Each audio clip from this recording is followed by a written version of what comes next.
Ugh, my head hurts. Where am I? A low, perplexed voice echoed as a boy, barely 7 or 8 years old, opened his eyes in bewilderment, glancing around.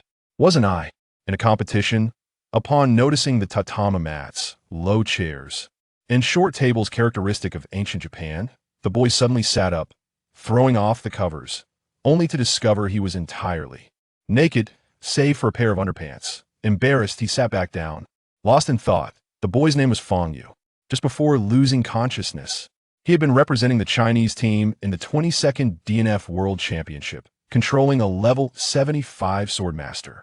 During the competition, due to his teammates' struggles with the environment and various objective factors including a version update, the Chinese team had made it to the finals, but faced a formidable South Korean team.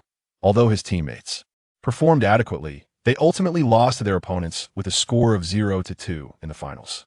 A single additional defeat would mean bidding farewell to the championship. The grand finals were held in an arena battle format, facing the remaining 3 opponents. From the enemy team, Fong Yu withstood immense pressure from public scrutiny and performed exceptionally, first defeating one Korean player, thus securing a point for the Chinese team.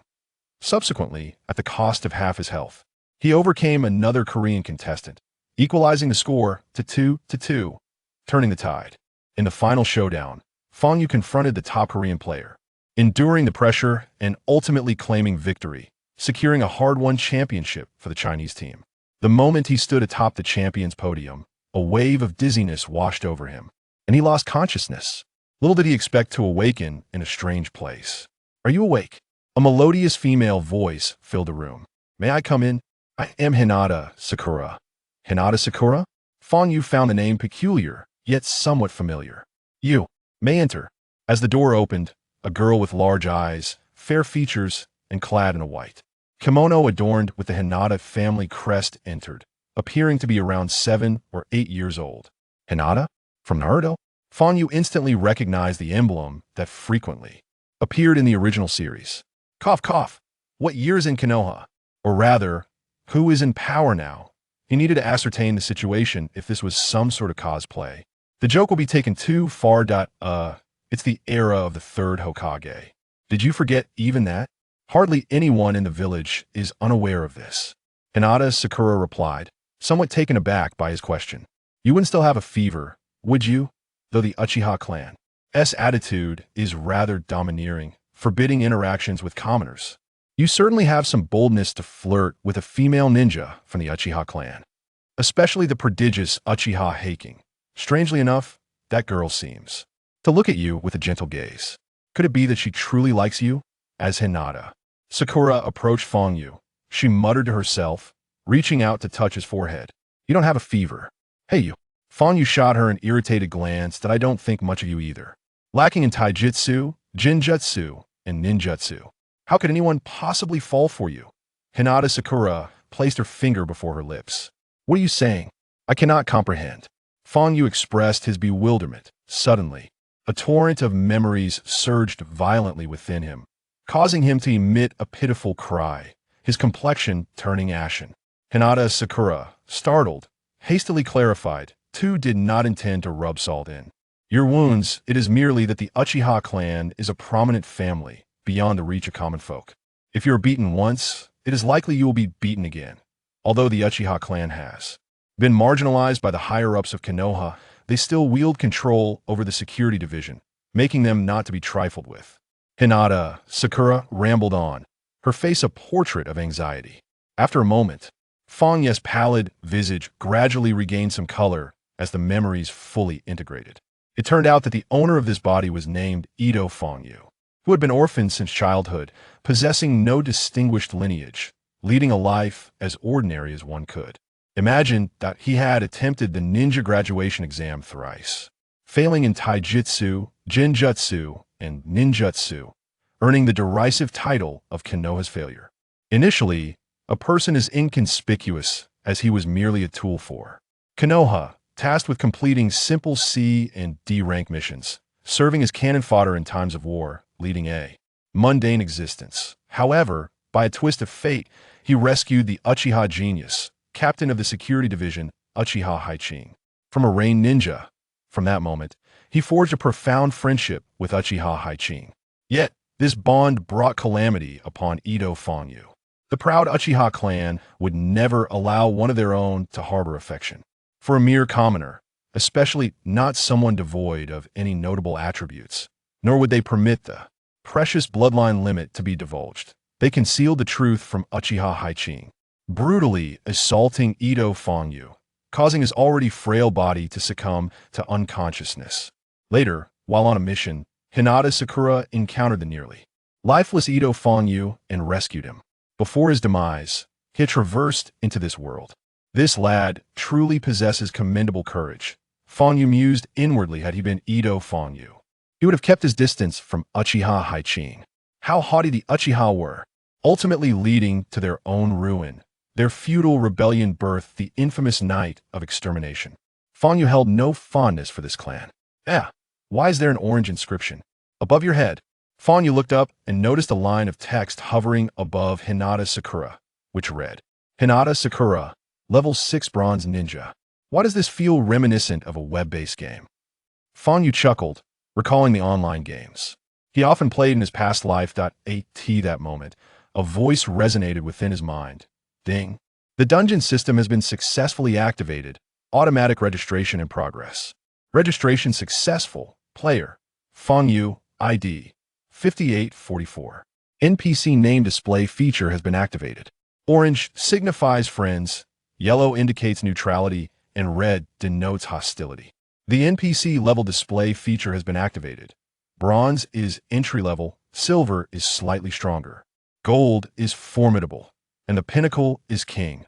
Upon hearing this sound, Fangyu nearly cried out, the dungeon system? Fangyu, in his previous life as a professional player, had ventured through nearly all professions within the realm of dungeons. He had several accounts that he leveled up to 75, achieving a pinnacle in player versus player combat and securing a place among the top 3 in the world. After a brief moment of exhilaration, Fangyu took a deep breath and inquired, is this the dungeon system? What is your function? My function is significant. I am the key to your success in overcoming challenges, the system replied. You are the 5,844th player of this system, and I hope for your triumph. The world you perceive now is known as the Naruto world. It is a tangible reality, not a mere virtual construct. Anything created by the system is invisible and imperceptible to others. In his mind's eye, a curvaceous female elf clad in a black robe materialized, exuding an air of cuteness. Yet her voice resonated with a chilling, mechanical tone. Of course, should a player fail to complete the system's tasks in a timely manner, the system will automatically annihilate the host. Fangyu nodded in understanding. Please complete the main quest. Within 10 years, dominate the ninja realm and reclaim the 5 great nations. Success will yield mysterious rewards, while failure will result in the annihilation of the host. Take heed. This is a real world. Should the host perish, true life will also cease. Defeating ninjas will yield items, and the higher the ninja's level, the greater the quality of the items dropped. Your novice gift package has been credited. Please check it promptly. Should you have any inquiries, do not hesitate to ask me. The mechanical, frigid voice faded, and the dark-robed elf vanished without a trace. A novice gift package, you say? Fangyu, well-versed in browser games, recognized the penchant of such entities for bestowing gifts. He attempted to manipulate the contents within his mind, and the palm-sized red package erupted into a dazzling golden light. He acquired a level 10 blue greatsword. White denotes ordinary weapons. Blue indicates advanced weapons. Purple signifies rare weapons. Pink represents artifacts. Green stands for legacies. And orange denotes legendary items. He gained 300 experience points, automatically leveling up to 10, and received a vial of minor HP and a vial of minor MP. His profession was automatically selected as a demon sword master. He received fundamental skill points, including Rising Stab, Rapid Thrust, Demon Slash, Block, Earthquake Wave Sword, Blade Soul of Kazan, and Cross Slash, all of which were upgraded to level 1 automatically. Other professions required defeating NPCs to acquire skill books for learning their abilities. He obtained a full set of level 10 blue light armor, invisible to outsiders, yet discernibly weighted when worn, and a space pouch as a gift. A torrent of information flooded Fangyu's mind. He felt as though his body were being torn by an unseen force, with countless serpents writhing within him. He sensed a significant enhancement in his strength, alongside a newfound understanding of swordsmanship. Moments later, accompanied by Sakura Haruno's incredulous exclamations, a massive sword penetrated the roof of her home, landing before Fangyu. Witnessing the system's rather indiscreet gifting, Fangyu found himself at a loss for words. Your space pouch is full. Should the light armor be stored within the pouch? Yes. Without hesitation, Fangyu clicked to confirm the use of the item. Suddenly, he felt a chilling sensation, as if something had penetrated him. His limbs began to tremble, the weight upon him noticeably increasing, indicating that he had successfully donned the light armor. At that moment, there was finally a gap in the spatial pouch to accommodate the colossal sword, which he promptly stowed away. Where's the sword? Where is it? The gigantic sword. Hinata Sakura gazed at the punctured ceiling, crying out in despair, her tongue sticking out in frustration. Those old geezers are going to scold me again. A look of sheer horror spread across her face. Bang!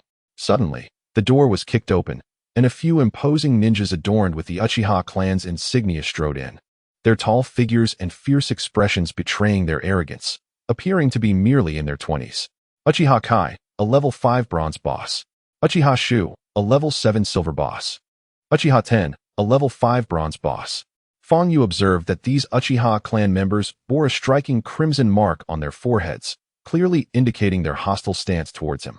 He surmised that the level 5 ninjas were likely just average Chunin, while the level 7 was presumed to be approaching the elite Chunin level. Unbeknownst to him, his deductions were erroneous. The levels indicated practical combat experience, while the bronze and silver classifications represented the ninja's overall capabilities, bronze being average, silver being moderate, gold being above average, and king being elite. Only when both practical experience and overall ability met the requirements could one ascend to a new rank. Levels 1 to 10 denote Genin, 11 to 20 denote Chunin, and 20 to 30 denote Jonin. Hey, kid, you're still alive? Quite the lucky one, aren't you? The Uchiha member spoke without casting a glance at Fangyu, casually tossing a bag of currency that struck Fangyu's face with a patronizing tone. Here 20 yen. Enough for half a month's worth of your meager relief. Take it and scram. Don't let me see you around Uchiha hygiene again. 50 yen was equivalent to the amount Fangyu received monthly from the Konoha relief station. While it seemed substantial, it could barely cover 4 bowls of Ichiraku ramen. Do you realize you're forcibly intruding into someone's home? Hinata Sakura shouted, her mood sour. You must be Hinata Sakura, huh? I just broke down your door. What are you going to do about it? Uchiha Kai boasted arrogantly. Although Hinata Sakura belonged to the Hyuga clan, her residence was not within the clan's territory, sharing a similar fate with Fangyu as both had lost their parents and their influence had waned. With the Uchiha backing them, they were emboldened, having received tacit approval from Uchiha Fugaku to eliminate Fangyu should he still be alive, employing whatever means necessary to send him to the underworld. It was crucial to note that Uchiha Hygiene was a rare, genius female ninja, and her future could not be jeopardized by personal entanglements. Hinata Sakura, known for her fiery temper, rolled up her sleeves, ready to charge forward. 20 yen is all it takes to dismiss me? Do I look like a beggar to you? Fangyu restrained Hinata Sakura, casting a dispassionate glance at the three, and hurled the pouch of money back at Uchiha Kai's face, retorting, Do you not know that throwing money at someone's face is a highly impolite act? It seems the quality of the Uchiha clan members is rather lacking. Uchiha Kai lowered his face, ominously threatening. Kid, do you wish to lie down once more? We would not mind allowing you to linger for a few more days. Of course, it would be preferable to simply end your life. He had always taken pride in being an Uchiha, yet this was the first time he felt the scorn of commoners. Although the surface of Konoha appeared tranquil, the lives of civilian ninjas were as insignificant as chaff. Other factions would not risk offending the Uchiha over a mere commoner, even though the current leadership of Konoha remained wary of the Uchiha clan. However, that would only matter if Fangyu could survive long enough to stand before the Hokage. Uchiha Kai was fully capable of fabricating the illusion of Fangyu's accidental demise, for no one would dare investigate. You dare? We will report you to the guard squad. Hinata Sakura exclaimed, her face flushed with fury. I'm afraid the guard squad consists entirely of our Uchiha clan members. Uchiha Kai retorted with a cold smirk, his disdainful gaze fixed on Fangyu. You are worth no more than 20 coins. With that, he gestured to his companions, eager to leave this torturous place. Wait. Suddenly, Fangyu chuckled with amusement. You claim I am worth only 20 coins. Then, how much are you worth after being defeated by me? In his previous life, he was a king of games, exuberant and spirited. Anyone who crossed him would face retribution. Though he understood the benefits of discretion, his nature was such that he could not abide by it. Kid, do you even comprehend what you are saying? Uchiha Kai halted, intrigued, turning to regard this audacious youth. He found it hard to believe that a mere waste of space could best a proud member of the Uchiha clan. Before he could act, Fang Yu sprang into action with astonishing speed. A massive, razor-sharp sword materialized in his hands. His gaze was fixed intently on Uchiha Tian. With a swift and decisive upward stroke, Uchiha Tian had yet to react when Fang Yu's sword struck him, sending him hurtling away. Fang Yu did not seek to claim their lives. He was aware that killing Uchiha clan members would be his own undoing. What? On the other side, Uchiha Kai, having regained his composure, wielded a kunai and charged forward. Unfortunately, his attack was anticipated by Fang Yu, who evaded with an ethereal grace. Had it not been for Fang Yu's low level, his supreme techniques would have rendered these so-called Uchiha no match for him. What? Uchiha Kai was momentarily taken aback, unable to fathom the agility of this boy who had evaded his certain strike. Awaiting him was the massive sword once more. But this time it was the hilt that would deliver the blow. Bang!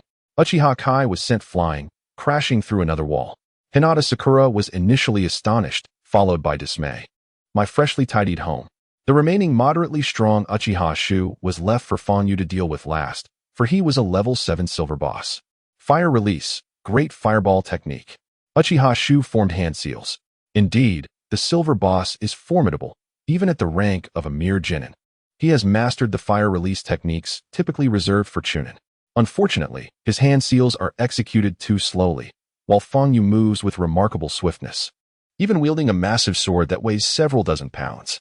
With a clean and decisive cross slash, Uchiha Shu was momentarily dazzled, only to be subsequently kicked out of the room by Fang Yu.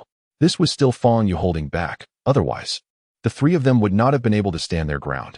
The battle concluded in an instant. The three Uchiha sustained considerable injuries, their expressions reflecting their disarray. Their luxurious Uchiha attire wrinkled and covered in dust. Upon returning to the Uchiha clan, they would undoubtedly be the subject of ridicule. The essence of the demon sword master lies in swiftness and dominance. This is Fang Yu, a supreme gaming champion showcasing his might. Mission completed. Defeat Uchiha and restore the honor of the commoners. Earned 100 experience points. Congratulations, you have leveled up. You are now an 11th level demon sword master. Strength, agility, and intelligence each increased by 2 points. Post-class change attribute allocation varies by profession.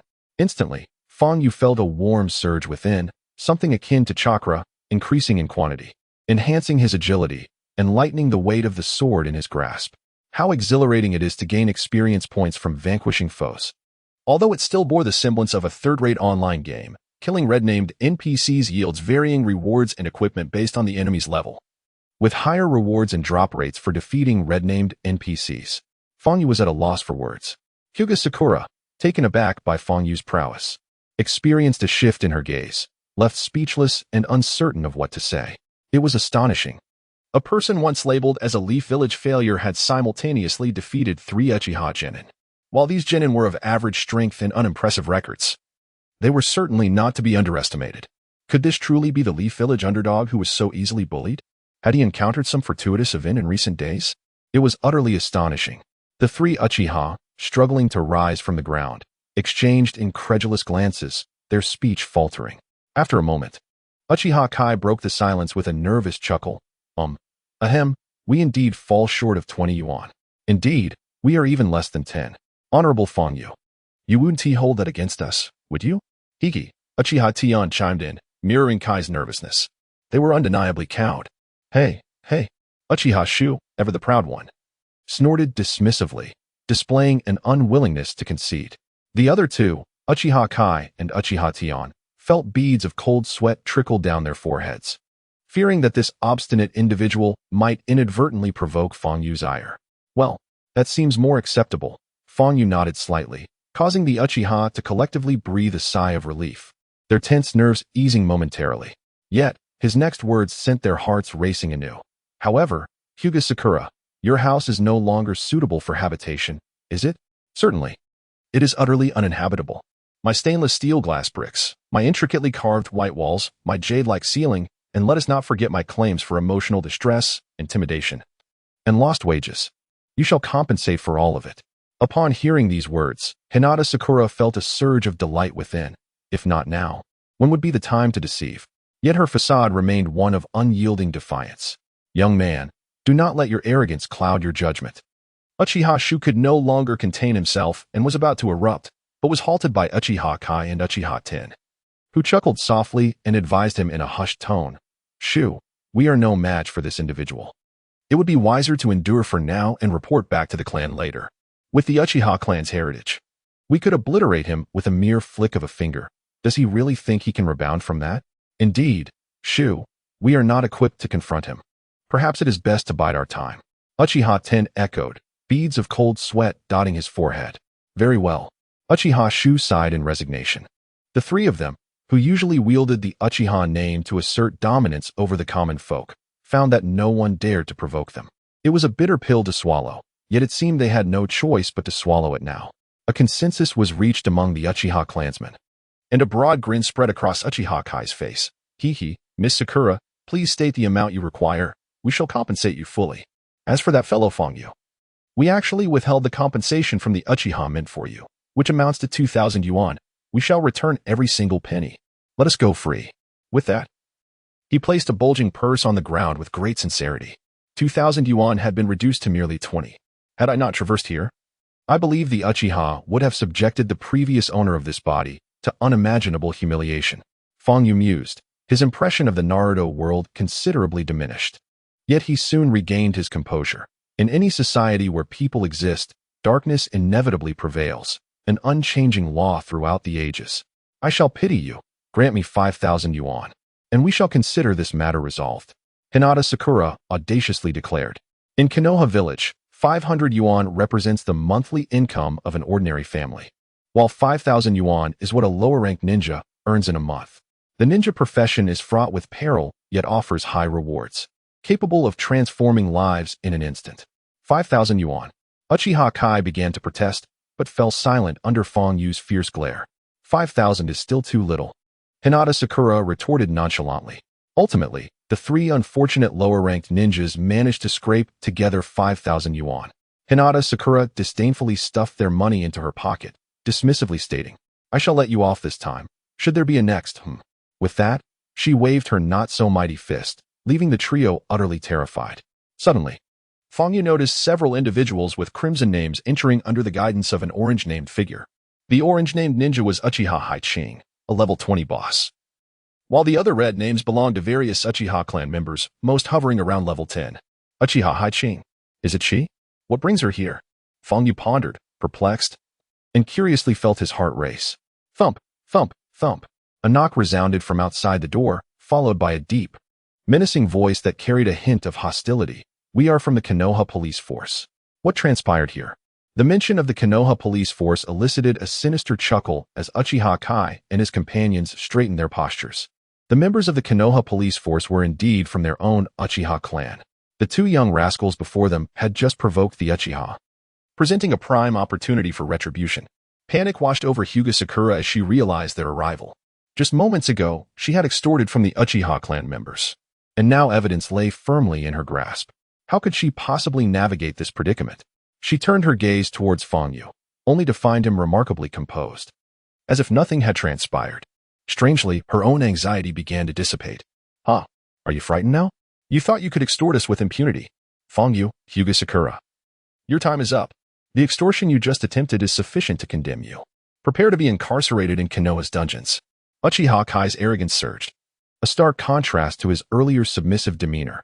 The other two clan members wore mocking smiles, eager to witness Fangyu's downfall.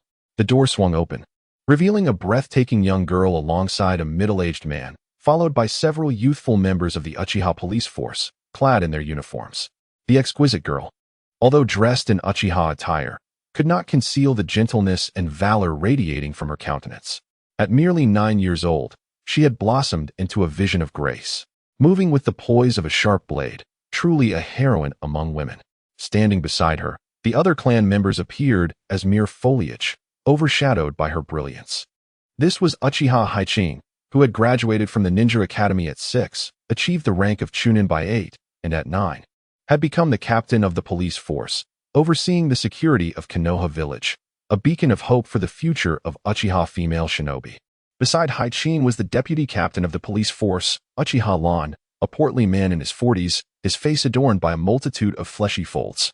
Deputy Captain Lan, we implore you to lend us your support. They clamored. This brat assaulted us and extorted our money. We are all under your command. We must teach Fang Yu a lesson, ideally sending him to the underworld. Who would have thought he was so formidable, defeating us in an instant? Obscured by Uchiha Lan's corpulent figure, Uchiha Kai and his companions failed to notice Uchiha Haichin. Thus, upon Lan's entrance, they bowed and groveled in a desperate attempt at revenge. Stop! You foolish comrades, do not speak recklessly. Who instigated you to act like this? Contrary to their expectations, Uchiha Lan delivered 3 resounding slaps to their faces, leaving them momentarily speechless. It took them a while to comprehend that Uchiha Haichin stood nearby, their faces paling considerably, regret gnawing at their insides. Deputy Captain Lan, I demand an explanation. Uchiha Haichin cast a cold glance at Uchiha Lan, as piercing as a sword that seemed to penetrate his very being. This made Vice Captain Lan shudder involuntarily, cold sweat beading on his forehead. You all return at once, he commanded. Yes, yes. Uchiha Lan wiped the sweat from his brow, casting a frosty glare at Uchiha Kai and the others before turning away with his clansmen. Though there were high-ranking Uchiha members above him, the days ahead would not be easy for him. Vice Captain, wait for me, wait for us. Uchiha Kai and the others hurried to catch up, eager to leave this place. I just remembered I have something to attend to, so I'll take my leave, Hinata Sakura declared, not wishing to be a third wheel, quickly creating space for the two. In a moment, the room was left desolate, containing only 2 individuals. Fang Yu, are you all right? I brought some medicine, hoping it will heal your wounds. I'm sorry. If I had known about Uchiha. When Uchiha Haichin's gaze fell upon Fang Yu, her icy seriousness softened into tenderness. She cautiously retrieved a carefully wrapped box from her waist, filled with bandages and medicinal ointments. Despite being a remarkably gifted kunoichi, Uchiha Haichin's gentle demeanor stood in stark contrast to the haughty airs of the Uchiha clan, gazing upon the breathtaking beauty before him. Even Fang Yu, who had encountered numerous stunning models in his past life, couldn't help but take a deep breath, feeling a surge of desire within him. You lad. Truly fortunate. I cannot fathom how you have managed to attract such a talented and beautiful kunoichi, he mused, reflecting on his past life as onerous luck, yet recognizing that such fortune had also drawn misfortune upon him.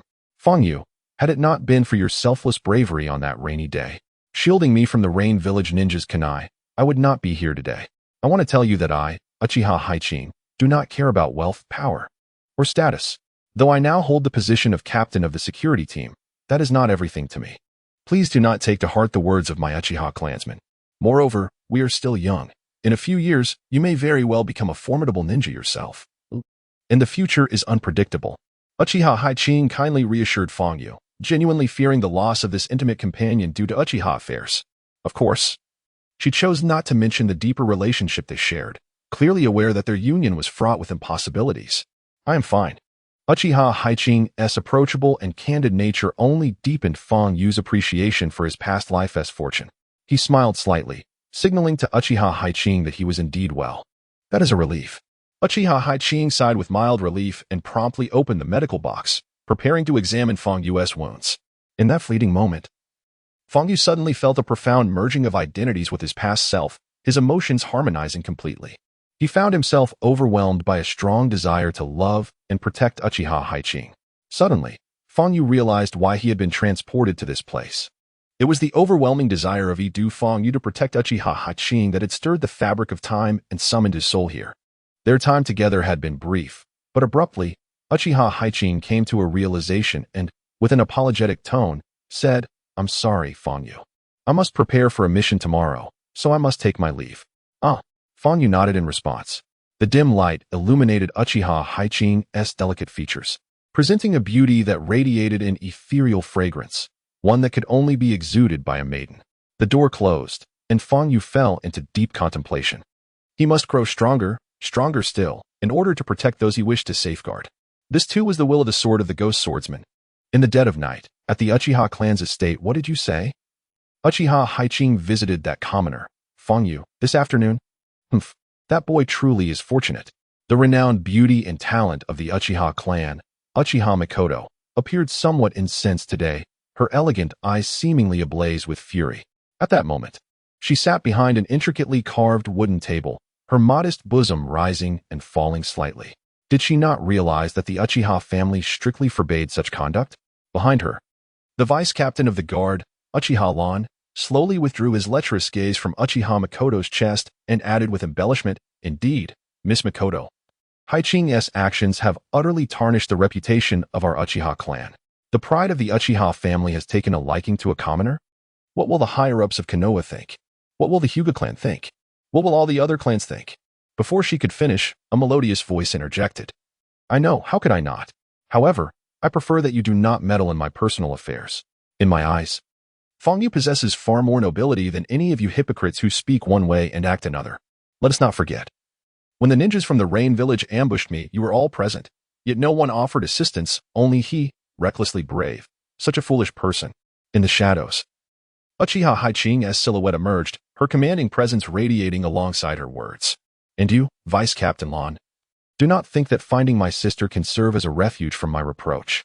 Suddenly, in a swift motion, a kunai materialized without warning behind Uchiha Lan, wielded by none other than Uchiha Haiching herself. This startled Uchiha Lan, who swiftly cast a desperate glance towards Uchiha Mikoto, resembling a whimpering creature. A sight that nearly induced nausea in Uchiha Haiching. Enough. Uchiha Mikoto waved her hand dismissively. Lan is only concerned for your future and the reputation of the Uchiha clan. Consider. Bang. Before Uchiha Mikoto could finish her thought, with a fierce slam, Uchiha Haiching shut the door in exasperation. "As your sister, I possess the right to confine you. For the next month, you shall remain in your room.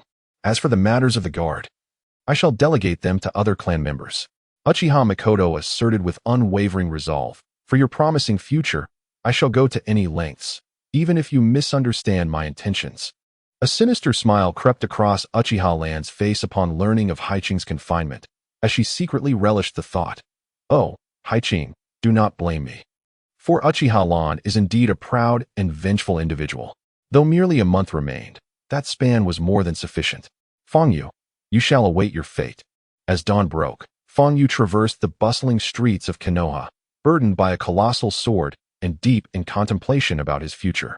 After incurring the ire of the Uchiha clan, he knew those haughty members would surely seek retribution against him. For his own sake, he was compelled to train diligently. "System, could you enlighten me on how to level up swiftly?" Fangyu inquired within his mind. "I do not know." The mechanical and chilling response immediately dampened his spirits, casting a shadow over his countenance. Suddenly, he recalled that after punishing 3 Uchiha clan members, he had gained some experience, elevating his level to 12. The system had previously mentioned that defeating red-named NPCs would yield not only equipment and skill scrolls, but also substantial experience points. At level 15, a demon swordman could undergo a job change. "System, may I change my class?" Fangyu suddenly asked, contemplating whether reaching level 15 would allow him to do so. In DNF, a player's power significantly increased after a job change. Upon attaining level 15 and completing the respective quest, players could transform their classes and, with the acquisition of other class change scrolls, could hold up to 36 classes simultaneously, awakening them all by level 48. Naturally, upon obtaining the class change quests for other professions, players could also master their skills. Upon hearing this, Fangyu's heart surged with excitement. If that were the case, he could not only wield the skills of the Sword Soul, but also those of the Demon Cry, Summoner, and other classes. How extraordinarily powerful that would be.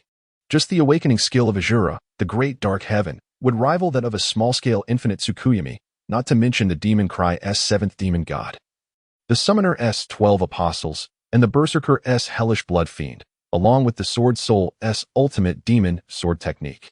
As for attending the Ninja Academy, Fangyu had considered it, but concluded that it would only impart basic ninjutsu, offering limited advancement. Moreover, he perceived the academy as a tool for indoctrination by Konoha, espousing notions such as the will of fire and the importance of missions, akin to a pyramid scheme, in his eyes.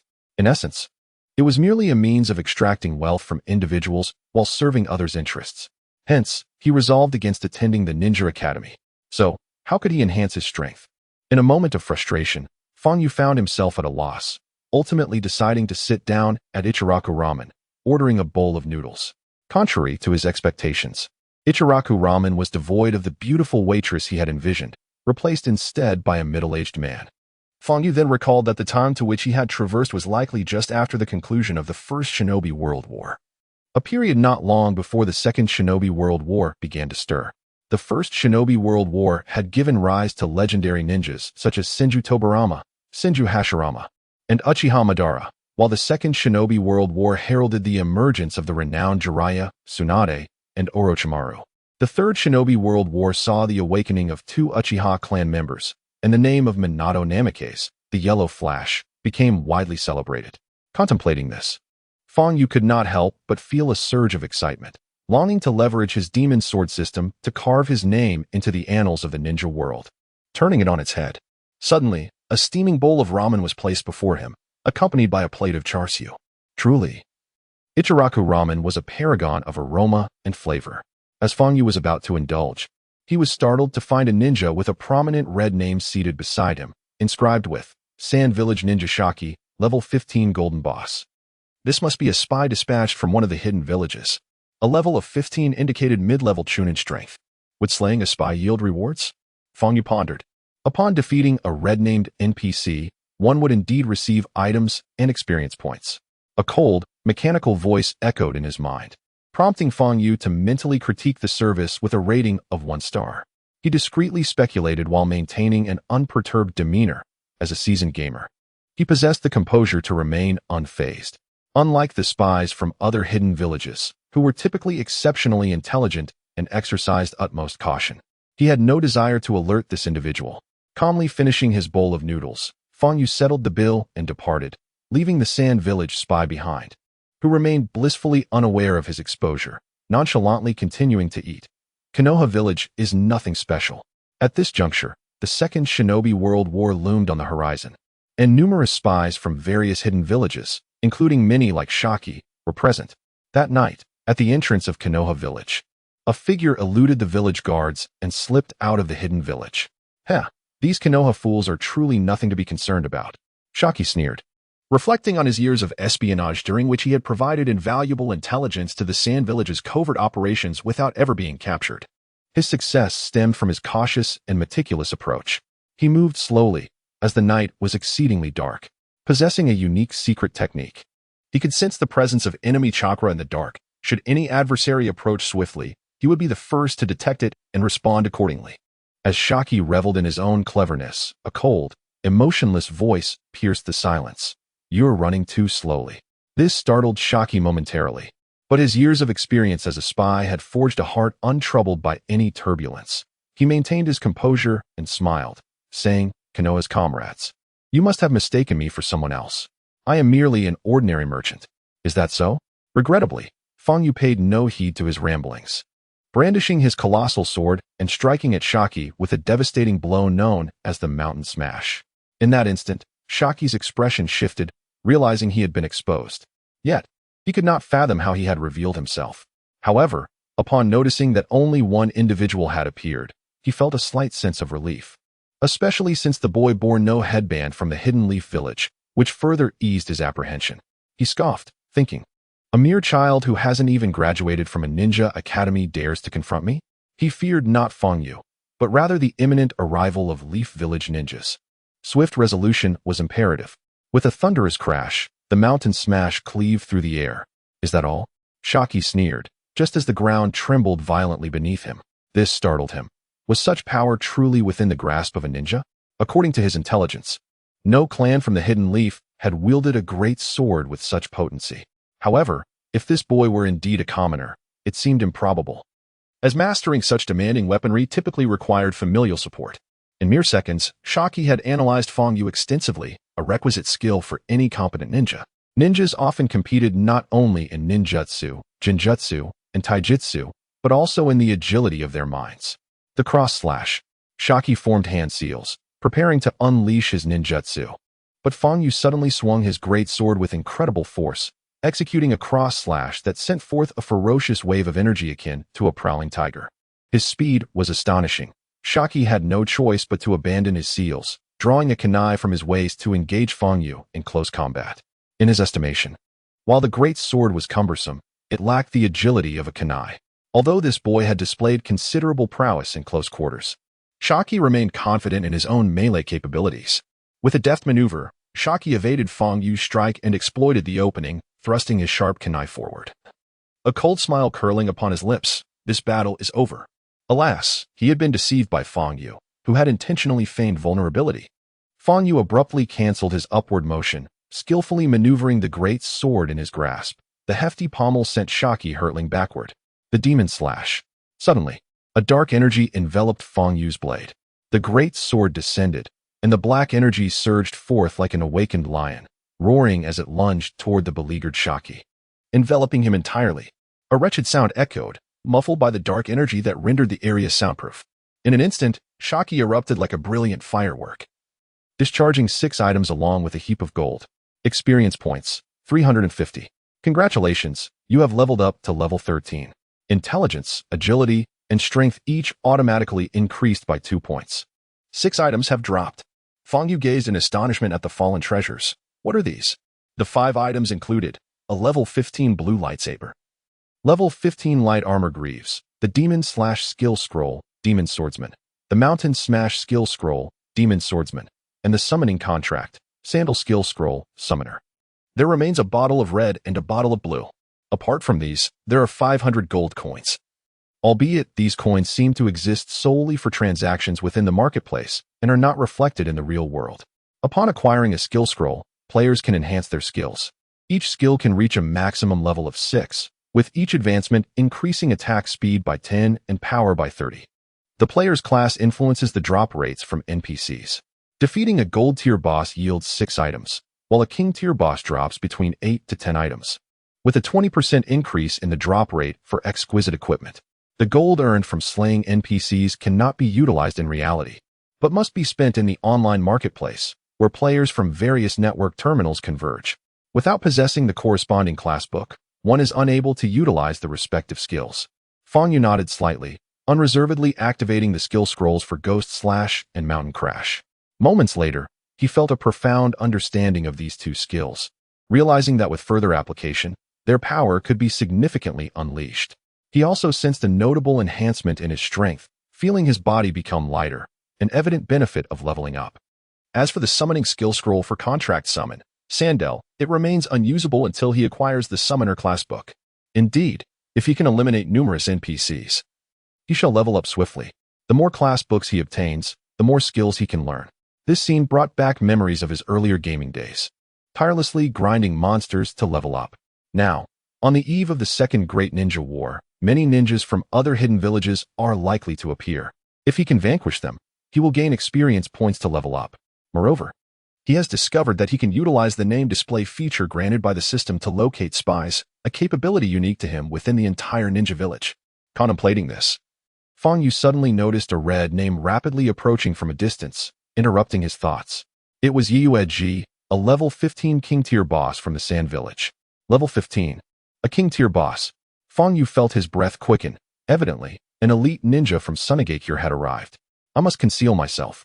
He hurriedly sought a hidden spot, suppressing his presence. Moments later, Ji landed with a swish at the very spot where they had just battled, a small sand dune. He cautiously surveyed his surroundings, and upon sensing no immediate threat, he relaxed and took out his kunai to carve a mark on a tree. The mark was encrypted, indecipherable to any ninja not from his village. Shortly thereafter, Ji carefully infused chakra into the mark, seemingly sending a covert signal to his companions. Futile, for your comrades are already dead. Suddenly, a cold voice echoed, startling Ji into hastily erasing the mark and spinning around to throw 5 kunai. Truly, an elite ninja. His movements were clean and decisive, devoid of hesitation. The sharp kunai lunged towards Fang Yu, only to be thwarted by the giant sword he held defensively at his chest. Showcasing the signature skill of the Ghost Swordsman, the block. At level 1, this ability merely deflected attacks. However, at level 3, it unleashed a shockwave that could stun opponents. And at level 6, it boasted a fearsome 100 recoil effect, as the 5 kunai clattered to the ground. Fang Yu's colossal sword was already mere steps away from striking Ji. The battles between the middle and lower ninjas typically devolved into close-quarters combat. As there was little time to perform hand seals during the fray, only the swift upper ninjas could effectively wield ninjutsu. Of course, a surprise attack would alter the dynamics entirely.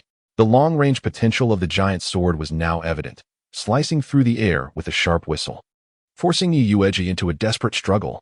At that moment, Yuueji realized that his covert movements were likely exposed. Yet he could not fathom how this young boy had discovered him, having served as a spy for many years, even beneath the impenetrable walls of Konoha. He had never faltered, yet today, he found himself bested by a mere child. Cross slash, ghost slash, mountain crumble. A succession of sword techniques rendered Yuueji utterly defenseless.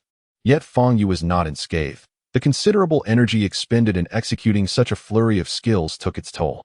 Suddenly, Yuueji seized an opportunity, sending the giant sword tumbling away with his kunai, swiftly forming hand seals before exclaiming, "Wind release! Wind god bird!"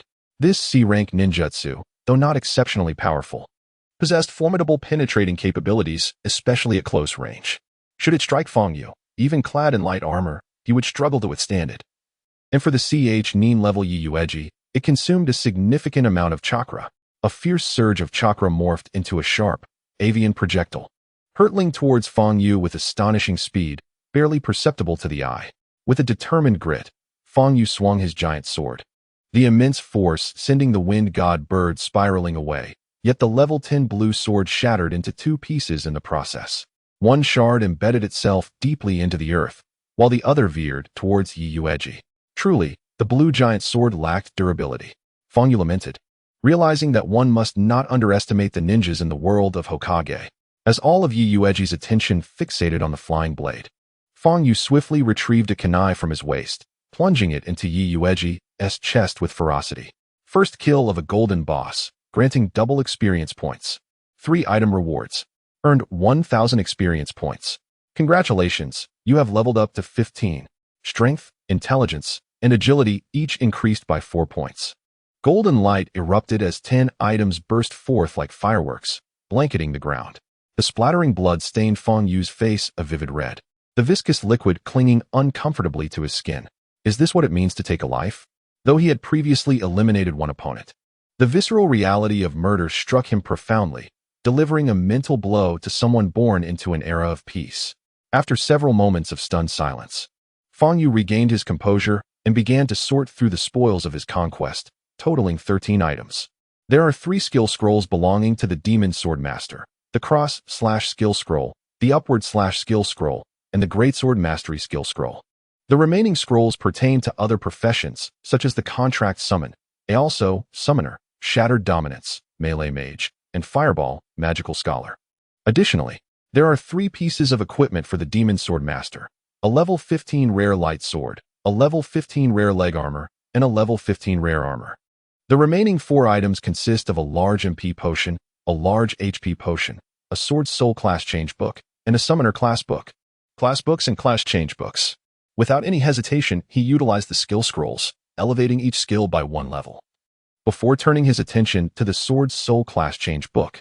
Indeed, he had reached level 15 and was now eligible for a class change. He had contemplated this decision long ago, pondering which class would best enhance his survival in this perilous world, as each profession possesses its unique traits. For instance, the Demon Sword Master is inclined towards close combat, the Mage favors ranged assaults, and the Holy class tends to assist and heal. Each aspect represents the pinnacle of strength. By harnessing these professional characteristics, one could stand at the zenith of the ninja realm. As he contemplated the capabilities of the Sword Soul, he opened the class change book. And immediately, a profound and ancient voice emanated from its thick pages, causing his body to tremble. His limbs and bones felt as though they were undergoing a transformation.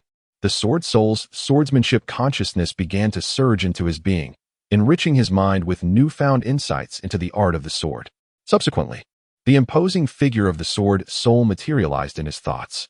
Such individuals, even when their hands become twisted from wielding weapons, refuse to succumb to fate and instead dedicate themselves to mastering their craft. Some among them reach the pinnacle in their respective weapon domains. And these demon sword masters are referred to as Sword Souls. This embodies the will of the Sword Soul to defy destiny. Time became an elusive concept. and his gaze sharpened like a finely honed blade. With a mere glance into the distance, he could pierce through the mist and behold far beyond. Congratulations! You have successfully transitioned to the Sword Soul. You have acquired Great Sword Mastery, Light Armor Mastery, automatically learning the basic skills with each increased by 1, Strength 10, Spirit 20. Holding the light sword, Fang Yu experienced an exhilarating sensation of unity between himself and the sword. The light armor he donned felt weightless. Synchronizing with his breath, this is the power of the Sword Soul. He learned the Sword Soul skills: Weapon Essence, Shadow Step, Flowing Heart, Stab, Flowing Heart, Leap, Flowing Heart, Rise, Flowing Heart, Frenzy, and Automatic Block.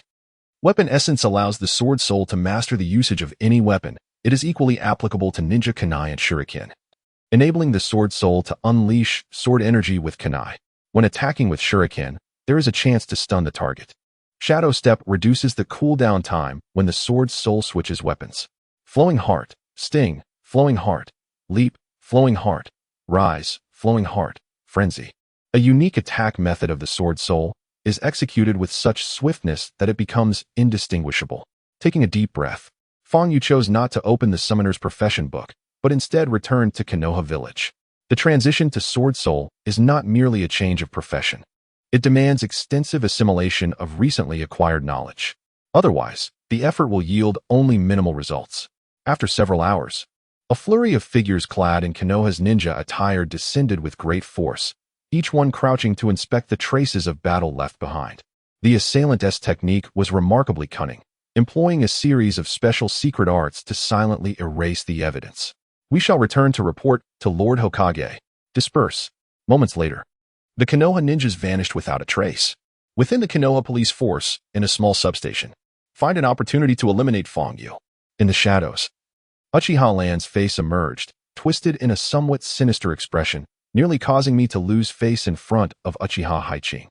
Had it not been for my prior allegiance with Uchiha Makoto, I might have already lost my skin. Yes.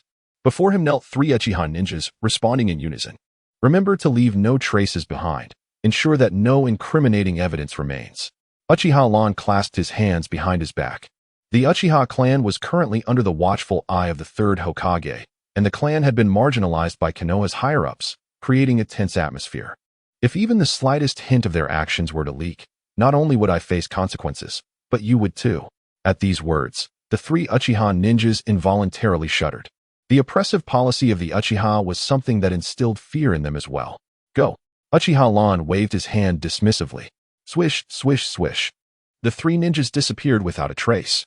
On a bright sunny day, outside Konoha Village, a luminous sword was slowly withdrawn from the chest of a rain ninja, as Fang Yu, with an impassive expression, collected 5 pieces of equipment revealed by the spy, gained 100 experience points.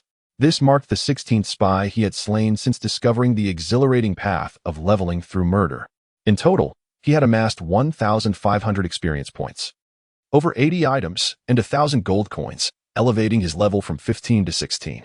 He promptly utilized all the skill scrolls he could, with many of his fundamental skills having reached their maximum level of 6, unable to be further enhanced. As for items from other professions, he carefully stored them in his pack. Lately, he had not encountered any CH9 level ninjas ever since reaching level 15. CH9 spies seemed to have evaporated from Konoha, disappearing without a trace. Thus, in his utter frustration, he resorted to slaying Genin spies. However, the experience gained from them was exceedingly meager. Often, it took 7 or 8 to accumulate 500 experience points, leading to a gradual stagnation in his leveling progress. As if he had encountered an insurmountable barrier. This left him feeling despondent, as he urgently sought a method for rapid advancement.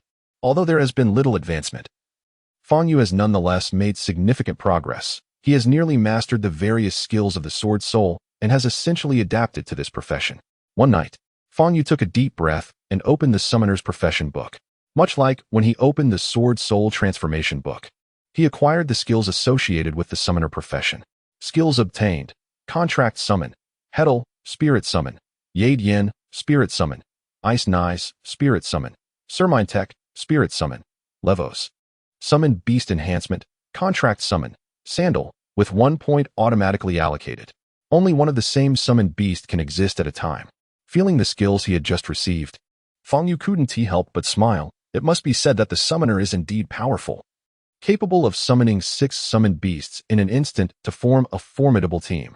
He recalled that in the game, when a summoner used the awakening skill to summon the conqueror, it signified the end of the game, for that conqueror was overwhelmingly strong.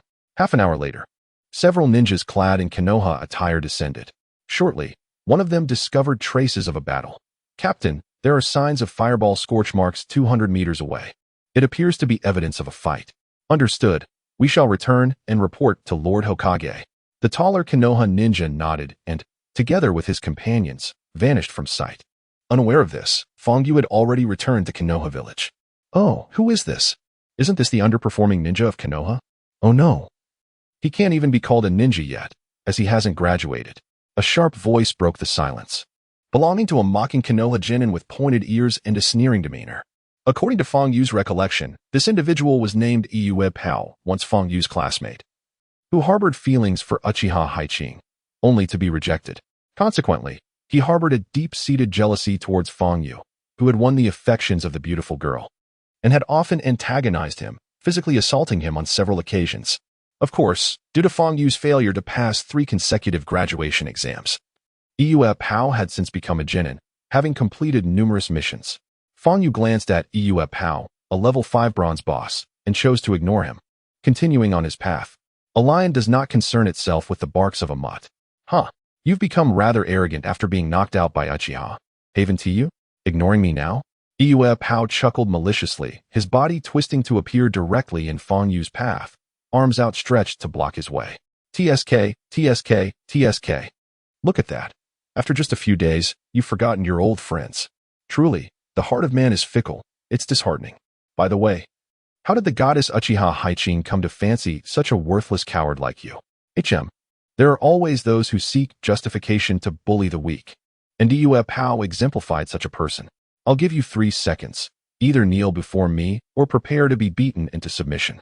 Fangyu's lips curled into a cold smile. He was courting death. "Oh." Iyue Pao sneered at Fangyu, utterly oblivious to the immense changes that had transpired within him. Feeling emboldened, he declared, "I will not kneel. What can you do about it?" As she spoke, she placed her hands on her hips, exuding an air of defiance that seemed to challenge anyone to confront her. The bustling streets were filled with passers-by, who were swiftly drawn to the escalating conflict between the two, soon forming a curious circle around them. Not far away, the rarely seen Uchiha Makoto was selecting a beautiful hair tie by the roadside. Upon hearing the commotion, her inquisitive gaze shifted towards the scene. "Who is that in front?" "Miss, it is Fangyu," 2 Uchiha clansmen replied, bowing respectfully. "Let us go take a look," Uchiha Makoto said as she set down the hair tie. "Fangyu, I just happened to be looking for you. Today, running into me is your misfortune." After a moment of hesitation, she recalled her precious younger sister, Uchiha Makoto, and silently thought, "Dear sister, do not hold it against me. I act for your happiness." At that moment, a considerable crowd had gathered, bustling with excitement. "You," proudly flaunting her ninja headband, declared, "As far as I know, you don't possess a headband like this, do you?" 3. At this instant, Fangyu had silently counted to 3. Just as the final syllable left her lips, Fangyu's eyes gleamed with a sharpness akin to that of a blade, causing Yu's smirk to falter instinctively. In the next moment, the crowd parted unconsciously, and Yu was forcefully sent flying, soaring a distance of several meters, only to find herself kneeling on the ground, overwhelmed by pain in her knees. She hadn't even seen how Fangyu had struck. "I have always kept my word," Fangyu chuckled, feeling a surge of relief in her body, as if avenging the former owner of her physique. "Remember this, Fangyu, am not someone you can provoke. As for the worthless trash, I shall return that to you." Applause erupted from the crowd. Those who had anxiously watched Fangyu felt a wave of relief wash over them, having witnessed Yu's notorious misdeeds. Suddenly, amidst the applause, the crowd's commotion fell silent. With astonished glances, they parted to reveal a slender young woman, possessing breathtaking beauty, seemingly no older than 13. She bore a long sword on her back and was clad in attire emblazoned with the Uchiha clan emblem, her presence as sharp as a finely honed blade. Behind her stood 2 Uchiha clan members, both in their 20s, their eyes sharp and undoubtedly formidable. Fangyu's gaze swept over them, the vivid crimson words of their titles blindingly bright. Unaccountably, he felt an overwhelming pressure emanating from these individuals. Uchiha Makoto, level 20 elite boss, Uchiha Shindao. Level 20 Elite Boss. Uchiha Rufung, Level 20 Elite Boss. 3 Elite CH Nin. Ah, it's the Uchiha clan. The murmurs spread through the crowd. Is Fang Yu doomed now? I've heard the Uchiha have a serious grudge against him. Indeed. The kind-hearted onlookers began to murmur prayers for Fang Yu's fate, having gleaned that the Uchiha had previously left him unconscious. You are Fang Yu. With a discerning gaze, Uchiha Makoto cast a look over Fang Yu, her beautiful eyes shimmering with profound disappointment. I once believed that Haiqing's affection was reserved for a valiant hero, yet it turns out he is merely a bear struggling in a den of poverty, narrow-minded and pitiful. How utterly disheartening this is. I had intended to engage in a conversation with you, the esteemed Mr. Fang Yu, but it appears that such an endeavor is entirely unnecessary. For someone of such a bear-like nature would never capture Haiqing's heart. Having spoken, Uchiha Makoto waved her hand to her companions. Let us return to the Uchiha clan. So, they are letting Fang Yu go just like that. Shouldn't they have punished him further? You two fools, no matter how powerful the Uchiha clan may be. It is inconceivable to assault Fang Yu in broad daylight, as it would incite the Hokage's ire. Whispers circulated among the onlookers. Wait, just as the Uchiha members were about to depart, Fang Yu suddenly called out loudly. Oh! A fleeting glimmer of admiration crossed Uchiha Makoto's eyes, but it vanished the moment she turned, replaced by an icy demeanor. You may insult Fang Yu, but you shall never insult Uchiha Haiqing. These were the words Fang Yu wished to express, embodying his very will. Seeking death. Upon hearing this, Uchiha Shindong and Uchiha Ruffer were both incensed, charging towards Fang Yu with haste. To refute the words of Uchiha Makoto, the rightful heir of the Uchiha family, was akin to tarnishing the clan's honor. A confrontation was imminent. Uchiha Shindong, Uchiha Rufung alone is sufficient. You need not intervene. Uchiha Makoto advised coolly, clearly wishing to leverage Uchiha Rufung's strength to deliver a striking blow to Fang Yu. Upon hearing this, Uchiha Shindong halted, a disdainful smile curving his lips. He had no desire to engage with a useless individual like Fang Yu, as it would only diminish his stature, which was quite agreeable to him. At this moment, Uchiha Rufung had already appeared before Fang Yu, brandishing a kunai. His speed was astonishing, almost imperceptible, unleashing the prowess of a chunin in an instant. Within the Uchiha clan, he was often referred to as the Little Whirlwind, a testament to his remarkable swiftness. In his estimation, such speed was more than adequate to eliminate Fang Yu in a heartbeat. Of course, to avoid overly intimidating a child, he deliberately restrained himself to merely 30% of his strength. Do you underestimate me? However, the speed he prided himself on was effortlessly countered by the luminous sword Fang Yu wielded, producing a resonant clang. Among the various classes in DNF, the Sword Master is renowned for its rapid attack speed, and while Uchiha Rufung was indeed swift, he paled in comparison to the Sword Master, especially considering their actual levels were not dissimilar. What? Not only was Uchiha Ruffer taken aback, but even Uchiha Makoto and Uchiha Shindong gaped in astonishment, feeling as though they were witnessing a mirage. They were acutely aware of Uchiha Rufung's velocity, which rivaled that of Uchiha Makoto herself. Let me offer you a piece of wisdom. One should not underestimate a person after a mere 3 days apart. Fang Yu, unrestrained, took a powerful step forward and instantly unleashed the Li Gui sword technique. The astonishing speed of his attacks and the bizarre nature of his offensive maneuvers placed Uchiha Rufung at a distinct disadvantage. What school of thought is this? Uchiha Rufung had previously encountered the Hyuga style from the Hyuga clan and the Moonlight style from the Moonlight family, both renowned for their close combat prowess. However, he had never witnessed such swordsmanship, characterized by its swift execution and flawless precision. How foolish of me to underestimate you. Reluctantly, Uchiha Rufung escalated his power to 60%. The moment he broke free from Fang Yu's sword technique, he swiftly formed hand seals, fire release, great fireball technique. This signature skill of the Uchiha clan could instantly condense chakra into a massive sphere of flame, capable of annihilating anything in its path. Surely, this would secure my victory. Uchiha Rufung chuckled as he observed Fang Yu, who had no time to evade. Yet, just as his great fireball was launched, it vanished into thin air. What? This scene not only left Uchiha Rufung wide-eyed in disbelief, but also astonished Uchiha Meichin and Uchiha Shindo. Soon after, the flames extinguished, revealing the true nature of the battle. A fiery figure, resembling a humanoid with a face and limbs, stood beside Fang Yu, radiating fury. This fire spirit had been summoned by Fang Yu. A hallmark of the summoner's abilities, spirit summoning, Yade Yin. The spirit summoning required the corresponding elemental affinity, and Uchiha Rufing's Great Fireball conveniently provided Fang Yu with the fire element, allowing him to summon Yade Yin using the fiery energy of the Great Fireball, simultaneously neutralizing the attack. However, despite its prowess in countering various attributes, summoning this fiery entity consumed a third of Fang Yu's magical energy. In other words, without replenishing his reserves, Fang Yu could only summon 3 spirits. Naturally, this spectacle left Uchiha Rufing and the others utterly bewildered. You can summon a spirit beast? Uchiha Rufing felt compelled to reassess his opponent. From a distance, Uchiha Meichin's gaze toward Fang Yu shifted subtly. Enough chatter. It is time for my counterattack. Fang Yu brandished his radiant sword and charged at Uchiha Rufing, while the fire spirit Yade Yin swung its fiery fists. Rapidly closing in with an intensely scorching aura, the two coordinating seamlessly, one on the left and the other on the right. Rufing, give it your all. Uchiha Meichin urged from behind. Even without Meichin's prompt, Uchiha Rufing had no choice but to exert his full strength. After all, a defeat in front of everyone would be an unparalleled disgrace for the Uchiha clan, gravely tarnishing their reputation. At last, Uchiha Rufing activated his Sharingan, his eyes turned crimson, the tomo spinning within his gaze. Instantly, the trajectories of Fang Yu and the fire spirit's attacks became crystal clear to him. In an uncanny manner, he evaded their combined assault, while simultaneously unleashing 5 shurikens that soared from his hands, hurtling directly towards Yade Yin. Summon the contract, Sandel. In a flash, a shadow cried out Sandel and descended with a thunderous impact, its obsidian armor showcasing formidable defense that deflected the sharp shuriken. Indeed, Fang Yu had summoned a second creature. Not an elemental spirit this time, but a contractual summon, the Dark Knight, Sandel. Possessing extraordinary defensive and offensive capabilities, he was a rare bastion of strength. What? How could it be? 2 summoned beasts at once. Gasps of astonishment echoed around.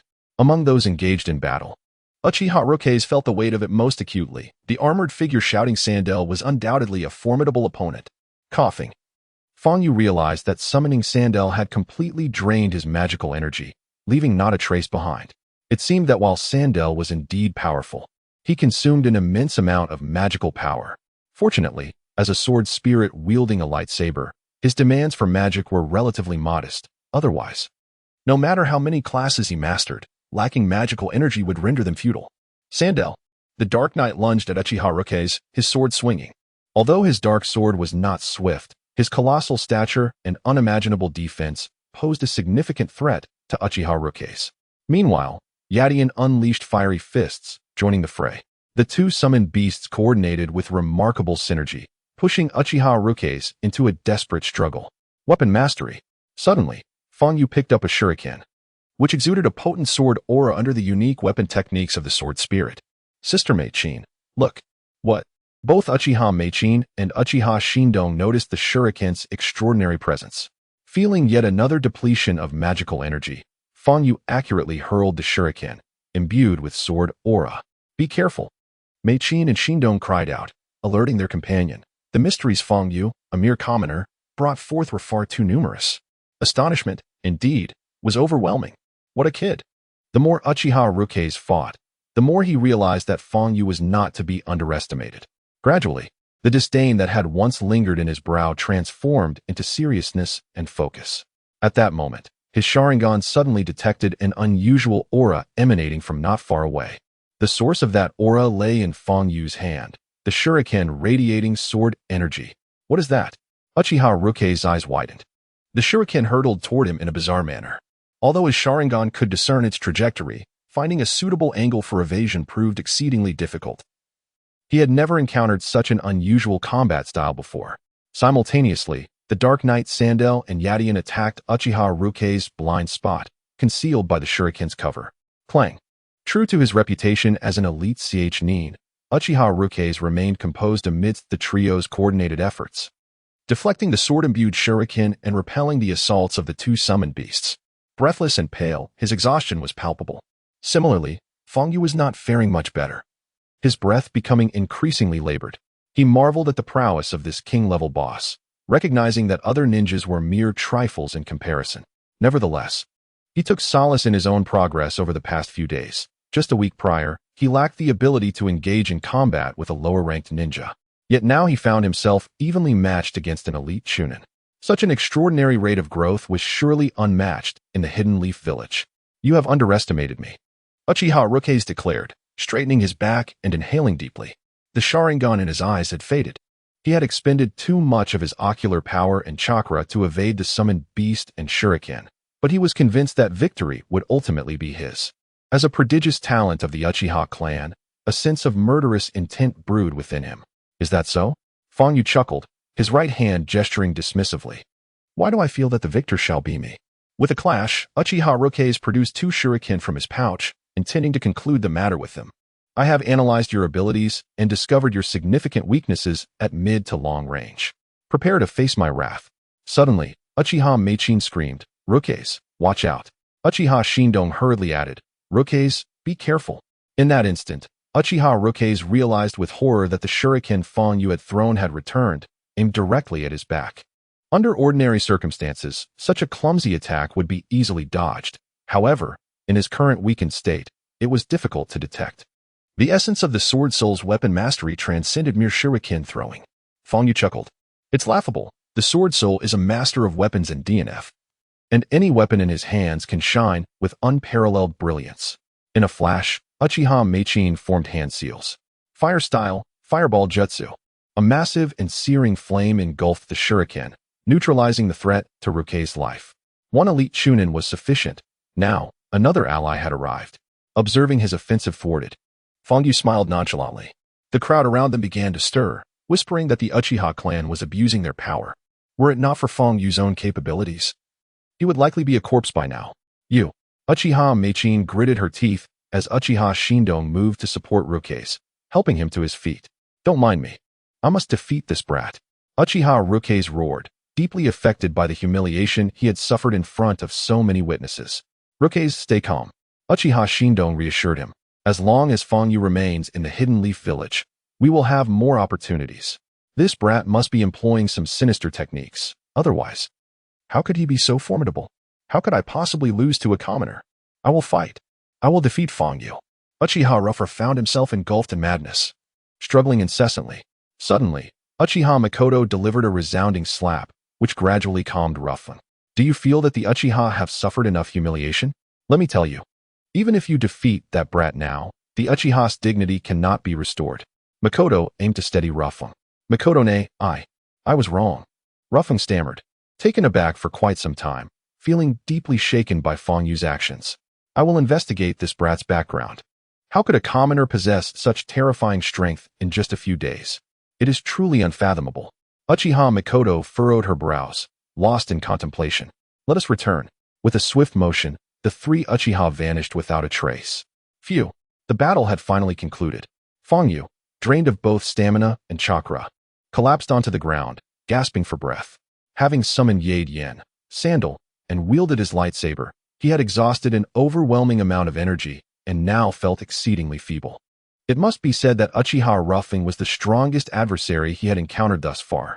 Were it not for his profession as a summoner, victory would have been exceedingly difficult. Victory in battle. You have gained 700 experience points. Congratulations, you have successfully leveled up to level 18, with increases of 5 in intelligence, strength, and agility. Defeated a king-level boss, and received a mysterious reward from the system. A mysterious reward? Fang Yu was taken aback. Fang Yu. Fang Yu. At that moment, a frantic voice emerged from the crowd. Hinata Sakura squeezed through the throng, and, upon seeing Fang Yu, let out a great sigh of relief. Are you all right? Upon seeing Hinata Sakura, Fang Yu felt a warmth in his heart. Silly girl, weren't you on a mission? You idiot, I was worried about you. She had rushed over as soon as she entered Konoha village, and here he was, scolding her upon their reunion. I won't pay attention to you anymore. Hinata Sakura pouted, turning her head away.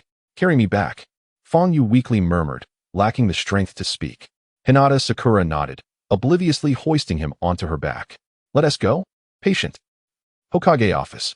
The 3rd Hokage, Sarutobi Hiruzen, took a deep puff from his pipe, exhaling clouds of smoke. He had finished attending to today's affairs and was finally afforded a rare moment of leisure. Suddenly, a figure descended, a ninja from the Umbu. Hokage-sama, Uchiha Makoto today. I am already aware of this matter. Sarutobi Hiruzen waved his hand dismissively. The Umbu ninja formed a hand seal and vanished. Feng Yu, is it? On his desk lay the file on Feng Yu, stating, has participated in the graduation exams of the Ninja Academy 3 times, failed in Taijutsu, Jinjutsu, and Ninjutsu. Not permitted to pass. Be gentle. It hurts, it hurts. Is this how oblivious you are? That evening, Hinata Sakura was tending to Feng Yu's injuries. Feng Yu could not contain his roar, sweat beading on his forehead. Humph, who told you to be so careless? Finally, I have dealt with this mischievous child. I am leaving. Hinata Sakura, fuming with indignation, neatly folded the white towel and exited with a basin of hot water. Hey, I haven't had dinner yet. Could you prepare something for me? Feng Yu scratched his head, only to be met with Hinata Sakura's furious retort. You. Dream on. Bang. Hinata Sakura slammed the door with a face full of anger. What has gotten into Sakura today? Puzzled, Feng Yu lay on his bed, hands behind his head. Could it be that she is worried about me? At this thought, he suddenly remembered that after defeating Uchiha Ruffin, he had yet to claim the mysterious reward bestowed by the system. With a heart full of anticipation, he opened his space pouch and indeed found an object resembling a box lying quietly inside. Upon unwrapping the mysterious reward, Feng Yu discovered that the box contained a spell book. A book of strength and a book of spirit. What is this? Feng Yu was momentarily taken aback. The system answered unbidden. Defeating a king boss grants a chance to obtain attribute books. Utilizing these books will result in a significant enhancement of your physical capabilities. How wonderful! Hearing this, Feng Yu felt a flicker of joy and promptly opened the spellbook. Wisdom 10. The spellbook transformed into a beam of light and vanished without a trace. Moments later, Feng Yu sensed a slight surge of energy within him. He could now summon 4 Adians instead of just 3. So consuming the spellbook increases magical capacity. During his battle with Ruffing, Feng Yu had distinctly realized the limitations of magic capacity on his skills. If he had sufficient magic, he could summon 6 familiars simultaneously. However, as it stood, summoning 2 nearly depleted his magical reserves. Considering his current prowess, which was on the brink of elite Chunin level, it was astonishing that such energy could only summon 2 familiars. I must significantly enhance my magic capacity, Feng Yu pondered, directing a query to the system. How can I rapidly increase my magic capacity? Magic capacity can be enhanced by using spell books. Additionally, you may exchange for upgrades in the online marketplace, the system replied coldly. Moreover, players can convert their primary profession to facilitate attribute value conversion, thereby boosting their magic capacity. However, this skill has a cooldown period. Oh, how does one convert? Feng Yu's interest piqued. Could one truly change their primary profession? Currently, the player's primary profession was Sword Soul, with Summoner as the auxiliary profession. If he were to switch his primary profession to Summoner, his auxiliary would become Sword Soul. The advantage of this switch would be a considerable enhancement of the familiar's capabilities and a significant increase in magic capacity. The downside, however, was a frail constitution, making him exceedingly susceptible to ambushes. Upon hearing this, Feng Yu pouted in exasperation. Was there truly no difference from saying nothing at all? For him in his current state, this seemed a rather superfluous skill. Of course, as he acquired more professions, the ability to switch primary professions would evolve into a profoundly formidable skill, allowing him to instantaneously harness the unique attributes of each profession. In the fleeting moment when he engaged in a close-quarters battle with his adversary, he suddenly transitioned into the realm of judo, employing his formidable strength with the Eastern Staff or gauntlets to swiftly incapacitate his opponent. So, how does one acquire the skills necessary for a primary profession change? Feng Yu inquired. This can be learned through the purchase of scrolls in the online marketplace. However, it is crucial to note that when switching primary professions, players must also change their equipment. Otherwise, they will be unable to harness the full potential of their class. Feng Yu grasped this concept, acknowledging that one could hardly expect a sword-wielding spirit to wield a staff against foes, as that would be quite ludicrous. How does one access the online marketplace? Feng Yu asked. The online marketplace opens every 7 days. It has been 4 days since the last closure, so players should not miss this opportunity. As for the costume shop, it opens on the 1st of every month. The costume shop? Feng Yu exclaimed in surprise, realizing that within the dungeon system, there existed a distinction between players who pay with real currency and those who do not. Indeed, came the reply. Players can purchase costumes using in-game currency, which enhance attributes such as attack speed, movement speed, strength, and intelligence. Upon hearing this, Feng Yu began to comprehend the situation. The physique of the sword's spirit allowed him to recover swiftly. In just one night, he had nearly regained his full strength. After expressing his gratitude to Hinata Sakura, he proceeded towards the task hall. Along the way, he noticed a girl with red hair, seemingly around 6 years old, being escorted by several Leaf Village ninjas as she slowly entered the Hokage's office. Kushina Uzumaki. Fangyu furrowed his brow. Familiar with the original Naruto narrative, he understood that the appearance of Kushina Uzumaki, the mother of Naruto Uzumaki, signified the weakening of the seal on the first Jinchuriki of the Nine Tails, namely Uzumaki Mido, who was aging. Such a moment often heralded the imminent outbreak of the Ninja World War, as the hidden villages faced threats not only from foreign nations but also the potential destabilization of the Nine Tails seal.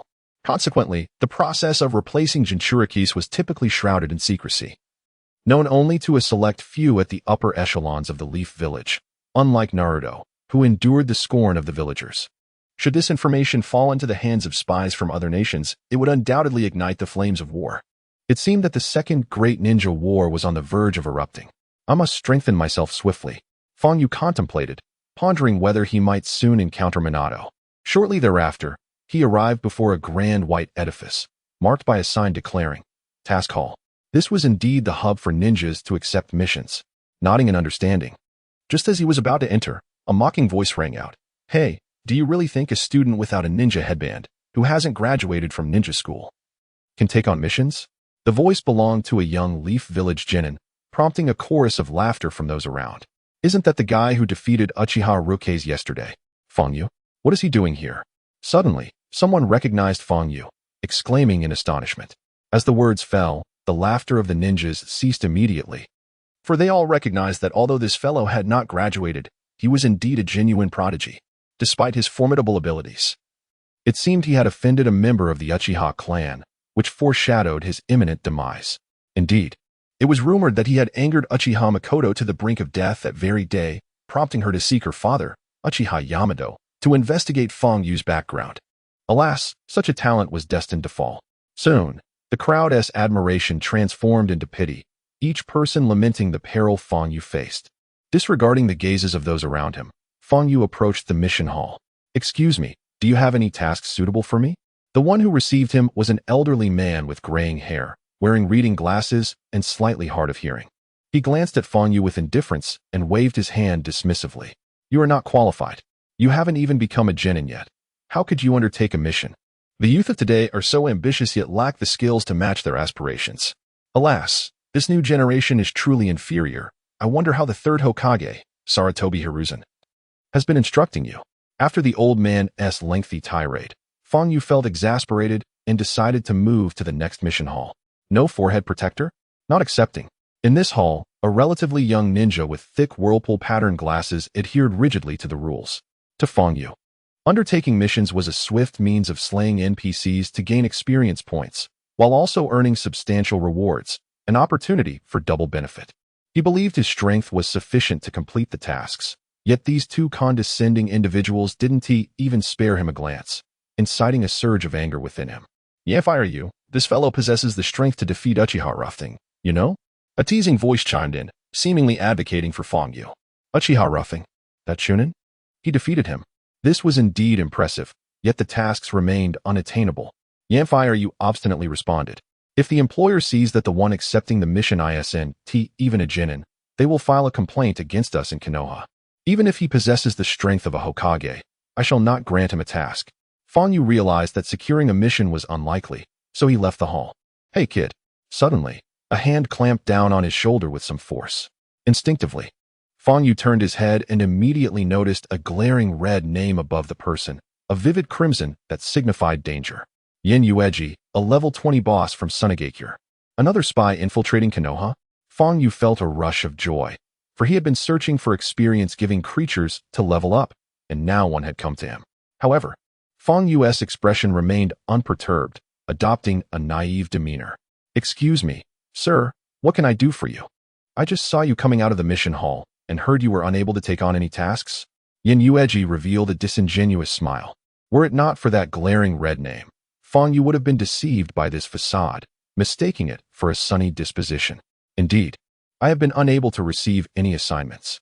I have heard it said that they are aware of my status as a student of the Ninja Academy, rendering me ineligible for mission execution, hence the lack of tasks assigned to me. Fang Yuyang feigned innocence, appearing easily deceived. "Ah, how splendid." Yin Yueji felt a surge of joy within, yet his expression abruptly stiffened. "Just right. I am on my way back to Sandhidden Village. And I require a bodyguard for the journey. Would you accompany me? My funds are rather meager, a mere 5,000 yuan, which likely does not suffice for even the qualification to post a mission at the task hall. Thus, I was considering privately hiring you, if that is agreeable." Seemingly feeling that the temptation was insufficient, he rattled the pouch of money in his hand, producing a clinking sound. However, Konoha Village prohibits the acceptance of private missions. Fang Yuyang feigned a look of difficulty. Yin Yueji's words were impeccably crafted. A typical ninja could indeed be easily misled by him. "No worries, this is a matter between the two of us. What do you say? 5,000 yuan. And Sandhidden Village is not far from here." Yin Yueji continued to entice. "Very well." Fang Yuyang nodded, signifying his acquiescence. "Hiki." Yin Yueji's lips curled into a sinister grin. The two swiftly departed from Konoha Village. Once they had exited and ensured they were well beyond the watchful eyes of Konoha's ninjas, Yin Yueji suddenly turned around. His face contorted into a menacing expression directed at Fang Yuyang. "You brat, you have killed two of my companions. Today, I, Yin Yueji, shall take your life." With that, Yin Yueji drew a kunai, positioning it across his chest, his fierce gaze fixed upon Fang Yuyang. "Ah, so you seek vengeance for them." Contrary to Yin Yueji's anticipated script, Fang Yuyang remained remarkably composed, as though everything was within his calculation. "With that, what are your last words? You little rascal." Seeking death. This time, Yin Yueji had come solely for revenge against the two fallen spies. The spies from Sandhidden Village communicated through special codes, and he had located Fang Yuyang by following those signals. "Even Uchiha Ruke's was no match for me. You are even less so." Fang Yuyang replied with a cold smile, wielding his lightsaber to execute the ghost blade technique. The sounds of clashing metal echoed as sparks flew. The two engaged in a fierce battle, their blades clashing violently. Immediately, Yin Yueji found himself embroiled in a bitter struggle against Fang Yuyang's enigmatic swordsmanship and ghostly movements. Although summoning Sandel and those spirits would lead to swift victory, Fang Yuyang sought to seize this opportunity to hone his close combat abilities. It is imperative to understand that despite his formidable level and skill power, lacking practical experience would prevent him from reaching the pinnacle of the ninja world. Much like a commoner possessing the dragon-slaying blade, without the skill to wield it, even the sharpest blade cannot unleash its potential. Moments later, Yin Yueji faltered, tossing 5 kunai in a desperate attempt to escape. Based on the information left by his companions, Yin Yueji had deduced that the ninja who had slain his comrades was likely of lower rank, yet it was becoming increasingly evident that this was no ordinary opponent. Regret washed over him for having come alone. Alas, his final resistance proved futile against Fang Yuyang, as a single strike from the mountain-crushing blow sent the kunai flying away. "Fortunately, I had prepared a trap here." Yin Yueji took a deep breath and, in a moment of desperation, resorted to his last resort to evade the Konoha ninja, an array of explosive tags affixed to a long iron chain. With a vigorous tug, he swung the chain, igniting the explosive tags with his chakra, which detonated spectacularly. What formidable combat prowess! Fang Yu's expression shifted, compelled to admire this fellow's capabilities. In terms of combat ability, Yin Yueji surpassed Uchiha Rufeng, though both were classified as elite-level bosses. Nonetheless, a significant disparity existed between them. Uchiha Rufeng was still in his 20s, while Yin Yueji had the wisdom and experience of over 30 years, boasting more than a decade of battle experience. Fang Yu furrowed his brow, attempting to evade, but it was too late. He had no choice but to employ a blocking technique. Clang! The lightsaber was struck violently, and Fang Yu felt a substantial decrease in his health. "Humph, kid, your combat skills are woefully inadequate." Seizing the fleeting opportunity, Yin Yueji brandished the iron chain laden with explosive tags once more, hurling it towards Fang Yu, who was caught in the ensuing explosion. Yin Yueji was confident that the 20-plus explosive tags on the chain would be sufficient to obliterate the young man before him. Block! Block! Fang Yu, caught in a defensive stance, managed to parry twice with his lightsaber. Though the chain was repelled, he could not escape the blast radius of the explosive tags, resulting in further loss of health. However, through this painful experience, Fang Yu quickly regained the upper hand in battle. Just before the next explosion, bloodied and battered, he launched himself at Yin Yueji with a powerful strike. Yin Yueji's expression shifted, He had not anticipated that his opponent could exploit this fleeting vulnerability. He silently acknowledged the young man's prowess. He must be eliminated. He swiftly flung 5 shurikens. The sharp shurikens whistled through the air towards Fang Yu. Fang Yu barely managed to evade them. Yet, concealed within the shurikens were Yin Yueji's chakra threads. A prime opportunity. Yin Yueji's eyes glinted as he forcefully retracted the chakra threads, ensnaring Fang Yu's limbs and drawing him closer. Demonstrating the kind of combat experience expected of an elite chunin, every maneuver concealed a deadly intent. Wind release, blade cut. He formed hand seals, feeling his chakra drained. As a gale, sharper than a sword, surged forth like a ravenous wolf, roaring towards Fang Yu. Suddenly, Fang Yu burst into laughter, an inconceivable reaction considering his bloodied state.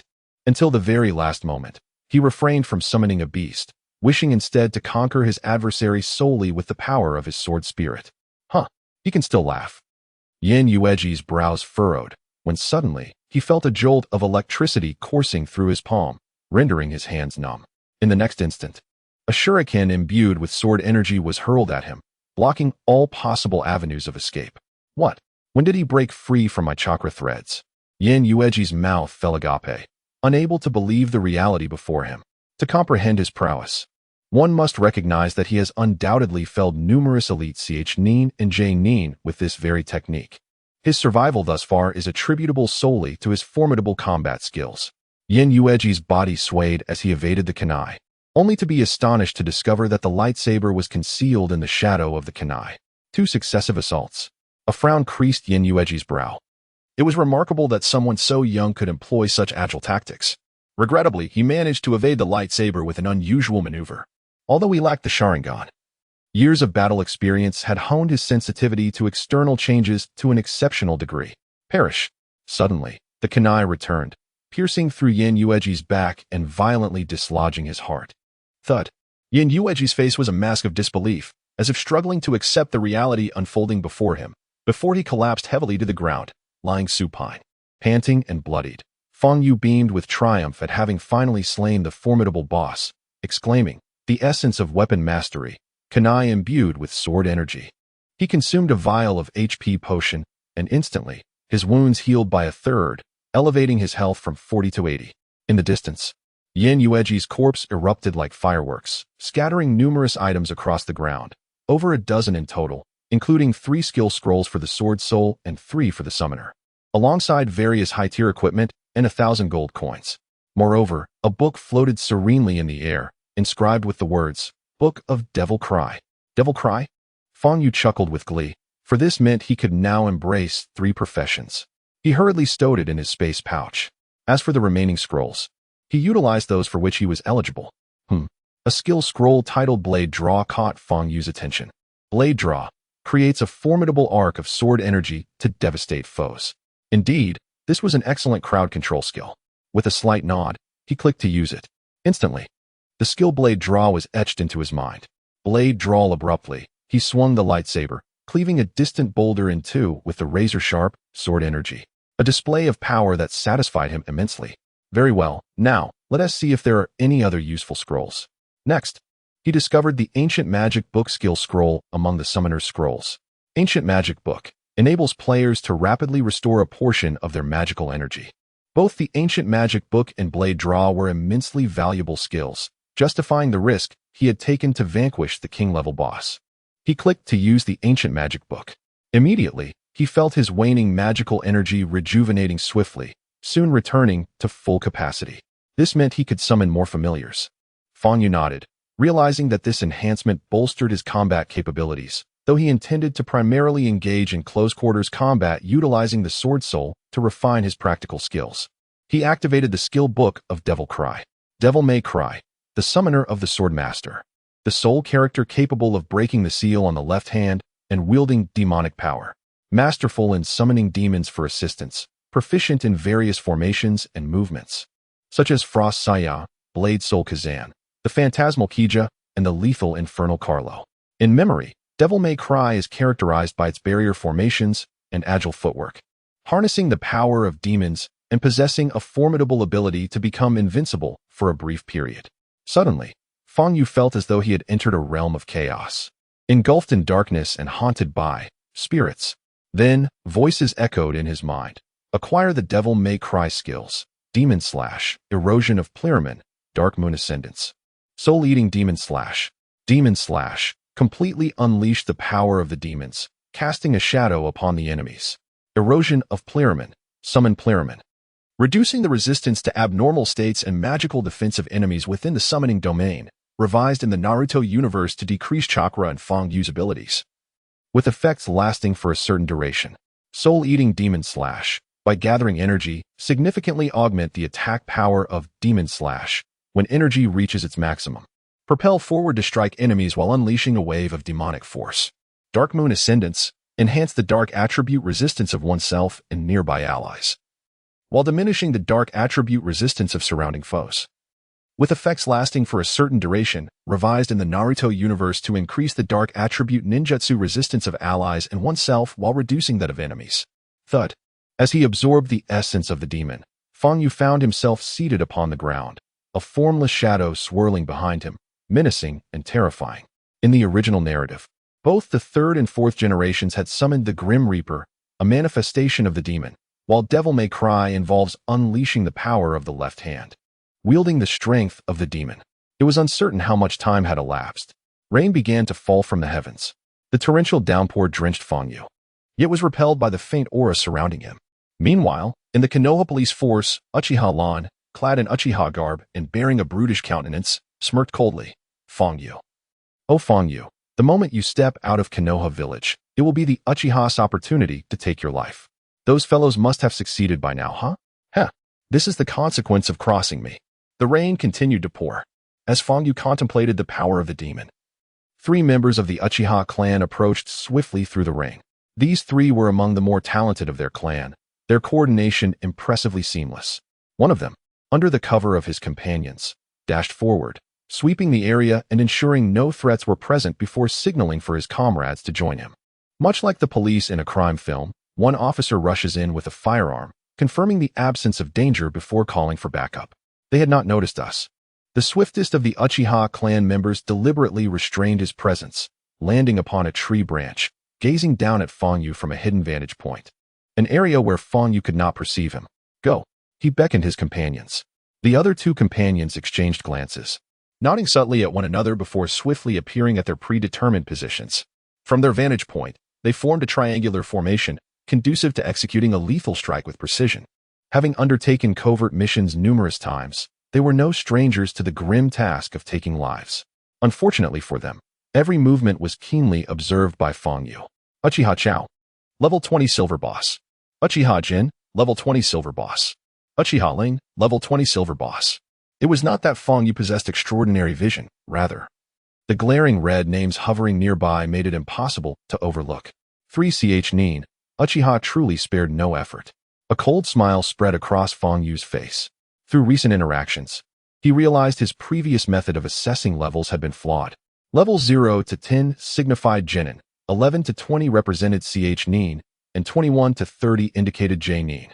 Attaining the maximum level at this stage did not necessarily denote an elite Ch Nin, but rather indicated that their combat capabilities had reached their peak.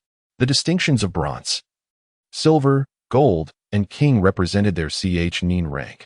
Only a fully leveled, king-tier ninja could be considered elite. Having clarified this, Fong Yu gained a rough understanding of the 3 ninjas' strengths. They might only possess slightly superior Ch Nin abilities, yet their combat experience had reached its zenith, rendering them formidable adversaries. How is this possible? The Uchiha trio was taken aback by Fong Yu's words, their expressions betraying disbelief. How had this boy sensed their presence despite their suppressed auras? They found it utterly perplexing. Let us engage. I am eager to level up. Fong Yu replied with a chilling smile. The Uchiha members stiffened, exchanging glances before advancing in a triangular assault. Their speed was remarkable, unleashing the full power of Ch Nin in the blink of an eye. Confronting a single enemy is entirely different from facing 3. The combined strength of 3 cooperating ninjas is exponentially greater than the sum of their parts. Just like the original trio of Ino Shikicho, each individual was lackluster, but when united, they were nearly invincible unless faced with an extraordinary foe. Fong Yu understood well that brute force alone would not suffice against them, and in this deadly encounter, a single misstep could lead to his demise. Contract Summon, Sandel. Spirit Summon, Ye Dian. Spirit Summon, Lei Wasi. Spirit Summon, Bing Nai. With a flourish of his lightsaber, Fang Yu summoned 4 beasts in one breath. What? The 3 Uchiha members stood in stunned silence, unable to fathom the scene before them. To what extent was this boy powerful, capable of summoning 4 beasts simultaneously? It was simply unimaginable. Time allowed no room for contemplation. Sandel, accompanied by Adiyan, lunged at a member of the Uchiha clan, while Levos and Ice Knives targeted another, leaving the remaining foe for Fang Yu to confront. In an instant, battle erupted. The 3 Uchiha initially believed that their coordination would ensnare Fang Yu in an inescapable plight, unaware that 4 summoned beasts would disrupt their strategy. Clang.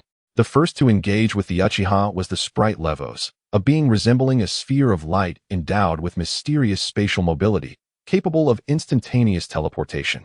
Launching an attack in the blink of an eye, unleashing a streak of electricity upon Uchiha grass.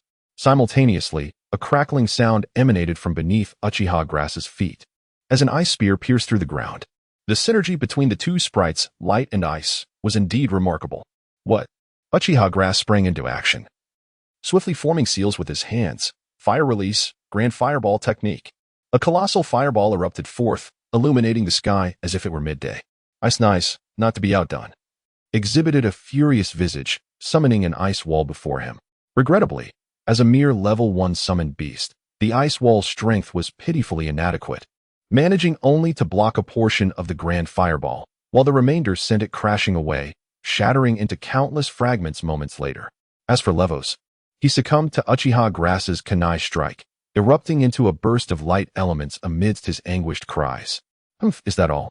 Uchiha Grass landed with poise, a derisive smile gracing his lips. As a seasoned Chunin, how could he possibly falter against a mere summoned beast? Meanwhile, Uchiha Gen had dispatched the sprite Adiyan, sending the shield-like Sandel flying, thereby consolidating their advantage. Was it truly necessary to deploy 3 Uchiha clan members? Uchiha Gen and Uchiha Grass regarded Fang Yu with disdain, underestimating him. Yet, their smirks faltered, frozen in disbelief. What? In that moment, their comrade Uchiha Ling lay pierced through the chest by Fang Yu's luminous sword, collapsing lifelessly to the ground. Surrounding Uchiha Ling was a bizarre black formation, from which 2 spectral figures emerged, their grotesque smiles unfurling, one with a yellow face, the other black. As Uchiha Ling met his demise, a resplendent explosion illuminated the surroundings, scattering an array of 7 or 8 equipment skill scrolls across the ground like dazzling fireworks. The demon cry can summon a total of 7 demon gods. The first demon god, Kazan, the Blade Soul, augments my strength through the Blade Soul formation. The second demon god, Plemon of Corruption, with its profound void gaze, lures enemies and weakens their body and spirit. The third demon god, Kaya of the Flickering Shadow, safeguards me from foes, nurturing the hope of victory. The fourth demon god, Saya of Frost, commands the icy chill of the mind, drawing enemies into her realm. The fifth demon god, Resetsu of Pestilence, governs all maladies, representing the right arm of Dirich. The sixth demon god, Carlo of Nether Flames, ignites the power of darkness, granting me the ability to unleash black flames. The seventh demon god, Bolashu of Malevolence, your insatiable greed devours all, draining the souls of the world. At present, Fang Yu, having mastered the demon cry skills, can summon only the first 2 demon gods. Yet, their powers are formidable. One enhances his stamina and strength, while the other diminishes the chakra and defenses of his adversaries. Although his opponent is merely a silver boss, swiftly dispatching him is far from simple. Thus, while summoning his beasts, Fang Yu consumed a vial of MP potion, bringing forth the 2 formidable demon gods. With their assistance, Uchiha Ling's chakra was partially diminished. Although it was but a fraction, it sufficed for Fang Yu to wield his sword and vanquish his foe. This young man exuded an unsettling aura, and the barriers surrounding him instilled a sense of dread. Uchiha Jin could not contain his rage, demanding to know, "Who are you? Not only can you summon beasts, but you wield the power of barriers as well." They discerned the strangeness within that barrier. Fang Yu remained silent, brandishing his luminous sword with a clang. "I shall reveal your fate in the underworld." He understood that, before a ninja with extensive combat experience, the power of the 2 demon gods could only be utilized once. Seeking death, Uchiha Jin roared in fury, his eyes wide with rage, the death of his comrade igniting a fierce drive within him. "I will kill you. Come on, come at me," Fang Yu taunted, standing amidst the demon formation with a cheeky expression. Suddenly, his eyes widened as he perceived a sharp whistling in his ears, as if a lethal weapon were hurtling towards him. Shuriken. When did this happen?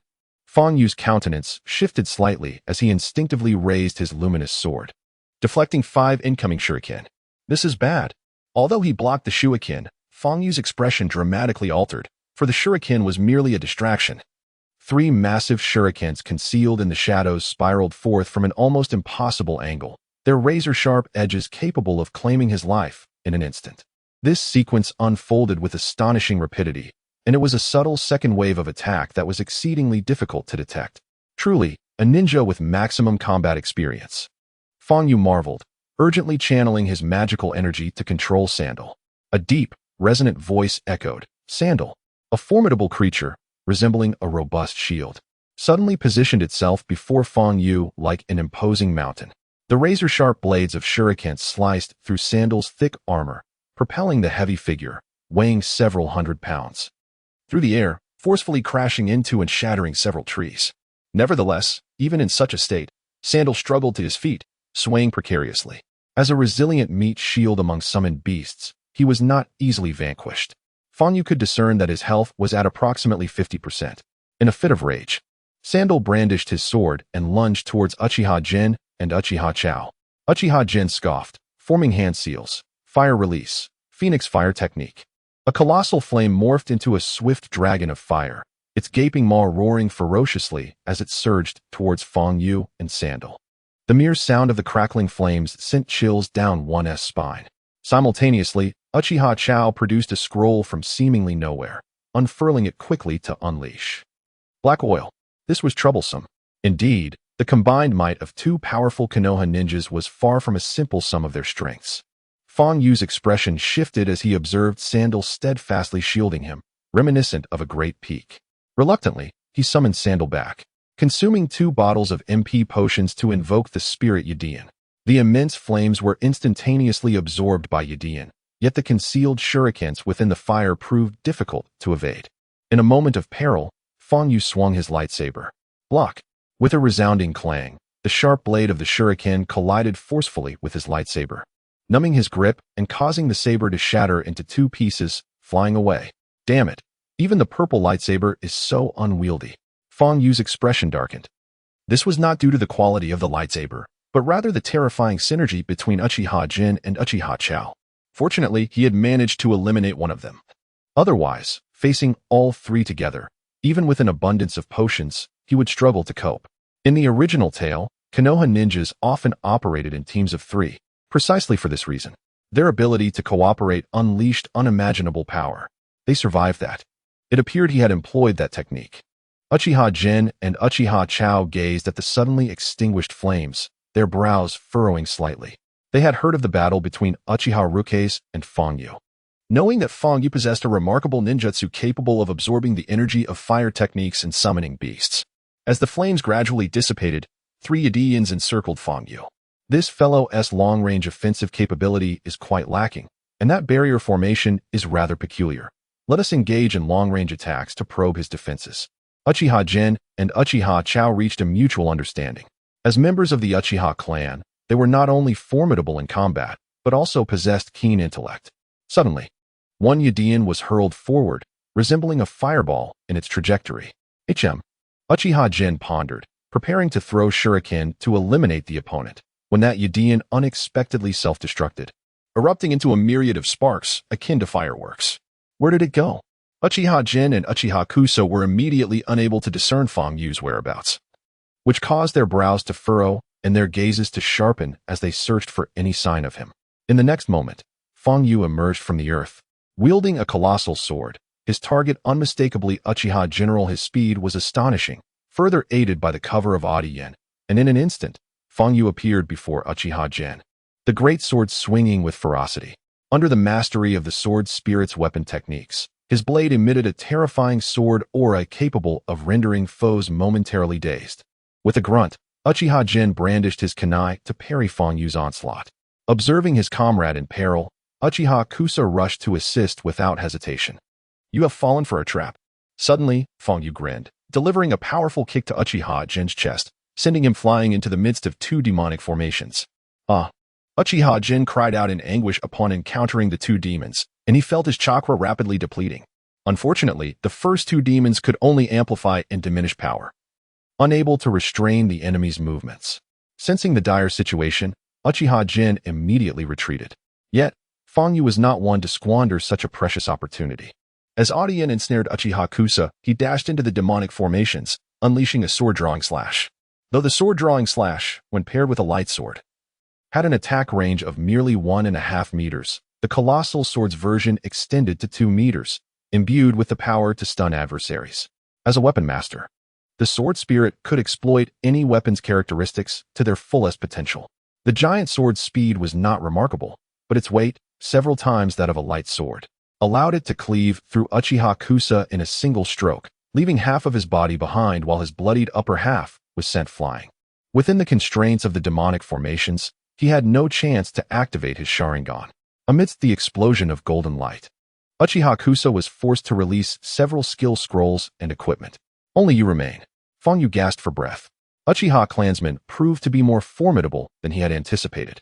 Fortunately, his mastery of techniques was extensive. Otherwise, he would surely have perished here.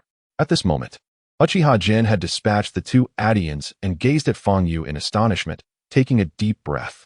A boy who had been a mere weakling days ago, beaten to death by the Uchiha, now possessed the strength to contend with them. It was utterly terrifying. The Uchiha had dispatched 3 of their number as a precaution. 3 upper-middle J-nin, each with years of combat experience, having successfully completed B and even A-ranked missions, yet now, they lay defeated. You are quite impressive. Uchiha Jin's Sharingan whirled, projecting a dreadful reflection within its tomo. In the next moment, he hurled 5 kunai and then turned to flee. Damn it! Fong Yu had prepared himself for a fierce battle, only for this scoundrel to abandon him and run away. Was the script meant to unfold in such a manner? If Uchiha Jin managed to escape back to Konoha, it would undoubtedly spell disaster. Let us not dwell on the myriad of skills involved. The astonishing rate of improvement observed in recent days is indeed difficult to elucidate. Fong Yu consumed an entire bottle of red elixir, along with a rare stamina potion.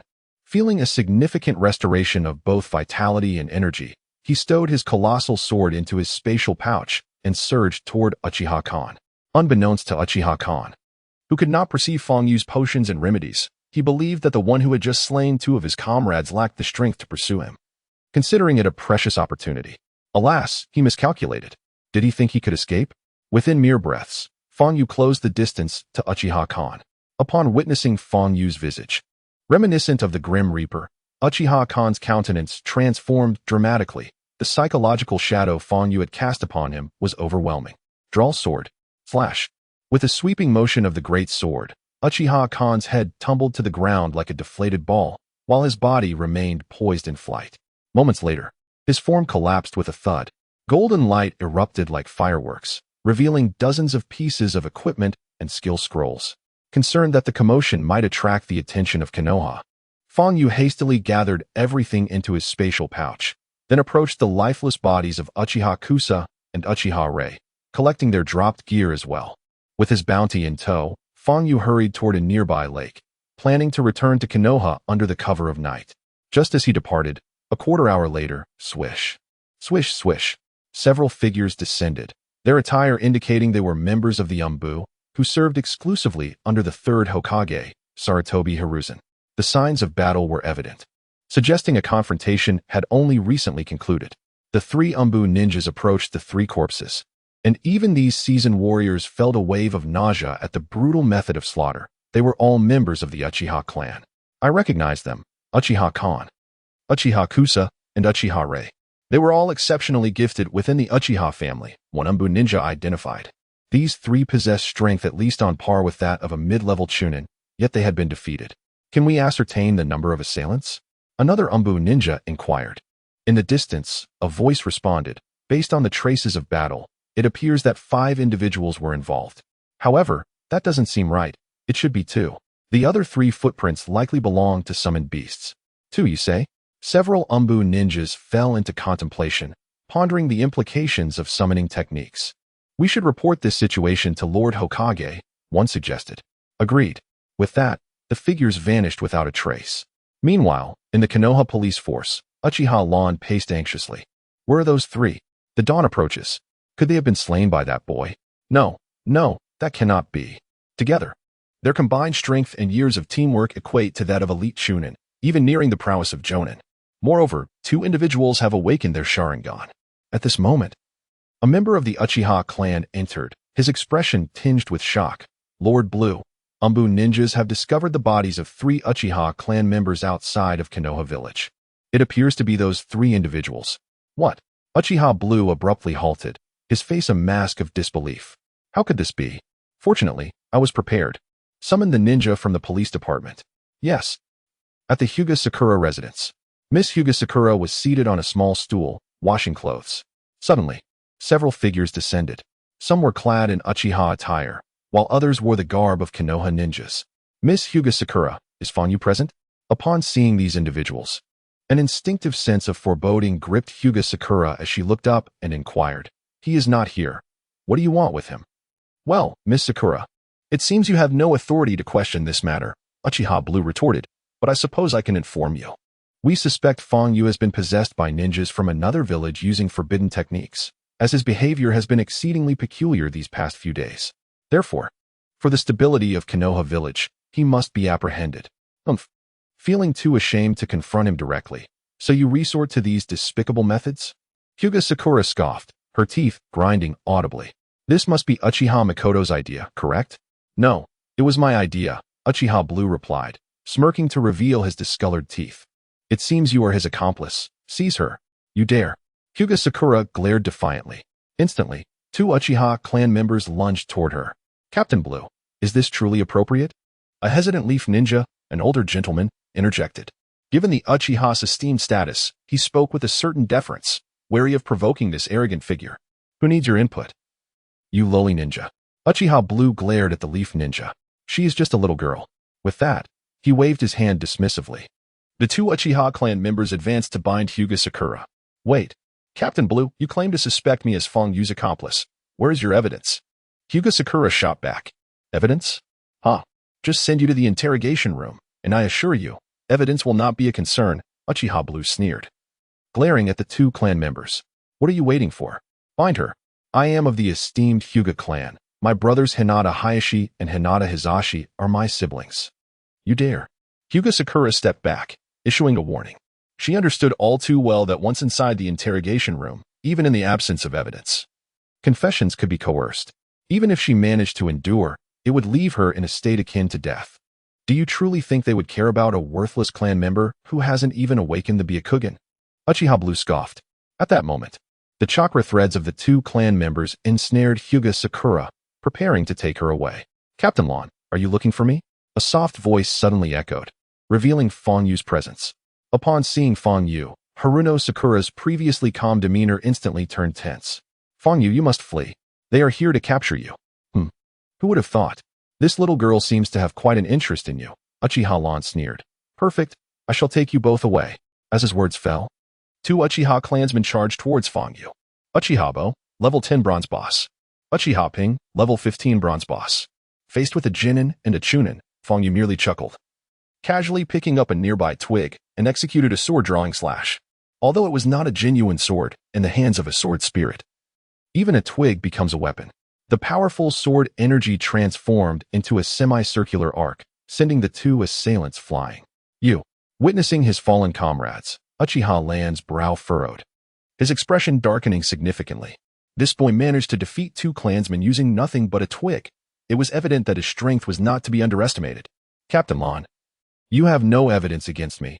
Dragging me to the police department is utterly unreasonable, both morally and logically, Fangyu remarked nonchalantly, his provocative gaze piercing through to Lan, sharp as a sword, momentarily dazing the captain. After several breaths, Captain Lan regained his composure. You little rascal. Once I interrogate you, I shall acquire the evidence needed. Just the charge of assaulting an officer is enough to imprison you. Do not forget, even civilians possess the right to appeal. What, Captain Lan? Do you intend to place yourself above the laws of Konoha? Fangyu retorted. Lan was momentarily rendered speechless, struggling to find a response. You sharp-tongued brat. Captain Lan scoffed. glancing at the surrounding Konoha ninjas. What are you doing? Seize this boy at once. Apologies, Brother Fangyu. We are also left with no choice. They lamented, constrained by Uchiha's influence, and quickly advanced towards Fangyu. Wait. Suddenly, a deep voice resonated, interrupting the tense atmosphere and causing Captain Lon to feel vexed as he turned to reprimand the intruder. However, upon recognizing the newcomer, his expression transformed dramatically. Lord Hokage, what brings you here? The voice belonged to Sarutobi Hiruzen, the third Hokage of Konoha. Is this truly the third Hokage? Fangyu mused, glancing upward to assess the Hokage's level, only to find a line of XS above his head. Sarutobi Hiruzen, XXXX level XXXX. The text was orange, indicating a neutral stance towards Fangyu. Now, Sarutobi Hiruzen appeared to be in his prime, likely in his 30s, holding a pipe, clearly enjoying a smoke at this moment. Behind Sarutobi Hiruzen stood an extraordinarily beautiful woman, her skin so delicate that it seemed capable of glistening with droplets of water. With a petite mouth resembling a ripe peach and a cascade of golden hair styled into mischievous braids, she was none other than Tsunade, the granddaughter of Hashirama Senju and the princess of the Land of Fire. Tsunade, of an unknown rank, left Fangyu perplexed, for he was unable to discern her level. However, he speculated that she had reached the threshold of a pseudo-shadow level at that moment. Is this the lad you were referring to, Hokage? Tsunade inquired, casting a curious gaze over Fangyu, as if attempting to peer into the depths of his soul. The third Hokage remained silent, briefly glancing at the quaking Uchiha Lon, and spoke in a measured tone. Uchiha Lon, I heard every word of your conversation just now. So, you possess no evidence, do you? Uchiha Lon realized the gravity of his predicament. His eyes darting nervously, he promptly knelt, tears streaming down his face as he pleaded, Hokage-sama, please understand. I was merely concerned that spies from other hidden villages might have infiltrated Konoha. Fangyu's recent behavior has been exceedingly peculiar, which led me to suspect him. As for lacking evidence, I was merely anxious that my hesitance might allow a potential threat to Konoha to escape. While his words sounded noble and appeared to prioritize the safety of Konoha, a closer examination revealed a logic akin to that of a bandit. Sarutobi Hiruzen furrowed his brow, stating, Do not think I am unaware. It was you who orchestrated Fangyu's prior assault, leading him to unconsciousness. How could that be possible? Uchiha Lon stammered. The commotion had drawn a considerable crowd, among whom were spies from various clans. It was well known that since the leadership of Konoha underwent a significant transformation, the Uchiha clan's status had gradually diminished, leading to growing discontent among their ranks. Presently, the relationship between the Uchiha and Konoha was exceedingly delicate, and Sarutobi Hiruzen, as the administrator of the village, might exploit this opportunity to exert pressure on the Uchiha, rather than a confrontation between Fangyu and the Uchiha. This scenario resembled a clandestine struggle between the upper echelons of Konoha and the Uchiha clan. Thus, all parties were eager to use this opportunity to gauge Konoha's stance. In the original narrative, Konoha appeared harmonious on the surface, yet, during the unfolding of the story, the various clans had already established their power dynamics, entering a relatively peaceful period. Prior to this, however, the clans within Konoha had been engaged in both overt and covert struggles for dominance. This was evident from the fact that both the first and second Hokages belonged to the Senju clan, while the third Hokage hailed from the Sarutobi clan. The tragic night of the Uchiha massacre was not merely a consequence of the Uchiha clan's own misdeeds. It was also intricately linked to the machinations of the Sarutobi clan and the prominent Hyuga, Inuzuka, Nara, and Yamanaka clans who subtly stoked the flames. At present, the Uchiha's lack of trust offered a prime opportunity for the other clans to expand their influence. Fangyu meticulously contemplated these unfolding events in his mind. As I stood there, Sarutobi Hiruzen found himself momentarily speechless, rendered mute by a single statement from Uchiha Ran. It seemed he was at a loss for words. Suddenly, Uchiha Ran, in a moment of inspiration, posed a question. Fangyu, could you elucidate the reason behind your remarkable ascent to the level of a Chunin in such a brief span of days? Recall, prior to this, you were unable to even pass the graduation examination of the Ninja Academy, earning the derisive title of Konoha's failure. This question deftly shifted the topic of discussion.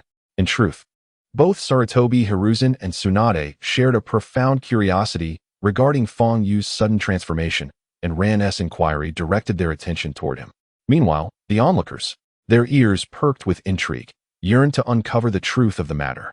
With a glimmer of ingenuity, Feng Yu feigned indignation, exclaiming, "Oh, so you wish to know why I have suddenly become so formidable in just a few days? How could I not improve? If I did not, I would be annihilated by the Uchiha." Annihilated.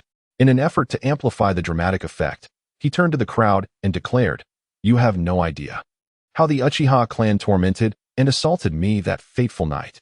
Amidst the torrential rain, my body bore the scars of their brutality. Were it not for Hyuga Sakura, I might have perished in Konoha, becoming the first victim of such violence.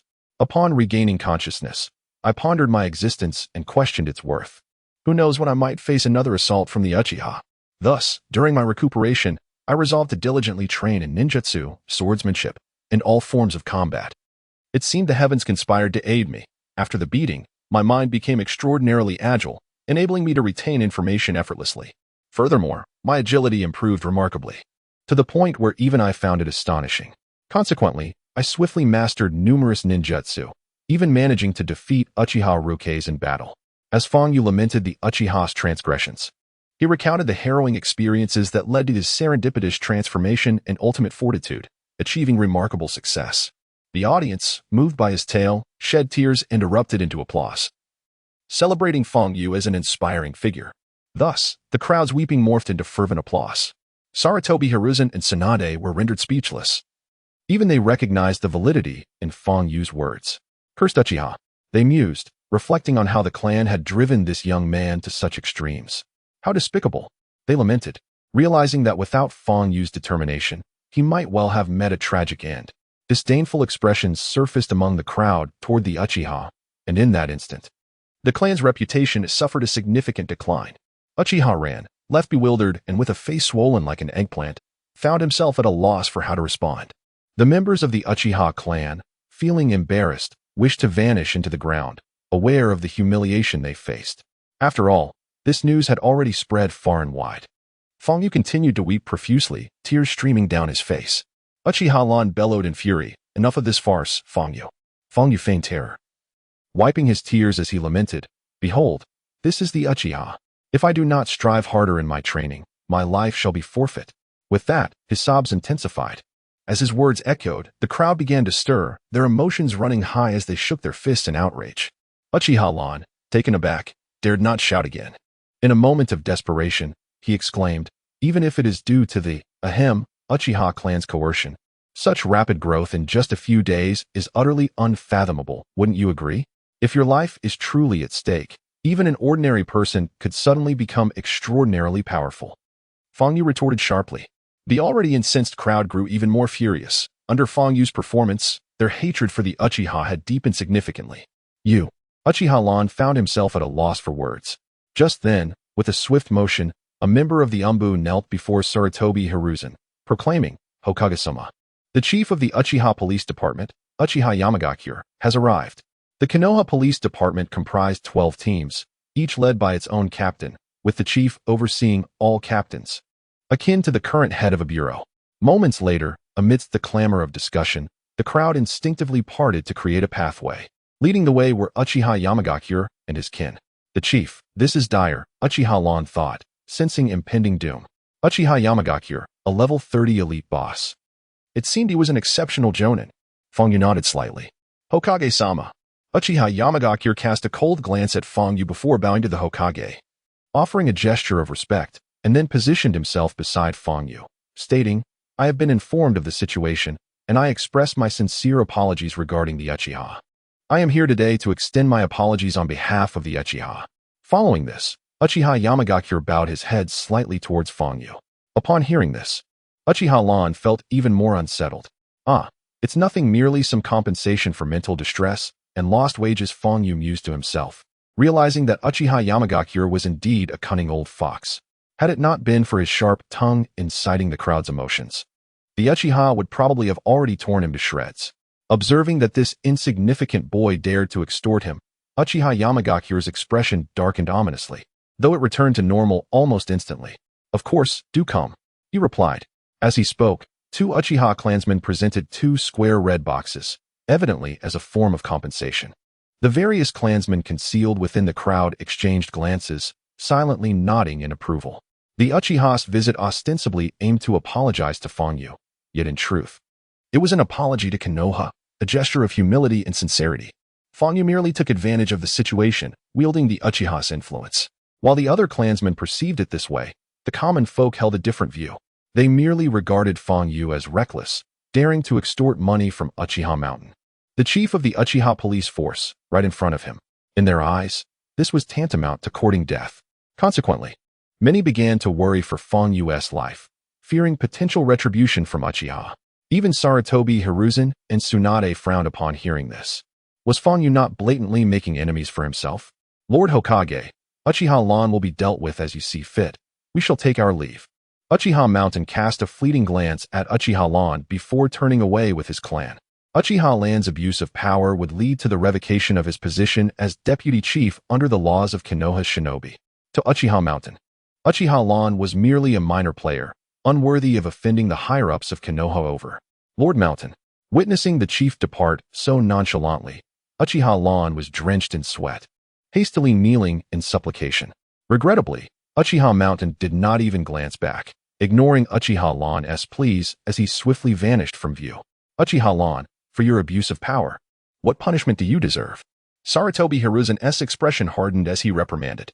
Uchiha Mountain's recent appearance had already conveyed the Uchiha clan's stance, to abandon Uchiha Lan as a pawn.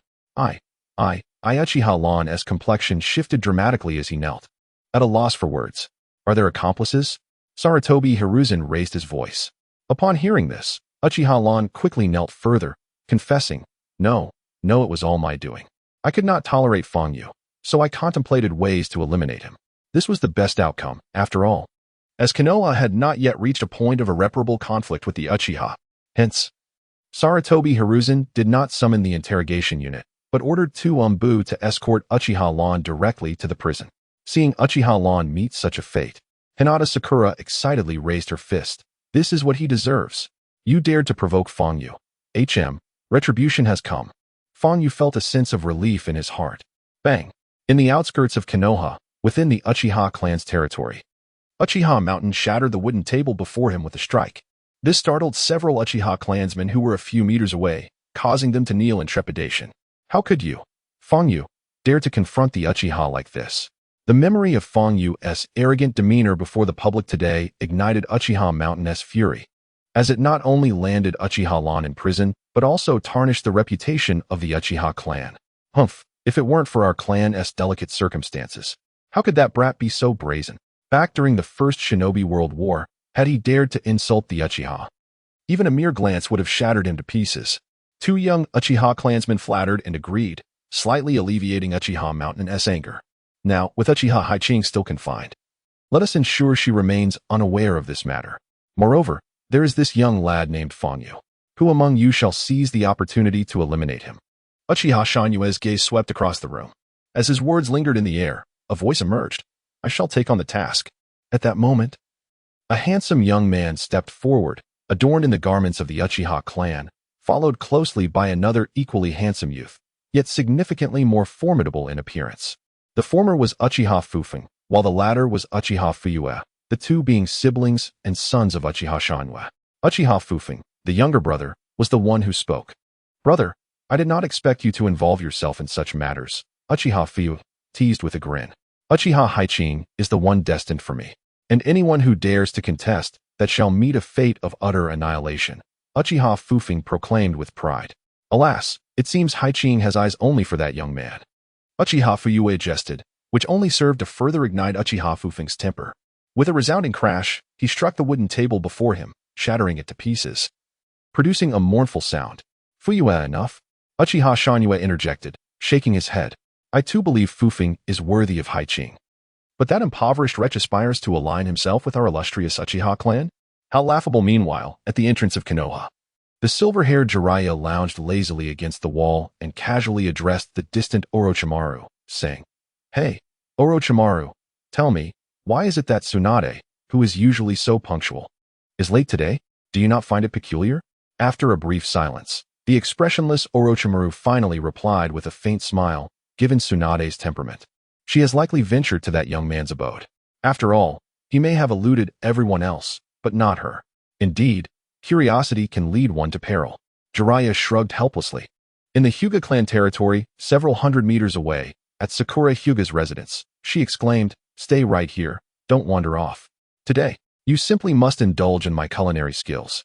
Following the resolution of the recent troubles, Sakura insisted on taking Fanyu back home to express her gratitude for saving her life by preparing a heartfelt bento. Unable to refuse her earnest invitation, Fanyu accompanied her. Without delay, Sakura produced an apron from seemingly nowhere, donned it, and dashed out wielding a spatula as if preparing for battle. Finally, it was over. Seizing the moment, Fanyu closed his eyes, delving into the spatial pouch to organize the rewards obtained from slaying 3 Chunin the previous day. He had initially intended to do so upon returning to Konoha, but given Uchiha Lan's actions against Sakura, he had left the rewards unattended. Upon a cursory examination, Fanyu discovered that among the skill scrolls acquired, the majority were related to Sword Spirit, Summoner, and Devil May Cry. Adhering to the principle of waste not, want not, he utilized them all. He elevated the crucial skills, Blade Draw from level 1 to level 3, and Crumbling Mountain Strike from level 3 to level 4. Covenant Summoning, Sandel ascended from level 1 to level 2, while the second Demon of the Reaper also advanced from level 1 to level 2.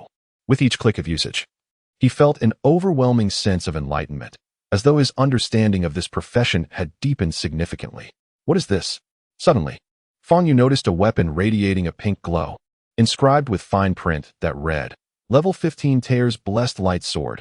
Artifact. There is a chance that when using the Demon Sword technique, one will receive a blessing. Blessing grants the user a 50 increase in attack speed and a 100 increase in movement speed, lasting for 30 seconds. This is an artifact. Fanyu could hardly believe that he had acquired such a treasure.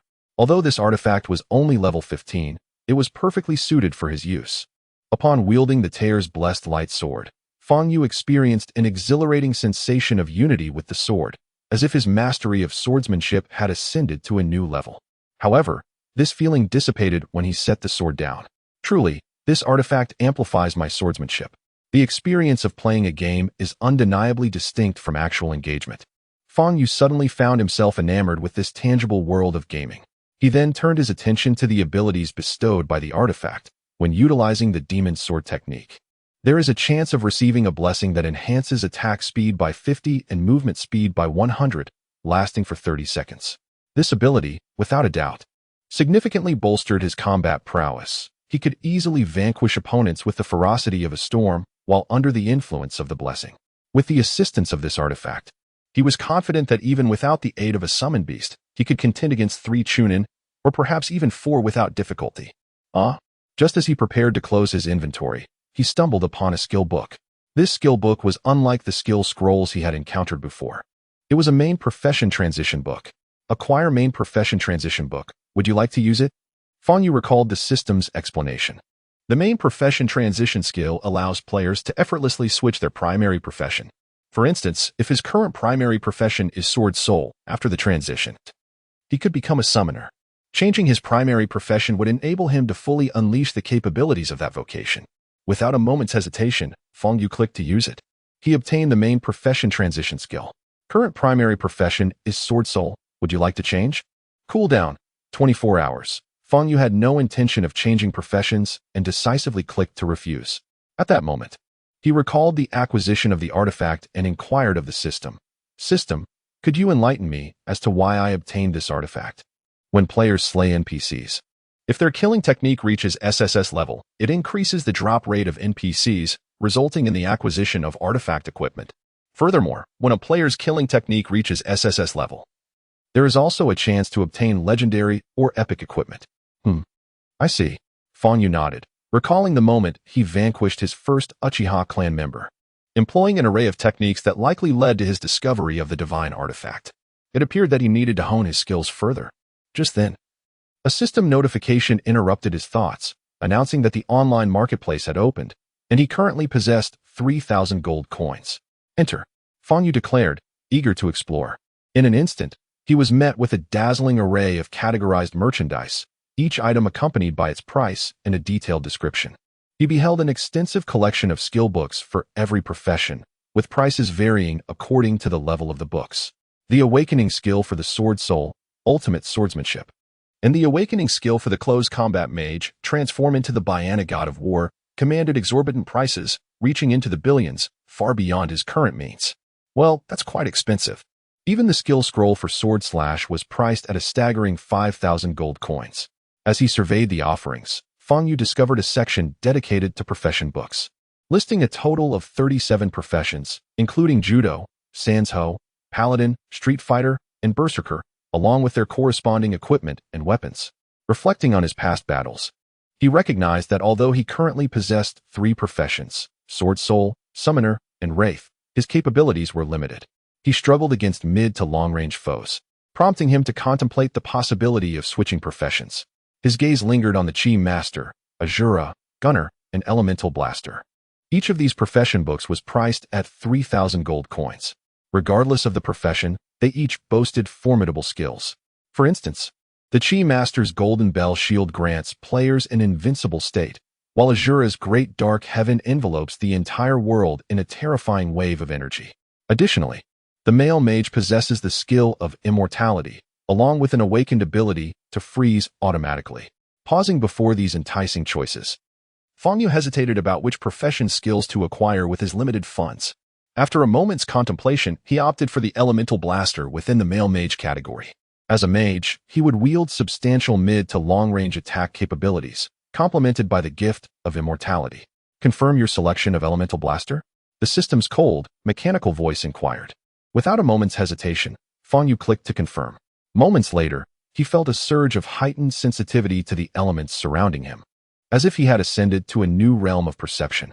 With just a thought, the elements would respond to his will. Is this the sensation of being an Elemental Blaster? Fang Yu felt a thrill of excitement. If one were to consider the worldview of Naruto, it was as if he had simultaneously mastered 4 elemental techniques. Shortly thereafter, a powerful wave of information flooded into his mind. Congratulations. The Elemental Blaster has successfully become your secondary profession. You have acquired the following skills: Immortality, Attribute Change, Attribute Protection, Elemental Surround, Earth Flame, and Ice Crystal Drop. The Immortal Body. When a player's health reaches 0, they do not perish immediately. Instead, they recover their health at an astonishing rate until it reaches 100. However, during this process, any damage sustained is doubled, and should their health fall below a certain threshold, death will ensue. Elemental Manipulation. This ability allows players to effortlessly wield the powers of the 4 elements, light, darkness, water, and fire, while enhancing the potency of corresponding elemental skills. Elemental Resistance. Players gain resistance to the 4 elements. In the context of the Naruto world, this translates to immunity against techniques associated with lightning, water, fire, and Yin release. Upon reaching the maximum level, players can become immune to these 3 ninjutsu skills. Here, Yin release refers to Ino's mind techniques, those of a spiritual nature. Elemental Surround. This ability generates an aura of elements surrounding the player, each imparting unique effects based on the elemental manipulation in use. When the water element is active, there is a chance to freeze enemies. The lightning element can stun foes. The darkness element may draw in adversaries, and the fire element can scorch them. Earth Flame. This technique summons multiple fire pillars from the ground to assault enemies. Ice Crystal Drop. This ability creates ice pillars that fall within a small magical array, inflicting damage on all enemies within range, with a chance to freeze them. Upon mastering the skill, Fang Yu realized that becoming an elemental freezer not only granted him immortality and mid to long-range offensive capabilities, but also the ability to resist lightning, water, fire, and Yin release techniques. At that moment, Fang Yu suddenly noticed a swiftly approaching health bar in the distance. Upon seeing this health bar, a sly smile crept across Fang Yu's face, as it clearly indicated, Tsunade, XX level XXXX. Subsequently, the health bar concealed itself behind a wall, seemingly attempting to mask its presence. Alas, in Fang Yu's eyes, such efforts were futile. Nevertheless, he feigned ignorance. Tsunade had come, presumably to ascertain the truth, as no one would believe such an absurd claim of transformation from a mere rookie to a Nin-level powerhouse in just a few days. Since she wished to observe, he would grant her ample opportunity. With this thought, Fang Yu grinned and suddenly conjured a fireball with a flick of his wrist. Fire release. As Fang Yu had anticipated, Tsunade's arrival was indeed for reconnaissance, driven by her curiosity about the boy. Upon witnessing the fireball, She instinctively assumed Fong Yu had mastered fire release without the need for hand seals. The fireball was, in fact, a manifestation of his elemental surrounding skill. Moments later, Fong Yu deftly manipulated the fireball, causing it to orbit around him. What technique is that? Tsunade was taken aback. While forming a fireball with chakra is relatively simple, the ability to control it with such finesse requires an extraordinary level of chakra mastery. Moreover, she had never encountered a technique that allowed a fireball to encircle its user. Unfortunately for her, this astonishment was merely the beginning. Fong Yu summoned the elements of lightning, water, and darkness, each swirling around him like ethereal sprites alongside the fireball. He had not only mastered fire release, but also water and lightning release. What, pray tell, is that dark entity? Is it earth release? Wind release? No. Could it possibly be a bloodline limit? To master 4 forms of ninjutsu simultaneously, alongside a bloodline limit? Tsunade was left utterly astounded, as this scene surpassed all her expectations. Particularly the shadowy orb, reminiscent of a fireball, sparked her curiosity, leading her to believe it was indeed a bloodline limit. After all, only such a limit could provide adequate explanation. Suddenly, Fong Yu's demeanor shifted dramatically. He dashed out of the room and arrived at the riverbank, where he began to manipulate the 4 elements. Earth flame. Boom, boom, boom. Without even forming hand seals, the river before him began to surge. Moments later, robust pillars of fire erupted skyward, sending water splashing and waves surging, illuminating the heavens as if it were broad daylight. A dense steam enveloped the area, thick as fog and refusing to dissipate. Such formidable fire-release ninjutsu. Tsunade initially believed that mastering 4 forms of ninjutsu, while extraordinary, would preclude specialization. Yet, witnessing this display, it was evident that it was far from a hasty endeavor. Furthermore, the potency of this fire release surpassed even that of the Uchiha's Phoenix fire technique. Her astonishment deepened. She had presumed Fong Yu might be somewhat lacking in water release, but the next moment shattered her assumptions entirely.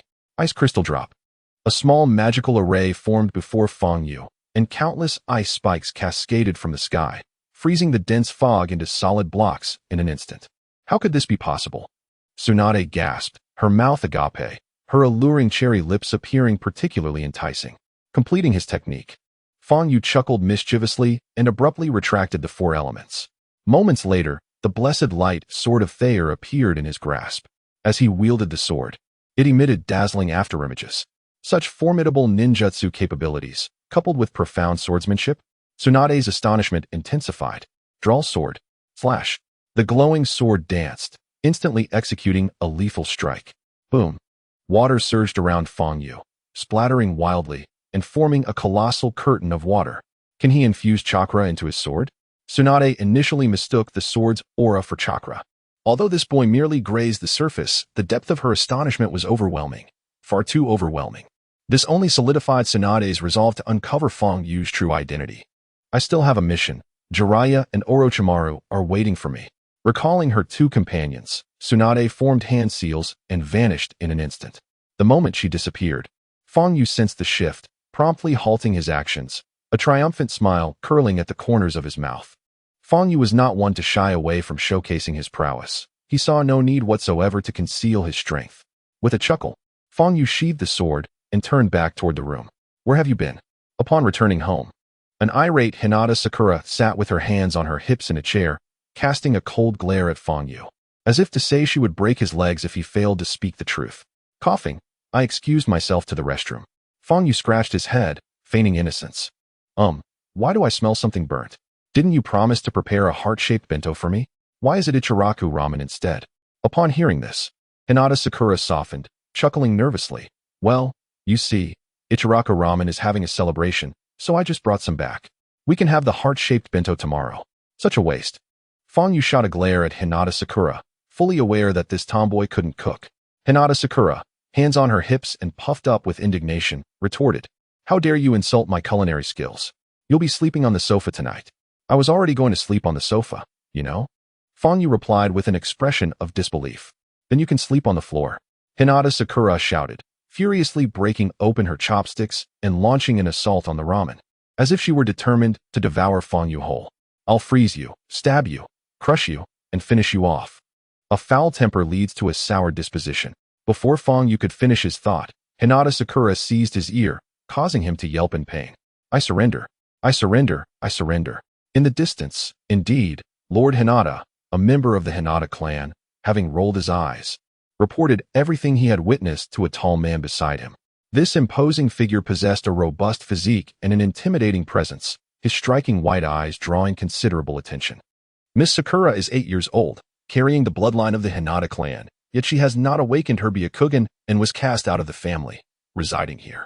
Unexpectedly, she has come into contact with that boy. Hinata Nichi pondered with crossed arms. That boy is a sworn enemy of the Uchiha, and Miss Sakura happens to be his friend. It seems there is an opportunity to exploit. In the early morning, Fangyu set out early. At the Hinata residence, 3 guests had arrived today. You are here today for this matter. Hinata Sakura coldly regarded the individuals before her, referring to one as her brother from the Hinata clan. At 8 years old, I had not awakened my Byakugan, and I was mercilessly expelled from home. Now, having become Fangyu's friend, you wish to leverage this to have me return to the Hinata clan? Standing before her were Hinata Nichi and 2 other members of the clan. Miss Sakura, do not forget, your parents left you at birth. It was Lord Nichi who raised you. Although you are no longer part of the Hinata clan, you cannot disregard the bond of nurturing. One of the Hinata members coldly reminded her. Hinata Sakura sneered, don't think I'm unaware. The reason Nichi raised me was in hopes that I would awaken the strongest Byakugan to bring glory to the clan. Was I not expelled for this very reason? A clan member who cannot awaken the Byakugan is a great disgrace to the Hinata. You. Sakura's words silenced the Hinata clan member. What? Am I not speaking the truth? Hinata Sakura glared defiantly. After a moment of silence, Hyuga Hizashi suddenly remarked, I can perceive your affection for that young man. Should you agree to return to the Hyuga clan, I will beseech Lord Hokage to allow Fangyu to marry you. I am aware of your feelings for him. Yet he seems to favor Uchiha Haiching, correct? Despite your kindness towards him, he may not linger for long. At this point, noticing Hinata Sakura enveloped in silence, Hizashi chuckled softly and continued, you might consider this an opportunity bestowed by the clan for you to win his heart. I trust you will not decline. The Hyuga clan and the Uchiha clan are both illustrious noble families, renowned for their bloodline limit techniques. Following the fallout between Fangyu and the Uchiha clan, the Hyuga clan had been contemplating how to utilize Fangyu for their advantage. Get lost. Hinata Sakura huffed, turning sharply to ascend the stairs. Sakura-san, a Hyuga clansman, furrowing his brow, prepared to intervene, but was halted by Hizashi's piercing gaze. It's all right, Sakura-san. Your refusal at this moment is inconsequential. The doors of the Hyuga clan will always remain open for you. With a smirk, Hizashi vanished with his clan members, leaving no trace behind. Unaware of these developments, Fangyu was strolling through the streets of Konoha. As he appeared, the townsfolk began to gather, whispering among themselves. That's him, the one bold enough to offend the Uchiha. Wow, he is still alive. I wager the Uchiha will soon take action against him. The conversations among the commoners predominantly revolved around the impending confrontation with the Uchiha and how long he might survive. At that moment, a soft voice called out, Hey, Fangyu. He turned to see a ninja in his 20s wearing a Konoha forehead protector. Searching his memories, he recalled this was his instructor from the Ninja Academy, Idoka. Idoka-sensei, do you need something? Fangyu asked, puzzled, as he noticed the orange name above Idoka. Come with me. Idoka glanced around cautiously, ensuring no one was watching, and quickly led Fangyu to a secluded spot. Facing Fangyu's confusion, he mysteriously pulled out a bag of snacks from his pocket. Though I often overlooked you during your time at the ninja school and even reprimanded you frequently, alas, considering your precarious situation, I have brought you some of my secret stash. Eat well, so you won't have any regrets on your journey. With that, Idoka mysteriously turned and departed. Hey, Fangyu then realized that Idoka believed he was destined to die. Indeed, offending the Uchiha was akin to courting death. Feeling disheartened, Fangyu took a few steps and bumped into Hyuga Hizashi. Brother Fang, why not take refuge with our Hyuga clan? Rest assured, as long as the Hyuga clan stands, the Uchiha would not dare to act against you. Hizashi declared confidently. Seriously, it feels as if I am already on the brink of death. Fangyu promptly declined, ignoring the sympathetic gazes around him as he wandered through the outskirts of Konoha. As the Second Shinobi World War looms on the horizon, the number of spies from rival villages has seen a resurgence, seemingly intent on uncovering the secrets of the Hidden Leaf Village. Seizing this opportunity, Fangyu contemplated the notion of eliminating a few spies from other ninja villages to bolster his own prowess. However, he dismissed the lower-ranking Genin spies as inconsequential. viewing them as mere trifles that would be a waste of his time. After wandering for a while, he encountered numerous genin but not a single Chunin-level spy, which left him feeling somewhat disheartened, especially as he could not accept missions from the task hall. Suddenly, his spirits lifted. Before a ramen shop, he spotted a notorious rogue ninja, distinguished by his bright red name. This rogue, clad in simple attire and draped in a cloak, was none other than Tian, a level 23 silver boss from the Rain Village. Feng Yu was surprised to see a J-Nin in the vicinity. He pondered thoughtfully. Despite being on the lower end of the J-Nin spectrum, reaching such a rank was no trivial feat. Taking a deep breath, he discreetly settled nearby to observe. Before long, the J-Nin vacated his seat and turned to exit the Hidden Leaf Village. It appeared he had successfully gathered intelligence. Analyzing the situation, Feng Yu stealthily followed him, utilizing the red name feature to track him from a distance without fear of losing him. In no time, Tian exited the village, and Feng Yu followed suit. Meanwhile, Feng Yu had left the village. A member of the Uchiha clan, tasked with shadowing him, knelt behind Uchiha Fufeng. "Ah, I didn't expect an opportunity to arise so soon."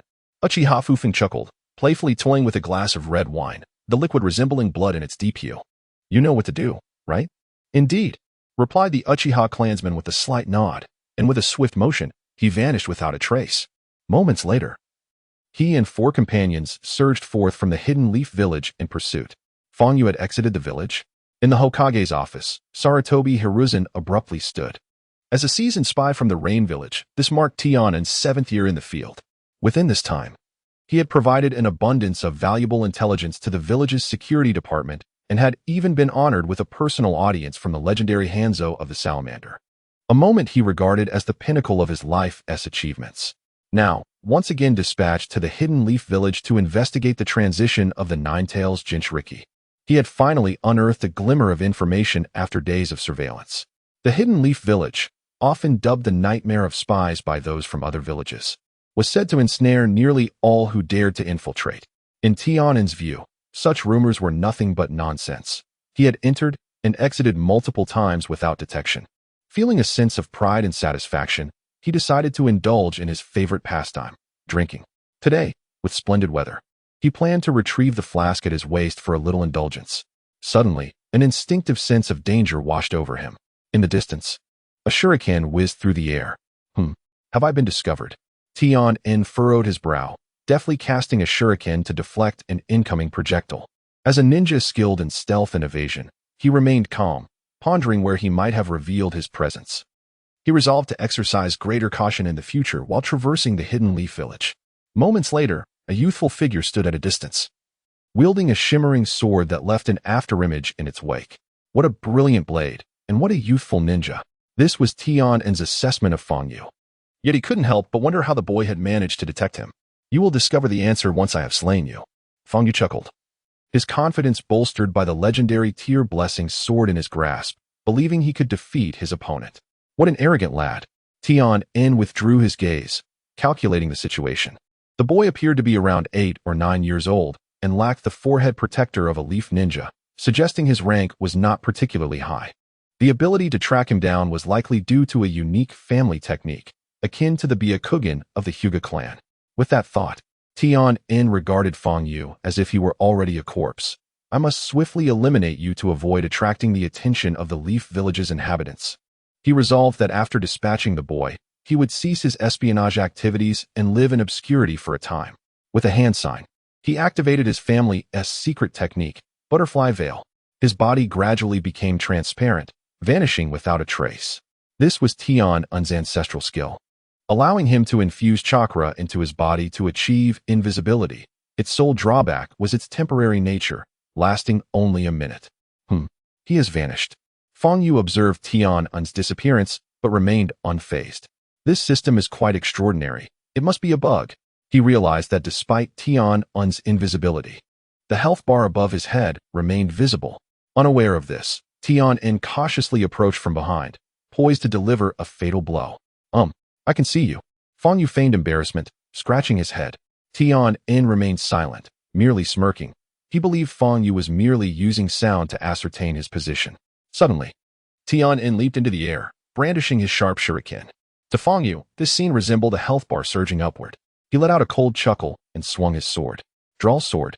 Flash. What? Tian-Un's incredulous voice rang out as blood sprayed forth. He retreated swiftly, his figure reappearing, having lost an arm in the process. He had sacrificed an arm to preserve his life.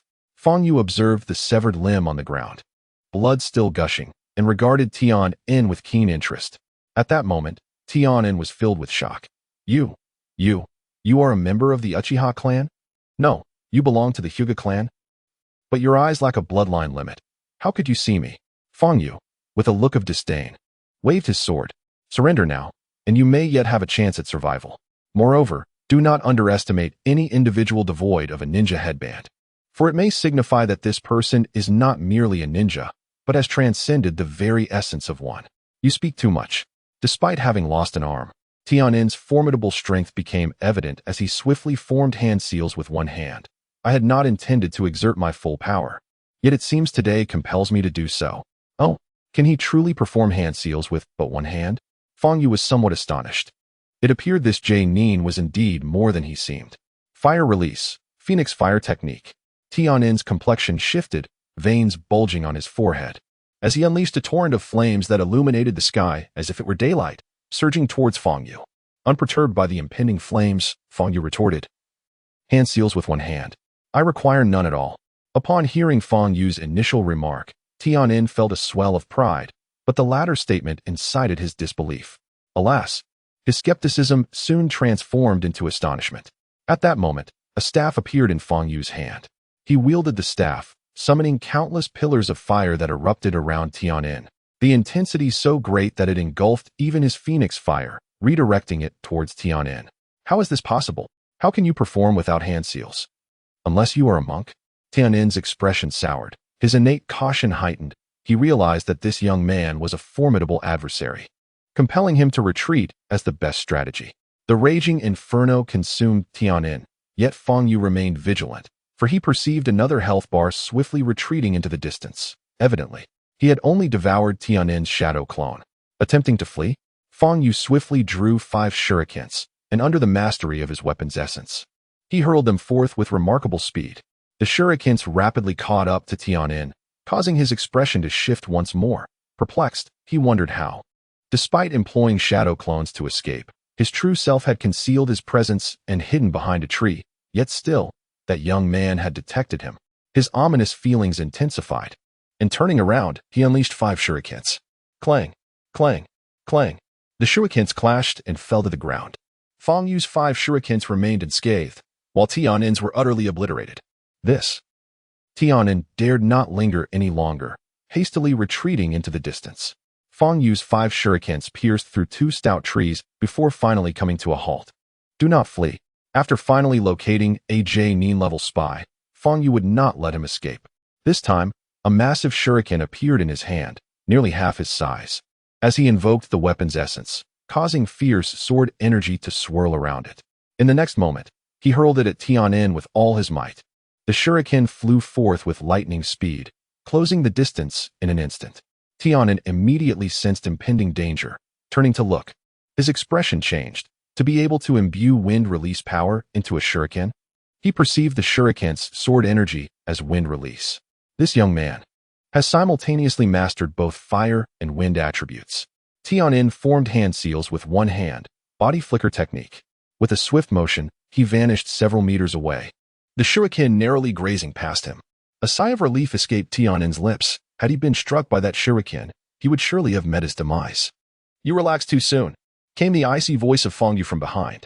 It was only then that Tian-En realized with horror that the shuriken, having circled back, was now hurtling towards him once more. A tracking shuriken? Tian-En could hardly believe his eyes, cold sweat beading on his forehead. Die. Fang Yu had been waiting for this moment, and with renewed vigor, he hurled another massive shuriken towards him. The 2 shurikens closed in from behind, their lethal energy enveloping Tian-En in an instant. Fire release, great fireball technique. Tian-En hastily formed hand seals with one hand, unleashing a torrent of scorching flames from his mouth. The searing blaze surged forth like a tidal wave, yet astonishingly, the 2 shurikens emerged unscathed. In a sickening thud, one pierced his chest while the other struck his knee. Thud! Tian-En collapsed to the ground, gasping heavily, each breath a laborious struggle. Blood dripped from the branches above, saturating the air with its metallic scent. Yet, even in this dire state, he clung to life. With a feeble effort, Tianin slowly rose, grasping a kunai and holding it defensively against his chest. "Tell me, how did you find me?" he asked, incredulous that someone could track him down and completely neutralize his abilities. "Because my eyes can see through everything," Fang Yu replied with a mysterious smile, effortlessly deflecting the kunai Tianin had intended for self-destruction. Clang! The kunai embedded itself into the nearby branch. As a competent spy, one must be prepared to choose death to prevent secrets from leaking when necessary. "Why not grant me a swift end?" Tianin glared coldly at Fang Yu. Without a word, Fang Yu plunged his blessed sword directly into Tianin's chest, the crimson blade emerging from the other side, spilling blood profusely. "I simply wish to avoid compromising the drop rate of the equipment," Fang Yu chuckled, knowing he would never allow a spy from a ninja village to escape. With a swift motion, he withdrew the sword, the blood evaporating like steam, restoring the blade's pristine shine almost instantly. In the next moment, Tianin erupted into a myriad of golden lights, exploding into a dazzling array of equipment that rained down like a brilliant firework display. Some pieces landed on the branches above, others scattered across the ground, while a few remained suspended in midair. Before Fang Yu could examine the spoils of the battle, he was startled to see 5 crimson names swiftly approaching him. These 5 names formed a vast net, converging rapidly to encircle him. Uchiha Hana, level 20 Golden Boss. Uchiha Yu, level 20 Golden Boss. Uchiha Jun, level 20 King Boss. Uchiha Yun, level 20 Golden Boss. Uchiha Sha, level 20 Golden Boss. Upon witnessing the various ranks, Fang Yu inhaled sharply. This formation was equivalent to 5 elite shinobi. What an extraordinary notion. It was akin to him contending against 2 formidable opponents simultaneously. The Uchiha clan was indeed making grandiose moves to eliminate him. Maintaining his composure, Fang Yu hastily gathered the scattered items into his spatial pouch and retreated into the distant thicket. With the level display capability granted by the system, he was confident that he could send these 5 adversaries to their demise. Of course, he had no intention of confronting all 5 at once. Rather, he would lure them away one by one and eliminate them individually. Meanwhile, at the Konoha Police Department, Uchiha Fufing was questioned by a perplexed clan member. Is it truly necessary to deploy so many elite Nin for just one boy? With a cautious demeanor, Uchiha Fufing chuckled softly, gazing at a distant photograph of Uchiha Haiching, lost in contemplation. At the Hokage's residence, Tsunade, who had just returned from a mission, was drenched in cold sweat as she incredulously asked, "Is what you said true, Hokage-sama?" "Indeed," Sarutobi Hiruzen replied, nodding lightly. "I never expected the Uchiha to act against Fang Yu so swiftly." He then inquired, "Tsunade, how are your investigations with Jiraiya and Orochimaru progressing?" Tsunade, preoccupied with worry for Fang Yu, distractedly handed over the intelligence reports, stating, "We successfully obtained information from both Iwagakure and Kirigakure, thanks to Jiraiya's infiltration skills. However, time is of the essence." Sarutobi Hiruzen picked up his pipe and took a deep puff, a cunning glint in his eyes as he remarked, "You seem concerned about that boy. Worry not. The Umbu have been diligently protecting him." Just as she was about to respond, an Umbu ninja appeared with a swift motion. "Hokage-sama, we have failed to track Fang Yu. The Uchiha seem to have sensed something and incapacitated our following Umbu." "What?" Both Sarutobi Hiruzen and Tsunade were taken aback. At that very moment, Fang Yu concealed himself behind a large tree, meticulously calculating the distance to his pursuers and contemplating the potential power of his skills. Faced with 5 elite Nin, he dared not let his guard down. Although endowed with the extraordinary ability of immortality, confronting 5 opponents was akin to possessing merely 2 lives. Suddenly, the 5 health bars ceased their movements. "Change formation," commanded Uchiha Jun, the leader, gesturing to his comrades. His single Tomo Sharingan particularly captivating. While the Sharingan may not rival the Byakugan in reconnaissance, it was proving quite useful in this instance. As the command was issued, the 5 Uchiha swiftly transitioned from a surrounding formation to a triangular one, pairing off into groups of 2, with Uchiha Jun leading one group. "This boy is quite formidable. We must exercise caution." Uchiha Jun, a young prodigy of the clan, noted with a demeanor that contrasted the arrogance of his kin.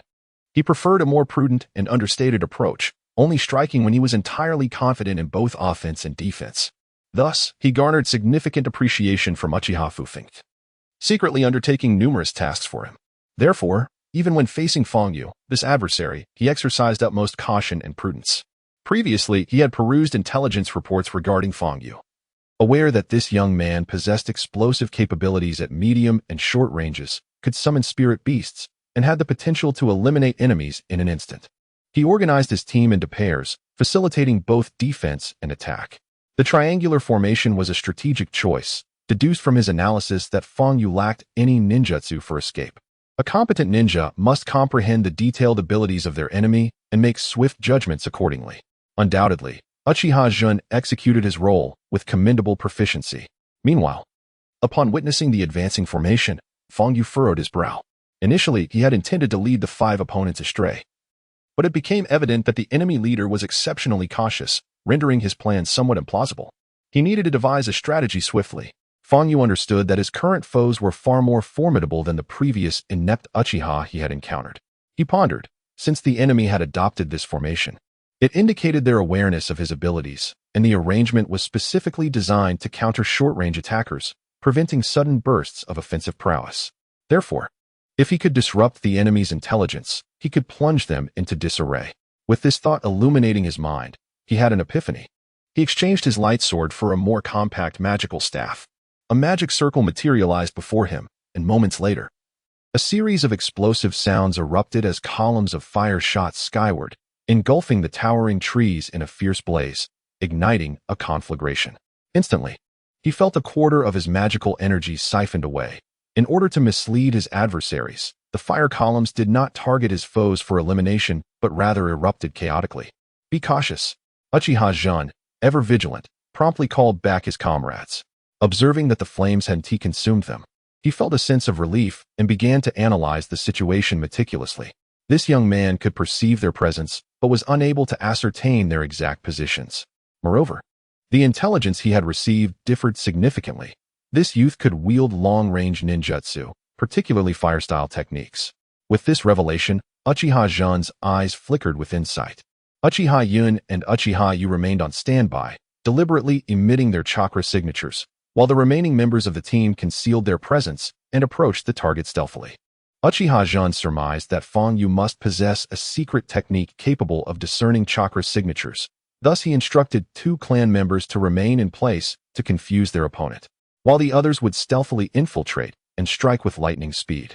In his estimation, Fang Yu had minimal combat experience and would likely not anticipate the use of ninjutsu to expose vulnerabilities, thus intentionally misleading his foe. Indeed, they had fallen into his trap. Observing the advancing formation, Fang Yu smirked coldly. Seizing the opportunity, he cautiously retreated to a more concealed location, summoning the swift-moving Leviathus. He suppressed his presence and stealthily approached the waiting Uchiha Yun and Uchiha Yu. This opportunity for elimination was exceedingly rare for Fang Yu. Hey, do you think that fellow named Fang Yu is truly formidable? He has dispatched so many skilled individuals, even sending us 2. This matter should be resolved by the younger generation, Uchiha Yun jested to his companion, Uchiha Yu, oblivious to the looming threat. Indeed, I also feel this is somewhat exaggerated. However, I heard, just the day before, he defeated our Uchiha prodigy, Uchiha Rufin, Uchiha Yu replied. Uchiha Rufin lacked genuine prowess to begin with.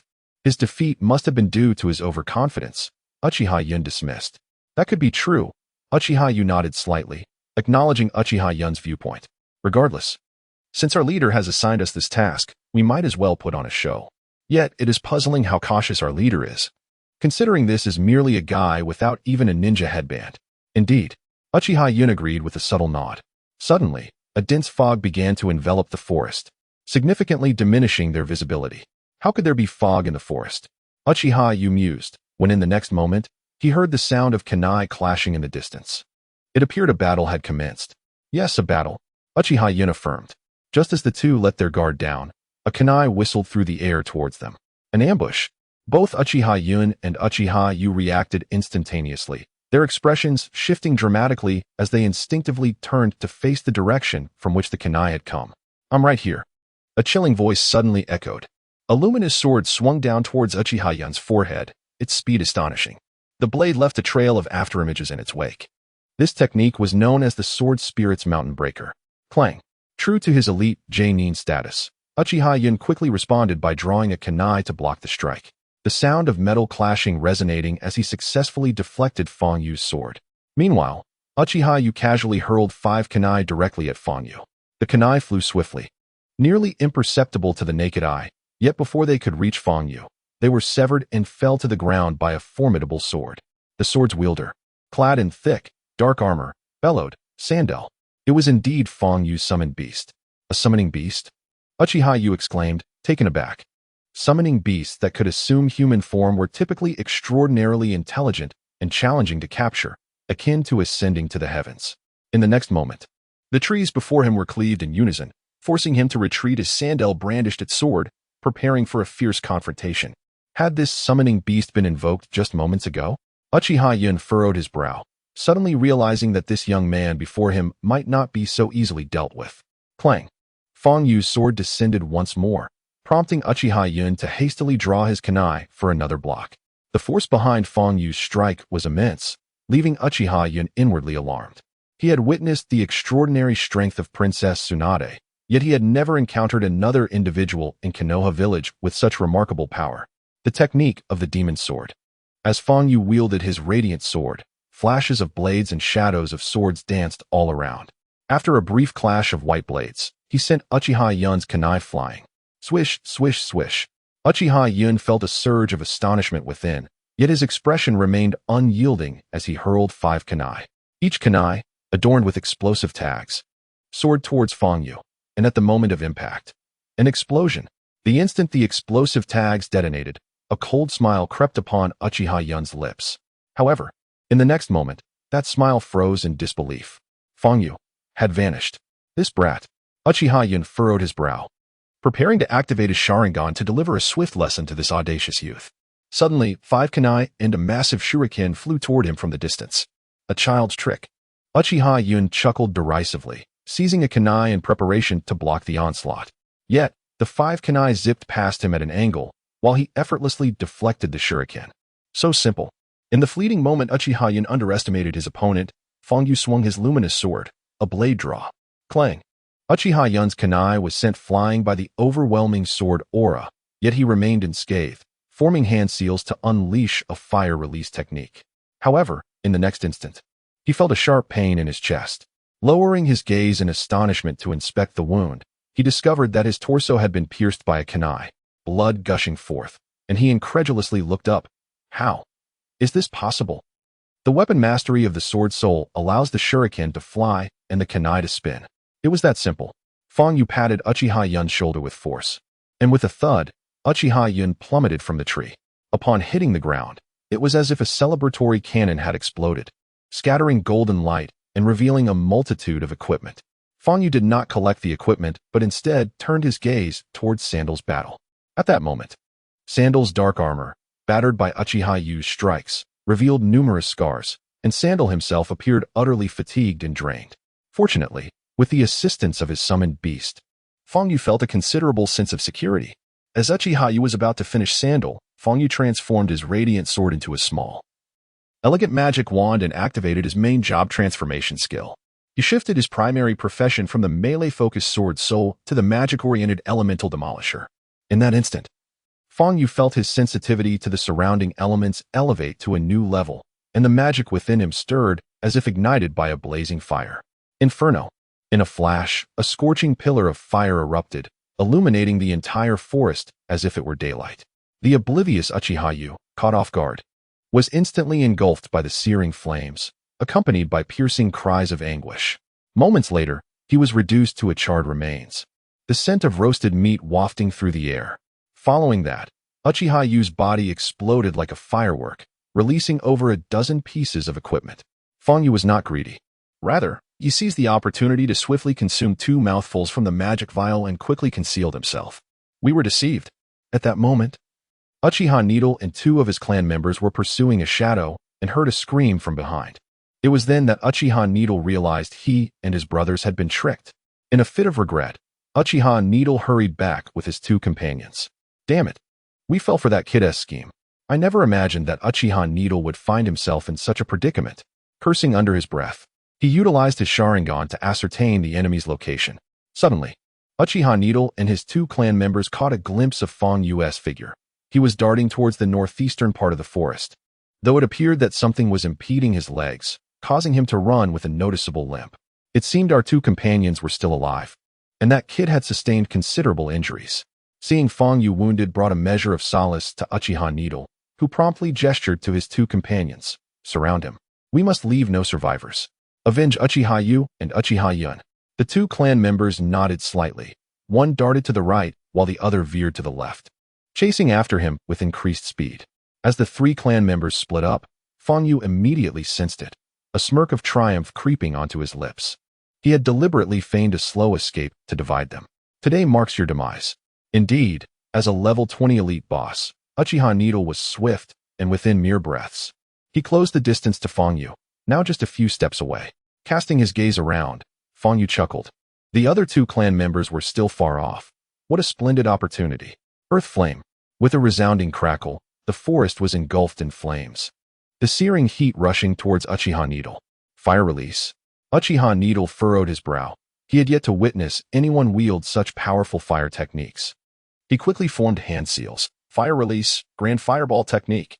The two fire techniques clashed violently, the intense heat rendering the forest unbearably hot. And within a radius of several meters from the two, the inferno laid waste to the surroundings. Ice crystal descent. In the next moment, a magical circle appeared before Fang Yu, and the scorching temperature plummeted. The heat suspended in the air coalesced into droplets of water, cascading to the ground. Countless robust ice pillars rained down. He can even use water release.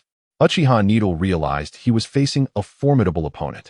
The ability to master two incompatible techniques to such an extent was no small feat.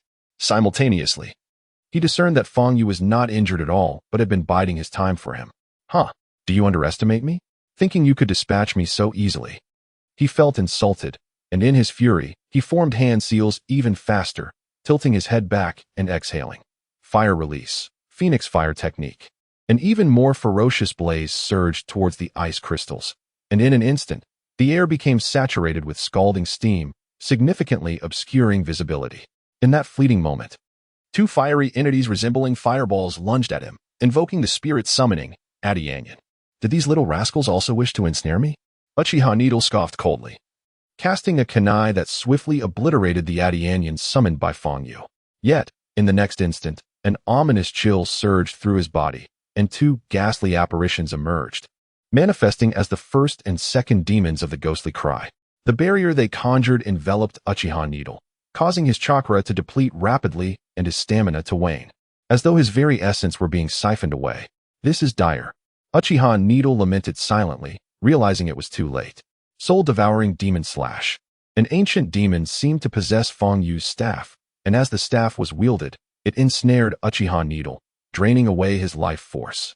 A piercing scream reverberated throughout the forest, sending countless birds into a frantic flight. In the moment Uchiha Needle was drawn into the belly of the demon, a golden light erupted like fireworks, dazzlingly brilliant, as numerous items cascaded to the ground, illuminating the area with their radiant names, momentarily blinding Fang Yu. Ding! Suddenly, a chilling message flooded into his mind.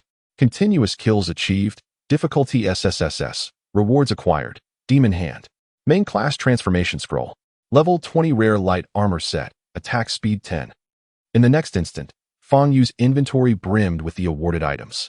Demon hand. Fang Yu's brow furrowed. Was this not the demon hand possessed by the Demon Sword Master? Once unleashed, it could command the terrifying power of demons. When the system granted him the abilities of the Demon Sword Master, he had wondered why the demon hand was absent. Little did he know it could indeed be a bestowed item. With this thought, Fang Yu focused on the attributes of the demon hand, which read, Demon Hand. The source of the Demon Sword Master's power, once unleashed, allows manipulation of demon forces, albeit at the risk of backlash from that very power. Equipping the Demon Hand enhances all skills of the Demon Sword Master by 1, increases attack speed by 10, movement speed by 20, and release speed by 30. Fang Yu chuckled to himself and promptly equipped the Demon Hand. Instantly, his left hand was enveloped in a dark aura, transforming it into a vibrant crimson, adorned with magical blemishes, resembling not a human hand, but rather that of a demon god. In that moment, Fang Yu felt his understanding and mastery of swordsmanship, demons, and power ascend to new heights. A demon sword master without the demon hand could scarcely be deemed a true demon sword master. Nodding slightly, Fang Yu then shifted his gaze to the remaining equipment. Main class transformation scroll. Main class transformation skill 1. Upon use, reduces transformation time from 24 hours to 12 hours. Level 20 rare light armor set. The ultimate set for the sword soul. Capable of further enhancing the capabilities of the sword soul. The scroll for class change beckoned to him, and without a moment's hesitation, he clicked to use it, though the light armor set remained unadorned due to its level restrictions. Ding. The scroll for class change has been activated. The cooldown timer has been reset. You may change your primary class. Will you proceed? Before Fang Yu could even contemplate his choice, two ominous crimson names swiftly approached. Uchiha Hana, level 20 golden boss, enraged state, and Uchiha Sha, level 20 golden boss, enraged state. These two crimson names were far more menacing than any adversaries Fang Yu had encountered before, and he noted with trepidation that both bore the attributes of an enraged state, causing his brow to furrow deeply. What was happening? Enraged state. Upon witnessing the defeat of their companions, a boss has a chance to enter an enraged state, increasing attack speed by 50, movement speed by 50, and ninjutsu power by 30. While in this state, they are impervious to interruption. The system informed him. The mention of being impervious tightened Fang Yu's brow. Such foes were notoriously challenging to contend with. Being impervious implied that no skills or actions could disrupt them. Earth Flame. After consuming a blue potion, he beheld Uchiha Hana and Uchiha Sha charging towards him, and before him materialized a vast magical array, the air around him chilling instantaneously. Moments later, countless ice pillars cascaded from the heavens, as if even the air itself sought to freeze. The ice pillars struck Uchiha Hana and Uchiha Sha, momentarily slowing their advance, yet they surged forth with renewed vigor, casting a barrage of 10 kunai with a sharp, piercing shriek, hurtling towards Fang Yu. Block. Despite wielding a magic staff, Fang Yu could still employ the defensive skill of the sword soul. Thud, thud, thud. He staggered back several steps as the 10 kunai embedded deeply into the staff, resulting in a cacophony of cracks as it splintered into two pieces. Indeed, a mere ordinary staff could not withstand such an onslaught. Fang Yu lamented inwardly as he discarded the shattered remnants. Fire Release, Phoenix Fire Technique. Fire Release, Great Fireball Technique. Uchiha Hana and Uchiha Sha remained expressionless, their sole intent fixated on obliterating Fang Yu. Their hand seals were executed with doubled speed and in a heartbeat. Two immense fireballs roared towards him, illuminating the dim sky as if it were day, reigniting the recently quelled forest into a blazing inferno. Class change successful. Current class, Sword Soul. With the blessing of Thal, he drew forth the luminous sword, gripping it tightly, having now chosen his primary vocation. As he lunged towards Uchiha Hana, he raised the light sword to parry. Amidst the flames, he acutely felt his life force dwindling rapidly, plummeting from 100 to a mere 60. Seizing the moment, he mounted Uchiha Hana without restraint, delivering a fierce strike with his sword. A dazzling remnant, even more radiant than the flames, manifested within the forest. With a sudden burst, Uchiha Hana exploded like a firework, blood gushing forth in a geyser-like eruption. Countless objects cascaded from the trees, some splattering onto other trees, others plummeting to the ground. While some soared through the void, the sight of his comrade's demise only intensified Uchiha Sha's fury. Fueled by his rage, his speed surged, allowing him to almost instantaneously appear behind Fang Yu, his sharp kunai piercing the latter's heart. How swift! Fang Yu instinctively evaded the lethal strike, narrowly avoiding a fatal blow. Yet Uchiha Sha's kunai still found its mark within his body. In that fleeting moment, Fang Yu's health plummeted from 60 to a mere 10. The state that Uchiha Sha bore atop his head transformed, no longer fueled by mere rage, but now embodying a state of vengeance, its name now resplendently emblazoned in black.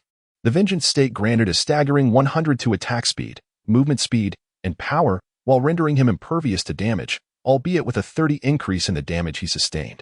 Fang Yu felt the world darken, his body weighed down heavily. In such dire straits, he hastily consumed a vial of red potion, his health soaring from 10 to 50 in an instant. The red vial remained unseen by Uchiha Sha. All he perceived was Fang Yu's motion of drinking. With his burdensome body lightened by the sudden surge of vitality, Fang Yu gripped his lightsaber tightly and swung with fervor. Draw sword. Flash. The sword energy surged skyward, cleaving Uchiha Sha in two. In the next heartbeat, He erupted into a bloom of golden flowers, countless pieces of equipment tumbling to the ground, their gleaming names almost blinding. Fang Yu collapsed onto the ground, gasping for breath, his forehead slick with the cold sweat of having narrowly escaped death. In the following moment, a wave of information flooded Fang Yu's mind. Consecutively slaying 5ch grants you 3,000 experience points. You have received a reward of 10,000 gold coins. Congratulations. You have leveled up to 20. Strength, intelligence, agility, and all other abilities 10. The cold, mechanical voice echoed. And Fang Yu felt as if his body was brimming with an influx of power, teetering on the brink of explosion. A rare level 20 light armor set has been automatically equipped. By consecutively slaying 5 foes, your skill level has reached SSSS, granting you additional rewards. Automatic looting skill. Item identification skill. An expansion of 10 slots in your inventory. Before Fang Yu could fully comprehend the situation, the equipment dropped from the quintuple kill vanished almost instantaneously, seamlessly entering his inventory. What an extraordinary skill. Fang Yu nodded in elation and promptly opened his inventory, clicking to use all the previously acquired skills that he had been unable to activate. New skill acquired. Break Army Rising Dragon Strike. Sword Spirit, 5-fold slash. Sword Spirit. Break Army Rising Dragon Strike. While repelling enemies with a charge, deliver a one-handed upward slash that launches foes into the air. 5-fold slash. Charge at the enemy and unleash 5 swift sword strikes at lightning speed. New skill acquired. Frosty Sayer. Devil May Cry, Shadow of the Kaya. Frosty Saya. Summon Saya to inflict ice elemental damage upon enemies within the summoning domain at regular intervals. There is also a certain probability of freezing enemies, with the effect lasting for a duration. Shadow Kaya. By harnessing the steps of the demon gods, one can enhance their own movement speed for a limited time, during which they shall enter a state of invincibility for a brief period. Acquired new skill. Contract Summon, Louise. Summoner, Contract Summon, Louise. Summons the fragile yet explosively powerful Sister Louise, who wields ice and fire skills, rivaling a level 20 elemental mage. Acquired new skills. Dark Domain Expansion. Elemental Blaster, Spiral Flame Break. Elemental Blaster, Ice Crystal Rain. Elemental Blaster, Dark Domain Expansion.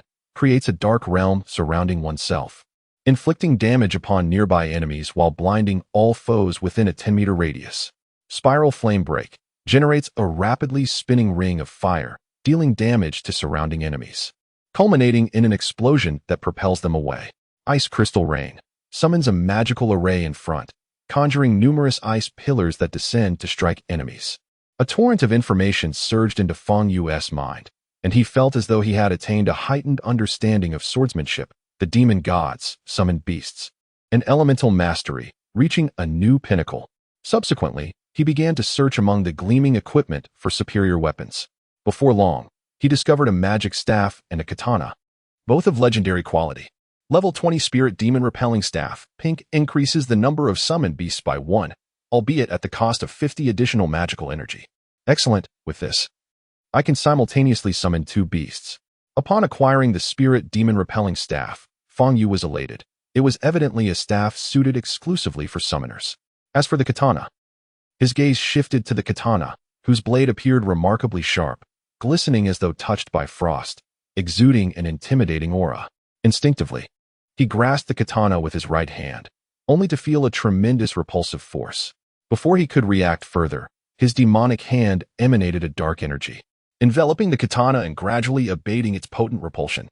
Level 20 Demonic Hand Katana, Pink, enhances the power of the demon summoned by Devil Cry, simultaneously increasing the attack speed of the sword's spirit by 50. Furthermore, under the weapon's profound essence, each strike of the katana generates a level 1 shockwave, delivering a formidable blade aura to adversaries. The capabilities of the demonic hand katana were impressive. Fang Yu nodded slightly compared to his blessed light sword. The prowess of the demonic hand katana was evidently superior, though the katana's attack power did not quite match that of the light sword, considering the former was a blade of magic while the latter was a blade of physical might. After taking stock, he discarded the equipment and skill scrolls that were of little use to him, and casually conjured a fireball to ignite a campfire, preparing to spend the night in the forest. Having gained skills from 4 distinct professions, he realized he would require time to fully assimilate this newfound knowledge. It must be said that this time, his gains were indeed substantial. Not only had he ascended to level 20, But he had also acquired new skills and obtained 2 legendary weapons. All of these, to him, represented the foundation for dominating the ninja world. Unexpectedly, Fang Yu closed his eyes and remained in a deep slumber for a full 3 days. On the morning of the 3rd day, his eyes, which had been tightly shut, finally opened slowly.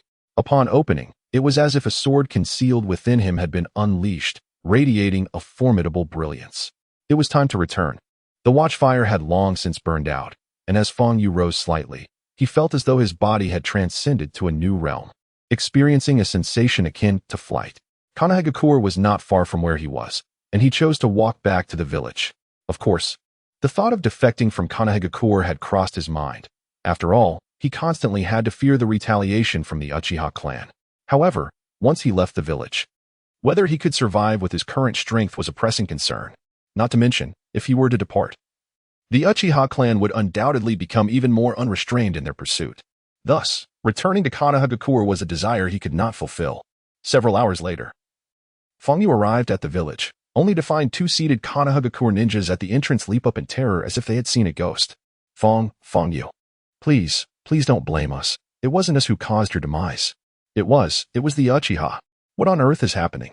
Fang Yu wondered, perplexed by the horror-stricken expressions on the faces of the Kanahagakure ninjas. He had only just returned. And nothing, just when you seek vengeance, make sure to recognize the Uchiha clan's crest, one of the ninjas stammered, trembling. Fang Yu, feeling a surge of anger, stepped forward and grasped the collar of the Kanahagakure ninja. What is going on? Eh? You can speak? And you're still warm. Another Kanahagakure ninja exclaimed, his eyes wide with disbelief, his mouth agape as if he could swallow an egg, beads of cold sweat dripping from his forehead. Why, you're not dead. Just as Fang Yu was about to inquire further, he suddenly noticed a procession in the distance, draped in plain garments, carrying a white flag that read, "In memory of my beloved comrade." Though he did not wear the Kanahagakure headband, he made outstanding contributions to the village, Fang Yu. Among the procession, a pair of children held his gray photograph and an urn, seemingly unaware of the gravity of the situation. Wah, Fang Yu, your death was so tragic. At the forefront of the procession, Hinata Sakura was crying out in despair, her voice carrying for all to hear. Goodness! Can anyone wish me well for once? Fang Yu muttered under his breath upon hearing Sakura's wailing. To his astonishment, as soon as he spoke, countless astonished gazes turned toward him, transforming from surprise to dread, and ultimately to horror. A matron carrying a basket of vegetables dropped her produce and fled, while parents covering their children's eyes hurried into their homes. The funeral procession, abandoning their instruments, scattered in panic. Only those 2 young boys stood there in a daze, trembling uncontrollably, uncertain of what to do. Even Hinata Sakura, at this moment, ceased her boisterous proclamations, shivering in horror. Fang Yu, don't come any closer. Rest assured, I will avenge the Uchiha. You can find peace in the afterlife, for I am here. Hey, what on earth is happening? I'm not dead. Fang Yu felt a strange sensation, and the next moment, he noticed the hidden Konoha ninjas surrounding them, their expressions shifting from orange to crimson, from friendly to hostile. This perplexed Fang Yu even further. Captain, it's Fang Yu's spirit. What should we do? A Konoha ninja, adorned with a leaf headband, trembled as he gripped his kunai. If you want me to confront the ninjas from the 5 great shinobi countries, I can manage that. But, to kill a ghost? I can't do that. Indeed.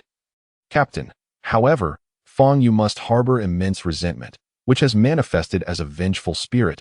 It seems his appearance is a quest for retribution against the Uchiha. Another ninja reasoned. Do not heed such rumors. Fang Yu is a hero of our Konoha village, having perished in a valiant effort against the Rain village's spies. His noble spirit appearing here suggests that someone has resorted to forbidden jutsu. The elder ninja, speaking with a gravitas befitting his years, declared, "Attack." Suddenly, a jonin gestured to the surrounding teams, and these temporary squads composed of chunin and genin promptly executed various special jutsu, as per prior orders. Fire release, great fireball technique. Water release, water dragon jutsu. Earth release, earth burial. Wind release, wind blade. Lightning release, lightning flash. Although perplexed as to why the ninjas of Konoha would turn against him, Fang Yu instinctively shifted his primary role to that of an elemental demolisher, brandishing a magical staff of spirits. Ice crystal shower. Beneath him emerged a purple magic circle visible only to his eyes. Instantly, the temperature plummeted, freezing the air, and in the next moment, countless ice pillars cascaded down, enveloping a staggering area of 100 meters. With this single maneuver, the Genin were immobilized by the ice. While the slightly stronger Chunin barely managed to counter the freezing effect with their jutsu, yet the rapidly declining temperature severely hampered their movements. Phew. Even though I have changed my primary profession to elemental freezer and my magical power has increased significantly, can such a skill truly be used but once? Feng Yu was astonished to discover that, despite the terrifying potency of this skill, it drained his magic power to the point of exhaustion. Nevertheless, this was more than sufficient. For the commotion had drawn the attention of Sarutobi Hiruzen and the Umbu. Whoosh, whoosh, whoosh. The sound of slicing air filled the air as Sarutobi Hiruzen and the Umbu appeared atop the rooftops. Feng Yu's spirit. One Umbu, startled, prepared to strike, but was halted by Sarutobi Hiruzen's hand, shaking his head in disapproval. What? Hokage-sama, you must see this. At this moment, the other members of the Dark Faction finally took notice of the astonishing scene before them, centered around Feng Yu. All the ninjas within 100 meters had been transformed into ice statues. However, it was evident that Feng Yu had shown restraint.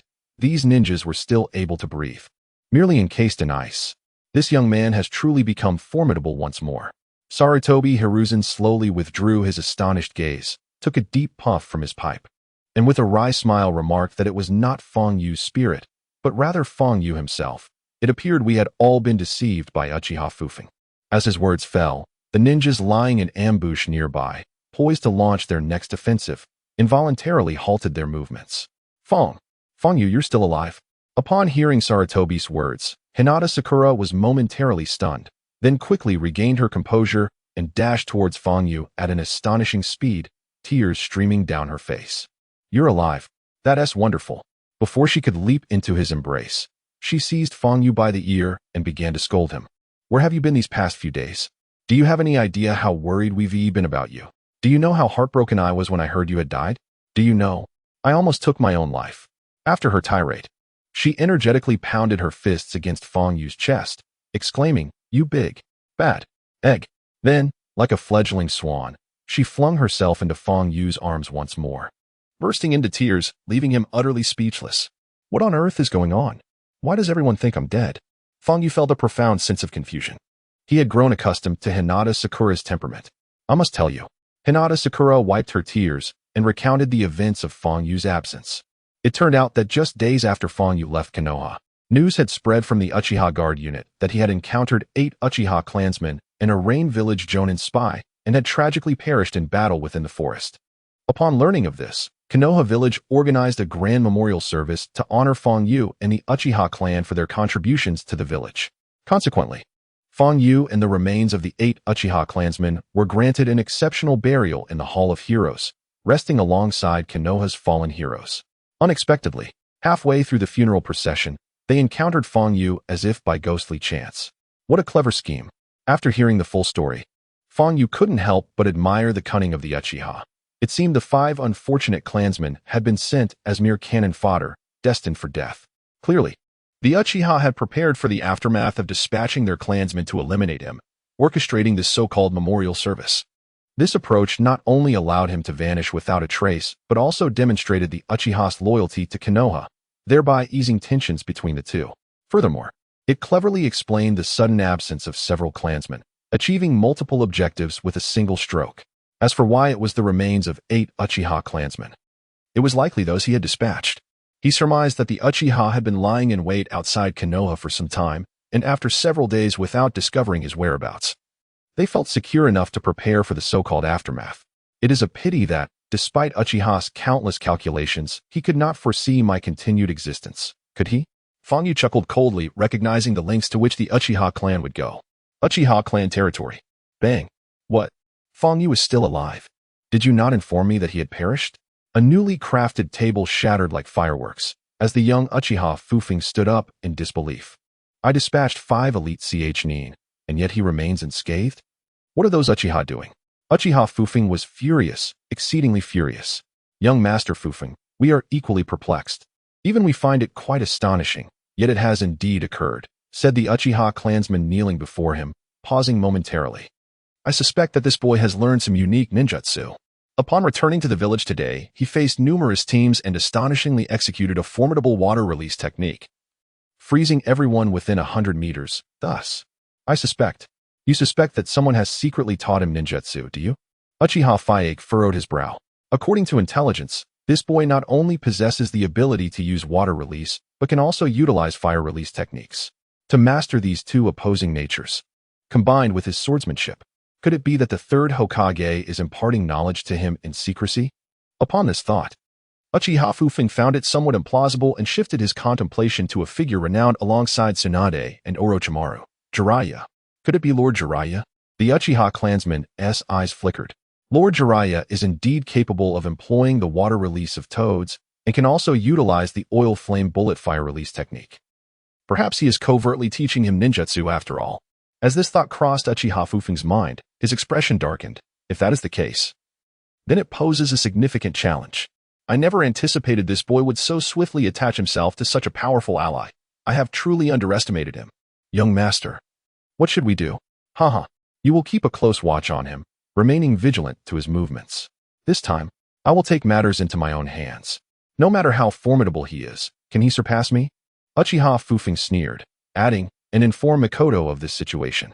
After all, we are united on this front. Understood. With a swish, the Uchiha clansman vanished without a trace. That night, the darkness enveloping the night. In Hinata Sakura's room, Fangyu was resting on the sofa. Suddenly, his gaze flickered, focusing on the distant wall, fixating on a name that was half red and half yellow. He smiled and said, "Since you have arrived, do not hide." Swish. A sound of air being split reached his ears, the flow of air quickened, and a fragrant aroma wafted through as a pure, beautiful, fair face appeared before Fangyu. The owner of this face was dressed in the distinctive guard attire of the Uchiha, a dagger at her waist, exuding an air of valor, a true heroine. The half-red and half-yellow name signified her identity, Uchiha Mikoto. Indeed, you possess insight that surpasses even the Byakugan. Uchiha Mikoto coldly regarded Fangyu, her gaze gradually withdrawing from his ghostly hands, her tone softening slightly. I believe it is time for us to sit down and discuss. Discuss what? Fangyu was filled with curiosity as he boldly scrutinized Uchiha Mikoto. Indeed, she was as gentle and beautiful as depicted in the original narrative. The striking handsomeness of Uchiha Sasuke was undoubtedly inherited from her. Regarding Uchiha Haiching, Uchiha Mikoto cast a slightly disdainful glance at Fangyu. While she did not harbor outright dislike for him, she certainly did not hold him in high esteem. However, Fangyu's recent rise had somewhat altered her perception of him. Haiching has been confined, hasn't she? I believe there is little for us to discuss, Fangyu shrugged. It struck him as peculiar when he first encountered Uchiha Mikoto.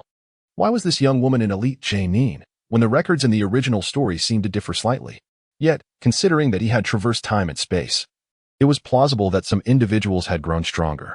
Noticing Fangyu's intention to decline her overture, Uchiha Mikoto chuckled lightly, with the Uchiha's opposition. It is impossible for you to be with her. I have heard much about your exploits recently. Indeed, you have grown significantly stronger. Especially with your display of such formidable jutsu yesterday, it was truly impressive. I have come today to ease our conflicts. Not in my capacity as a member of the Uchiha clan, but as a personal favor, as the sister of Uchiha Haiching. Fangyu observed the transformation in Uchiha Mikoto's demeanor as her expression shifted from a blend of yellow and red to a more amiable shade of yellow. Very well. Speak your mind, he replied. As long as you can attain the status of J-nin and become an indispensable pillar of Konoha, as your sister, I will not stand in your way. Uchiha Mikoto exhaled deeply. If the higher-ups of the Uchiha clan did not consent, she would secretly bring Uchiha Haiching to facilitate their union. As a sister, she was deeply concerned for Haiching's situation. This revelation caused Fangyu to completely reassess his attitude towards Uchiha Mikoto. Ultimately, she was merely a sister with a sharp tongue but a tender heart. Unlike other members of the Uchiha clan who were quick to resort to violence. That is enough for now. Given that a distinguished guest is arriving at your home, I shall take my leave. Uchiha Mikoto stood, formed hand seals, and vanished in an instant. Distinguished guest? Watching Uchiha Mikoto's departing figure, Fangyu fell into contemplation. At that moment, Hyuga Sakura ascended the stairs, carrying a bowl of a viscous substance. Fangyu, someone is at the door. Who is it? Fangyu inquired, perplexed. For the Hyuga household was seldom visited. It is Lord Orochimaru, Hyuga Sakura replied, her brow furrowing.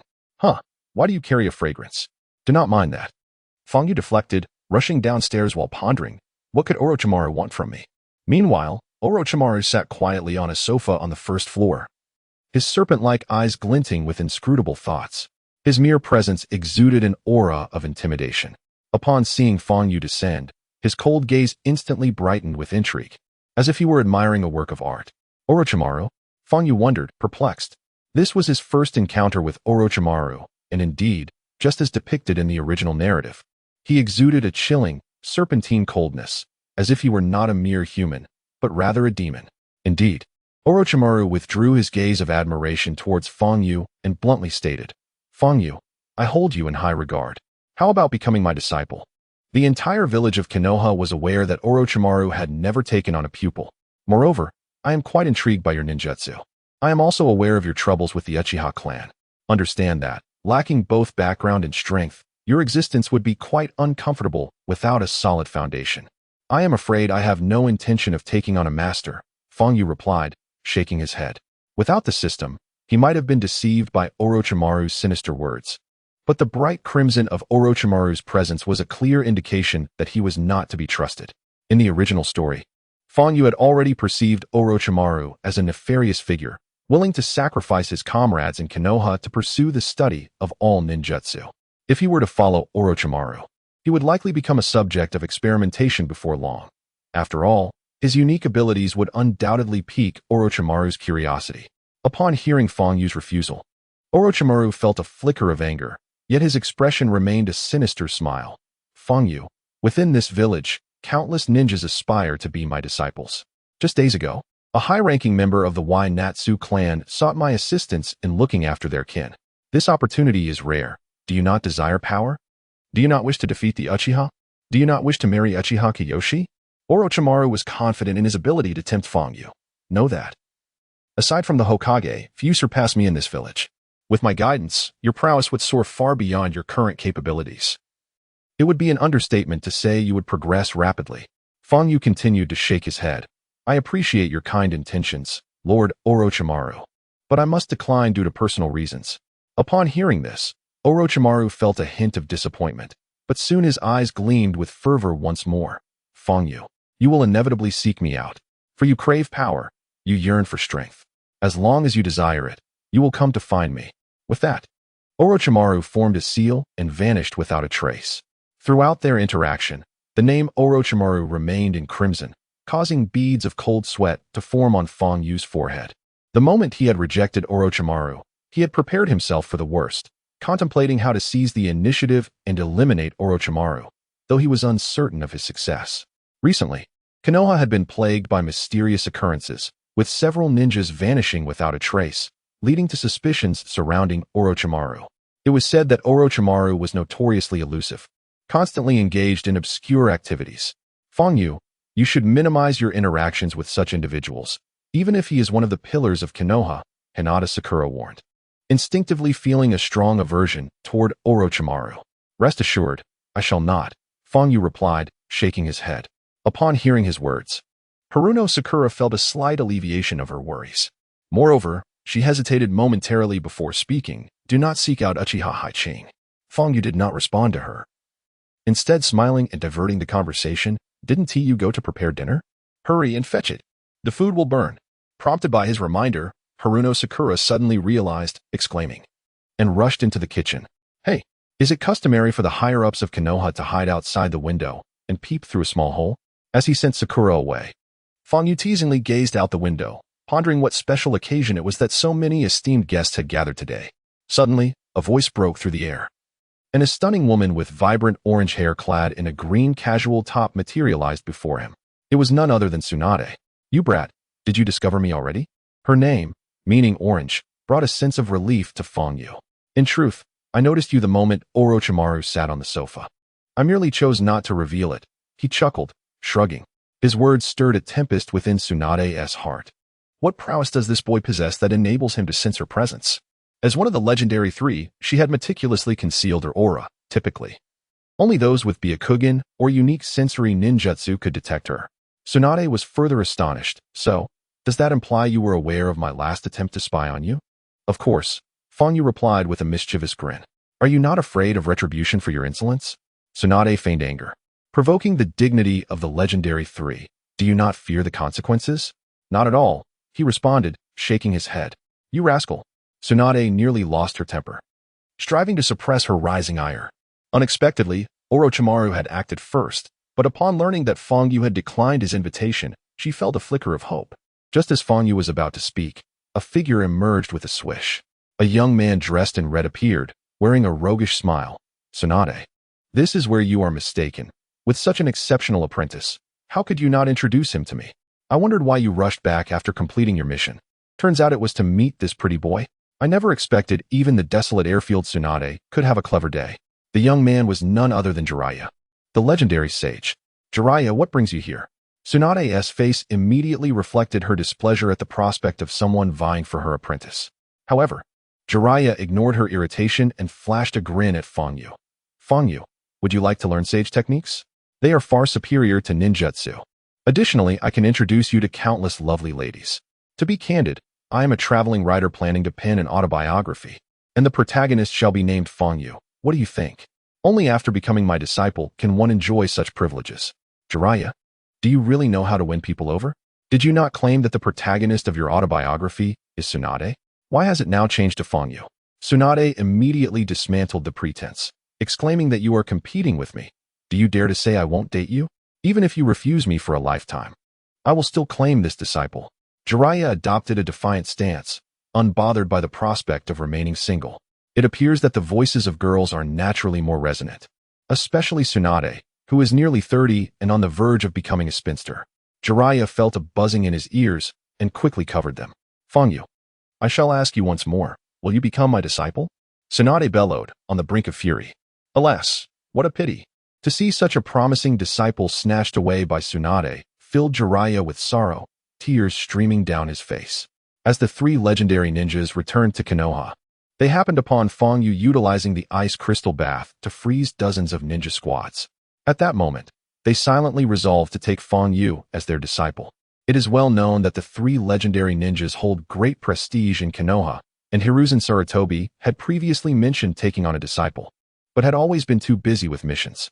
Now that he finally found a bit of time, it would be remiss not to consider taking on an intelligent apprentice. While ninjas may perish, the spirit of a ninja can be passed down through generations. Therefore, upon returning to the village and completing their mission, the three legendary ninjas immediately sought out Fangyu. However, no one expected Orochimaru to arrive first. Absolutely not. Fangyu shook his head. Jiraiya, believing his hopes dashed, felt a flicker of hope as he heard Fangyu's words. Huh. I told you, Tsunade. You should choose that girl named Shizune instead. Leave this one to me. Indeed. It seemed that ninjutsu paled in comparison to the allure of my sage arts. This statement nearly infuriated Tsunade, who muttered, Isn't that the same broken sage technique that requires one to stand still and be hit? Impressive, but the flaws are far too glaring. No, you misunderstand. I have no intention of becoming Lord Jiraiya's disciple, Fangyu firmly rejected. This was not out of arrogance, but rather a need to conceal his true skills. The three legendary ninjas possessed keen insight. Should they discover he is not from this world, wielding abilities unlike those known here, and possessing an incredibly powerful system, what would their reaction be? For now, many of his skills could still be framed within the context of ninjutsu, but what about in the future? Fangyu, despite his bravado, understood the weight of his reliance. What? Jiraiya was taken aback by the rejection, standing there in disbelief and anger. Tsunade, witnessing this rare moment, burst into laughter. Well, since you are unwilling, it seems we are not destined to be master and apprentice. Jiraiya, ever the optimist, swiftly came to terms with the situation and soon inquired, What are your plans regarding the Uchiha? We are all aware of the recent events. What can we do? When soldiers arrive, we shall meet them. When the waters rise, we shall build barriers, Fangyu replied with a chuckle, displaying an even more carefree demeanor than Jiraiya, which endeared him to the older ninja. You rascal, I find myself rather fond of you. How about we indulge in a soak together this evening? I know a place for mixed bathing, teeming with young maidens, far removed from Tsunade's barren landscape. Those girls are quite generous in their assets. As he spoke, Jiraiya donned a lecherous grin, his gaze inadvertently drifting towards Tsunade. At your age, do refrain from corrupting the youth. Tsunade retorted, delivering a punch that sent Jiraiya flying. The unfortunate sage lay on the ground, blood streaming from his nose, his limbs trembling in a state of shock. Just then, Sakura Haruno emerged with a bento box, only to discover the unexpected guests. Jiraiya, Lady Tsunade. As one of the legendary Sannin of Konoha, their prestige within the village was immense. Many ninjas would consider themselves fortunate just to catch a glimpse of them. To encounter both at once made her heart race uncontrollably. Could I possibly get an autograph? I'm a huge fan. Sakura, forsaking her lovingly prepared bento, hastily rummaged through a drawer for paper and approached the two legends, eager for their signatures. Jiraiya grinned slyly. Of course. Who could resist your? Yet the words faltered under Tsunade's murderous glare, compelling him to retract his statement. It was then that Tsunade noticed Sakura's remarkable lineage. You, young lady, are from the Hyuga clan? What a pity you have not awakened to be a Kugen. Upon hearing this, Fangyu cast a glance at Sakura, noting a fleeting shadow of disappointment in her beautiful eyes, which tugged at his heartstrings, prompting him to make a silent vow. Before long, under Sakura's hospitality, the four enjoyed a delightful afternoon together. As Jiraiya and Tsunade prepared to depart, Tsunade addressed Fangyu, saying, "If you encounter any trouble, be sure to inform her. Tsunade will stand by you." Fangyu chuckled warmly, his heart swelling with gratitude, and nodded in silent agreement. The following day, news of Fangyu's rejection of the legendary Sannin's offer to take him as a pupil spread throughout the village of Konoha. The initial reaction of many upon hearing this was one of shock, which soon morphed into astonishment, followed by a dawning realization. Who were the legendary Sannin? Jiraiya, Orochimaru, Tsunade, each epitomized the formidable strength of Konoha. For Fangyu to decline their mentorship signified something monumental. He must possess an even more formidable teacher. It was clear that anyone with a modicum of sense would not refuse such an offer. One would either be foolish or have an even greater mentor behind them. Fangyu was likely the latter. In the village of Konoha, rumors regarding Fangyu swiftly stirred up a tempest, as the populace, recalling his previous astonishing feats, engaged in hushed speculations about the identity of his mentor. Could it be the third Hokage, Hiruzen Sarutobi? Or perhaps the elusive Danzo, who had never made a public appearance?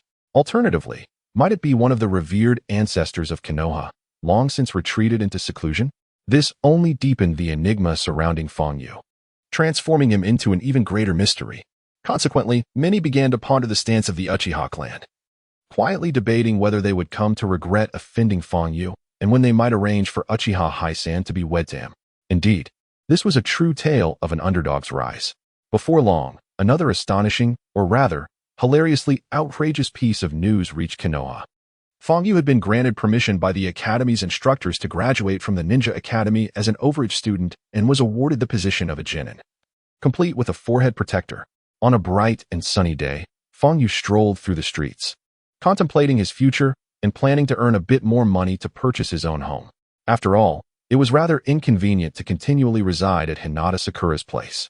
Unbeknownst to him, he arrived at the mission hall. What was this? By chance, he glanced up and noticed a bounty poster on the wall, seeking information on spies. It stated that reporting a genin would yield a reward of 3,000 ryo upon confirmation by Konoha, while information on Chunin spies would fetch 10,000 ryo. Upon seeing this, Fangyu couldn't help but feel a surge of excitement. With his unique abilities as a player, locating these spy ninjas would be a breeze, and his financial woes would be swiftly resolved. With a smirk, Fangyu tore down the bounty poster and exited the mission hall. Upon his return, he had gathered over 20 pieces of information to submit. Since these were merely genin, he felt no inclination to handle it himself, opting instead to leave the matter to the villagers of Konoha. Are you sure? The task issuer, a sweet and charming girl with whirlpool glasses, exclaimed as she beheld the plethora of reports Fangyu had compiled. Although she had heard much about him, she had never imagined he possessed such skills in this regard. Soon, you shall find out, Fangyu replied enigmatically. However, time is of the essence. You must act swiftly, lest the targets escape. With a mysterious smile, he turned and departed, leaving an overwhelming aura of intrigue in his wake. Nearby, a ninja leaned in, whispering, "If this kid's reports are accurate, we could solve the ongoing headache of spies infiltrating Konoha in no time." Indeed, the girl adjusted her glasses, nodding slightly. As dusk fell, the ninjas from the mission hall launched an operation based on the information provided by Fangyu. Within a single night, they successfully apprehended dozens of spies, leaving the ninjas of the mission hall utterly astonished. Of course, a few spies managed to return to their hidden villages, narrowly escaping capture. The following day unfolded. As Fang Yu stepped into the mission hall, the exuberant young girl from yesterday eagerly approached him. Fang Yujun, thanks to you, we were able to apprehend so many spies. Here is your reward, please accept it. She presented him with a substantial sum. Upon inspection, Fang Yu discovered it amounted to 50,000 yuan, a considerable fortune, especially since one could purchase a villa with a swimming pool in Konoha village for 100,000. Indeed, without Fang Yujun, we would not have exceeded our mission objectives. I am certain that the third Hokage will be exceedingly pleased upon hearing this. Thus, we hope you will frequently provide us with information on spies in the future. The girl exclaimed, her eyes sparkling with admiration. Fang Yu, a figure of charm, wealth, and strength, embodied the quintessential high-achieving individual, evoking a slight disdain for the Uchiha clan among the young girl. No problem, he replied, snapping his fingers as he exited the mission hall. With 50,000 yuan in hand, he could sustain himself comfortably for several months. With this newfound wealth, Fang Yu first acquired a modest 2-story building in a secluded area, followed by essential household items.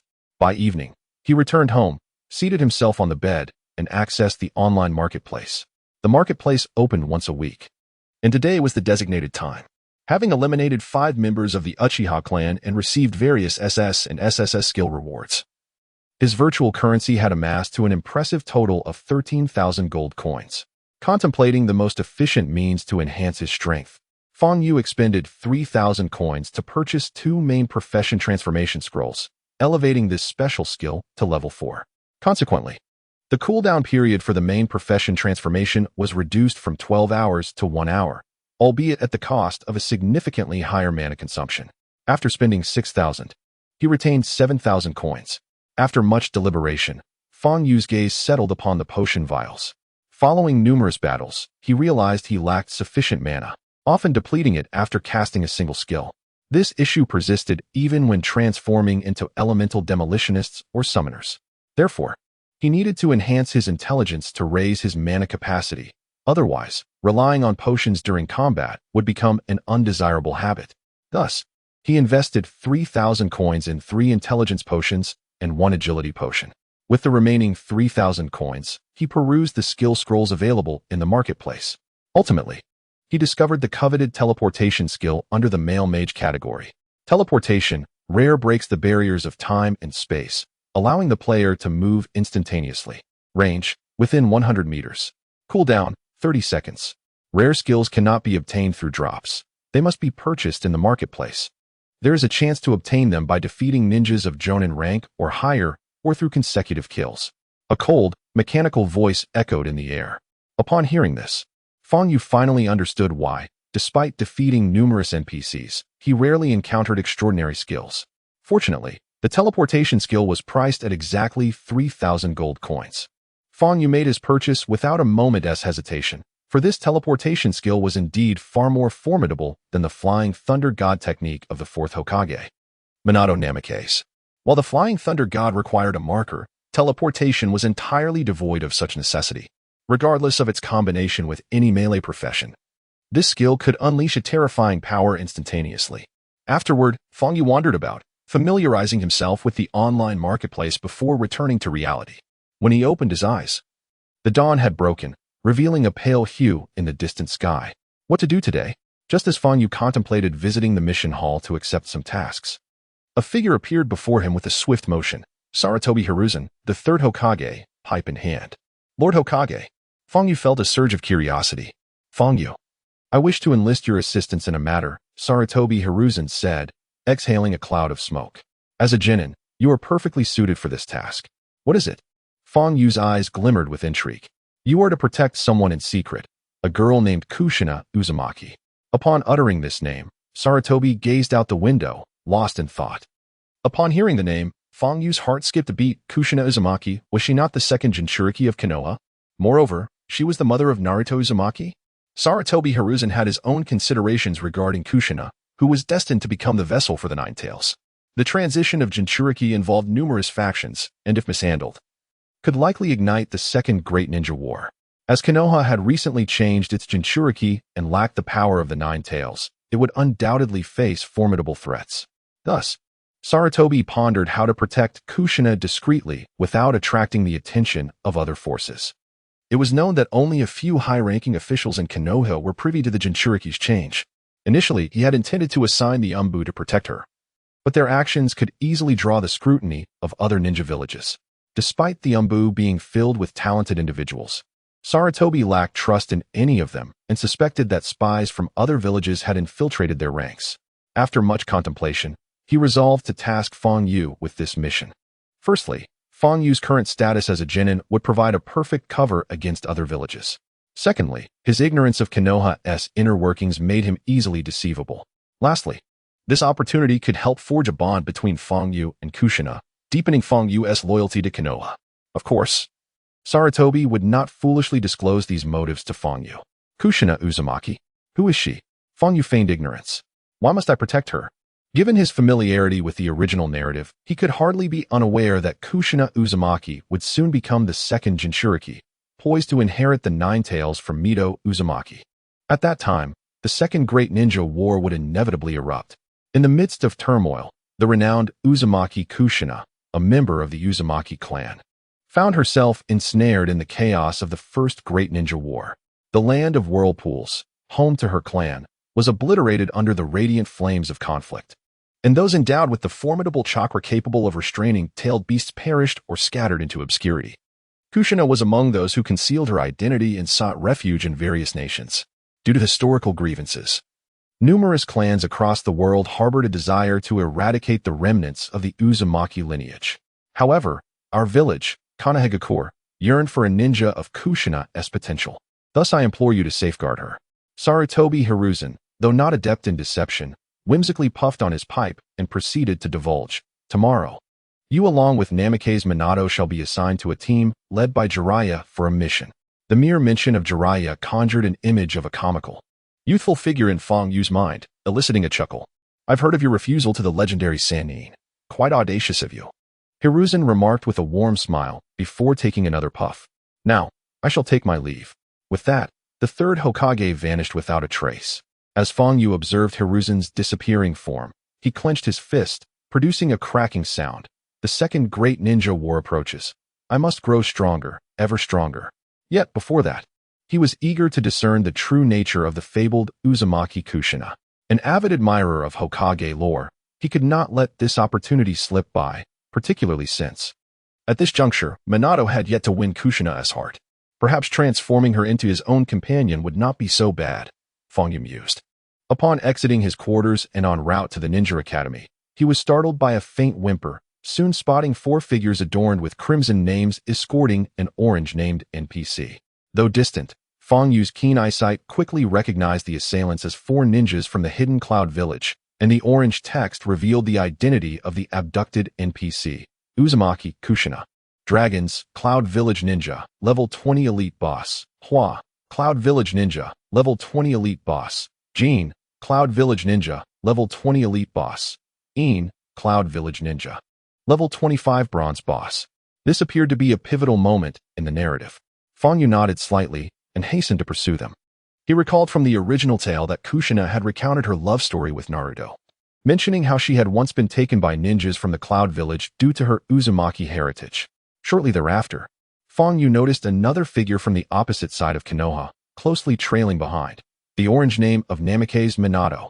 Indeed.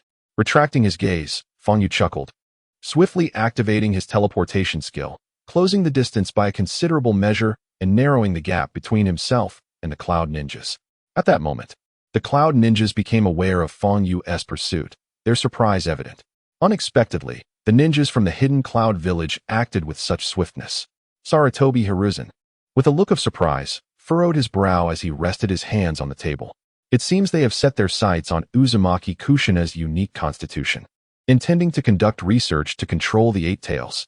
Lord Hokage, I shall lead a pursuit immediately, declared an Umbu ninja, preparing to depart.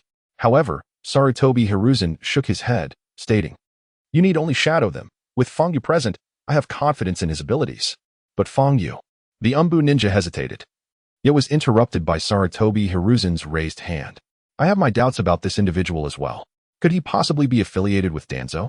After all, It is only those entrenched in the depths of Konoha's roots who could suddenly possess such formidable strength. However, should we misjudge him, it may only exacerbate the rift between him and Konoha. Therefore, it is best to refrain from taking reckless action. Indeed, Lord Hokage, your sagacity is remarkable. The Umbu ninja nodded before retreating. Roots. In the shadows, a gaunt yet sinister visage emerged. You are to carry out a task, an eye, revealed beneath the bandages, exuded an unsettling allure. Please, command me. Eliminate Fong Yu and frame the Uchiha. Remember, leave no traces. The owner of that countenance spoke darkly. Understood. In an instant, a powerful ninja before him vanished without a trace. Release me. Let me go? Today, Uzumaki Kushina felt particularly vexed. First, she encountered an eccentric old woman, who, at over 70, insisted that as a Jinchuriki, one must embrace the spirit of the Nine Tails and cherish life. Then, she met a few classmates who mocked her crimson hair, calling her a hideous tomato and proclaiming she could never ascend to the position of Hokage, let alone become a female Hokage. That was bearable, but the real trouble came on her journey home when she unexpectedly crossed paths with four imposing men who, without a word, bound her and declared their intention to take her back to the hidden cloud village for experimentation. Even more infuriating was the rope they used, which, despite her strength, she could not break free from. Child, do not even think of escaping. This is a dead pig knot.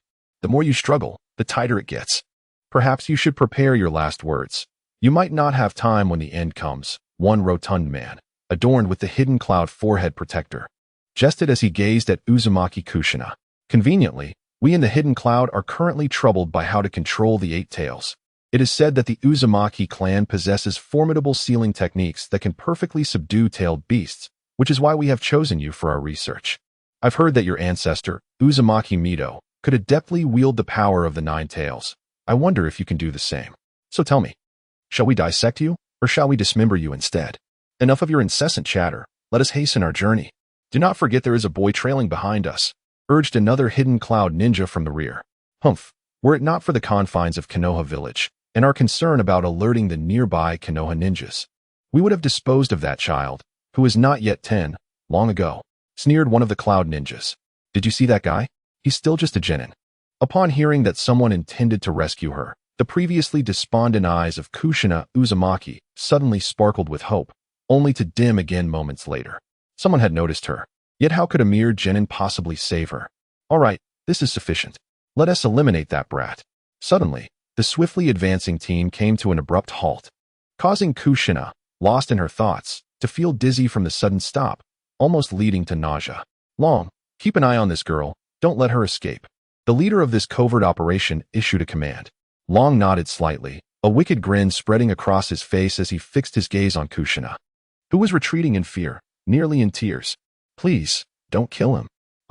I'll go with you. Humph, that's not for you to decide. Long scoffed, drawing a long blade with a sharp sound from behind. As ninjas from the Cloud Village, they excelled in close combat, embodying a typical warrior's disposition. Just as three elite Cloud ninjas were about to act, an unexpected whoosh pierced the air as a glowing sword emerged from nowhere, its brilliance illuminating the scene as it decapitated one of them without warning. The unresponsive Cloud ninja's head fell, maintaining a blank expression as his body crashed heavily to the ground, bursting into a radiant display of golden sparks, with an array of equipment scattering around. Of course, apart from Fong Yu, no one else witnessed this spectacle of falling equipment. What? By the time the other two comrades regained their senses, their companion had already forsaken them. It's a trap. Instinctively drew his long sword, and with a resounding clash, the glowing sword descended, sending forth a dazzling explosion of golden sparks. The shockwave caused the ninja to instinctively stagger back, wincing with pain in his hands as he formed seals, lightning release, heavenly mechanism bird. A piercing sound erupted as the tangible lightning chakra coalesced into a purple radiance, swiftly charging towards Fong Yu. However, Fong Yu was not aiming for him. With a cold sneer, he launched himself like a dragon striking with its fist, the glowing sword cutting through the air in a brilliant silver arc, executing the breaking army rising dragon strike towards another Cloud ninja. As for the heavenly mechanism bird, it struck the tree, obliterating it entirely. Poof! Amidst the splatter of blood, the Cloud ninja narrowly dodged, avoiding being cleaved in half, yet his left arm was severed, falling to the ground and swiftly snatched away by a pack of wolves in the distance. This kid is formidable. He is no ordinary genin. Attack. In mere seconds, he had dispatched one elite chunin and severed an arm from a comrade, an impressive display of power that was nothing short of astonishing. The leader immediately issued commands to his remaining teammates. The dragon, along with the injured Hua and Yin, swiftly formed a triangular pincer movement, lunging towards Feng Yu with such speed that even he, renowned for his swiftness, found it challenging to track their movements. Instantaneous teleportation. However, the cooldown of 30 seconds had elapsed. Surrounded, Feng Yu suddenly vanished without a trace. When he reappeared, it was before Uzumaki Kushina, and at that moment, a third of his magical energy had been depleted by the use of the teleportation skill. Uzumaki Kushina felt as if everything was a mere dream, her eyes reddening with emotion. Come with me. Without a moment's hesitation, Feng Yu scooped up Kushina and retreated. This was not out of fear of the ninjas from the hidden cloud village, but rather his concern that with Kushina present, he would be encumbered and unable to unleash his full potential, which could lead to complications. Inhaling the faint fragrance emanating from the young girl, Feng Yu momentarily felt his composure waver, but he quickly suppressed it. Stay hidden here, do not come out. He carried Kushina to the entrance of a cave and then consumed a vial of blue potion. At this moment, Uzumaki Kushina was thoroughly frightened and nodded vigorously, having come to view Feng Yu as her sole pillar of support. Just then, the ninjas from the hidden cloud arrived. Impressive, young man, one of the ninjas observed, his gaze icy as he looked down at Feng Yu from atop a tree. To have killed one of my comrades and yet retreat unscathed is indeed a disgrace to our hidden cloud village. However, facing the combined strength of the three of us, how long can you hold out? Even your mysterious teleportation ability must have its limitations, and while your swordsmanship is exceptional, it does possess certain weaknesses. Upon hearing this, Feng Yu felt a jolt of surprise. It was no wonder they were elite ninjas, capable of deducing so much from just a few exchanges. Enough with the idle chatter. If you have the capability, come at me, he retorted with a mocking smile. Just as the three from the hidden cloud were about to strike, a chilling voice interjected. Hold on. Brothers of the hidden cloud. This Feng Yu is a target specifically named for elimination by my Uchiha clan. Why not join forces? As the words fell, Uchiha Fujimine appeared, flanked by two members of the Uchiha clan. Uchiha Fufeng, the 25th level silver boss of Konohagakure. Uchiha Spirit Stone, the 20th level king boss of Konohagakure. Uchiha Linghu, another 20th level king boss of Konohagakure. Feng Yu cast a sweeping glance and immediately discerned the formidable presence of the Uchiha clan. AJ Nin accompanied by two elite CH Nin, alongside ninjas from the hidden cloud, totaling 5 elite CH Nin and 2 J Nin. To orchestrate such a scheme against me, the Uchiha truly display their audacity. Feng Yu chuckled coldly, his expression remaining composed, unfazed by the looming threat. Partnering with the hidden cloud. How ingenious of you, Uchiha. If this news were to reach Konohagakure, your clan would likely face utter annihilation overnight. For me, the path to efficient victory is the one I shall pursue. Uchiha Fufeng smiled icily, undeterred even in collaboration with adversaries. It appears you Uchiha have misjudged. We ninjas of the hidden cloud have always held ourselves in high regard, never requiring so-called assistance. A ninja from the hidden cloud interjected, expressing disdain for the Uchiha, a clan burdened with hatred and darkness. We have no intention of joining forces, especially since 3 of us suffice. Your involvement would only bring shame upon us. What shall we do then, Captain? Long whispered cautiously, eyeing Feng Yu and the Uchiha from a distance. Mutual distrust permeated the relations between ninjas of different villages. Although they were fewer in number compared to Konohagakure, the Uchiha's overtures raised suspicions of a potential conspiracy. Let us observe the situation, Yin suggested, preparing for the worst. Did you see that? The hidden cloud has no desire to ally with you, Feng Yu remarked, his tone laced with mockery. It seems our plans are not so easily set in motion. Uchiha Fufeng chuckled.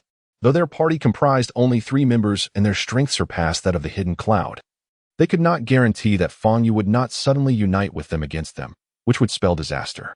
Thus, he initially proposed an alliance with the hidden cloud, not out of genuine intent, but merely as a probe to ascertain the ninja's stance and adjust their strategy accordingly. They had followed Feng Yu from Konohagakure, unaware of the hidden cloud's presence. Having witnessed the previous skirmish, they were acutely aware of Feng Yu's formidable prowess. Just as the 3 factions, Feng Yu, the hidden cloud, and the Uchiha, hesitated to act. A sudden rush of air heralded the arrival of a boy with golden hair who descended before Fang Yu. The orange name signified his identity, Namikaze Minato. Namikaze Minato, the 10th level king boss of Konohagakure. The moment the golden-haired boy appeared, the members of the Hidden Cloud and Uchiha sprang into action, swiftly converging on Fang Yu. Clearly, they had reached a tacit consensus. Their priority was to eliminate Fang Yu. For the Hidden Cloud, vengeance for their fallen comrade was imperative, while for the Uchiha, Fang Yu had become a thorn in their side. I will protect you. Namikaze Minato glanced at Uzumaki Kushina and swiftly formed hand seals. Though currently only a genin, he possesses combat prowess and ninjutsu skills that rival those of elite ninjas, approaching the level of a chunin. At this moment, however, Minato had yet to unlock his unique techniques. Shadow Clone Technique. In an instant, two copies of Minato appeared simultaneously. Huh, you little brat. Uchiha Seishi scoffed, forming hand seals. Fire Release. Great Fireball Technique. A massive inferno engulfed Minato's clone in an instant, providing Minato the opportunity to materialize behind Uchiha Seishi, thrusting a sharp kunai forward, showcasing his remarkable talent. Unfortunately, against an elite chunin, he could advance no further. With a resounding thud, he was sent flying by Uchiha Seishi's punch. Just as Uchiha Seishi intended to resolve Minato with a chakra thread, a figure appeared without warning. In that moment, the 5 individuals rushing towards Fang Yu were momentarily stunned before realizing the situation. Alas, it was too late. Gushing blood sprayed forth like a crimson mist. Ahead, frozen in shock, was sent soaring, while the body collapsed to the ground. This technique was known as the Breaking Army Ascending Dragon Strike. Fang Yu brandished his lightsaber, its blade stained with the blood of the Uchiha clan. One must admit, with the ability to teleport, his efficiency in dispatching foes had significantly increased. What a little brat. Uchiha Fufeng was utterly enraged, and the ninjas from the Cloud Village were equally furious. Under the very eyes of several jonin and elite chunin, a comrade had perished. This was an unparalleled disgrace for them. Fire Release. Great Fireball Technique. Lightning Release. Thunder Fireball. Water Release. Water Dragon Bullet. 3 different elemental jutsus merged, forming a colossal dragon imbued with thunder and fire, roaring as it surged towards Fang Yu with astonishing speed, rendering anyone it encountered paralyzed and subsequently consumed by flames. Blazing Flame Break. Fang Yu remained unfazed, as the surrounding fire elements coalesced instantly, forming an ethereal magic circle beneath his feet. Moments later, countless fire pillars descended like a meteor shower. What kind of jutsu is this? The speed of the hand seals was astounding.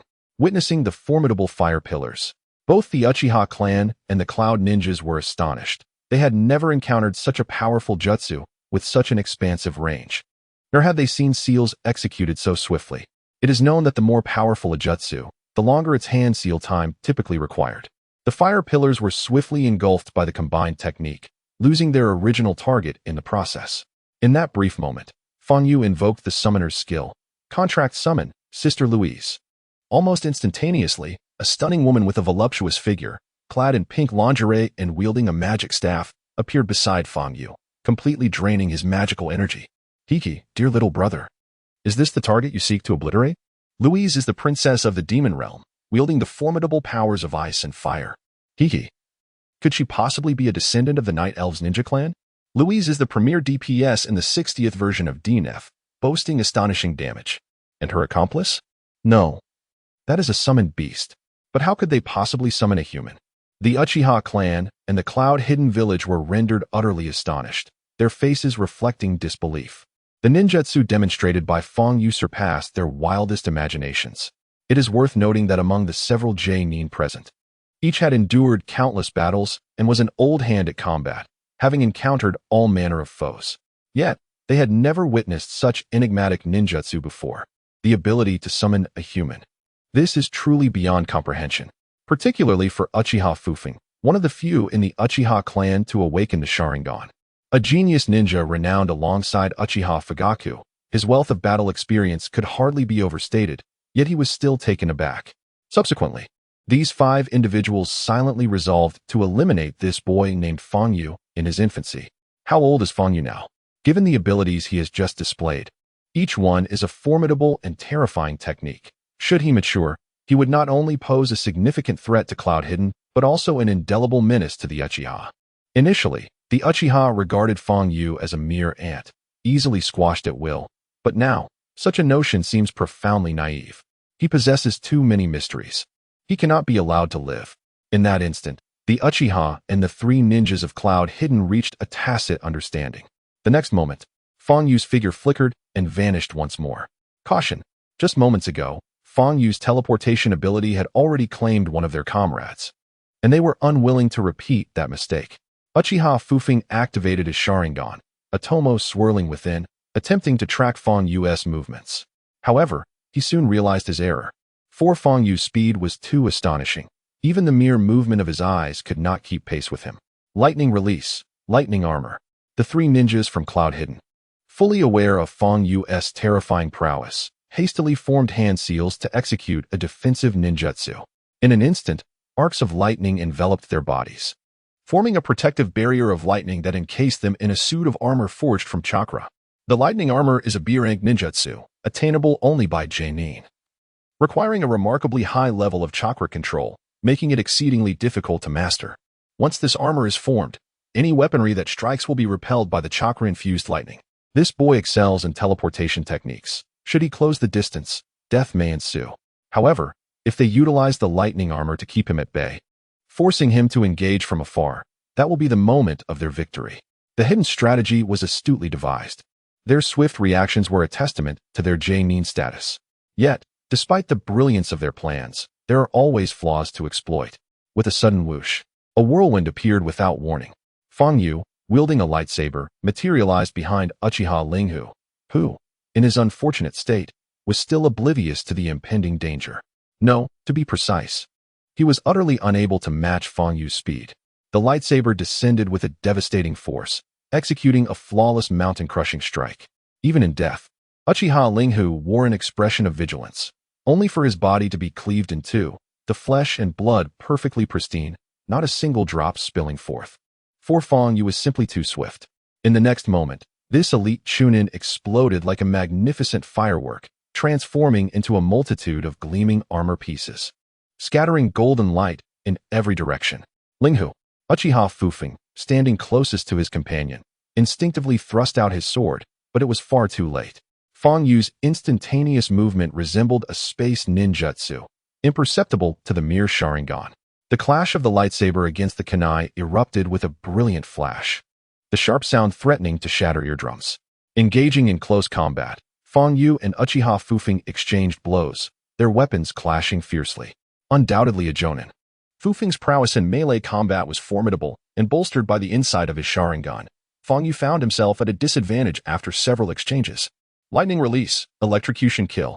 Meanwhile, Ein and his two companions were determined to seize this opportunity, swiftly forming hand seals to eliminate both Fang Yu and Uchiha, for to them, Uchiha was but a temporary ally. With Fang Yu's demise, Uchiha would serve no purpose. Do you wish to harm my master? I spire. A roar echoed as Princess Lewis, the sorceress of the demon realm, waved her staff, conjuring a pink magical barrier. In the next moment, countless ice spikes, each the width of a human arm, surged toward the Yunin ninjas. Ice release, bloodline limit. To their astonishment, this summoner was capable of wielding such a bloodline limit. Yunin's captain furrowed his brow, and he and his companions immediately redirected their focus toward Lewis. As the ice spikes descended, they nimbly dodged and ascended to three corners, forming a triangular formation. Gazing down at Lewis from above, ninja possessing bloodline limits were invariably formidable. They could not afford to remain passive. The ice spikes, having missed their targets, instantaneously froze the trees around them. A ninja capable of lightning release, how intriguing. Lewis's alluring red lips curled into a slight smile as she retracted her murderous gaze, gradually shifting her attention toward a dark silhouette. During her time in the demon realm, she had encountered dark elves who could wield fire release, who also referred to themselves as ninjas, bearing a certain resemblance to her current adversaries. Sander. The Dark Knight Sander descended with a mighty sword, only to be evaded by Ein. With a resounding crack, a tree branch, thick enough for several people to embrace, was cut with surgical precision. Once again, we can fight together as members of the Elven army. Sander. Spotting the familiar dark figure in the distance, Lewis smiled calmly. We should all be grateful to Fang Yu. Sander. The Dark Knight brandished his sword, and the sound it produced resembled a triumphant roar. Subsequently, two summon beasts, one serving as a ranged magical attacker and the other as a sturdy shield, charged towards the enemy, engaging in combat with the three ninjas from the hidden cloud village. Although their strength could not match that of the ninjas, they could at least buy some time. Clang, clang, clang, clang, clang. Fang Yu and Uchiha Fufeng were locked in close combat, their blades clashing fiercely as they fought with increasing speed. In a matter of breaths, they had exchanged blows for a staggering 50 rounds. Is this the prowess of a jonin? During the skirmish, Fang Yu was secretly astonished. Indeed, the disparity between jonin and chunin was immeasurable, not only in ninjutsu, taijutsu, and jinjutsu abilities, but also in combat experience. Throughout these 50-plus exchanges, despite employing the inner demon sword technique, Fang Yu had gained no advantage over Uchiha Fufeng. Instead, he found himself severely suppressed by Fufeng's fierce fighting style, ultimately falling into a disadvantageous position. You are indeed impressive, kid. To hold your own against an Uchiha jonin for so long is remarkable. Uchiha Fufeng was increasingly astonished as he battled Fang Yu. The longer they fought, the more he was overwhelmed by disbelief. Having previously participated in missions with his team, he had witnessed the exceptional swordsmanship of the Hidden Cloud ninjas and had personally experienced their techniques. At that time, he thought the swordsmanship of the Hidden Cloud was the most formidable, sharp, and fearfully enigmatic. However, after his repeated clashes with Fang Yu today, he realized he was merely a frog at the bottom of a well. In every aspect, Fang Yu's swordsmanship surpassed that of any Hidden Cloud ninja he had encountered, even exceeding them by a considerable margin. The reason he managed to maintain the upper hand was not due to the superiority of his fighting skills, but rather his wealth of combat experience. If Fang Yu were to endure a few years of battle, he would undoubtedly surpass Fufeng entirely. Contemplating this, Fufeng felt a twinge of dissatisfaction. After all, he was considered a genius ninja of the Uchiha clan, a figure of considerable talent even within the entirety of Konohagakure. Yet, when compared to Fang Yu, his brilliance seemed to pale significantly. Suddenly, Fang Yu seized upon a fleeting opening exhibited by Uchiha Fufeng, sweeping his sword in a decisive motion to execute the breaking army ascending dragon strike. His speed was such that it created a lengthy afterimage, dazzling to behold. With the aid of his Sharingan, Uchiha Fufeng managed to narrowly evade the strike, but Fang Yu suddenly smiled, uncorked a vial of blue medicine, and in the next moment, vanished without a trace. Shunshin, to think he could employ the body flicker technique. Uchiha Fufeng could hardly believe it. How vast must Fang Yu's chakra be? He had summoned two beasts in quick succession and executed several large-scale ninjutsu. Even he would find such feats impossible. Of course, he was unaware of the existence of the magical MP potions in this world. Fang Yu's instantaneous disappearance also sent Uchiha Fufeng into a state of heightened alert, his Sharingan vigilantly scanning the surroundings. The successive demise of his companions weighed heavily upon him, and he could distinctly sense that their next encounter would determine the victor. Suddenly, Fang Yu emerged, brandishing a luminous sword, and executed a swift slicing motion. An oppressive wave of sword energy cleaved through the air unexpectedly from his waist. Contrary to his expectations, there was no gory spray of blood nor any treasures cascading to the ground. All that materialized was a torrent of explosive bubbles. A technique of the shadow clone? Fang Yu gasped in surprise. He had anticipated his own speed, yet Uchiha Fufeng surpassed him, discerning his every move. However, he quickly reconciled with the fact that his opponent was a jonin, far beyond the capabilities of the chunin he had previously faced. Fire style, Phoenix Fire technique.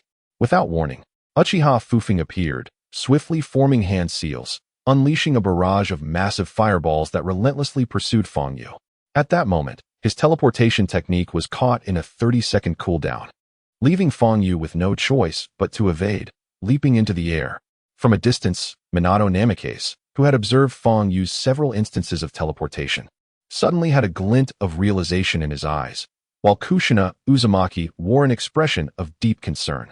Thud, thud, thud, thud. Enormous fireballs surged towards Fang Yu's evasive maneuvers, resembling monstrous jaws ready to engulf him. Wherever Fang Yu took refuge, flames would swiftly consume that spot, culminating in an explosive display that showered the sky with blinding sparks, illuminating the surroundings as though it were midday. The forest quickly erupted in a fierce blaze, casting a glow upon the faces of all present, revealing their expressions with startling clarity. Shadow Shuriken Clone. Although Fang Yu managed to evade his own Phoenix Fire technique, Uchiha Fufeng was unperturbed. He promptly hurled 2 colossal shurikens. These shurikens were not only immense, but also razor-sharp, imbued with the wielder's chakra. In the next instant, the 2 shurikens multiplied into 6, whistling as they hurtled towards Fang Yu. Fang Yu felt a jolt of shock within, yet maintained a composed facade. Although he could not discern the true nature of the shurikens, he raised his luminous sword to his chest, executing a defensive maneuver. With a resounding crack, the shurikens were deflected, but he was forced to stagger back several paces from the sheer force of the impact. In a flash, Uchiha Fufeng appeared beside Fang Yu, wielding his longsword, slicing through the air to create a gleaming silver arc that illuminated the night sky. With his Jonin strength, anyone struck by this blade would be gravely injured, if not killed. Instinctively, Fang Yu defended himself. He heard a clang as he was sent reeling once more. His palms numbed from the shock, and his grip on the luminous sword faltered. To his astonishment, he discovered that the deflected shurikens bore explosive tags. Die. Uchiha Fufeng revealed a triumphant smile. If my assumptions are correct, your teleportation ability can only be used once every 30 seconds, right? The potency of these explosive tags is substantial, and I am merely a shadow clone of Uchiha Fufeng. As he spoke, the shadow clone spread its arms wide. Even as Fang Yu's luminous sword pierced its form, it clutched him tightly, rendering him unable to escape. This is bad, Fang Yu thought to himself, realizing the dire predicament he was in. He could scarcely fathom that Uchiha Fujimine would resort to such a method against him. His mind raced as he contemplated strategies to counter the impending threat. Once that detonating talisman exploded, in his current state, he would be utterly defenseless. Suddenly, a spark of inspiration ignited within him. Just as the talisman was on the brink of detonation, the temperature plummeted drastically, freezing the air into countless shards of ice. In that fleeting moment before ignition, the talisman transformed into a mere dud. The shadow clone that had clung tightly to him was, in that instant, encased in ice, trapped within the frozen fragments. Beneath him, the third demon god, Sayo of Frost, stood sentinel, erecting a barrier that encased the surroundings in a glacial prison. What could this be? Uchiha Fujimine, hidden behind a great tree, had never witnessed such a barrier capable of vanishing his shadow clone. Shifting his primary profession, he embraced the path of the Demon Slayer. With a swift glance, Fang Yu noted that the 3 cloud-hidden ninjas, Sandal and Louise, were battered and weary, their bodies marred with injuries, indicating that his time was running short. With his sword's soul abilities nearly unveiled, he decided it was time to switch to the Demon Slayer. Replacing his light sword with a great blade, he downed a vial of blue elixir, instantly replenishing his depleted magical energy. In that moment, an inexhaustible surge of demonic power coursed from his left hand, which was already crimson, now glowing even brighter. In the next instant, he fused with the 4th demon god, the shadow of Kajia, and a pair of wings emerged behind him, faintly revealing a grotesque demon that flickered in and out of visibility. Shadow of Kajia. This skill allows him to borrow the demon's agility, enhancing his movement speed for a limited duration, during which he enters an invincible state. After casting this ability, Fang Yu felt more than half of his recently replenished magical energy dissipate in an instant. His movements transformed from those of a mere mortal to the graceful strides of a demon. His speed exponentially increased. Suddenly, the form of the cloud-hidden ninja, Long, materialized, brandishing a massive ninja blade. He had felt the humiliation of Fang Yu severing his arm, and now, he had finally found his chance. Alas, Fang Yu was ensconced within the 3rd demon goddess barrier. His charge was nothing short of a death wish. Before his blade could descend, the sudden drop in temperature and frigid air encased him in ice, rendering him a frozen statue, maintaining a rigid yet absurd pose in place. How unfortunate. Witnessing this spectacle, the remaining 2 cloud-hidden ninjas hesitated, unwilling to act, while Uchiha Fujimine stood by, scoffing at the arrogance of the cloud-hidden ninjas, who charged in without discernment. In a flash, suddenly, Fang Yu's figure vanished once more. In an instant, In and Uchiha Fujimine became acutely vigilant, their minds racing, forgetting the fallen Nin, fearing that Fang Yu might set his sights on them. This is bad. In sensed an ominous premonition, preparing to glance towards his companion, only to see Fang Yu appear beside Hua, unleashing a slash of pitch-black light, his Demon Slayer-esque ghost slash.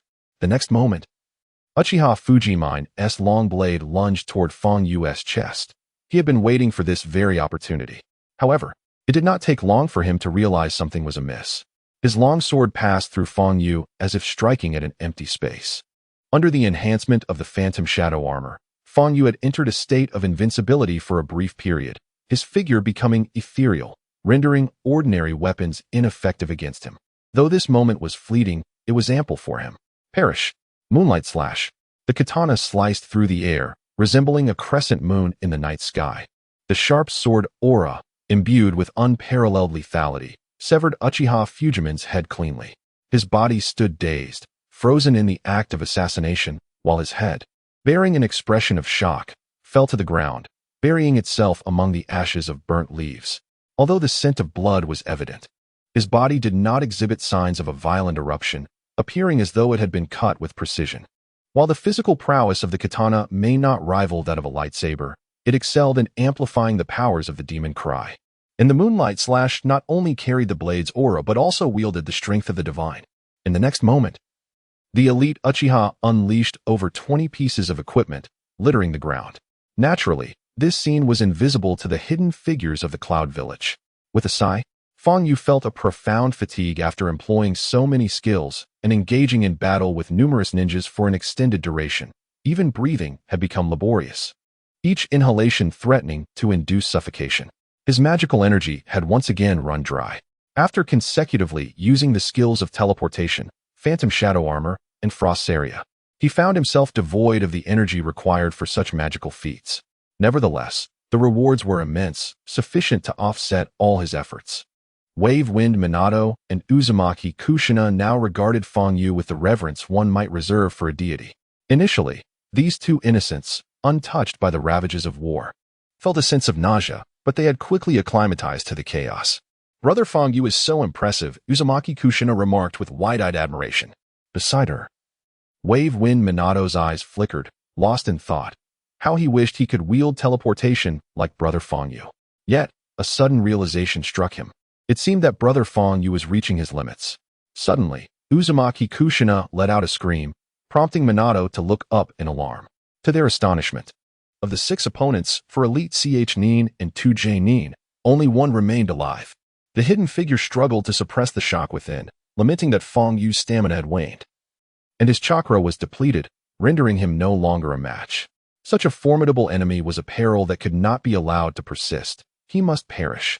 If there were to be any blame, it lay in Fang Yu's youth and extraordinary talent. The wood that stands out will be toppled by the wind.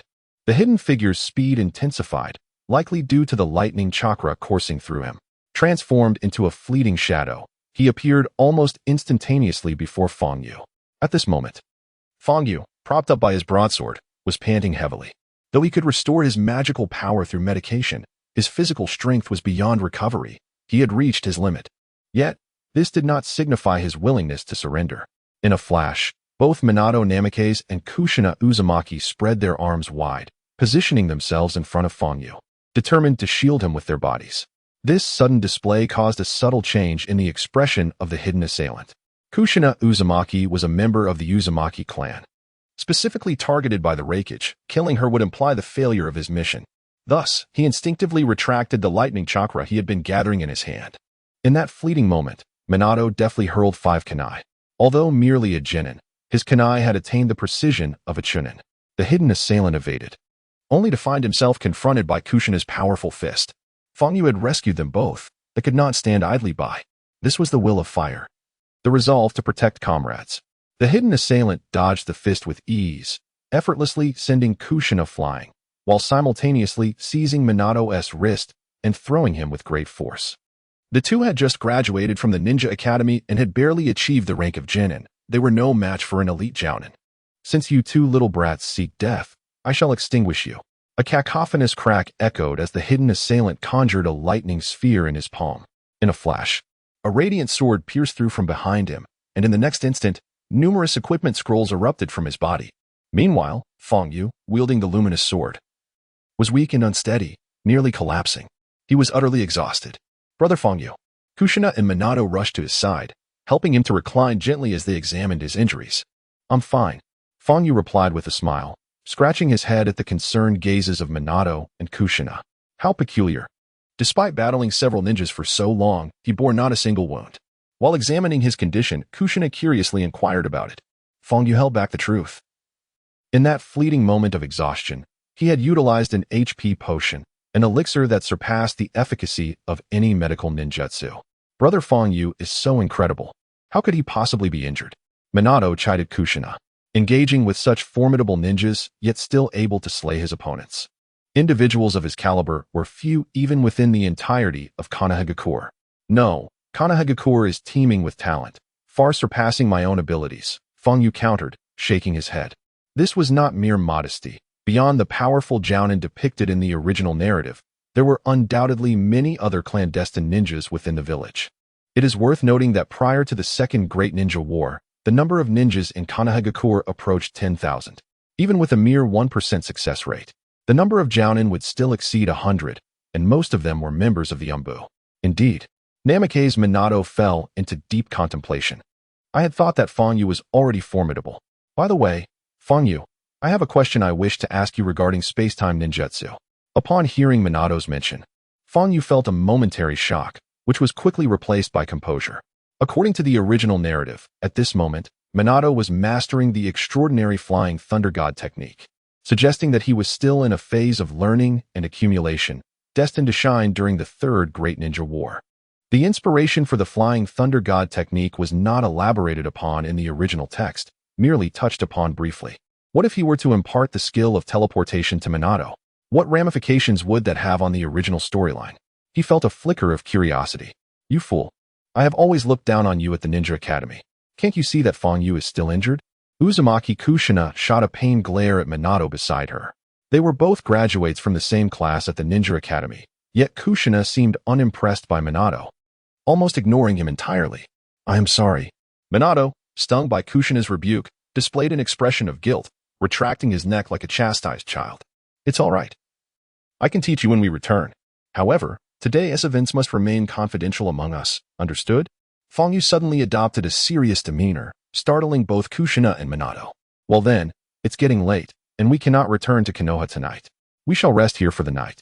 Minato, you go hunt some game, and Kushina, you fetch some water. Fong Yu, what if? Kushina expressed her concern. I possess a unique ability to sense my adversaries. There's no need for worry. Fong Yu replied with a smile, his gaze drifting away from a distant figure marked in crimson, before he closed his eyes as if unaffected. Upon that crimson name was inscribed, Yamashiro Tanichi, Konoha Village, level 30 bronze boss. This red name ninja had appeared during his skirmish with the Uchiha and the Cloud Ninja, having observed his battle in its entirety. At the moment the fight concluded, he had barely enough chakra left to prepare his teleportation skill. Wary of the individual named Yamashiro Tanichi possibly making a sudden move against him. Although merely a bronze-level entity, this individual, despite being an ordinary Jonin, possessed combat capabilities exceeding those of a typical Jonin, proving more formidable than any foe Fong Yu had previously encountered. More critically, since the moment the red name ninja had materialized, he had remained motionless, like a statue, standing there with the immovability of a mountain. Thus, Fong Yu had to remain vigilant, yet he lacked the energy to do so. He was confident that if the red name ninja were to strike, he would surely be obliterated. Yet, he found it perplexing that the red name ninja had yet to make a move. Was he merely observing? And who exactly was this red name ninja? And what was he doing here? A shroud of mystery enveloped Fong Yu. However, Fong Yu had no intention of letting the rogue ninja escape. If he were to return and report, all of Fong Yu's intelligence would be compromised, making it exceedingly easy for anyone to target him in the future. Naturally, Fong Yu harbored concerns that his rapid advancement might lead Konoha Village to perceive him as a monstrous aberration, subjecting him to scrutiny. Although Sarutobi Hiruzen placed great trust in him and refrained from deploying surveillance, the actions of this individual upon returning were uncertain. Previously, Fong Yu had feared that revealing his strength might result in Sarutobi Hiruzen confining him, but he later realized he had been overly apprehensive. Sarutobi Hiruzen was a man of considerable magnanimity, favoring alliances over surveillance. Furthermore, he speculated that even if Sarutobi Hiruzen did send someone to monitor him, Fong Yu would likely detect their presence immediately, leading to an unpleasant situation that would benefit neither party. While these thoughts occupied his mind, his expression betrayed none of his inner turmoil. Instead, he feigned distress. The rogue ninja, marked by a red name, remained motionless, observing him, preparing for the worst. Fong Yu pretended to struggle as he gradually rose, scanning the verdant surroundings. It appeared that he was searching for something, yet in reality, he was stowing away the dropped equipment and scrolls into his spatial pouch. Having slain 5 adversaries, he had acquired an abundance of valuable gear. Remarkably, he had even gathered a complete set of rare light armor and magical cloth armor, both at level 20, although he had not obtained any particularly powerful weapons. Suddenly, amidst a pile of scrolls, he discovered one labeled Scarecrow, rare. Much like the male mage's teleportation skill, the Scarecrow, rare, ability could be considered a divine technique for female mages. Scarecrow, rare. Upon receiving an attack, the player can instantaneously relocate, evading the enemy strike while leaving behind a Scarecrow. When the player collects the Scarecrow, they receive a 20 buff to attack speed and a 30 buff to movement speed. Cooldown, 30 seconds. This skill bore similarities to the substitution technique, yet required no hand seals and allowed for immediate teleportation. In addition to providing buffs to attack and movement speed, why would a rare skill scroll drop? Fong Yu instinctively inquired of the system. With the Scarecrow skill, he effectively possessed 2 teleportation abilities, greatly enhancing his maneuverability. There was a certain probability of obtaining such a drop when slaying Jainin, and the higher the rank of the Jainin, the greater the likelihood of acquiring rare skills. Upon hearing this, Fong Yu nodded in agreement. Indeed, as the level of the defeated foe increased, so too did the richness of the rewards, significantly elevating the chances of obtaining rare equipment and divine skill scrolls. At that moment, Uzumaki Kushina and Namikaze Minato had returned, one carrying a large bucket of water while the other cradled a deceased wild boar. It seems we have a plan for dinner, Fong Yu jested. Indeed, Uzumaki Kushina exclaimed, her eyes sparkling at the sight of the little boar. I thought we would have to settle for air and wind tonight. The fleeting night passed quietly, with Uzumaki Kushina and Namikaze Minato deep in slumber, emitting soft, gentle snores. Meanwhile, Fong Yu remained ever vigilant, wary of the ominous figure marked by a crimson name. Even in the darkness, that ninja seemed unrelenting in their surveillance. Not having moved an inch, this individual harbors a lurking threat. Fong Yu found his sleep restless throughout the night, caught in a state of half-wakefulness. As dawn broke, Fong Yu stretched languidly, invigorated, while Uzumaki Kushina and Namikaze Minato gradually stirred from their slumber, slowly opening their eyes. Back to Konoha, Fong Yu announced as they gathered their belongings and set forth towards the village. However, he remained acutely aware that the crimson-named figure was still trailing him. Had they been following him for a full day and night? What could their intentions be? Fong Yu furrowed his brow in contemplation. Was this individual a protector? But why then the ominous crimson name? It is known that only NPCs turn hostile towards players, resulting in such a designation, which was evidently impossible in this case. Thus, it was highly likely that this was indeed an assassin. The mere thought sent a chill down his spine. He was not afraid of formidable foes, as he could deal with them directly. Rather, it was the silent, hidden adversaries, poised to strike without warning, that instilled fear. The adage rang true: a visible threat is easily countered, while a concealed dagger is far more perilous. Yet, there had been a prime opportunity earlier. Why had they not acted? This left him perplexed. Suddenly, Fong Yu halted in his tracks. What is it? Uzumaki Kushina and Namikaze Minato, traveling with him, instinctively glanced at their older companion, whose strength far surpassed theirs. Nothing, Fong Yu replied with a faint smile, waving a hand dismissively. I merely had a sudden thought. Let us continue. Being young and inexperienced, Kushina and Minato were oblivious to Fong Yu's unease and did not pursue the matter further. As they moved forward, the crimson-named ninja also advanced swiftly, exhibiting formidable counter-surveillance skills. Regardless of Fong Yu's pace, the ninja maintained a consistent distance, alarmingly precise to the meter, with no fluctuation whatsoever. Fong Yu understood that Konoha harbored hidden talents, particularly within the Umbu. Yet a figure with such exceptional counter-surveillance abilities monitoring him from the shadows signified something significant, an understanding he grasped better than anyone else. He speculated that the ninja's reluctance to strike was likely linked to Uzumaki Kushina. After all, she was to be the future host of the tailed beast.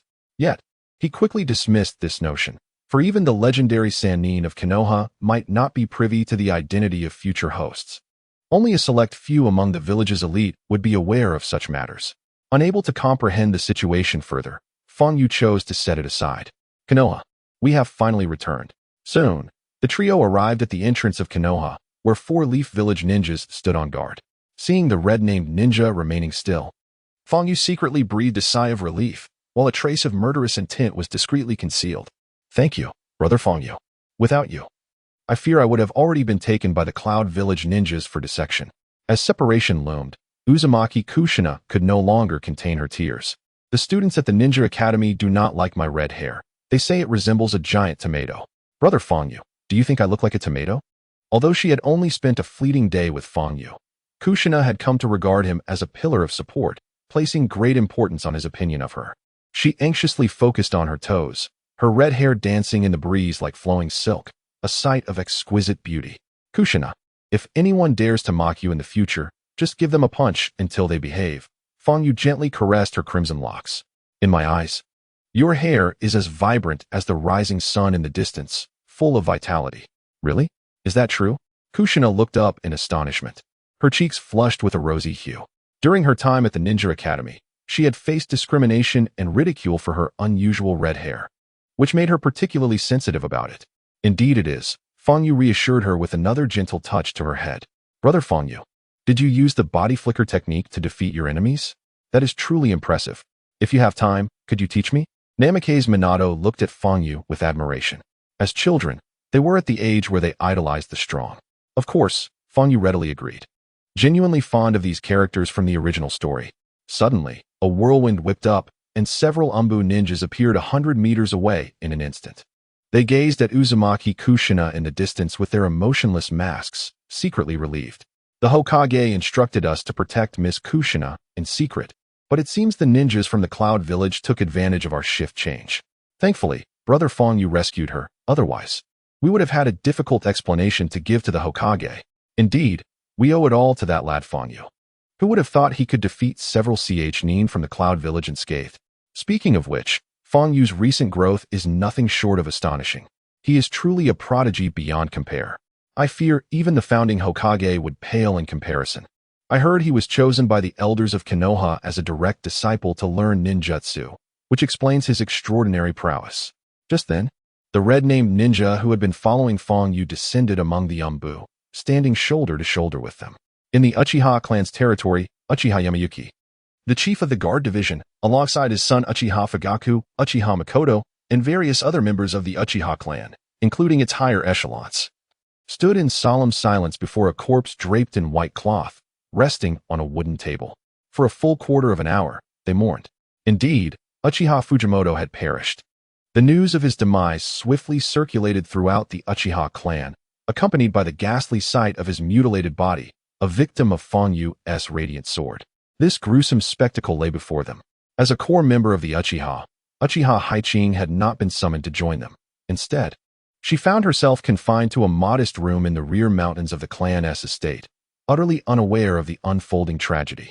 Fujimoto's death was undoubtedly the doing of that wretched Fong Yu, declared an elder of the Uchiha clan, leaning heavily on his cane. I cannot allow my son to meet such an end. Fong Yu must pay with his life. I would sacrifice the entire clan for this. At the mere mention of Fong Yu's name, Uchiha Yamayuki erupted in fury, shattering the table with a single blow. The air thickened with rage. The Uchiha clan members wore expressions of wrath, wishing they could rend Fong Yu to pieces. However, Uchiha Makoto found herself preoccupied with concern for Fong Yu's safety. She understood the kind of man Fujimoto was. He frequently harassed her sister Haiching and arrogantly abused his Uchiha status to oppress the villagers, engaging in acts unbecoming of a ninja. Though he possessed a modicum of talent in ninjutsu, it had only served to inflate his ego. In truth, Uchiha Makoto held a deep disdain for him. Now that he was dead, however, she felt a flicker of satisfaction, for he had been insufferably loathsome. I hereby announce Yamayuki was about to issue a bounty on Fong Yu when an elder of the Uchiha clan interjected, raising a hand to halt him. Yamayuki, hold on. What is it, elder? Yamayuki snapped, his anger unabated. Were it not for the delicate relationship between the Uchiha and Konoha, he would have surely torn Fong Yu apart. Do you not understand? It was Uchiha Fujimoto who abandoned his post and led 2 clan members to hunt down Fong Yu. In self-defense, Fong Yu was compelled to take Fujimoto's life, resulting in this tragic outcome. The elder admonished, had you not indulged him so recklessly, he would not have acted with such impunity. Elder, are you now shifting blame onto me, the father? Uchiha Yamayuki retorted with a derisive laugh. How can you say such a thing, Yamayuki? The elder, infuriated, struggled to maintain his composure. I am merely assessing the situation with impartiality. If we, in our rage, were to place a bounty on Fang Yu, it would only lead to mutual destruction. Huh. He is but a child. How much turbulence can he truly cause? Uchiha Yamayuki scoffed, refusing to believe. Can a mere boy, who has grown so prodigiously in merely a month and defeated an elite J-nin like Fujimoto, truly be dismissed as just a child? The elder pointedly remarked, leaning heavily on his cane. At these words, Uchiha Yamayuki, consumed by rage, began to regain his composure. After a prolonged silence, he finally spoke. So, does Fang Yu have a force behind him that even the Uchiha clan cannot provoke? This would explain why he has grown so extraordinarily in just half a month. You have yet to encounter Danzo, the aide to the Hokage of Konoha, and are unaware of that old man's true nature. Once he perceives a threat to Konoha, he will not hesitate to eliminate it. The fact that Danzo has refrained from taking action against Fang Yu's recent rise, despite his usual ruthlessness, indicates something significant, though I need not elaborate. I trust you can discern this yourselves. The Uchiha elder waved his staff, and the once tumultuous hall, stirred by the death of Fu Feng, fell eerily silent, as if a pin could be heard dropping. Are we to let this matter rest? Uchiha Shanyue expressed his unwillingness, his frustration palpable. Of course, we cannot let it go unaddressed. Suddenly, a voice emerged from within the crowd. Uchiha Fugaku, a member of the clan, spoke up with a resonant tone that pierced through the silence. Father, I have a plan to deal with him. Leave it to me. Unbeknownst to Fang Yu, his flamboyant demeanor had led the Uchiha clan and Danzo to mistakenly believe he possessed an immensely mysterious background, which in turn bred their caution against him. It is worth noting that even Danzo, who had been around since the village's inception, could not be privy to all the secrets of Konoha. At this very moment, Fang Yu, oblivious to these developments, had just sheathed his sword, concluding a day of rigorous training. Throughout the day, he had deepened his understanding of the four professions: Sword Soul, Phantom Cry, Summoner, and Elemental Demolisher. Although he could wield the skills of all four roles simultaneously, he recognized that identical skills, when executed at different moments, could yield varying degrees of power. Mastering the timing and enhancing his practical combat abilities were matters he pondered deeply. Despite having faced numerous battles and vanquished several opponents over the past fortnight, he was acutely aware that those he had defeated were merely trifling foes. To grow stronger, he needed to elevate all his abilities, which necessitated engaging in more battles to hone his skills through relentless practice. Young man, impressive. Suddenly, a figure appeared without warning. Just by the sound of the voice, Fang Yu recognized who it was. Jiraiya-sama? He gazed in astonishment at Jiraiya, who stood atop a chimney, relaxed and reclining on a massive toad.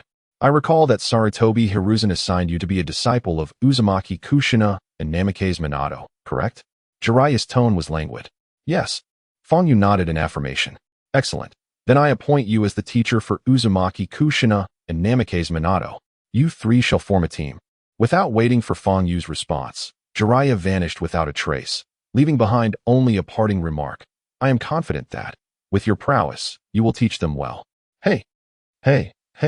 Fang Yu waved his arms in frustration, feeling somewhat duped, but alas, there was no one to respond. A moment later, a whirlwind swept through, and Jiraiya materialized before Tsunade. Upon seeing him, her delicate brows furrowed tightly, and she gently shook her head. So it is true regarding Orochimaru, isn't it? Jiraiya's voice quivered slightly as he crushed a boulder with a thundering impact. Today is indeed a momentous occasion for Kushina Uzumaki and Minato Namikaze, for they are on the cusp of graduation from the Ninja Academy, soon to meet their future instructor who will impart upon them more formidable ninjutsu, a testament to their growth. Eagerly, the pair awaited on a verdant meadow, feeling the gentle caress of the breeze, their hearts brimming with anticipation. Hey, who do you think will be our guiding teacher? I can hardly wait, exclaimed Kushina, her fiery red hair billowing and her large eyes sparkling with beauty. Heard he's exceptionally powerful, replied Minato, his smile radiating warmth. By the way, after parting ways with Fang Yu that day, I gleaned a hint of the essence of space-time ninjutsu from his body flicker technique. Since we have some time to spare, how about we have a friendly match? Really? Kushina's eyes widened with curiosity. You're quite the genius. Show me what you've got. Well, before that, I need a stationary medium, Minato said sheepishly, scratching his head as he approached a nearby tree to carve a seal. He then stepped back, stopping about 50 meters away from the mark. With a series of hand seals, he vanished with a soft puff. prompting Kushina to widen her eyes in search of his figure. Hey, I'm right here. A sunny smile beamed from Minato, who reappeared 20 meters away from the seal. I can't believe you mastered the body flicker technique so quickly. Although it doesn't quite compare to Fong Yu's, achieving this level in just a few days is impressive, Kushina exclaimed, patting Minato on the shoulder. Well done, kid. You're catching up to me. I learned it all from Fong Yu, Minato replied with a chuckle. Without him, I wouldn't have developed my unique ninjutsu. However, this technique is still rough around the edges and requires constant refinement to reach Fong Yu's level. By the way, Kushina, did I hear you mention you possess a special ability as well? Minato scratched his head bashfully, embodying the essence of a sunny, innocent, yet slightly shy young man. Huh, take this. Kushina suddenly adopted a serious expression, brandishing a twig as she charged toward Minato. The trajectory of her makeshift swordsmanship, combined with her ghostly footwork, could only be likened to Fong Yu's elusive sword technique. Excellent swordsmanship. Minato dodged gracefully, but the ease with which he evaded revealed that her skills were still developing. Humph, how dare you underestimate me?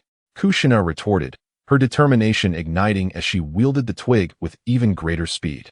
Regrettably, the body of Minato Namikaze was more agile. Kushina Uzumaki twirled for a while, unable to reach him at all. Thus, the two engaged in a playful chase, showcasing all they had learned from Fong Yu. Although they were merely 6 or 7 years old, their intellect and abilities were remarkably high, especially in the case of Minato. Suddenly, a slender figure descended before them, greeting them with a cheerful, "Hello, everyone. Sorry for being late." Minato and Kushina, caught up in their excitement, instinctively lunged toward the figure's owner. However, upon recognizing the newcomer, they halted in surprise and excitement, exclaiming, Fong Yu. Hello. From now on, I shall be your teacher," Fong Yu said, scratching his head in slight embarrassment. Could he truly guide these two little ones? After all, one was destined to astonish the entire ninja world as Minato Namikaze, while the other was the renowned red hot-blooded habanero. He felt overwhelmed at the thought of mentoring such exceptionally talented disciples. "Teacher," Kushina exclaimed, discarding her branch and leaping into Fong Yu's embrace, her rosy cheeks nuzzling against his chest like a playful puppy. "I can't believe Fong Yu is our teacher." Feeling the warmth from Kushina's affectionate gesture, Fong Yu felt a surge of warmth within him, wishing he could reward this little girl with something grand. All right, don't do that. I might lose control." Teacher, you're blushing?" Minato stood aside, scratching his head and chuckling foolishly. In truth, Fong Yu had arrived early, but after witnessing Minato develop a jutsu based on his teleportation technique, he paused to observe. The surprises brought forth by these two children were truly remarkable. From a mere practical demonstration, they had grasped so much. One had developed a prototype of the Flying Thunder God technique, while the other had learned the foundational principles of the body flicker technique. Consider their tender age. Such comprehension at this stage truly marked them as future luminaries in the ninja realm. "All right, let me introduce myself properly," Fong Yu said, clearing his throat. "I am Fong Yu, a commoner from the Hidden Leaf Village. I'll go first. I'm Kushina Uzumaki, a member of the Uzumaki clan, and my dream is to become the first female Hokage," Kushina announced eagerly. "And you?" Fong Yu inquired, turning his curious gaze toward Minato. "I'm Minato Namikaze, and I hope for a peaceful world. If it's not peaceful, then I will make it so," Minato declared, clenching his fists. Observing these two children, Fong Yu felt a profound stirring in his heart. Indeed, only those ninjas who inherit the will of peace could possibly give rise to determined individuals like Naruto, who would embody the will of fire. Even in the face of future adversities, they would persist with unwavering strength. Remember, wherever leaves dance in the air, fire shall ignite, casting its radiant shadows upon the village and nurturing the budding of new leaves. It is in the moment of safeguarding those we hold dear that the true strength of a ninja reveals itself. Fong Yu imparted this wisdom, reminiscent of the ancestral figures of the Hidden Leaf. At that instant, he grasped the essence of true strength. A genuine warrior is not defined by the number of women conquered, lands acquired, or power amassed, but rather by the ability to shatter darkness and protect one's domain, just as the Hokage of yore have done. In the days that followed, Fong Yu dedicated himself to instructing Uzumaki Kushina and Namikaze Minato in the arts of ninjutsu. He felt an instinctive fondness for these two children, genuinely wishing to share the skills he had mastered. The experience of being a teacher was delightful. Particularly as a mentor to such promising individuals, it was a feeling beyond compare. Under Fong Yu's guidance, both students exhibited remarkable progress. Minato's space-time ninjutsu evolved from a 30-meter teleportation to an impressive 50 meters, with improved precision. Furthermore, he acquired the inner demon sword technique, allowing him to channel a portion of his chakra into weaponry for close combat. The speed of his advancement astonished even Fong Yu. Without the assistance of the underground city system, he would undoubtedly lag behind Minato. As for Kushina, Fong Yu tailored his teachings to her unique physique, enabling her to wield her considerable chakra with exceptional proficiency.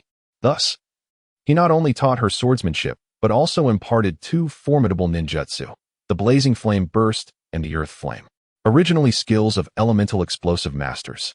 Fong Yu discovered through research that, under specific conditions, chakra and magical energy are interconnected. This implies that what magic can achieve, chakra can also accomplish. However, magic represents a natural force akin to sage arts, while chakra is merely the spiritual energy extracted from one's own body.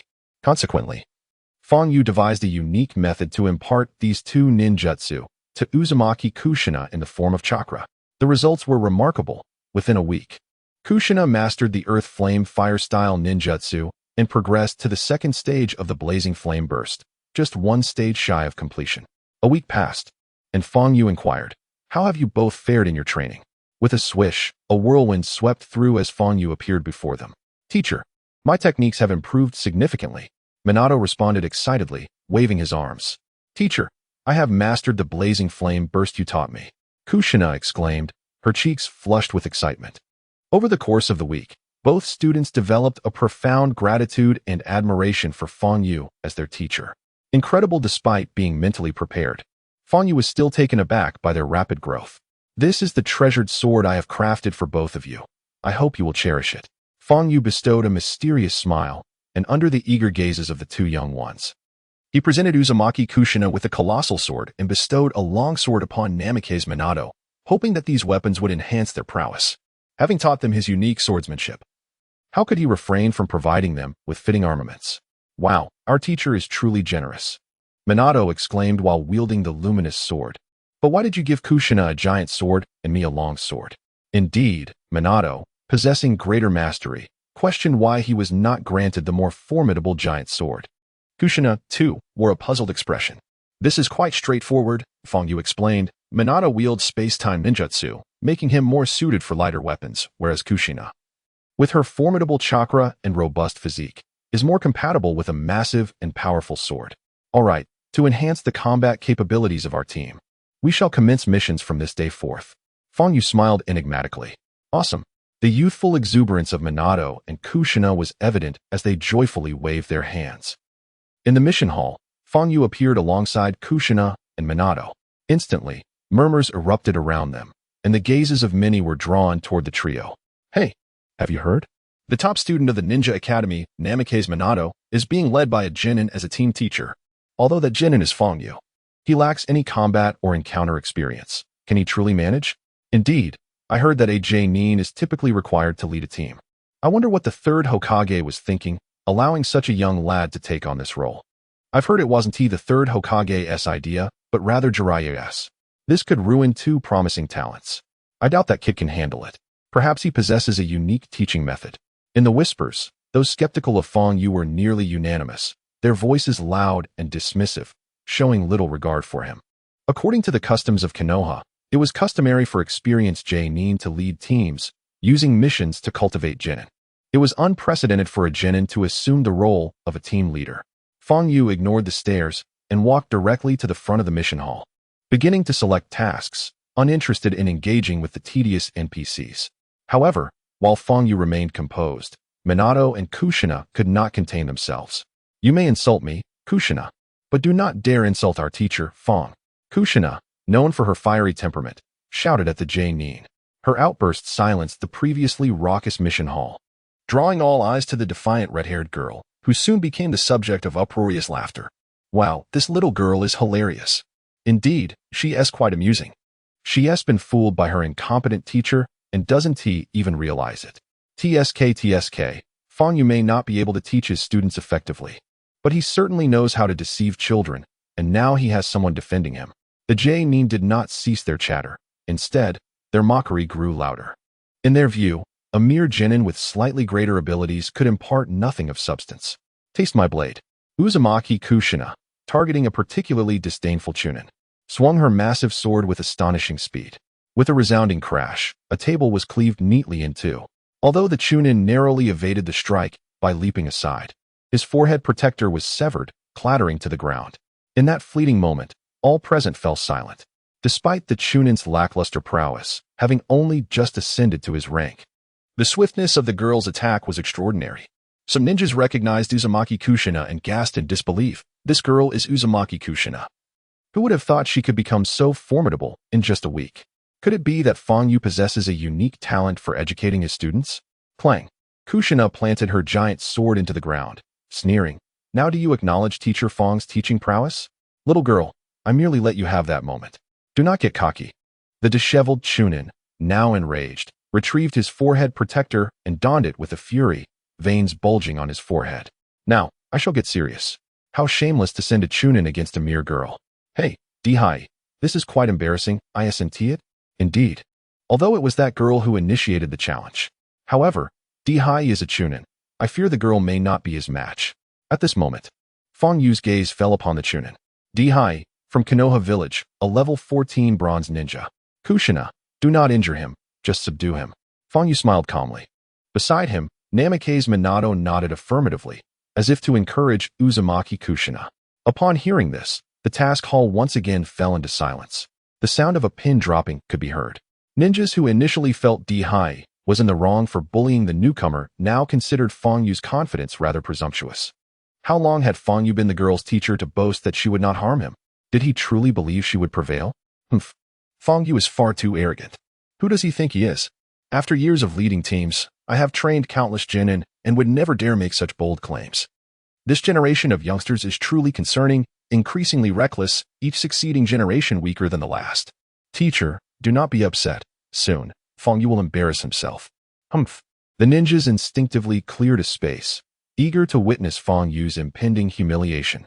Rest assured, teacher, I will not hurt him, Kushina declared confidently, gripping her massive sword. You should ponder how you will explain being sent flying shortly. Dihai sneered, provocatively beckoning Kushina with a finger. I'll let you strike first. This is your request for me to go first. Kushina Uzumaki let out a cold laugh, her fiery red hair suddenly swaying, tracing a brilliant arc of crimson light through the air. How swift! The onlookers could not help but exclaim. Was this speed within the realm of a mere genin?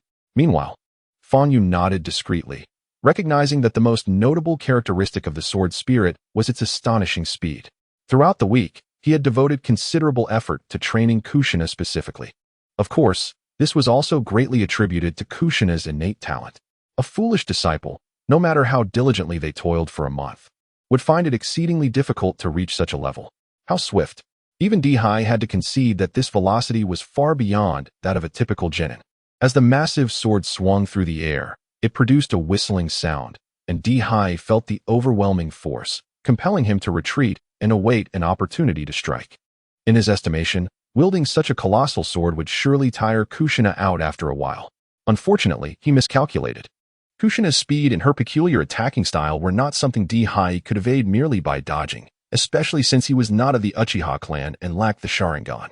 After only a few exchanges in close combat, Dihai found himself cornered. It seemed that Dihai was destined to lose. Indeed, one could hardly anticipate the terrifying growth of that young girl. What a prodigy! The other ninjas, who had previously underestimated Fang Yu, began to alter their perceptions. Humph, that's merely Kushina's own insight. Fang Yu simply reaped the benefits. Yes, the cultivation belonged solely to Kushina, unrelated to Fang Yu. Yet some ninjas stubbornly clung to their beliefs. Suddenly, Dihai seized an opportunity for counterattack, employing his extensive battle experience, and swiftly formed hand seals. Wind release, severing gale.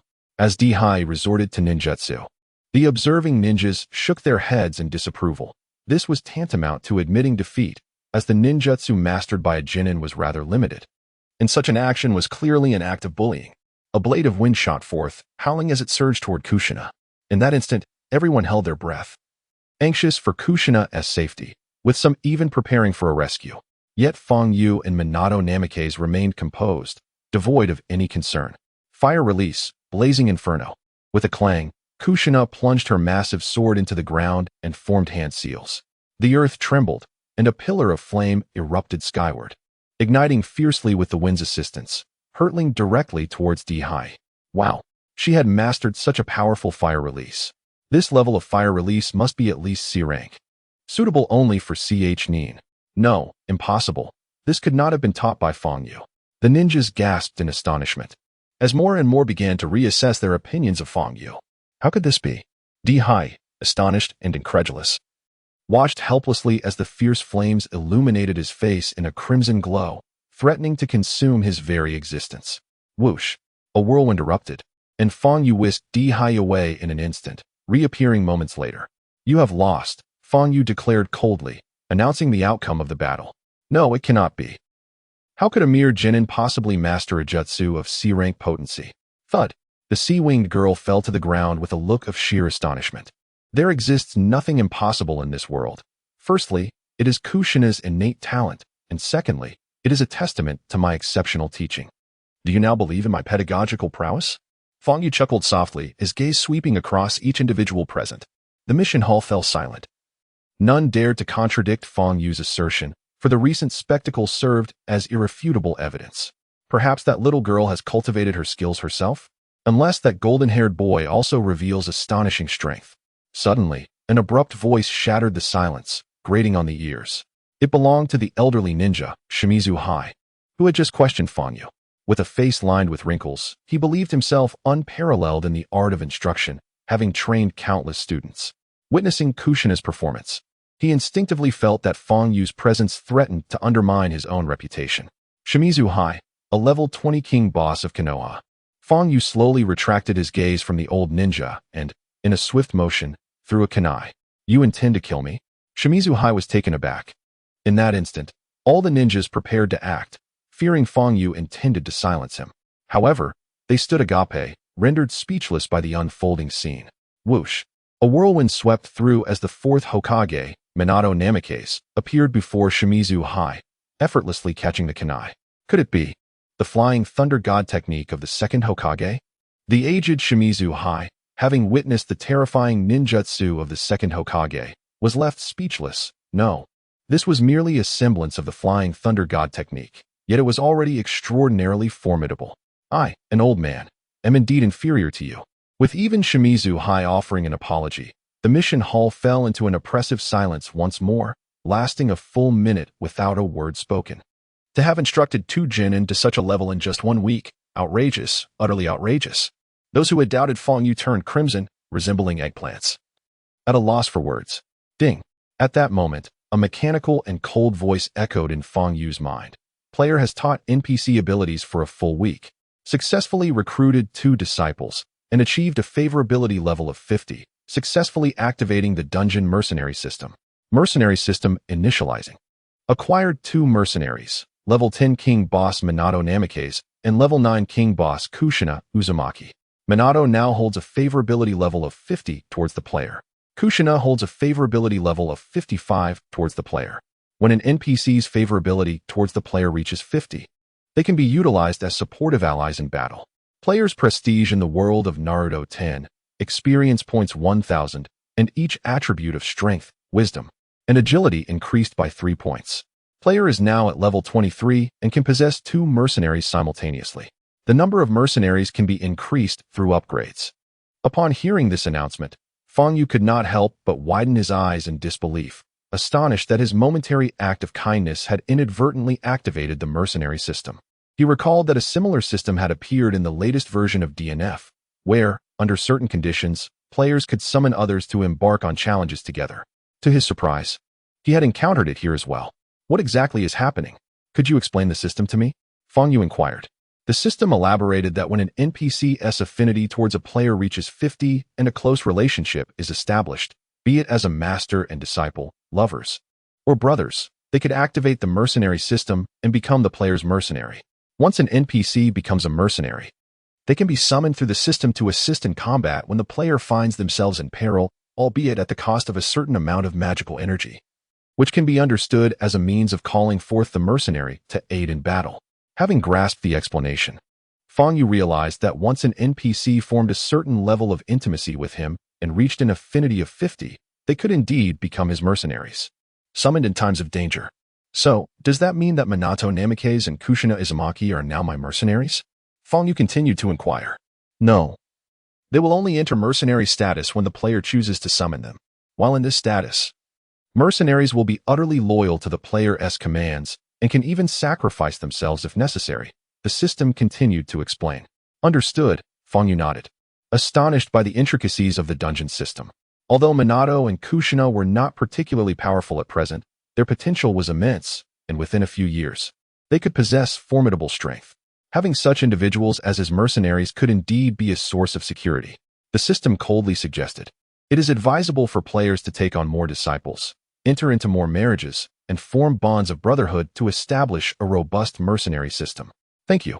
Fong Yu expressed his gratitude, as the fleeting thoughts in his mind dissipated in an instant. Hee, now you know how formidable my teacher is, right? Humph. Kushina playfully glanced at the other ninjas, brandishing her massive sword as she approached the ninjas in the task hall, waving at Fong Yu and Minato. Teacher, Minato. What are you waiting for? Aren't we supposed to undertake a mission? Hurry up. Minato smiled slightly, and together with the spirited girl, he followed Fong Yu. The ninja, initially prepared to assign the newly formed Team C or D rank missions, now found himself in a quandary. Fong Yu? Teacher Fong Yu.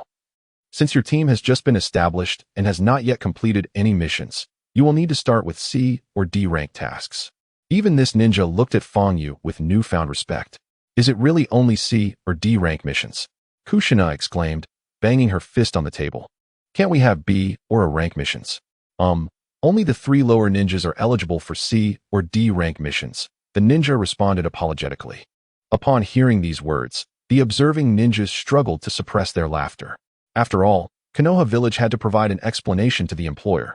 One ninja, feeling somewhat embarrassed, added, I understand that your strengths might be underutilized, but this is the regulation, and there is no way to amend it. Just then, a merchant clad in a conical hat boldly entered the mission hall, declaring, I wish to issue a task. Escort me back to the Hidden Cloud Village, as I fear encountering bandits or rogue ninjas along the way. Fong Yu's eyes flickered. Despite the merchant's impeccable disguise, not a single flaw to be detected, Fong Yu, aided by the system, immediately recognized the identity of this notorious figure. Shui Huobi, a level 30 bronze boss from the Hidden Cloud Village. A level 30 bronze boss. How intriguing. Fong Yu grinned. Based on the level of your task, we shall classify it as a B-level mission. The total remuneration is 10,000 coins, with an upfront payment of 5,000 coins, and the remaining 5,000 upon task completion, the Konoha ninja stated professionally. Thank you. Shui Huobi replied with a slight nod, handing over the 5,000 coins. This amount would incur a 10 service fee for Konoha Village, with the remainder returned to the ninja. A B-level mission. Many ninjas were eager to participate, keen to test their mettle. Can I specifically hire ninjas for my protection? Shui Huobi suddenly inquired, casting a surreptitious glance at Kushina. Hiring ninjas could entail a more direct approach, albeit at a higher cost. Certainly. The fees for elite figures such as Konoha's legendary 3 ninjas or the Hokage were exorbitantly high. Of course. May I ask who you wish to employ? The Konoha ninja inquired with a cheerful demeanor. Shui Huobi's gaze met Fong Yu's. I shall hire them. Might you reconsider? They are merely 3 genin, and it may be challenging for them to accomplish a B-level task. The Konoha ninja expressed concern. Protecting an employer requires more than mere strength. Adaptability in the face of unforeseen events is equally crucial, and this quality may not be possessed by lowly genin. No need for reconsideration, they will suffice. Follow me. Shui Huobi smiled and turned to leave, with Fong Yu following closely behind, wearing a cold smirk. A B-level mission. I doubt Fong Yu and his companions will even return with corpses. Nevertheless, that merchant seems quite affluent. Many ninjas envied Fong Yu's fortune, their tones laced with both jealousy and apprehension. In the distance, Shanzhong Tianyi, who had been monitoring Fong Yu and the others, could not help but curl his lips into a cold smile beneath his mask. Suddenly, a dark ninja knelt before him, reporting, Master Tianyi, we may proceed. Soon after, he presented an insignia bearing the Uchiha clan's emblem, along with several shurikens inscribed with the Uchiha crest. Shanzhong Tianyi inspected the equipment with a stoic expression, pondering. A scheme to frame someone, is it? Uchiha clan land. Young master, Fong Yu has left the city. A ninja knelt on the ground, his demeanor reverent. I am aware. Uchiha Fugaku inhaled deeply. Fong Yu, including my cousin's share. This time I shall not let you escape. In the darkness, his eyes transformed into the double Tomo Sharingan, gleaming with a chilling light that was particularly soul-stirring. Kimobikure. Mist enveloped the area, ethereal and transcendent, resembling a paradise on earth. Lord Rakage, according to the recent intelligence from the Water-Fire Alliance, he has successfully undertaken the mission to lure the future Jinchuriki of the Nine Tails to the designated location. A black-skinned, white-haired ninja knelt before a man surrounded by crackling lightning. The man wore the Rakage's hat, revealing a pair of eyes brimming with murderous intent. Though the hidden cloud failed, it ultimately managed to return with intelligence. It seems the time for the Nine Tails replacement is approaching. If we eliminate the Jinchuriki of Konoha, victory will belong to us, the second Rakage. Remarked with a cold smirk, his gaze radiating lethal energy, as if his very being was charged with electricity. Captivating and terrifying. Lord Rakage, it is rumored that the 7 ninja swordsmen of the mist have vanished from their village. At this critical juncture when the Konoha Jinchuriki is about to change, one wonders what they are plotting. The ninja continued his report. Even the hidden mist has begun to take action. The second Rakage's eyes flickered, deep in thought, pondering the stubborn Awagakure's role in the impending ninja world war. On their first mission, Minato Namikaze and Kushina Uzumaki were filled with excitement and exhilaration. Only Fong Yu remained utterly vigilant, constantly observing the movements around them. As they walked, he shared his knowledge of ninja practices and everyday wisdom with Minato and Kushina. The bonds among the three gradually deepened during this period. Uncle Waterfire, you mentioned you are from the land of lightning. Are there any interesting places to visit? Kushina asked, her eyes sparkling with curiosity. The land of lightning.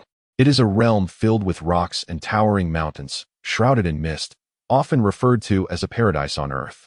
Many ninjas favor its environment for training. Unfortunately, it cannot compare to the fertile land of the Land of Fire, Waterfire replied, before pointing toward a distant town and smiling. We have been traveling for quite some time. Everyone must be weary.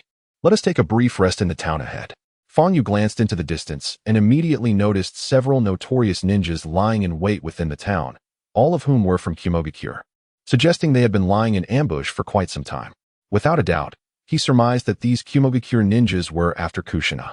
Fortunately, he possessed special abilities. Otherwise, they would surely have fallen into the enemy's trap. Great. Upon hearing of a town, Kushina's eyes sparkled with excitement, completely disregarding the demeanor expected of a ninja. Beside them, the vigilant Minato Namikaze gazed into the distant town, his eyes keenly searching for any peculiarities. As for you, Shuobai, the town you mentioned, I have visited before. Its culinary offerings are rather scant. Why don't we venture to this place instead? Fong Yu suggested, pointing towards the right, where another town awaited at the road's end.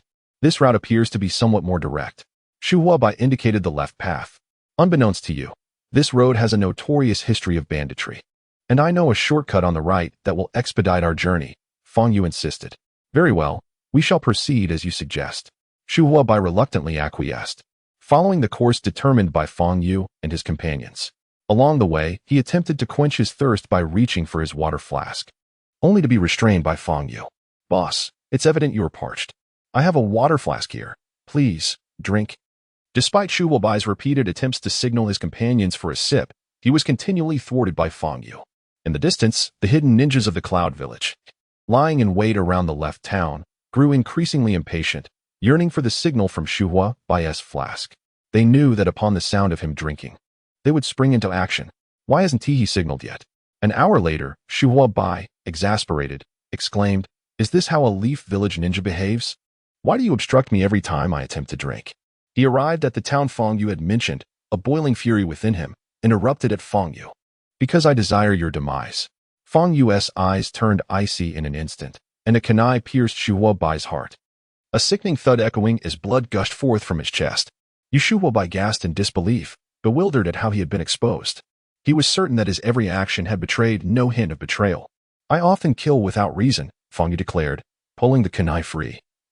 The steel gleaming white as it emerged, now stained crimson. The elite Jonin disintegrated into a myriad of golden sparks, exploding forth equipment and scrolls. Even in death, Shuobai could not comprehend where he had faltered. Automatic retrieval. Came the cold, mechanical voice of the system. Indeed, Fong Yu nodded, as his inventory instantaneously overflowed with countless items. Teacher, you. Kushina Izumaki, somewhat dim-witted, stood frozen, perplexed at the sudden turn of events. Unable to reconcile the fact that Uncle Shuhua Bai, seemingly well, had been slain by her teacher, Minato speculated. It seems the teacher must have sensed something amiss with Uncle Shuhua Bai. Yes, he is a ninja from the Cloud Village. Fang Yu brandished the Cloud Village forehead protector he had liberated from Shuhua Bai, his expression shifting dramatically as he barked, "You two, step aside." Just as the two youngsters were left bewildered, a flurry of wind swept through, and over 20 ominous red names materialized from all directions, looming above them. Silently observing the trio, these renowned ninjas, all hailing from the hidden Cloud Village, include 2 upper ninjas, a formidable level 28 bronze boss, 5 elite middle ninjas, a level 20 king boss, and 15 middle ninjas, all level 20 bronze boss. Initially, I intended to eliminate each of you one by one. Yet I did not anticipate such swift action. A glimmer flashed in Fang Yu's eyes, reminding him of an ancient adage, those who often linger by the riverbank are bound to get their shoes wet. He had originally planned to first vanquish the water and fire comparison, then utilize the signal from the water jug to systematically take down the ninjas of the hidden cloud, thus increasing his experience and acquiring gear. However, he had not foreseen the premature exposure of his intentions, which inadvertently placed both himself and his apprentice in peril. Amidst the crowd, he discerned a perceptive ninja and instantly comprehended the situation. According to the intelligence relayed from his subordinates, this ninja possessed exceptional reconnaissance abilities. To counteract such skills and mitigate the losses of the hidden cloud, they had dispatched an elite ninja from their perception division. Awaken commanded an upper ninja from the hidden cloud, characterized by his dark skin and white hair, wielding a long sword on his back, his robust physique emanating a piercing intensity.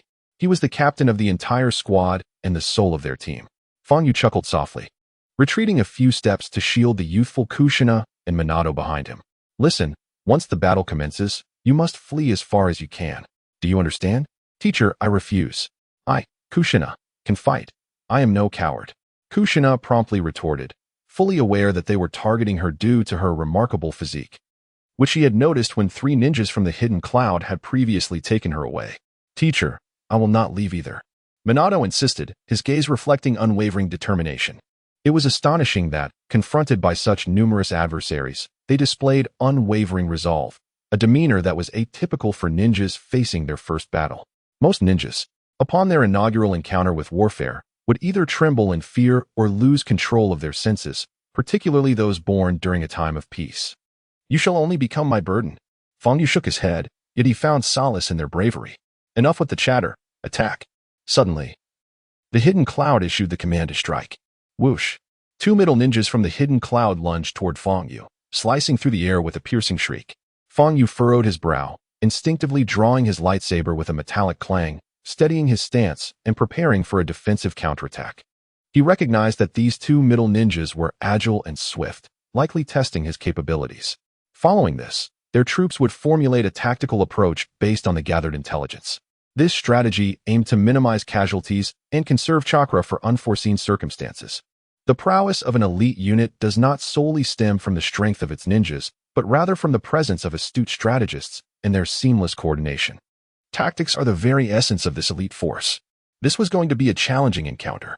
Originally, Fang Yu had prepared to consume the blue elixir and unleash a grand spell to obliterate his foes. However, observing the current situation, it was evident that such an opportunity would not be afforded to him. It was likely that the moment he plunged into the crowd, the awaiting ninjas would employ their defensive techniques. Although it was merely the eve of the Second World War, the synergy among the various ninja villages had matured over a year, and their forces were far from trivial, possessing a formidable blend of offensive, defensive, and reconnaissance capabilities. First, he must eliminate the sensory ninja. The sensory ninja served as the eyes of the squad. Only by blinding the eyes could they maneuver more effectively. With this thought, Fang Yu suddenly vanished in a flash. Be cautious. That brat can use body flicker technique without hand seals. Yet, the consumption of such technique was immense. He would require 30 seconds before activating it again. Yin began to issue commands. Fang Yu's abilities had long been exposed to the entire Yunin force, a precious intelligence acquired at the cost of 3 lives among the Yunin's elite. As soon as he finished speaking, the defensive ninjas prepared to shield their comrades, consisting of 3 ninjas adept in earth release. In terms of defense, Earth Release possessed the strongest fortitude among the 5 elemental styles. Go, teacher! Kushina clenched her fists, her eyes brimming with concern. It seemed that their teacher's capabilities had been discerned. Minato furrowed his brow, contemplating how to assist their instructor. Though it was their first encounter with such circumstances, it was an invaluable experience for them. Die! Suddenly, Fang Yu materialized before the sensory ninja, positioned at the rear of this elite unit, meticulously shielded. The sensory ninja was the eyes and nose of the team. He was not meant to engage in combat. How swift! Yin marveled. The other Yunin ninjas were equally astonished by Fang Yu's incredible speed. Such velocity could rival even the strongest of Yunin, the Reikage. Earth Release, Earth Wall Technique. Earth Release, Mud Armor. In the blink of an eye, 2 Yunin ninjas formed hand seals. One technique conjured a massive earthen wall to protect the sensory ninja, while the other enveloped him in mud, transforming it into a sturdy armor akin to Gar's sand armor. As for the quickest attacking ninja within the elite unit, he had already drawn his long sword and swung it toward Fang Yu. The entire unit reacted with astonishing speed, akin to a single sheet of steel. Clang!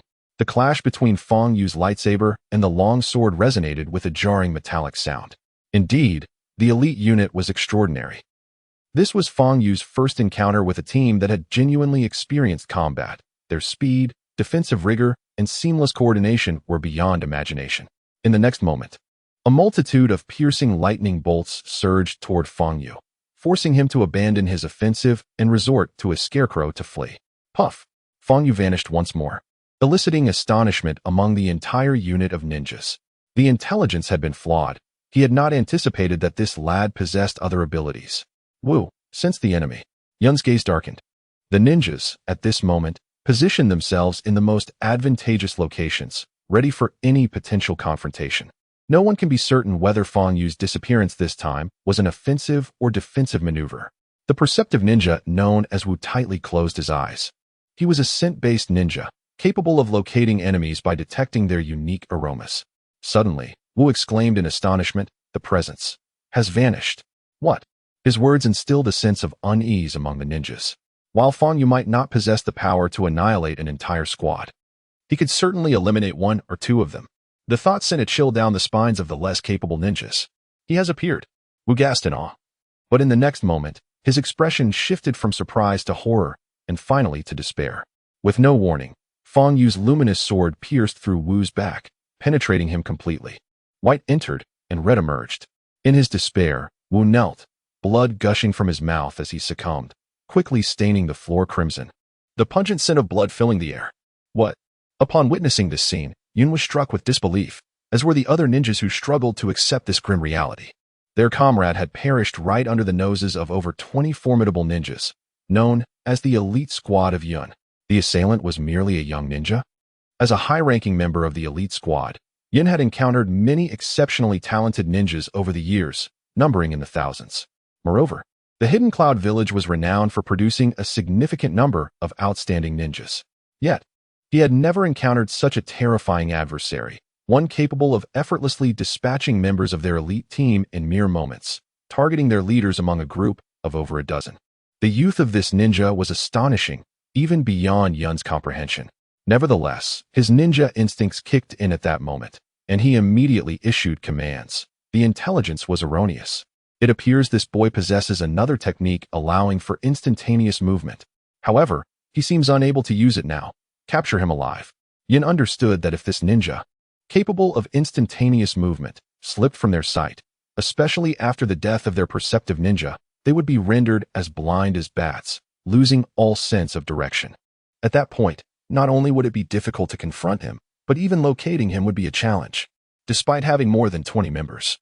Under the influence of such an extraordinary technique, they would merely fall one by one to ambush.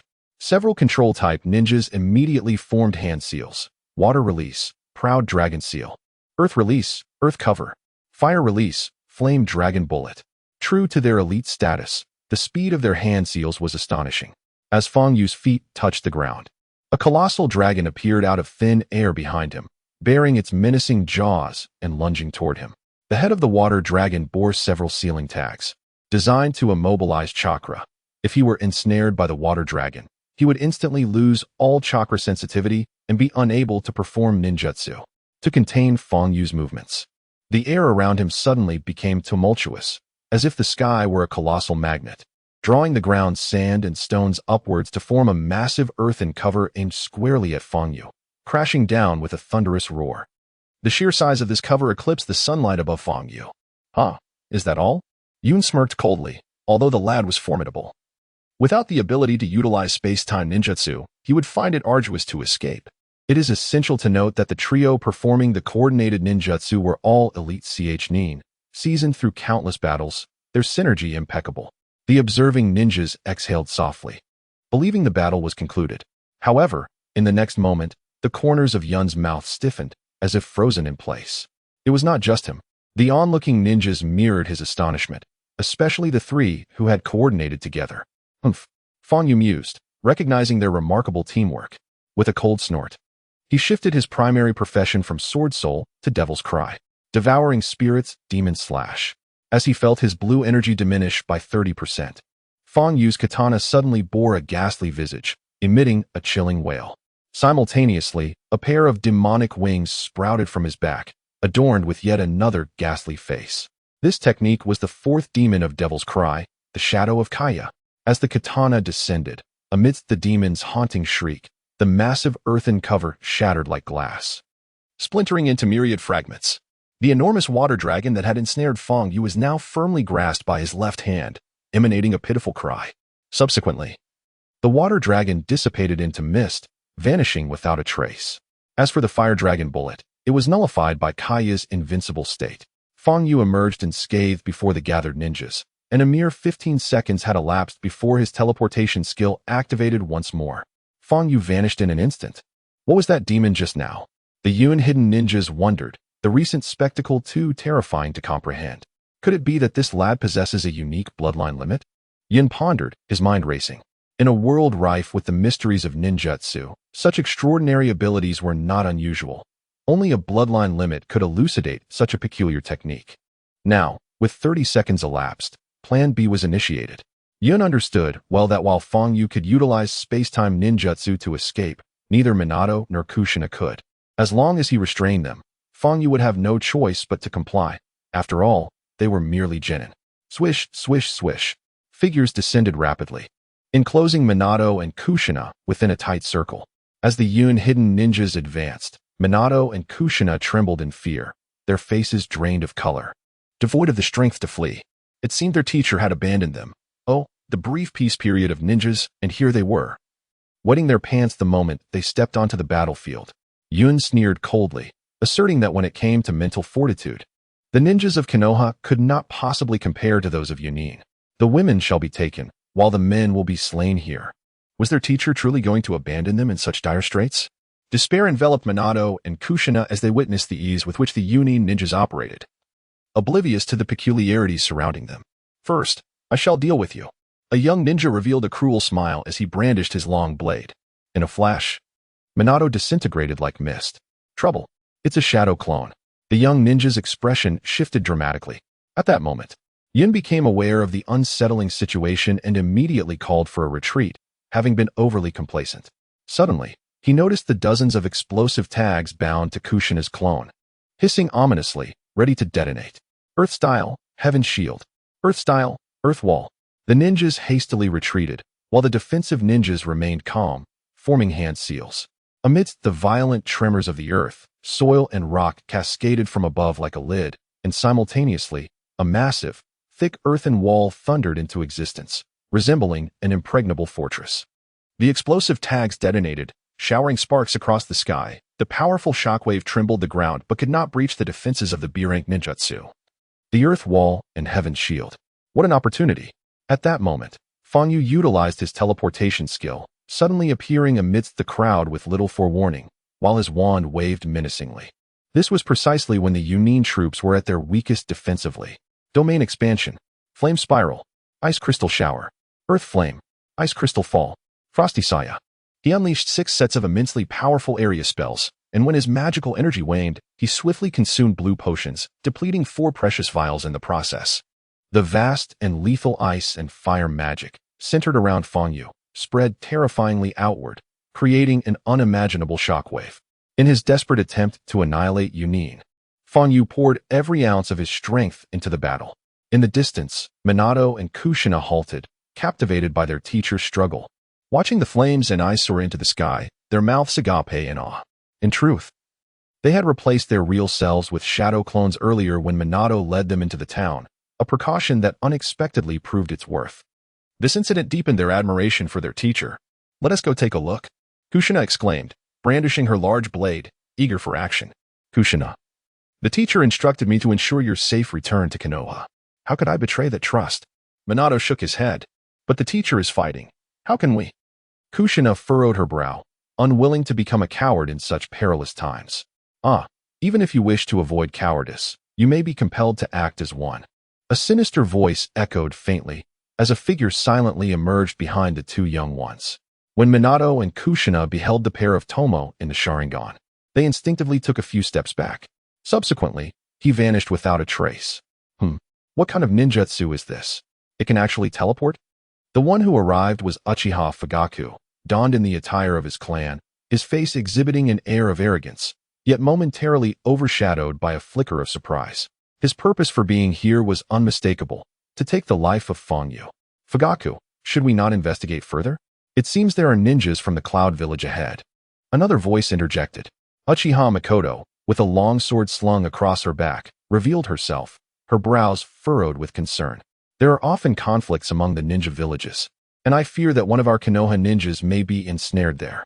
Moreover, the appearance of cloud ninjas within the borders of the Land of Fire necessitates informing Konoha." "My esteemed Makoto, your worries pertain solely to that man named Fang Yu, do they not?"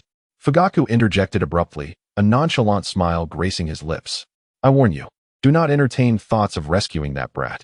This time, the entirety of the younger Uchiha generation is mobilized to eradicate him completely. In my eyes, he is already a dead man. As for the ninjas from the Cloud Village, what relevance do they hold for us Uchiha? Should a conflict arise between the Cloud and Konoha, the higher-ups in Konoha will surely divert their attention to the battlefield and consequently place greater reliance upon our Uchiha clan. It is essential to recognize that our standing with Konoha's elite has become precarious due to that brat. Therefore, I believe we should encourage the Cloud Ninjas to invade our Land of Fire, ideally resulting in the death of some civilians to escalate the situation. However, before that, we must capture those two individuals. As long as they remain at large, Fang Yu will have no choice but to comply." Uchiha Fugaku coldly analyzed the situation. Just as Uchiha Makoto was about to retort, two whirlwinds materialized behind her, barely a foot away. "If Miss Makoto intends to thwart my plans, I shall be compelled to employ certain special measures." Fugaku's dual Tomo Sharingan glinted with coldness, as the two Uchiha clansmen standing behind Makoto stepped forward, poised to incapacitate her should she make any rash movements. "Fugaku, you are ruthless." Makoto's teeth ground together audibly. "Do not think for a moment that I am unaware of your visit to Fang Yu." Fugaku uttered but this single line before vanishing without a trace, pursuing the direction where Minato had disappeared. Makoto could only grind her teeth and mutter, "Madman, all of them are madmen," as she followed suit. In the distance, atop the Grand Red Mountain, Tiani slowly emerged from the rock. "I never anticipated that the entire Uchiha clan would also take action. This dull slaughter has now become intriguing." Moments later, he melded with the rock, concealing his presence. Unbeknownst to him, Uchiha clan members had also arrived. Meanwhile, Fang Yu, having unleashed 6 powerful spells, was hidden within a room, breathing heavily. His chakra and stamina were significantly depleted. At this moment, taking even a single step felt immensely arduous. Nevertheless, he remained vigilant, maintaining his guard against his surroundings. Uchiha Fugaku and Uchiha Makoto, as well as Yamanaka Tenni and others, have not escaped his keen gaze. Those colossal names are impossible to overlook or dismiss. Regarding the peril posed by Minato and Kushina, he is well aware of it. At this moment, following his line of sight, one can vividly discern that the town outside has been ravaged, utterly reduced to rubble, with flames raging fiercely and massive blocks of ice strewn about. The equipment and scrolls expelled from the bodies of the fallen ninjas litter the ground, and a cursory glance reveals perhaps over 100 items, including an abundance of rare high-grade gear. A few formidable ninjas have survived. However, with my current strength, I am still insufficient to vanquish them. Fang Yu cautiously concealed his presence, consuming a vial of blue potion that replenished his nearly depleted magical energy by half in an instant. Yet, his stamina remains below 30%, akin to one who is half dehydrated. Outside, there are still 8 ninjas remaining, 2 Jonin and 6 elite Chunin, while the others have been obliterated by his magic. This remaining 8 can be regarded as the strongest members of the elite unit. When danger strikes, they either evade swiftly or perform hand seals to cast spells. Feng Yu is convinced that in his current state, should he be discovered, he would be met with immediate demise. Where did that brat go? Suddenly, an enraged voice pierced the air. As a Jonin of the Cloud Village, Yun had never encountered such a catastrophic defeat. He roared into the void, recalling how he had led this elite cloud unit, instilling fear in countless ninja factions on the battlefield. Some even trembled in terror at the mere mention of Yun's name, unable to contain their fear. This elite team was Yun's pride, a source of his boastful displays. And now, it had been decimated by an inconspicuous youth. How could he possibly trust this situation or report back to the ninjas of the Cloud Village? Regrettably, lacking the assistance of sensory ninjas, Yun's rage bore no fruit, and in his fury, he lost the composure expected of a ninja.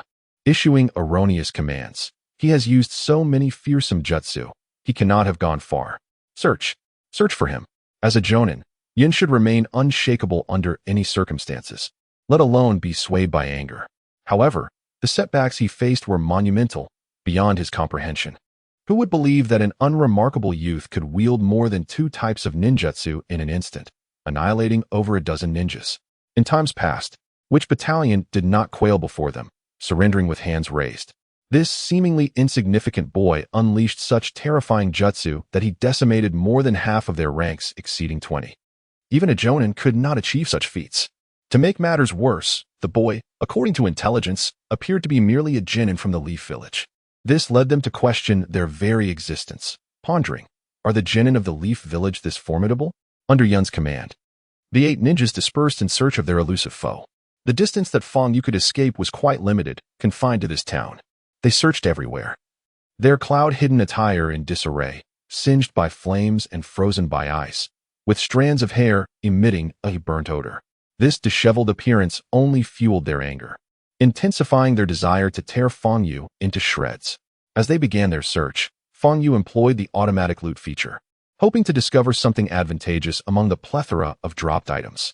Otherwise, even if he managed to defeat the cloud-hidden ninjas, he would still be no match for the Uchiha clan members and the notorious red-named ninja who had been tailing him. The automatic looting was successful. He acquired 30 pieces of white gear, 20 pieces of blue common gear, 16 pieces of rare gear, and 2 legendary items. Additionally, he received 3 large MP recovery potions, 2 large HP recovery potions, and 45 skill scrolls for various professions. He also obtained 2 stamina potions, a reward for achieving 15 kills, a profession conversion book, 1 divine skill, scarecrow, and 1 teleportation skill scroll. Furthermore, he obtained a book for the Azura profession and a mercenary slot. Experience points increased by 600. The player had mastered all skills of the ghost swordsman profession, enabling him to utilize all professions freely, unaffected by his primary profession. The player's current mercenary count stood at 2 out of 3. The player leveled up. Congratulations, the player reached level 24. Strength, intelligence, and agility increased by 10 each. HP, MP, and stamina were fully restored. An overwhelming influx of information flooded his mind, and Feng Yu suddenly felt as if he had been reborn from the flames. With all his states fully restored, this exhilarated him. But what caught his attention more was the system's notification. The player had learned the skills of the ghost swordsman profession and could freely use all professions without being restricted by the primary profession. This implication excited him. It meant that once he learned the skills of the ghost cry, berserker, Azura, and sword soul professions, he could wield the powers of all 4 professions to their fullest potential. Without a moment's hesitation, he clicked to use the profession conversion book, scarecrow, and teleportation skill scrolls. The cooldown for the profession conversion book was reduced from 1 hour to half an hour, while the cooldown for the scarecrow and teleportation skills was shortened from 30 seconds to 27 seconds. Though a mere 3-second reduction might seem trivial for the strong, a single second could determine victory or defeat. Having completed these actions, Feng Yu suddenly inquired of the system, if I learn to become an Azura, will I also become blind? Not at all, rest assured, player. However, It is advisable to cover your eyes while using this profession, allowing your killing intent to serve as your vision, the system advised. With this reassurance, Fang Yu eagerly clicked to use the skill. Moments later, a formidable Azura willpower surged into his mind. Even if I were to lose my sight, I would still fight with my heart. Though my eyes may have succumbed to eternal slumber, as long as my heart beats, my body shall serve as my vision.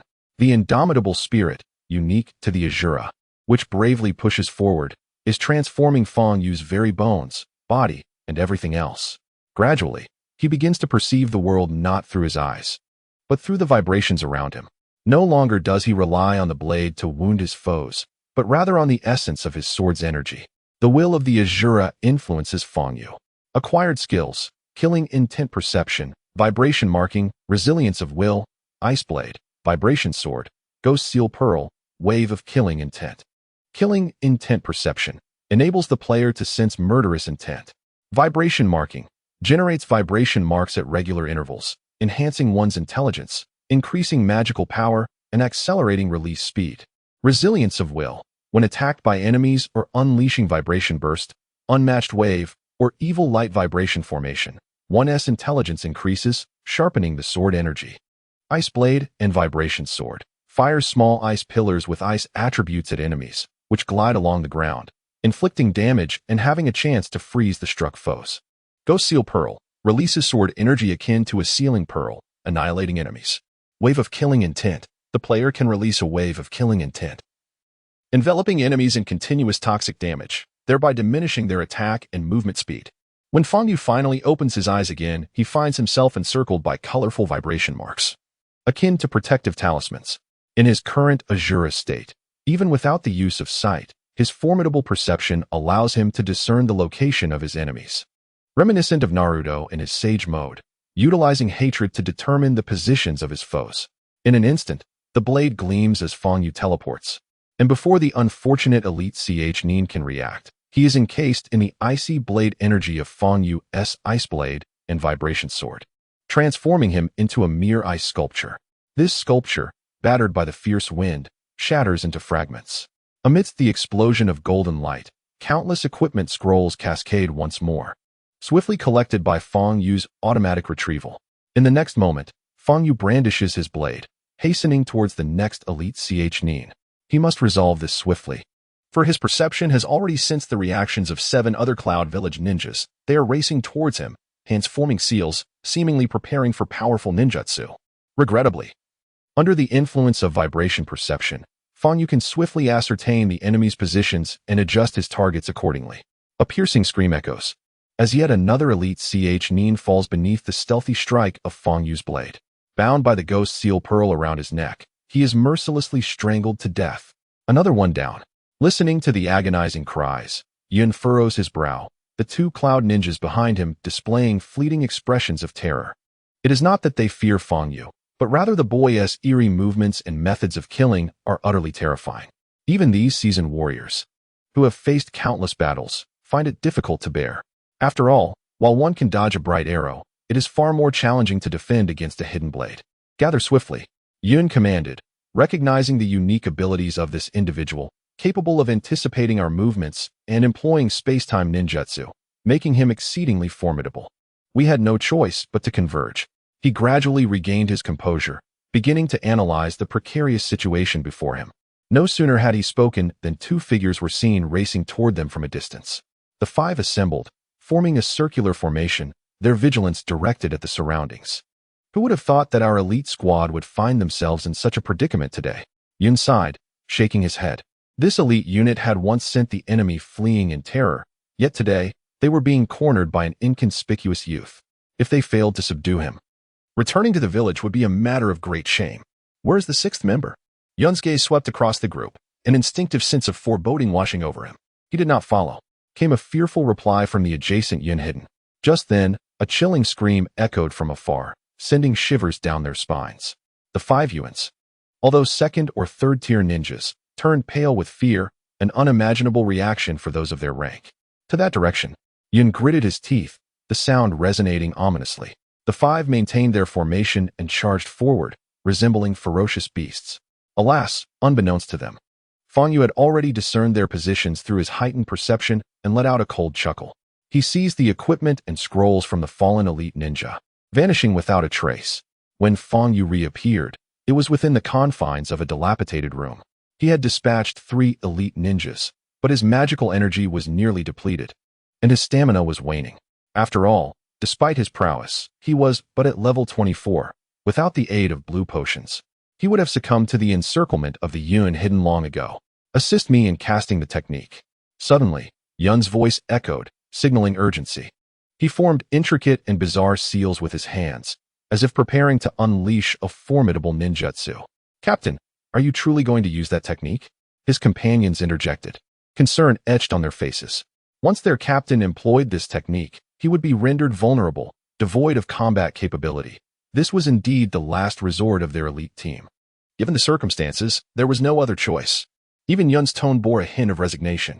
Reflecting upon this, the Yun hidden ninjas felt a pang of sorrow. How had they fallen so low, forced into a corner by an unknown youth, relying on this technique for their salvation? Hearing this, Fang Yu instinctively furrowed his brow. Could this ninja named Yun possess some extraordinary ninjutsu? Given his current state, he could likely only dispatch one more opponent. Observing the Yun hidden stance, it appeared this technique had only now been resorted to, suggesting it was indeed their trump card. With that thought, Fang Yu closed his eyes. In the state of Azura, he was acutely sensitive to the fluctuations of any surrounding elements. He could distinctly sense that the Jonin named Yun was rapidly gathering chakra within his palms. The concentration and density so formidable that it seemed to rival that of the legendary Thunderbird from the original narrative. What was he up to? Fang Yu dared not act recklessly, yet he was acutely aware that once this technique was completed, his escape would be nearly impossible. Should he engage in battle, or bide his time? A doubt crept into his mind.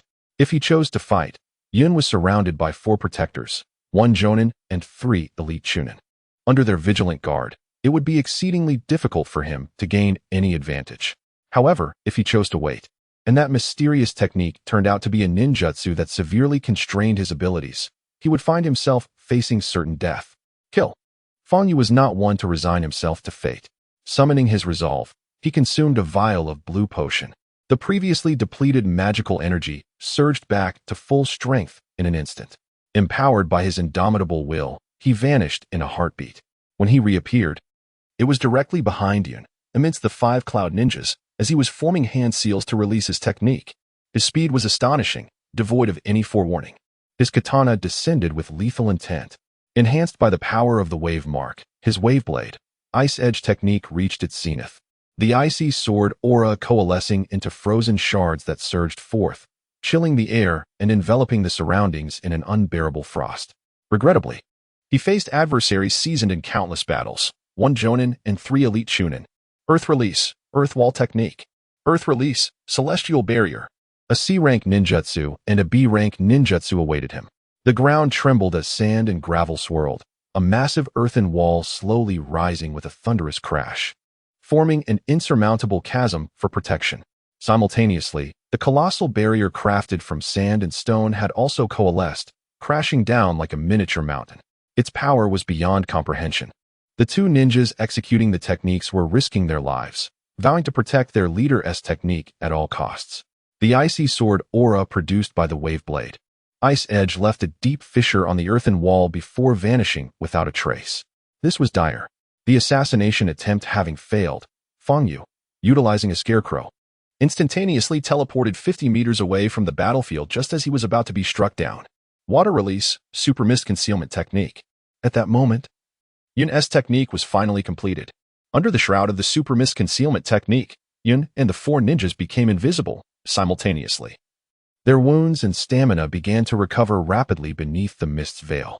This ninjutsu had been developed by the Hidden Cloud Village from the corpse of a hidden mist ninja, its effects surpassing those of the basic mist technique, allowing the team to become invisible while swiftly healing. Their invisibility was not merely a matter of hiding within the fog. They had completely merged with the dense mist, enveloped entirely by it. It was a synthesis of the mist technique, camouflage concealment technique, and healing technique. One cannot deny Fang Yu's fortune, for under the sensing waves of the Azura, this ninjutsu proved utterly ineffective. Under the influence of the Azura's wave perception, He could discern the enemy's locations and the flow of chakra without the need for sight. Although the Great Mist concealment technique was formidable, rendering an entire battalion invisible, it proved futile against wave perception. It is important to note that the Great Mist concealment technique merely obscured one's vision, leaving the other 5 senses unsealed. Even if Feng Yu's other 4 senses were to be sealed, he would still be able to ascertain the positions of his foes. Azura's ability to sense waves allowed him to perceive everything as long as there was movement in the air. Thus, the painstakingly executed Great Mist concealment technique by Yun merely served to facilitate Feng Yu's hunt for his enemies. Is this what they call the legendary 6th person?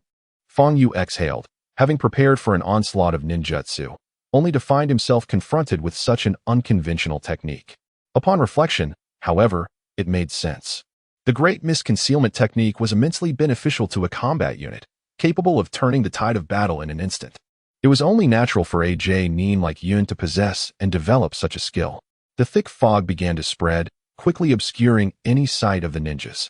The hidden ninjas from Yun seemed to vanish into thin air, leaving no trace. Feng Yu closed his eyes. Since his vision was compromised, he would rely on his inner sense to perceive everything. In truth, Azura's wave perception was an exceptionally rare skill, one that would not have been bestowed upon Feng Yu had he not achieved 15 kills.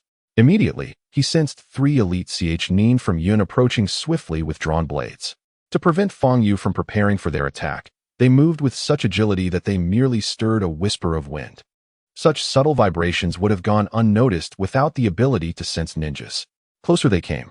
Feng Yu's expression suddenly hardened. A Nin was attacking from behind him. Although shrouded in the thick fog, which obscured all visibility, Yun transmitted all information contained within the mist to their minds through chakra, serving as a second pair of eyes to facilitate their movements. This coordination had been executed flawlessly many times before. Suddenly, Feng Yu vanished. The manipulator of the fog, Yun, immediately changed his expression, for he keenly sensed a figure darting toward him like an arrow, moving with astonishing speed. How does he know my location? Yun found it hard to believe. He had suppressed a significant portion of his chakra, allowing only a minuscule flow to avoid detection. Detectable only by the most refined sensing ninjas. Yet, he had become exposed. Nevertheless, Yun swiftly quelled the astonishment within him. Years of experience told him this was merely the boy testing the waters. For instance, moving at such a rapid pace could indicate something unusual in the surroundings. Without ever pinpointing his location, he had encountered ninjas before who used incredible speed to traverse the mist, thereby determining the position of the technique's user. He was certain that Feng Yu had similar intentions. Therefore, he remained motionless, entirely unconcerned. He was confident that no one could locate him within the dense fog. The lightsaber cleaved through all, parting the mist. Until his last breath, Yin could not fathom how this boy named Feng Yu could discern his position in such obscurity. Suddenly, he fell to his knees, a sharp blade protruding from his chest, blood quietly oozing, drop by drop. Apologies, but your so-called ninjutsu is ineffective against me. Seemingly in response to Yun's doubts, Feng Yu muttered to himself as he withdrew the lightsaber, gently wiping the blood from its blade. No, this is impossible. Yun felt as if a hand of death had grasped his throat, making it exceedingly difficult to utter a sound. After much effort, with blood pooling around him, he finally managed to squeeze out, You. How did you discover me if you are not a sensory ninja? Unable to hear an answer, he was unwilling to accept his fate. Indeed, as the commander of the elite forces of Yunin, he had achieved countless commendable feats, turning the tide in many battles. To have his prowess exposed so effortlessly would leave anyone in disbelief. Feng Yu, reflecting on this, explained, I can sense the flow of air, and through these currents, I can perceive your positions. It is as simple as that. To his surprise, upon hearing this, Yun's eyes widened in astonishment, staring incredulously at Feng Yu, as if struggling to comprehend the revelation. After a prolonged silence, he finally closed his eyes, signaling the official end of his ninja career. Golden light erupted forth, and an array of equipment and scrolls scattered like dazzling fireworks, centering around Yun and enveloping the entire ground. You are formidable, but alas, you encountered me. The fog had yet to dissipate, and visibility remained limited to less than 10 meters. With Yun slain, Feng Yu dared not relax, for he sensed the remaining ninjas swiftly approaching him. However, these ninjas, bereft of Yun's command, appeared to have lost their way, halting midway. It seemed that, ensnared in the fog, They too could not ascertain their positions, relying solely on sound to gauge the enemy's location. This was indeed a flaw of their technique. Recognizing this, Fang Yu felt a surge of relief, quickly suppressing his presence, sitting down upon the ground, and breathing heavily as he took advantage of this brief respite to recuperate. Every ninjutsu possesses its own vulnerabilities, much like the imperfections inherent in humanity. Fang Yu discerned the drawback of this advanced fog concealment technique once Yun perished. His companions also lost their bearings, undeniably a fatal flaw. It appeared that this advanced fog concealment jutsu was merely a less successful technique.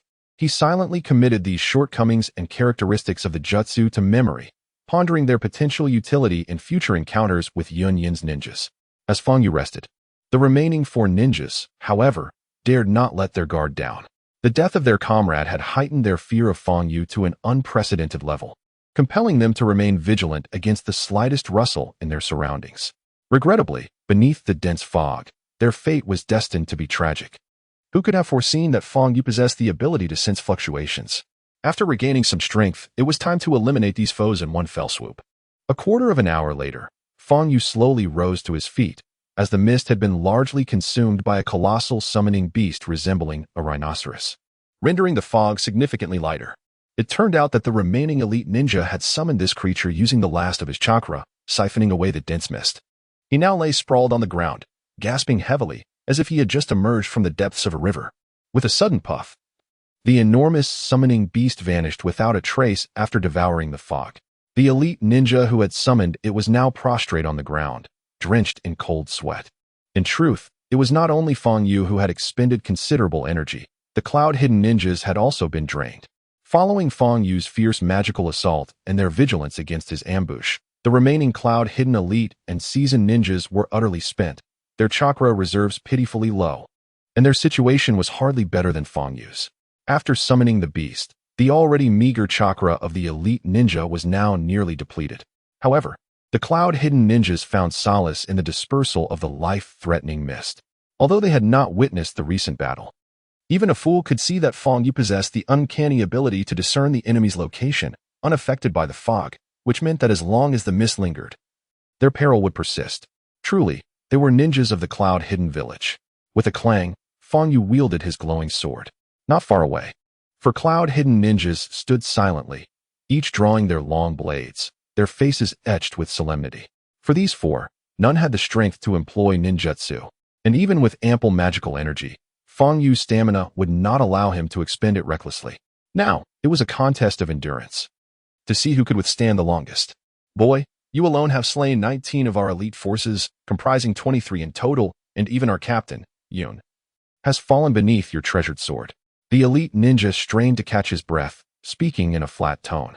To be honest, I have never encountered such a formidable opponent, especially one of your rank. As far as I know, among the ninjas of the Leaf Village, aside from the renowned elite, few could achieve such a feat. You are truly powerful, remarkably so much so that even I, an elite ninja, cannot help but admire you. Yet, alas, human strength is finite. No matter how formidable you are, you cannot contend against the 4 of us. The elite ninja regarded Fang Yu, his eyes reflecting anger, admiration, and a hint of reluctance. You are a remarkable individual, still in your formative years. Once you mature, you will undoubtedly disrupt the entire ninja world. I, Gao Erla, gotta lead my comrades to leave you here. We stake our will of thunder upon this. With that, the elite ninja brandished his long sword and charged at Fang Yu like a famished wolf. Simultaneously, the 3 elite middle ninjas also swung their blades, launching their assault together. 4 individuals share a singular thought in their hearts: to obliterate Fang Yu right here. At present, Fang Yu finds himself devoid of the stamina required to execute teleportation or scarecrow techniques, let alone other skills. Faced with this quartet, he is left with no recourse but to engage in close combat. Come, allow me to experience the swordsmanship and knife techniques of the cloud-hidden ninjas. Fang Yu, with unsteady steps, charges towards the 4, entering a melee. The 4 cloud ninjas, resolute in their fatal determination, unleash attacks that are desperate and relentless, aiming directly for Fang Yu's vitals. In a surprising turn, Fang Yu adopts a similarly reckless approach, neglecting defense and wielding his lightsaber in fierce slashes. The lightsaber gleams with sharpness, matching the finesse of the Cloud Ninja's blades. Unfazed by death, the four Cloud Ninjas exhibit an equal disregard for their own mortality. As the battle rages on, the wounds on all five individuals multiply, blood flowing in torrents until it forms a small river coursing away. Despite being battered and bruised, Fong Yu revels in the exhilarating pain that threatens to claim his life. Against the onslaught of four, he finds himself growing bolder, not weaker. His silvery lightsaber soon becomes stained crimson, droplets cascading down. This gruesome and terrifying duel of blades endures for a full half-hour. 3 elite Chunin succumb to exhaustion, cleaved in half by Fong Yu, while the Jainin, though heavily injured, remains on the brink of collapse, bloodied but unyielding. How is it that he persists? As the battle intensifies, witnessing Fong Yu, drenched in blood yet still wielding his lightsaber, the heart of Gao Erla fills with astonishment. Finally, exhausted, Gao Erla is pierced through the chest by Fong Yu's blade, exploding into a multitude of scrolls and gear, creating a vast array. Clang. Fong Yu supports himself with his lightsaber, acutely aware of his rapidly fading life and the immobile state of his undying form. He can't help but smile bitterly. Summoning his last reserves of strength, he retrieves several vials of HP potions and swallows them. The moment the potions enter his system, he distinctly feels his lost vitality returning swiftly. He is utterly fatigued, collapsing to the ground, his body resembling a heap of mud. To single-handedly confront the entire elite squad of cloud-hidden ninjas is a feat that, perhaps, no one else could accomplish as he has, excluding those ninjas who have transcended the realm of mortals and become demigods. Gained 8,000 experience points. Would you like to auto-collect? The system's mechanical voice echoes once more. Fong Yu sits on the ground for a long while, only gradually reacting to the prompt before clicking yes. His exhaustion renders his responses sluggish. Soon, the rewards from the 2 Jainin and 5 elite Chunin flood into his inventory, filling it to the brim. To his dismay, despite having slain so many foes, he finds he cannot level up. Initially, Fong Yu had hoped to replicate the previous experience of leveling up in a single leap, restoring himself to full strength. However, he realizes that leveling up is far more arduous than anticipated. Even after acquiring 8,000 experience points, he remains stagnant. Although somewhat disappointed, he managed to discover a highly beneficial potion amidst the vast array of equipment and scrolls, a stamina potion. Without hesitation, he consumed the potion, and his previously parched body, reminiscent of one suffering from dehydration, was instantly rejuvenated. It was akin to the rebirth one experiences after a restorative slumber following utter exhaustion. Subsequently, he resumed his search within the spatial pouch for advantageous gear and scrolls. Before long, his attention was drawn to a pink chest armor, known as the Elven Armor, a legendary piece of equipment. In comparison to his current attire, it not only boasted superior defense, but also granted a 10 increase in attack speed. As he donned the armor, Fong Yu felt as though he had merely slipped into a lightweight garment, completely oblivious to any sense of heaviness. Just then, he noticed a figure approaching swiftly from a distance, bearing the name Shanzhong Tianyi, a level 30 bronze boss from the Hidden Leaf Village, yet possessing an uncanny resemblance to Uchiha Makoto, who was calling out in distress. Fong Yu found it peculiar that the NPC was named Shanzhong Tianyi while resembling Uchiha Makoto. However, it soon dawned upon him that the Shanzhong Tianyi must be deliberately impersonating Makoto to gain his trust and extract information he desired. He distinctly recalled this very individual had been surveilling him while he was accompanied by Minato and Kushina. Originally, Shanzhong Tianyi, being a level 30 bronze boss, would pose a significant challenge, especially given Fong Yu's current state. However, since he was masquerading as Makoto, Fong Yu decided to play along. The transformation from Shanzhong Tianyi to Makoto indicated that he was aware of their unique relationship. Makoto. Fong Yu feigned a lack of vigilance, deliberately appearing exhausted as he rushed forward, even pretending to stumble and nearly collide with a rock. Fong Yu, be careful, Makoto exclaimed, her face etched with concern as she hurried to support him. As her gaze inadvertently fell upon the lifeless bodies of the Cloud Ninjas strewn across the alley, a flicker of horror flashed in her eyes. What on earth happened here? I'm not quite sure myself. When I entered the town with my 2 disciples, we were ambushed by the elite forces of the Cloud. Just as despair began to set in, a ninja clad in the attire of the Leaf descended from above and swiftly dispatched them, Fong Yu replied, feigning trepidation as he patted his chest. I almost didn't get to see you, Makoto. Indeed, there was a connection. Makoto thought to herself. How fortunate this young man is to garner the admiration of someone as proud as herself. Makoto, what are you thinking? Fang Yu waved his hand in front of her, while his other hand audaciously moved toward her chest, startling Makoto into a hasty retreat, instinctively covering herself. Certainly, Makoto possesses no bosom, only a dense growth of chest hair. Makoto, do we not often behave like this? With a few probing attempts, Fang Yu swiftly detected the flaws in the false Makoto, a sly grin spreading across his face as his hand insidiously reached toward her. In utter resignation, Makoto suppressed her revulsion and leaned in. However, at that moment, Fang Yu's eyes suddenly sharpened, and his lightsaber struck with remarkable swiftness, aimed at Makoto's chest. Given their proximity and the fact that Makoto's focus was elsewhere, she was utterly unprepared for Fang Yu's abrupt assault. With a swift thrust, the lightsaber transformed into a silvery beam, piercing Makoto's chest, albeit only by a few inches. In that fleeting moment, Shan Zhongtian executed a hand seal, unleashing the heart-turn technique, allowing his soul and spirit to seize control of Fang Yu's body, preventing any further strikes. The two remained locked in this peculiar standoff. However, Shan Zhongtian had been wounded in the chest, although the blade did not penetrate. A significant amount of blood gushed forth. If he lingered in Fang Yu's body for another second, he feared he might lose his corporeal form. With no other option, he had to perform the hand seal. Severely injured, he was no match for Fang Yu and thus evaded, fleeing into the distance. To his dismay, just after slaying Yun, ninjas from the Shanzhong clan pursued him, and their mental ninja techniques proved formidable. As Fang Yu regained his abilities, he recalled the previous encounter with trepidation, grateful for his prior preparations. Long before Shan Zhongtian infiltrated his being, Fang Yu had contemplated strategies to confront this level 30 bronze boss. Based on the name, he deduced that Shan Zhongtian was a member of the Shanzhong clan, capable of wielding mental ninja techniques akin to those of the original character, Shan Zhongjingyi. Thus, Fang Yu knew he had to be vigilant against potential mental assaults. He was certain that Shan Zhongtian masqueraded as Makoto with the intention of launching a mental attack the moment Fang Yu let his guard down. Therefore, he devised a preemptive strategy. Every action he had taken was meticulously calculated, including Shan Zhongtian's takeover of his body and the return to his original form just before his corporeal demise. However, personal experience diverged from theoretical calculations, and Fang Yu was taken aback by the remarkable potency of the Shanzhong clan's mental ninja techniques, further solidifying his resolve to eliminate Shan Zhongtian. Employing his teleportation skill, he pursued the severely injured Shan Zhongtian. With a swift swing of his lightsaber, he unleashed the mountain collapse strike, a fierce wave of sword energy aimed at Shan Zhongtian.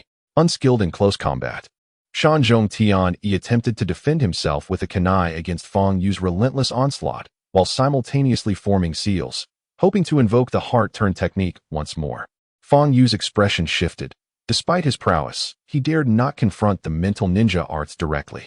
He swiftly leaped away, repositioning himself to attack Shan Zhongtian from a different angle, executing a draw-and-slice maneuver. Centered around him, a formidable sword aura formed a vast circle, enveloping Yamashita Tiani within. Ninjutsu, heart-transforming puppet curse technique. At that moment, as Yamashita Tiani formed a hand seal with one hand, he cast forth a puppet adorned with talismans. If Fang Yu were to shatter the talisman on the puppet's face, it would become the conduit for his spiritual ninjutsu, entrapping Fang Yu's soul within. In the original narrative, Yamashita Kaze had previously utilized this technique to ensnare the soul of the blue-haired ninja into a puppet, rendering it a rather sinister art. As the luminous sword descended upon the puppet, Fang Yu, sensing something amiss, swiftly sheathed his sword. What? How could you see through my ninjutsu? Yamashita Tiani's face was etched with disbelief upon witnessing this scene. Recalling the fallen Yunin ninja from earlier, he suddenly felt that his undertaking was no different from courting death. With this thought, he turned to flee into the distance. However, his injuries seemed quite severe and compounded by the extensive consumption of chakra from employing 2 spiritual ninjutsu consecutively. His pace was not swift. If it weren't for my feigned cleverness, I fear Fang Yu might not have been my match. As he retreated, Yamashita Tiani reflected on the shortcomings he had displayed in this battle. Though he was a spiritual ninja, countless formidable shinobi had perished silently under the sway of his spiritual techniques, contributing significantly to Konoha's illustrious achievements. Yet, here he found himself on the verge of defeat at the hands of a mere child, truly disheartening. Initially, he had intended to extract some information while Fang Yu was vulnerable.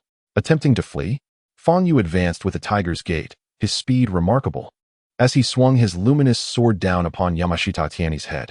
In the blink of an eye, the talisman atop the discarded puppet unexpectedly fell away, and a powerful force immediately surged towards Fang Yu, seeking to seal his soul within the puppet. This is bad, Fang Yu thought, realizing that in his moment of carelessness, he had overlooked Yamashita Tiani's spiritual ninjutsu. It seemed that the earlier display had merely been an act to deceive him. Fortunately, the cooldown for the Scarecrow technique was still manageable. Scarecrow. In a rush, he employed the divine technique of Scarecrow, feeling his chakra drained completely in an instant. Just as his soul was about to be captured, he reappeared behind Yamashita Tiani, swinging his luminous sword down. Not a bad kid. Even the battle-hardened Yamashita Tiani could not help but marvel. This youth named Fang Yu exhibited intelligence and combat prowess that rivaled that of a typical CH Nin. However, as a J Nin, despite his severe injuries and significantly diminished strength, he could still execute a few more ninjutsu. Swiftly, he formed hand seals, and upon being unmasked, his expression turned impassive. Water release, water dragon bullet. Although there was no water in the vicinity, he could conjure it from thin air. Suddenly, a colossal wave surged forth, coalescing into a fearsome water dragon that opened its jaws and lunged at Fang Yu. The sheer intimidation emanating from the water dragon instilled a sense of dread within the onlookers. Impressive. Confronted by the water dragon, Fang Yu found himself compelled to wield his lightsaber and employ a defensive stance. Given his current physical state, he could no longer afford to utilize skills such as teleportation. His blocking technique had been elevated to level 5, allowing him to manifest a shield-like barrier of sword energy, impressively large in size. As the water dragon lunged forward, a thunderous impact resonated as it collided with the shield, propelling Fang Yu several meters away with overwhelming force. Exhausted from vanquishing the elite forces of Yan and engaging in a battle of wits with Shanzhong Tiani, he was left with scarcely a fraction of his stamina, simultaneously having already sustained serious injuries from unleashing the water dragon bomb. Shanzhong Tiani found himself unable to deploy any techniques classified as sea level or higher. However, fortune smiled upon him as he had an ample supply of shuriken, which he swiftly launched, 5 in total, each affixed with an explosive tag. Alarming. The moment the explosive tags came into view, Fang Yu's heart sank. Gathering his remaining strength, he consumed a blue MP potion and executed one last teleportation. Boom. The tags detonated, sending a cascade of water splashing forth, the ensuing waves seemingly obscuring the sky. The sheer power of those explosive tags was unmistakable.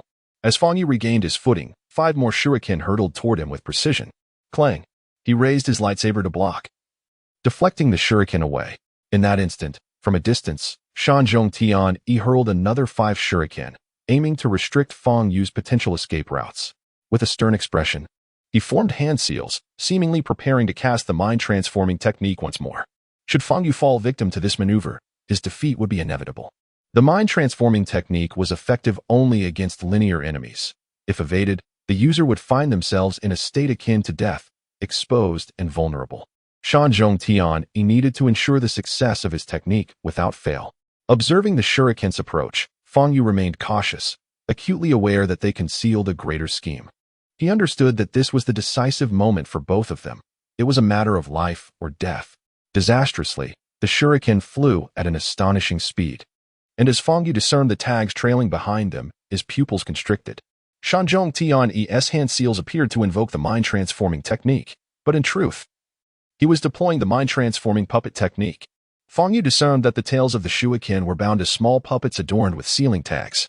Should he attempt to block the shuriken, those puppets could seal his soul within them the moment the tags fell. A truly sinister ploy.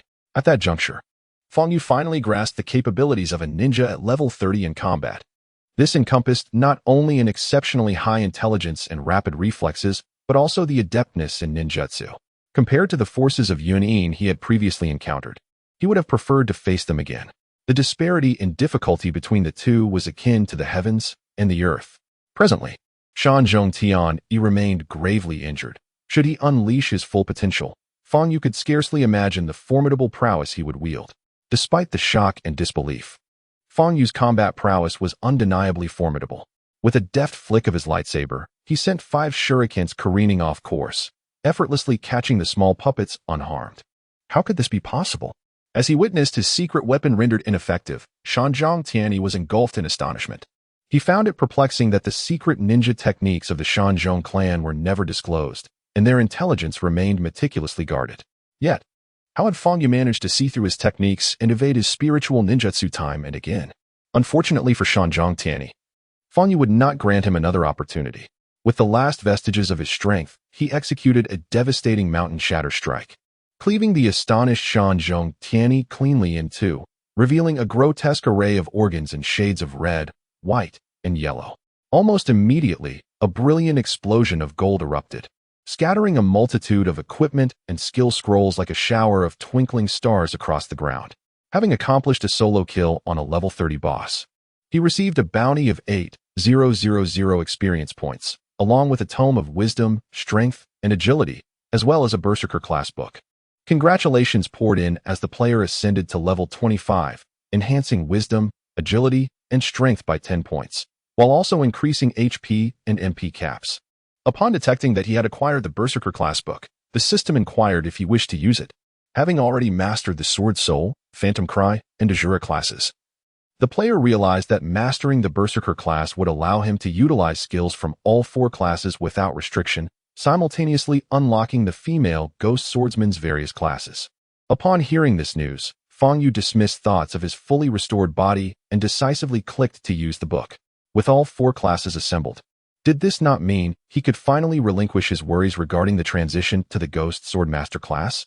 Congratulations! You have acquired the Berserker skills, Blood of Flames, Berserker Fury, Blood Awakening, Blood Frenzy, Death Resistance, Rampage, Soul Devouring Hand, and Rage Burst. The player has gathered all 4 class books of the Ghost Swordsman and received the Demon God's Hand reward. The Demon God's Hand is now equipped. The Demon God's Hand enables the player to more fluidly utilize the skills of all 4 classes. A moment later, Feng Yu felt his understanding of swordsmanship deepen, as if he had ascended to a new level.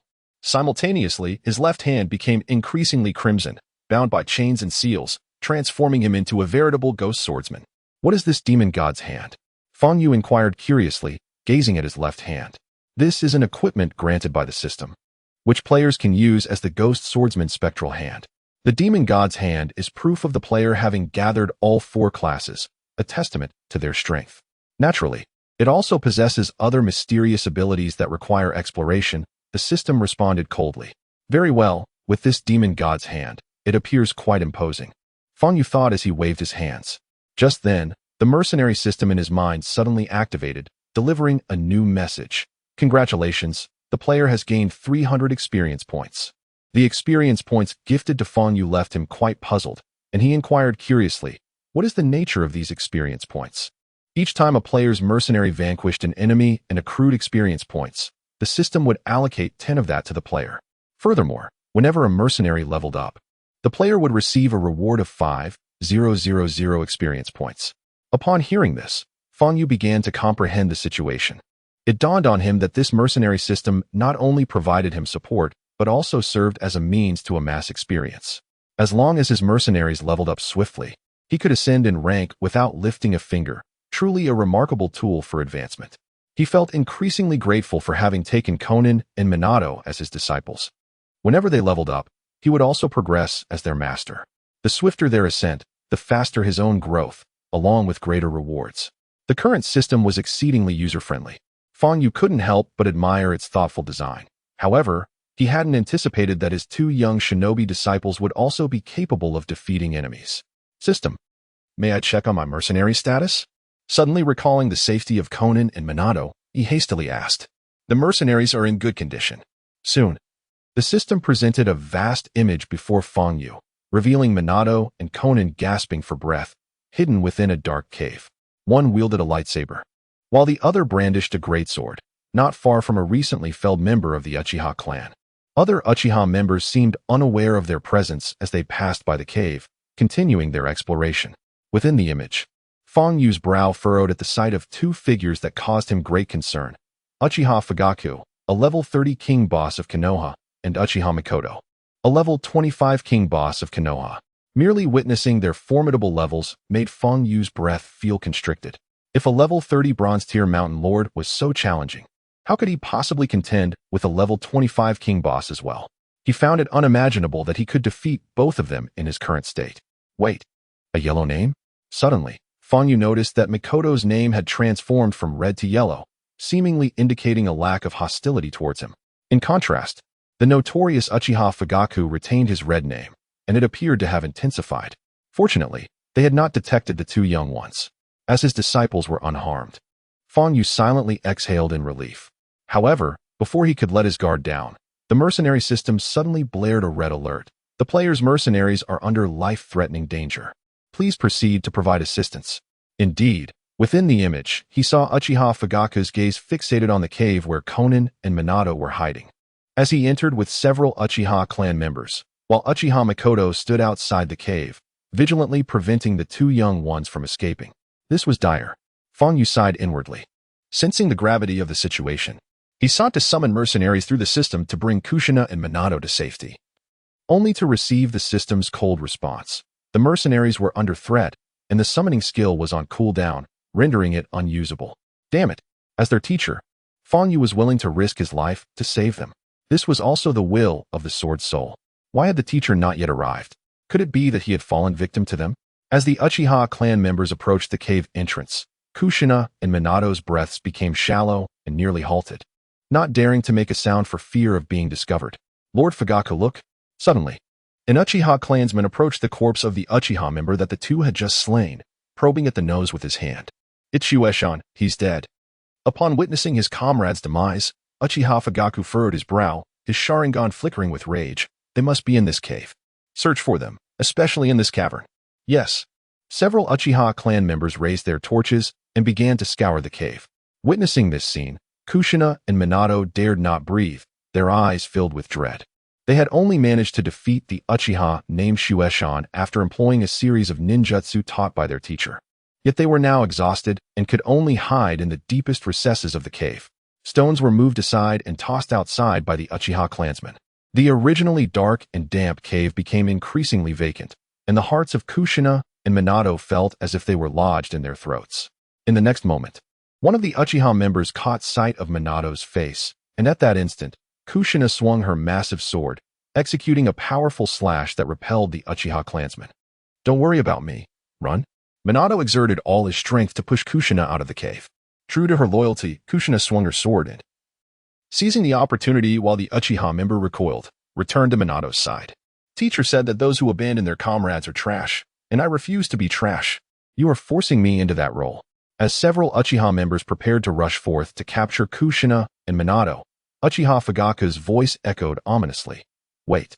Upon hearing their leader's command, the Uchiha members instinctively parted to allow Fugaku to approach Kushina and Minato slowly. At last, we've caught you two little brats. If I am not mistaken, your peculiar swordsmanship and that space-time ninjutsu capable of instant movement were taught to you by Fangyu, correct? Who would have thought that merely two genin, fresh from the ninja academy, could be so formidable, even slaying one of my Uchiha clan Nin? Frankly, I am reluctant to kill you, for you are promising talents. However, your teacher, Fangyu, has slain my brother, Uchiha Fuging, and I yearn to fully savor the anguish of losing a brother. Thus, I wish to impart upon him the sensation of losing a loved one. As his disciples, you are left to confront the specter of death. Naturally, you possess great talent, and I am reluctant to resort to violence. However, if you swear here to sever your ties with Fangyu, I shall spare you. What say you? Uchiha Fugaku remarked, a playful smile curling upon his lips. Should you betray your master, I shall grant you a path to escape. How does that sound? For you, dissolving your master-disciple relationship would likely be a trivial matter. Of course, turning to me, Uchiha Fugaku, as your teacher would also be a splendid option. Without further ado, let us commence. You, the boy with golden hair. Uchiha Fugaku gestured towards Minato Namikaze, his eyes gleaming with anticipation. Fear not. It is but a matter of a single utterance. In dreams, before Uchiha could even form a grin, Minato's resolute stance had already conveyed his sentiments.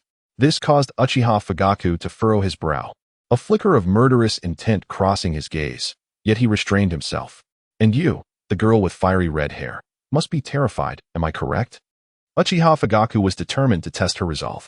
I am afraid, indeed, I am very afraid. Kushina feigned a look of trepidation, raising her hand towards Uchiha Fugaku. He paused momentarily, then a smile broke across his face as he approached her. I fear nothing but your foolishness. How dare you demand we abandon our master? Kushina brandished a massive sword, aiming a strike at Uchiha Fugaku's forehead, her curses escaping her lips uncontrollably. Uchiha Fugaku swiftly raised his kunai, blocking Kushina's gigantic sword with a clang.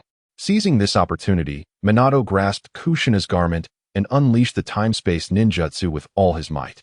Though his mastery of this technique was not yet perfected, and the direction of their teleportation remained uncertain, he could not afford to hesitate any longer.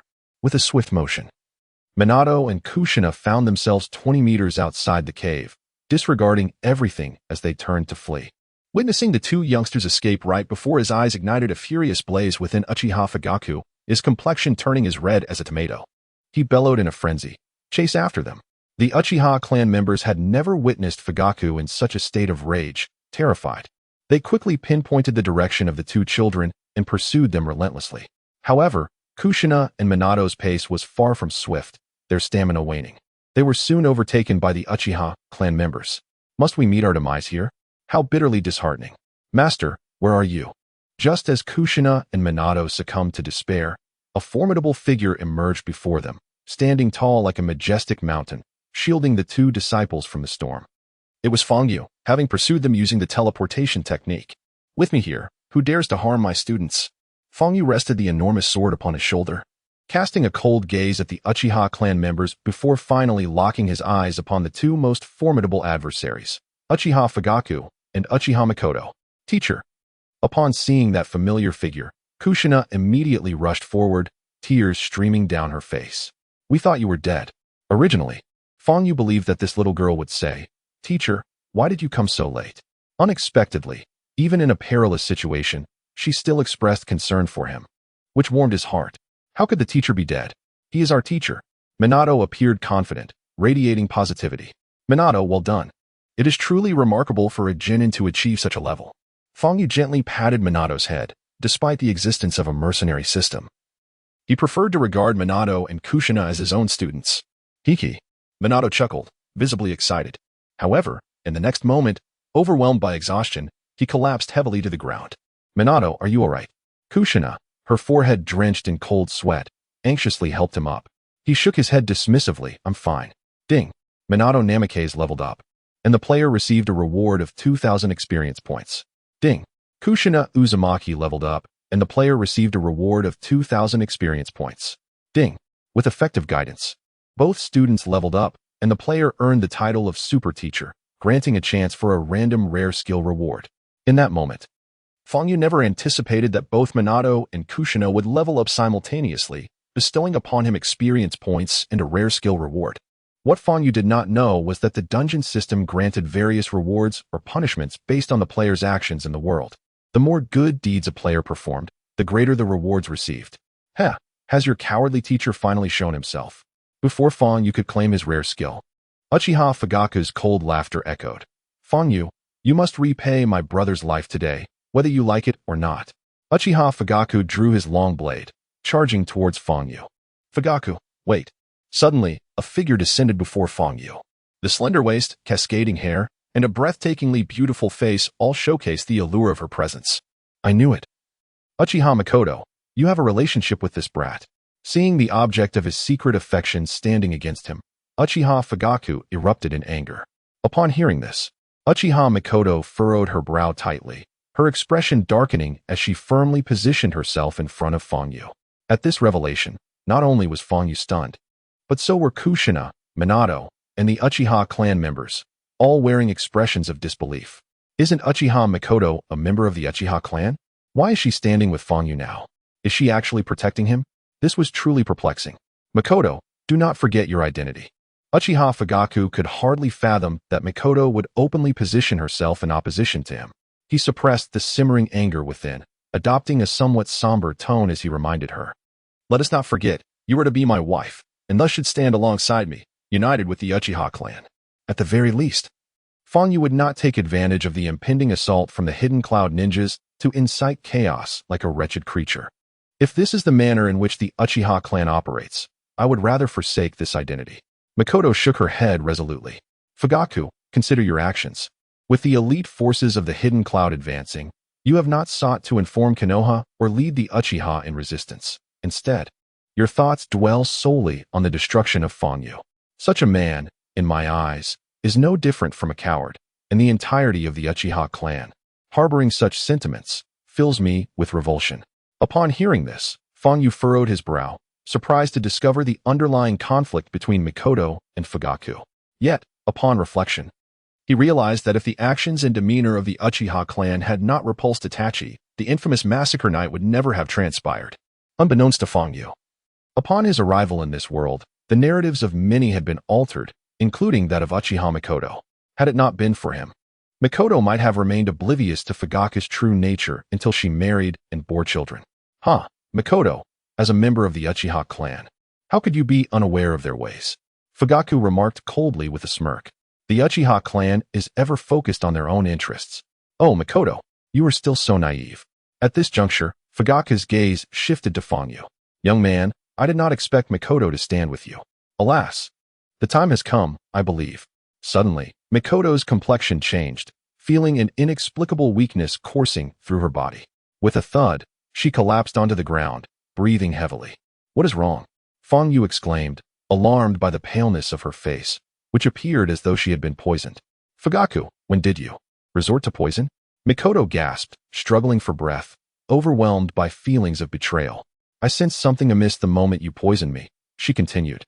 This toxin restricts the flow of chakra within you, rendering you incapable of sensing it for the next 3 days, while your organs lapse into a semi-conscious state.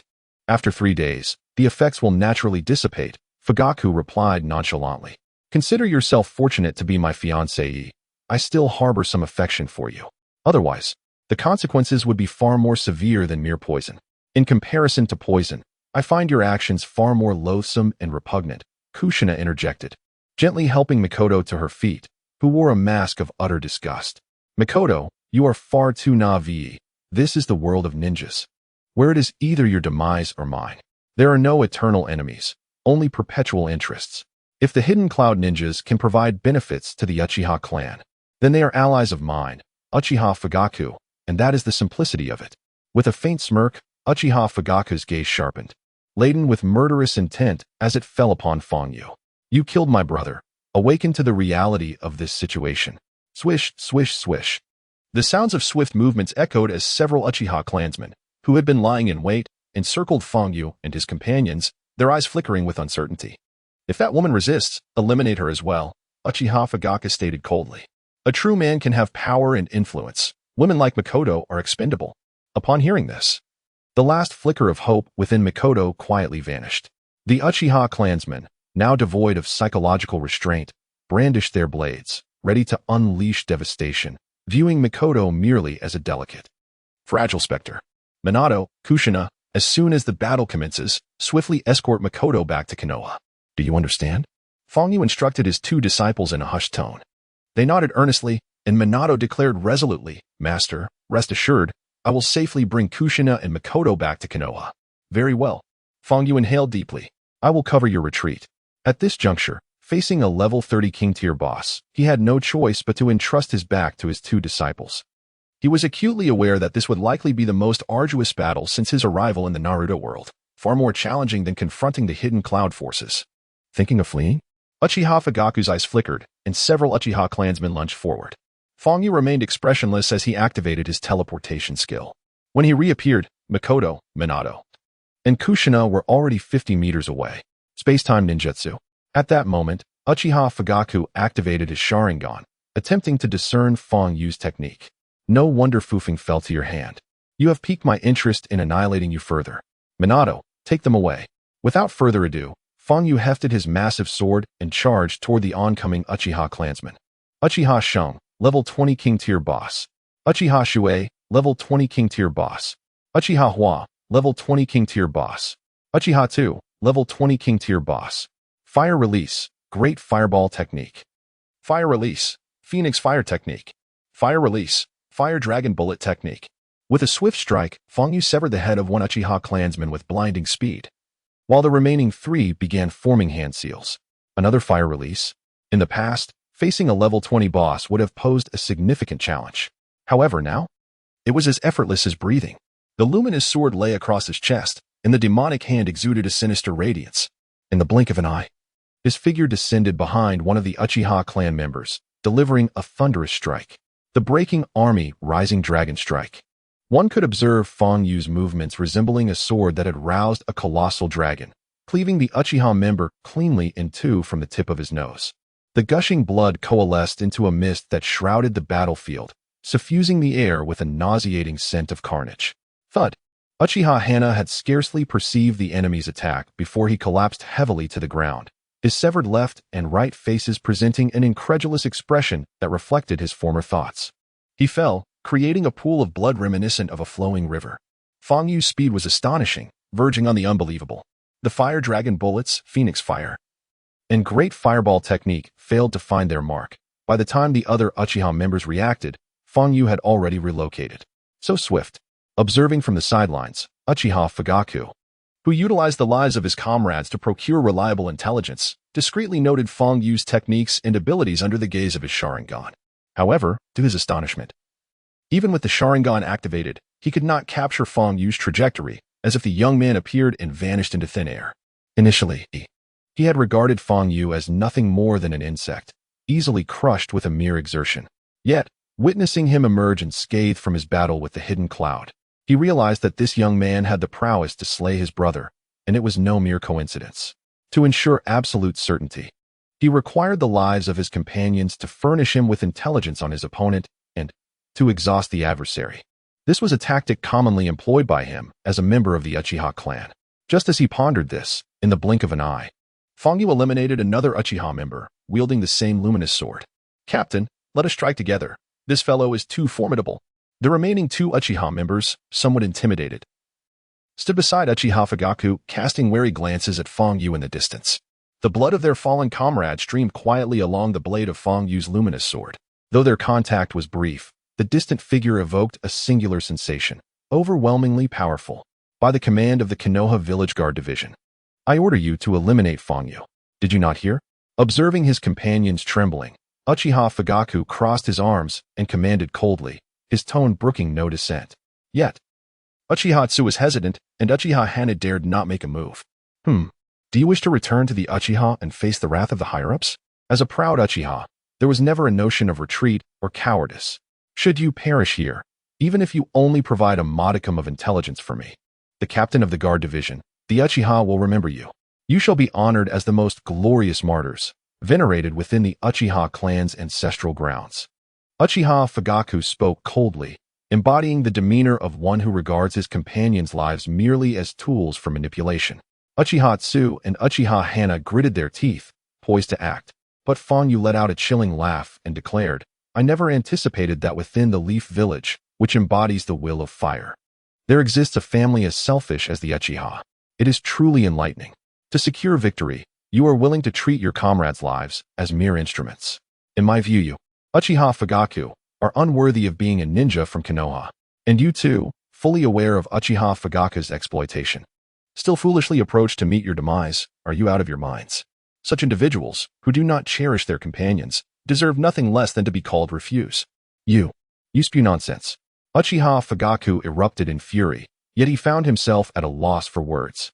Upon hearing Fang Yu's remarks, Uchiha Tsu and Uchiha Hana clenched their jaws, recalling Fugaku's past harshness towards them. In their anger, they chose to disregard Uchiha Fugaku and turned to leave. "You too dare betray me." Witnessing his companions depart, Uchiha Fugaku's gaze filled with murderous intent, though he quickly restrained himself. Phew. As Uchiha Tsu and Uchiha Hana abandoned their assault, Fang Yu exhaled softly, feeling a significant increase in his chances of triumph. He had sensed Uchiha Fugaku's intentions earlier. Under those extraordinary Sharingan eyes, he feared that his abilities might be revealed, placing him at a disadvantage. While his powers may remain concealed this time, there was no guarantee against future exposure. To mitigate this risk, he devised a strategy of verbal manipulation, skillfully seizing the opportunity to persuade the three clansmen to retreat. Once again, it is worth noting that a ninja's prowess lies not solely in strength, but also in wisdom. Undoubtedly, Fang Yu held an absolute advantage in this regard. Very well. Uchiha Fugaku drew a long blade from his waist, its sharp gleam illuminating the dim sky with a frigid radiance. In the next moment, He hurled 5 shurikens directly at Fang Yu. As an exceptional Jainin, while the shurikens might not inflict harm, they served as a probing weapon against his opponent. The shurikens transformed into streaks of icy light as they hurtled toward Fang Yu, who raised his lightsaber to block, causing the shurikens to clatter to the ground. In the next instant, Uchiha Fugaku swung his long sword, launching a fierce attack at astonishing speed, befitting his Jainin status. Clash. Although the Uchiha were not particularly skilled in swordsmanship, the force behind his strike was unimaginable, prompting Fang Yu to block once more. The tremendous impact forcing him to stagger back a step. Yet in the blink of an eye, he vanished without a trace, utilizing his teleportation skill. Gone again. Uchiha Fugaku remained unfazed, his double Tomo Sharingan keenly observing his surroundings. Suddenly, as if he had noted something, he pivoted and swung his blade. Clash. The intense collision between sword and blade resonated with a piercing shriek. He actually blocked Fang Yu's strike, witnessing his lightsaber being parried. Fang Yu found it hard to believe. To understand his teleportation within the context of the Naruto universe, it can be classified as a spatial time ninjutsu, a unique ability that allows for movement or extraction from an alternate dimension. It is by no means a conventional action, eluding even the prowess of the Sharingan. Thus, Fang Yu could ascertain that this was merely a matter of Uchiha Fugaku fortuitously intervening. With this realization, Fang Yu felt considerably more relaxed and engaged in a fierce contest with his lightsaber against Uchiha Fugaku's blade. While Fugaku's swordsmanship was swift, Fang Yu's lightsaber was even swifter, especially with the enhancements from various equipment, reaching an astonishing velocity. Uchiha Fugaku, having examined his brother's wounds, was aware of Fang Yu's exceptional swordsmanship, which was intriguingly unconventional and certainly not of the Konoha style. He understood that engaging in close combat offered him no advantage. Clang. As the sword and blade clashed once more, Uchiha Fugaku, ignoring the numbing sensation in his palm, swiftly retreated. At the same time, he rolled up his right arm, revealing a seal inscribed with the character for sword. This was a special technique devised by higher-ranked shinobi for the convenience of carrying weapons, containing a small space for housing larger armaments. With a whoosh, a massive shuriken materialized in his grasp, which he hurled with great force. The shuriken spun rapidly, tracing a trajectory aimed directly at Fang Yu. In an instant, Fang Yu activated his teleportation skill, reappearing behind Uchiha Fugaku. This time, his weapon transformed into a katana, surrounded by 4 colorful waves of energy, akin to protective spirits. "I knew you would appear behind me," Uchiha Fugaku exclaimed, a triumphant smile gracing his features as he suddenly yanked his hand. The shuriken that had just been thrown bizarrely returned, swiftly multiplying into 3. Upon closer inspection, it became clear that a fine chakra thread was controlling the shuriken, manipulated by Fugaku himself. The trajectory of the shuriken was precisely towards Fang Yu's newly revealed position. Yet, that was not the end. The blades of the shuriken were also laced with explosive tags. Seizing the opportunity at the very moment Fang Yu had just used teleportation and was unable to cast it again. Such finesse and control were worthy of the title of a level 30 king boss. Fang Yu recognized he was up against a formidable adversary and reluctantly acknowledged that he had been outmaneuvered. In desperation, he resorted to the scarecrow technique. Boom. The explosion erupted in a blaze of fire, the violent shockwave leveling the surroundings instantly, transforming the once verdant grassland into a barren expanse. Uchiha Fugaku, undeterred by the blinding light, maintained his focus on Fang Yu's silhouette. With his double Tomo Sharingan, he could flawlessly replicate any ability. As he charged toward Fang Yu, he unexpectedly unleashed the Yura Oni sword technique. Though still unfamiliar, he executed it with remarkable proficiency. Indeed, the Sharingan was formidable. This was Fang Yu's first encounter with the true power of the Sharingan, and it was no wonder the Uchiha clan took such pride in their noble lineage. Even this singular, miraculous ocular ability was exceedingly formidable. Wave Sword, Ice Blade. As Fang Yu wielded his great sword, an icy wave of sword energy surged forth, chilling the air significantly, causing the temperature to drop several degrees. In its wake, it left behind a series of icy blades, each possessing an extremely low temperature that could freeze anything upon contact. The bloodline limit. Uchiha Fugaku's expression shifted slightly. He had never encountered such a ninjutsu, one that even his Sharingan could not replicate. However, he quickly dismissed his initial thoughts, realizing that this effect must be the result of chakra being infused into the weapon. Yet, There was no time for further contemplation as the advancing icy blades grew larger and the air around him turned increasingly frigid. Fire release, great fireball technique. He formed hand seals with remarkable speed. A blazing fire illuminated the dim sky, colliding fiercely with the icy blades. Unfortunately, the blades were not elemental in nature, but rather a pure accumulation of sword energy, sharp beyond comparison. While the flames could counter the chill, they could not withstand the cutting edge of the sword energy. Fortuitously, Fugaku's Sharingan enabled him to accurately track the trajectory of the sword energy. He swiftly sidestepped, allowing the wayward sword energy to pierce the ground, embedding itself several feet deep. A testament to its power. What exactly are you employing, swordsmanship or chakra? Despite Uchiha Fugaku's profound combat experience, he found himself unable to decipher the unfolding scene. Over the years, he had undertaken numerous missions and encountered many unique ninjas, yet none exhibited the peculiarity of Feng Yu. The answer to this mystery would have to be sought in the realm of the dead. Suddenly, a chilling voice from Feng Yu echoed. As something akin to a Buddha bead, radiating a spectrum of colors, hurtled toward Uchiha Fugaku. It was the Azura's demon seal pearl. Utilizing his Sharingan, Uchiha evaded the trajectory of the pearl with a leap, while Feng Yu, having calculated every detail, gently released the grip of his left hand, unleashing a surge of malevolent energy. The fourth demon god, Frost Saya, manifested instantly, creating a massive barrier just as Uchiha Fugaku landed, enveloping him within its confines. Within this barrier, a demon sculpted from ice revealed a ghastly visage, ready to encase Fugaku in a frozen prison the moment he touched down. In this perilous instant, he lived up to his title as a formidable boss, rapidly forming hand seals, fire release, phoenix fire technique. Countless fireballs rained upon the barrier. Although they did not inflict any damage, he adeptly utilized the recoil from the fireballs to distance himself from the barrier, which was evidently sinister in nature. As Uchiha Fugaku found himself suspended in midair, Feng Yu suddenly leaped with vigor, gathering a dark, menacing essence atop his great sword, signaling the onset of the soul-cutting demon slash. In a flash, Fugaku's double Tomo Sharingan targeted Feng Yu, casting an illusion. At that moment, both warriors hovered in the air, their movements less agile than on solid ground. As the double Tomo Sharingan of Uchiha Fugaku locked onto Feng Yu, the latter suddenly perceived a transformation in his surroundings. Countless figures of Uchiha Fugaku brandishing blades surged towards him, and in that instant, as he succumbed to the illusion, his body became rigid. To ensure the success of his Jinjutsu, Uchiha Fugaku had been waiting for this very moment.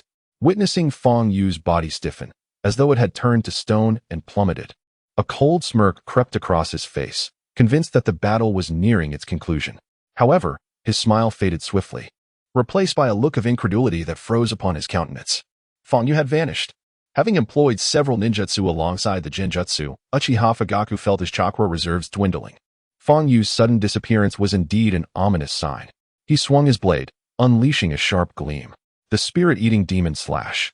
Unfortunately, Feng Yu, who had long seen through Uchiha's movements, did not reappear behind him this time, but rather above him. The tainted blade, adorned with a grotesque black visage, descended upon him. How swift! In a moment of desperation, Uchiha Fugaku raised his longsword, managing to block the attack with a resounding clang. Yet, the malevolent spirit attached to the blade seized the opportunity to pounce onto him, eliciting a shrill cry of agony. Thud! Uchiha Fugaku's body crashed violently to the ground, feeling as if his bones might shatter. Feng Yu, meanwhile, landed gracefully, his feet sinking into the lush grass, relishing its softness. How did you break my Jinjutsu? Uchiha Fugaku gasped, his body battered and broken, unable to rise, relegated to lying helplessly on the ground. The Uchiha clan's mastery of illusions was no secret, so Fugaku did not contemplate other possibilities. Like this, Feng Yu revealed a burn encircling his left arm. I left a small fireball wrapped around my left arm. Should I enter the illusion, it would lose control and scorch me. Now it makes sense. Uchiha Fugaku managed a tragic smile, then I must concede defeat. Feng Yu exhaled softly, relieved. The level 30 boss was indeed extraordinary. Through his endeavors, he had finally triumphed, panting heavily as waves of nausea rolled in his stomach. Engaging Uchiha Fugaku had drained an immense amount of his energy and stamina. Just kill me. Since I cannot avenge my brother, my existence holds no meaning. With these words, Uchiha Fugaku tightly closed his eyes, surrendering himself to fate. With the colossal sword in hand, Fang Yu approached Uchiha Fugaku step by step, his pace slow yet resolute. To slay or not to slay? At that moment, a doubt flickered in his mind. In the original work, Uchiha Fugaku and Uchiha Mikoto are the parents of Uchiha Itachi and Uchiha Sasuke, two pivotal figures who altered the course of the ninja world. If Uchiha Fugaku were to be slain, would the narrative of the Hokage saga undergo a substantial transformation? The act of killing him could indeed plunge the entire Hokage realm into chaos, yet sparing him would undoubtedly lead to further complications. With a decisive resolve, Fang Yu swung his colossal sword with great force, unleashing a glimmering arc of silver that cleaved through Uchiha Fugaku's visage, sending blood and flesh scattering. The scent of iron filling the air.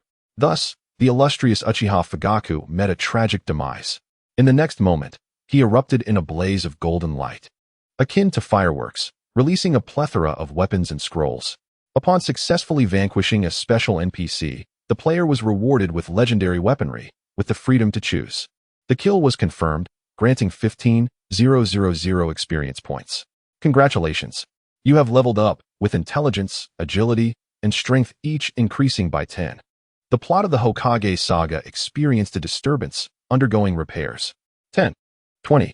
As the chilling voice resonated in his mind, Fang Yu could not help but inquire, what does the plot repair entail?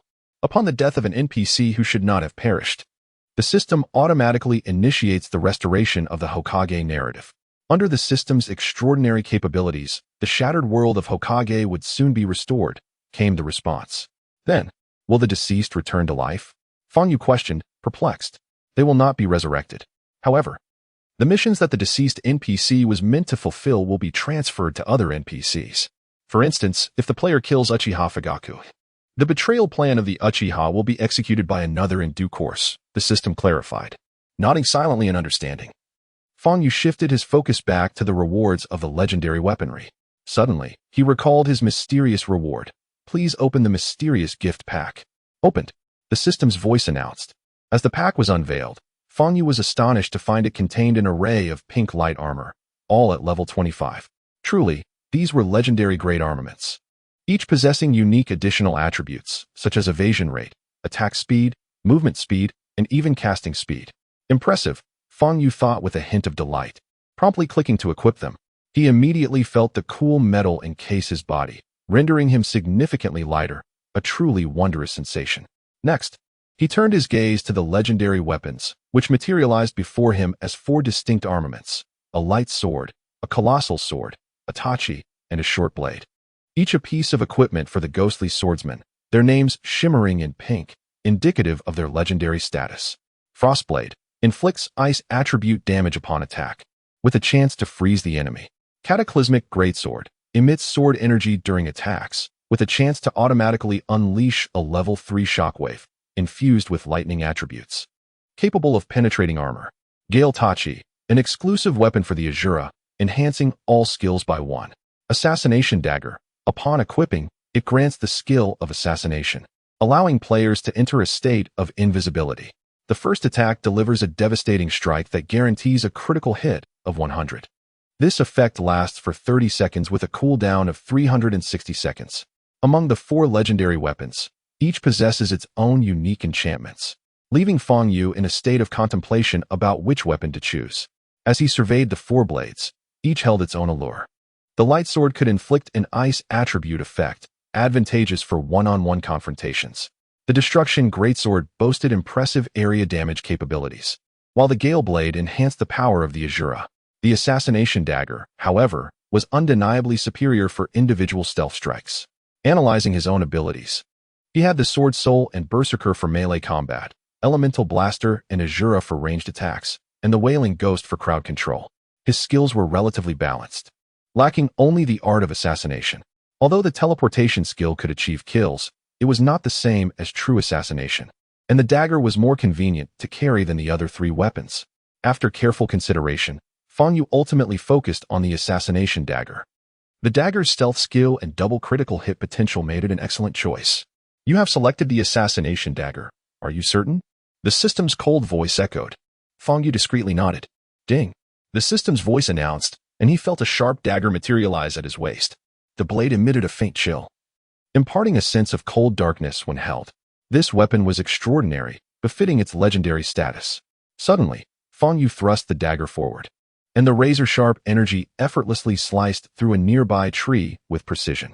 After a brief test, he felt immense satisfaction and concealed the dagger at his waist, preferring not to store it in his spatial pouch, as he deemed it a desecration of the assassination dagger. He then meticulously cleaned the battlefield, ensuring no trace remained. Uchiha Fugaku was the captain of the Konoha village guard. Should news of his demise reach Konoha, countless ninjas would undoubtedly investigate, and the Uchiha clan would not let the perpetrator escape unscathed. Thus, he had to leave no evidence, even if it was merely an act of self-defense.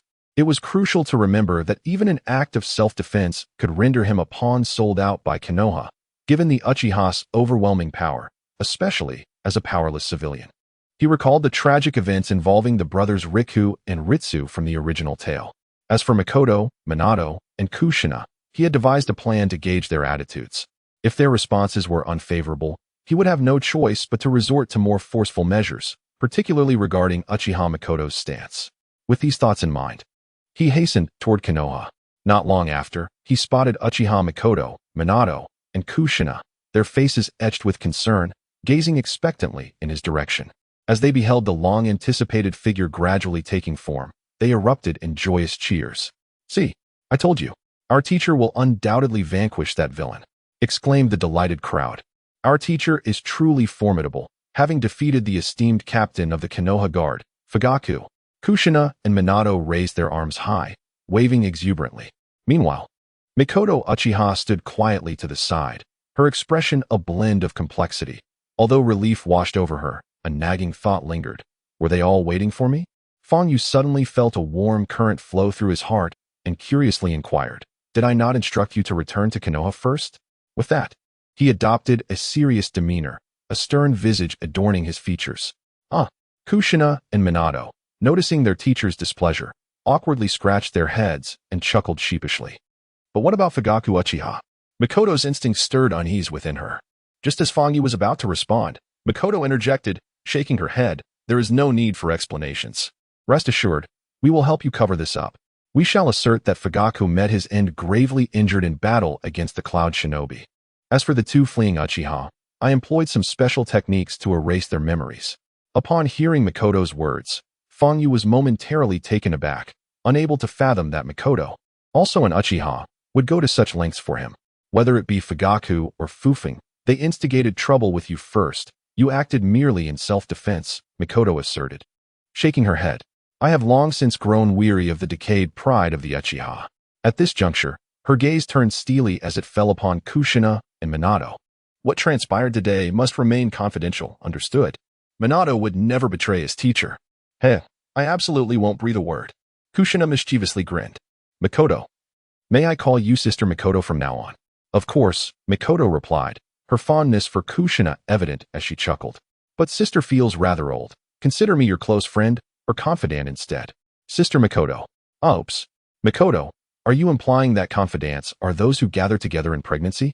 Kushina laughed, her exuberance effortlessly bridging the gap between her and Mikoto.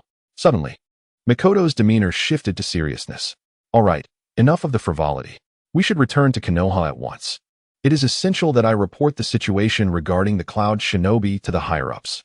I can only wonder, whom are these Cloud Shinobi truly targeting?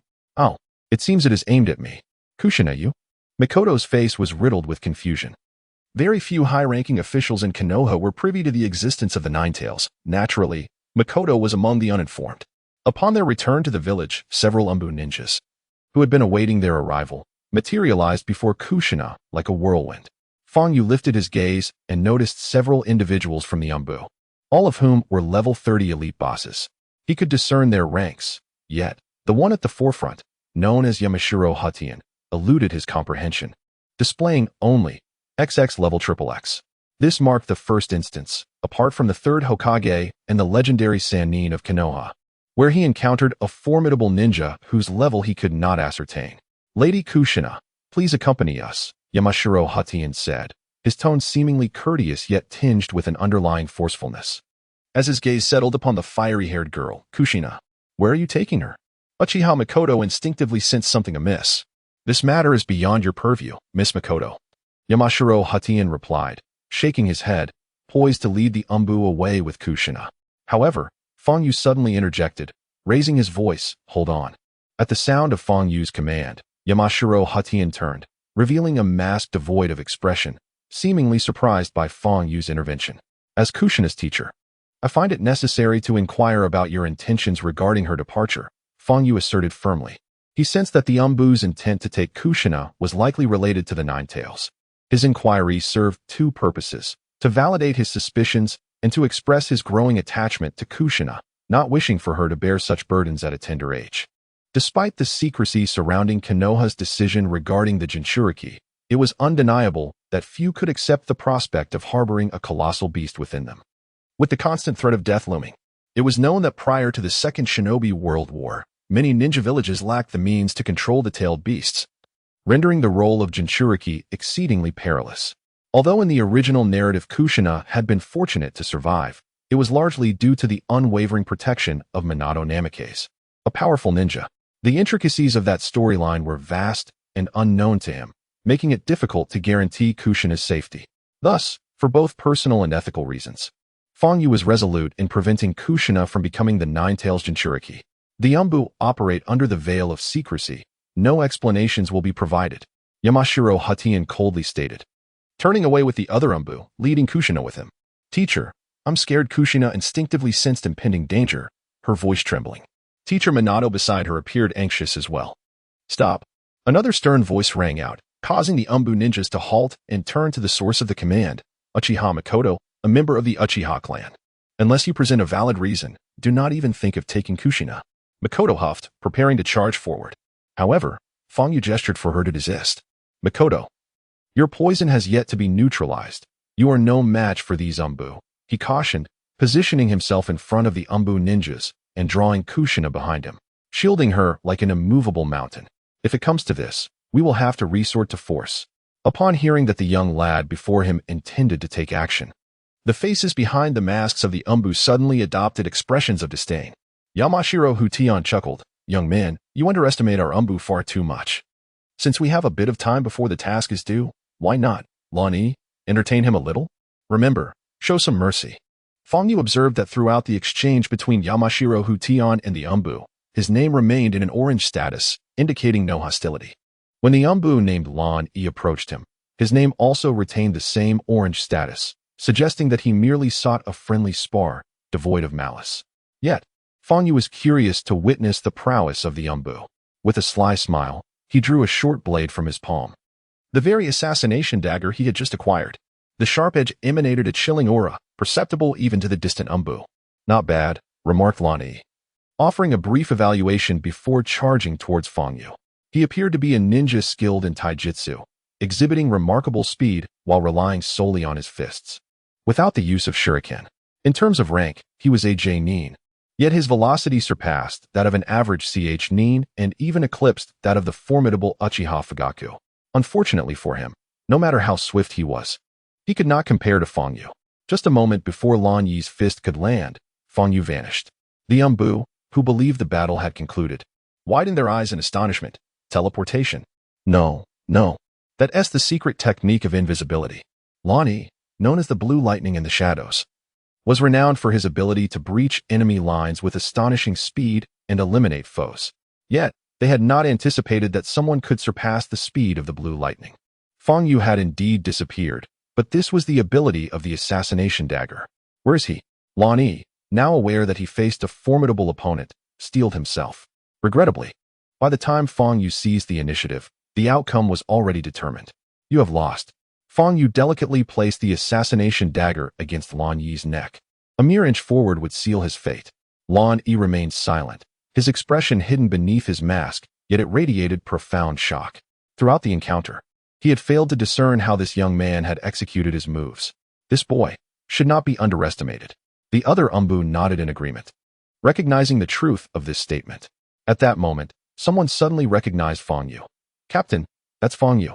Fong Yu.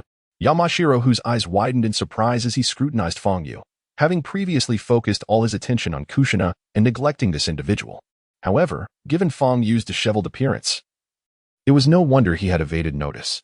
After a brief pause, this cold Umbu captain abruptly shifted his demeanor, realizing he was in the presence of Fong, who had dared to provoke the esteemed Uchiha clan.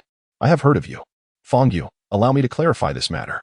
Before he could finish speaking, a resounding voice interrupted the words of the captain of the Umbu. The powerful Sarutobi Hiruzen stood before everyone, accompanied by Tsunade clad in green and the indignant Hinata Sakura, who had rushed in with her hands on her hips. The atmosphere was bleak and damp. Within a colossal cruciform structure, Shimura Danzo stood silently on a step, lost in contemplation, with several root ninjas below him. Calculating the time, it had only been about a month, hadn't it? Danzo's gaze flickered as he slightly raised his head, only to lower it again, fixated on his loyal subordinates. It seemed he had indeed failed. After the discovery of the Cloud's incursion, the news had ceased. After a brief silence, Danzo commanded, eliminate everyone around Kushina Uzumaki, especially the boy Fong Yu. Minimize any potential threats. He had no time to discern whether Fong Yu was loyal to Konoha or privy to any secrets. He merely needed to eradicate that possibility in its infancy. With a swift motion, the ninjas vanished. They needed only to execute Danzo's orders. At the Hokage's office, the expansive chamber now housed only 2 individuals. As all irrelevant personnel had been dismissed, including Tsunade, one of the legendary Sannin, who had been escorted out by the Umbu. So, you already know everything. Sarutobi Hiruzen inhaled deeply, releasing a thick plume of smoke, his astute eyes casting a fleeting glance at Fong Yu. Indeed, it was about Kushina. As a member of the Uzumaki clan, she possessed formidable chakra from birth, capable of suppressing the Nine Tails. It would be most fitting for her to become the next host of the Nine Tails. I understand what you are about to say, indeed. It is somewhat burdensome to place such a heavy responsibility on a child so young. However, for Kushina, the Nine Tails need not be a nightmare. Rather, it is a tremendous power, a force to protect Konoha. I hope you can comprehend this. He exhaled another smoke ring, also hoping that Fong Yu could understand Konoha and its actions. I understand, Fong Yu replied, his gaze piercing as he fixed it upon Sarutobi Hiruzen. The latter, upon hearing this, cast a surprised glance at Fong Yu, seemingly unable to believe that he would agree, given that the fate of hosts is typically tragic. Although the transition of hosts was confidential, the entire village felt the weight of such a burden. If there is nothing else, I shall take my leave, Fong Yu said, waving a hand at Sarutobi Hiruzen before firmly closing the door behind him. Initially, Fong Yu had planned to swiftly depart Konoha with Kushina, intending to become a rogue ninja. However, upon reflection, the fate of the Nine Tails host might be dire. Yet, if a powerful protector were to stand by their side, it could be different. As long as someone assisted the host in controlling the tailed beast and imparted the knowledge to harness it, then the Nine Tails could be a tremendous asset. An inexhaustible source of power. For Kushina, she had Fong Yu. If one were to inquire whose sealing techniques were the most formidable in the ninja world, apart from the Uzumaki clan, Fong Yu also possesses the formidable Ghost Cry ability, which spans from the 1st to the 7th demon gods, nearly all of whom are immensely powerful. Furthermore, he can acquire the exorcist profession by purchasing its corresponding book, allowing him to wield the potent sealing and restraining powers granted by these professions to command the Nine Tails. In other words, as long as he becomes sufficiently powerful, these abilities will be adequate to confront the Nine Tails. Consequently, Kushina would no longer be a figure of pity. Instead, she would emerge as a formidable force within the ninja world, potentially becoming the first to control the Nine Tails. Transforming misfortune into fortune is not beyond the realm of possibility. Thus, having comprehended this notion, Fong Yu abandoned his intention to prevent Kushina from becoming a Jinchuriki. Of course, before any of this could materialize, he must grow stronger, much stronger. Hey you! Just as he exited the Hokage's office, Sakura Hyuga rushed forward, delivering a playful punch to Fong Yu's chest, her irritation palpable. Where have you been? I searched the entirety of Konoha for you. And why did you return with Mikoto and these 2 little ones? Do you have any idea how difficult an A-rank mission is for a genin? With her hands on her hips, she chastised Fong Yu like a scolding mother, while he awkwardly scratched his head, offering an embarrassed grin. I was so worried about you. Suddenly, Sakura leaped into Fong Yu's embrace, tears streaming down her face. Though your strength is impressive, you shouldn't take risks on B-rank missions. Thank goodness you returned safely. What would I have done if you had been killed? Hee. The teacher is quite capable. Even such a lovely lady has taken a fancy to him. Minato chuckled awkwardly from the sidelines, scratching his head. Meanwhile, in the distance, Mikoto Uchiha also smiled awkwardly, though her expression carried a hint of bitterness, as she sensed a twinge of jealousy creeping in. Yet, as soon as she became aware of this feeling, she admonished herself. Mikoto, that guy is poor, unattractive, and lacks talent. How could you possibly like him? But then, what is this heartache I feel? As night fell, Fangyu, accompanied by Uzumaki Kushina and protected by several Umbu, swiftly made his way towards the back mountains of Konoha. As the first Jinchuriki of the Nine Tails, the whereabouts of Uzumaki Mido were shrouded in secrecy, known only to a select few high-ranking officials within the village. Although the first Hokage had passed, Uzumaki Mido, as his wife, enjoyed longevity and had been quietly aiding Konoha in safeguarding the Nine Tails, serving as a weapon to counterbalance other ninja villages. However, recently, Mido sensed that her time was drawing near, and she would soon reunite with the first. She sent a message to the third Hokage, Sarutobi, who then dispatched the Umbu to bring Kushina back, hoping she would become the next Jinchuriki of the Nine Tails. They arrived. The group halted amidst the mountains, coming to rest on a tree branch. The Umbu members likewise came to a standstill. Brother Fangyu, I'm scared. Fangyu and Kushina paused, the latter gripping Fangyu's clothing tightly, her face etched with fear. Previously, she had learned of her impending role as the vessel for the Nine Tails, and was on the brink of tears from despair. Fortunately, with Fangyu present, she gradually managed to regain her composure. Following the gaze of the Umbu, one could discern a nondescript little house nestled deep within the dense forest, illuminated by a warm glow. This was the place. In the mountains, Hu Tian gave a slight nod and exchanged knowing glances with the several Umbu beside him. Despite its unassuming appearance, this small abode served as the residence of Uzumaki Mido, surrounded by a protective barrier, guarded secretly by several powerful Umbu. Fangyu cast a sweeping glance, only to be taken aback. Surrounding the back mountains of Konoha lay vast expanses teeming with notorious red-named ninjas. However, these formidable ninjas were not in close proximity to Mido's residence, lurking several kilometers away. Had it not been for his unique abilities, he might not have detected their presence. It appeared that their location had been compromised. Fangyu mused inwardly, yet maintained a composed demeanor as he caught sight of an Umbu ninja named Young Ziren, watching in astonishment as his name shifted from orange to red. Clearly, he was an exceptionally skilled spy, and the presence of those notorious red-named ninjas was likely a testament to his capabilities. The realization that there was a spy within the Umbu struck Fangyu with a sense of urgency. The selection process for Konoha's Umbu was notoriously rigorous, requiring thorough investigations into the lineage of each ninja spanning 3 generations to ensure that no unforeseen incidents occurred during missions.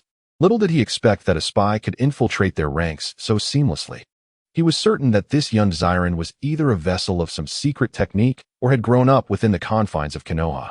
Moreover, it astounded Fangyu that there existed a spy capable of concealing their identity from the system's detection. This struck him as utterly remarkable. The system could assess the NPC's attitudes towards players. Any hint of hostility would result in a red name. The system explained at an opportune moment. Upon hearing this, Fangyu nodded in understanding. Thus, this young Ziren must possess the ability to mask his hostility towards others. Maintaining his composure, Fangyu discreetly noted the hiding spots of every notorious red name before retracting his gaze. Though his heart raced with shock, his expression remained inscrutable. Grandma Mido should not have retired for the night just yet. Let us proceed, Hu Tian declared, leaping gracefully to the front of the house, closely followed by several Umbu. Brother Fangyu, I am about to become the Jinchuriki. Kushina instinctively recoiled, fear etched across her face at the thought of the nightmarish Nine Tails. Fear not, for I am here. Fangyu sought to bolster her confidence, firmly grasping her hand to convey his warmth. It seemed that the comfort of his presence instilled in her a measure of assurance. Kushina nodded resolutely, and with a swift motion, she and Fangyu followed suit. You have arrived. Although the elder Uzumaki Mizuho is advanced in years, she remains a figure of the same generation as the first Hokage. Upon the emergence of the Umbu, she sensed their presence immediately, her voice resonating with a blend of age and excitement from within the house. Subsequently, several Umbu members turned their gazes towards Kushina. The latter, feeling a tinge of fear, clutched tightly at Fangyu's attire. It's all right. Fangyu offered an encouraging glance. This time, Kushina summoned her courage and stepped inside the room. Yamashiro Kyuten and the other Umbu members exchanged looks of resignation, finally understanding why Fong Yu was included in this mission. Only Fong Yu could coax Kushina into willingly becoming a Jinchuriki. The young girl's dependence on Fong Yu had transcended the simple bond of teacher and student. Suddenly, Fong Yu's smile faded as he looked up. He realized that the occupant of the room was not the elder Uzumaki Mizuho, the wife of the first Hokage, but rather a person named Uzumaki Mizukusa. In that moment, he comprehended that the true Uzumaki Mizuho was not present. This place was merely a trap set by Konoha to force those spies hidden within the Umbu to reveal themselves. Yet, Fong Yu felt something was amiss. If this was indeed a trap, then the lurking ninjas surrounding them should be marked in orange, so why were they red? Could it be that they were targeting him?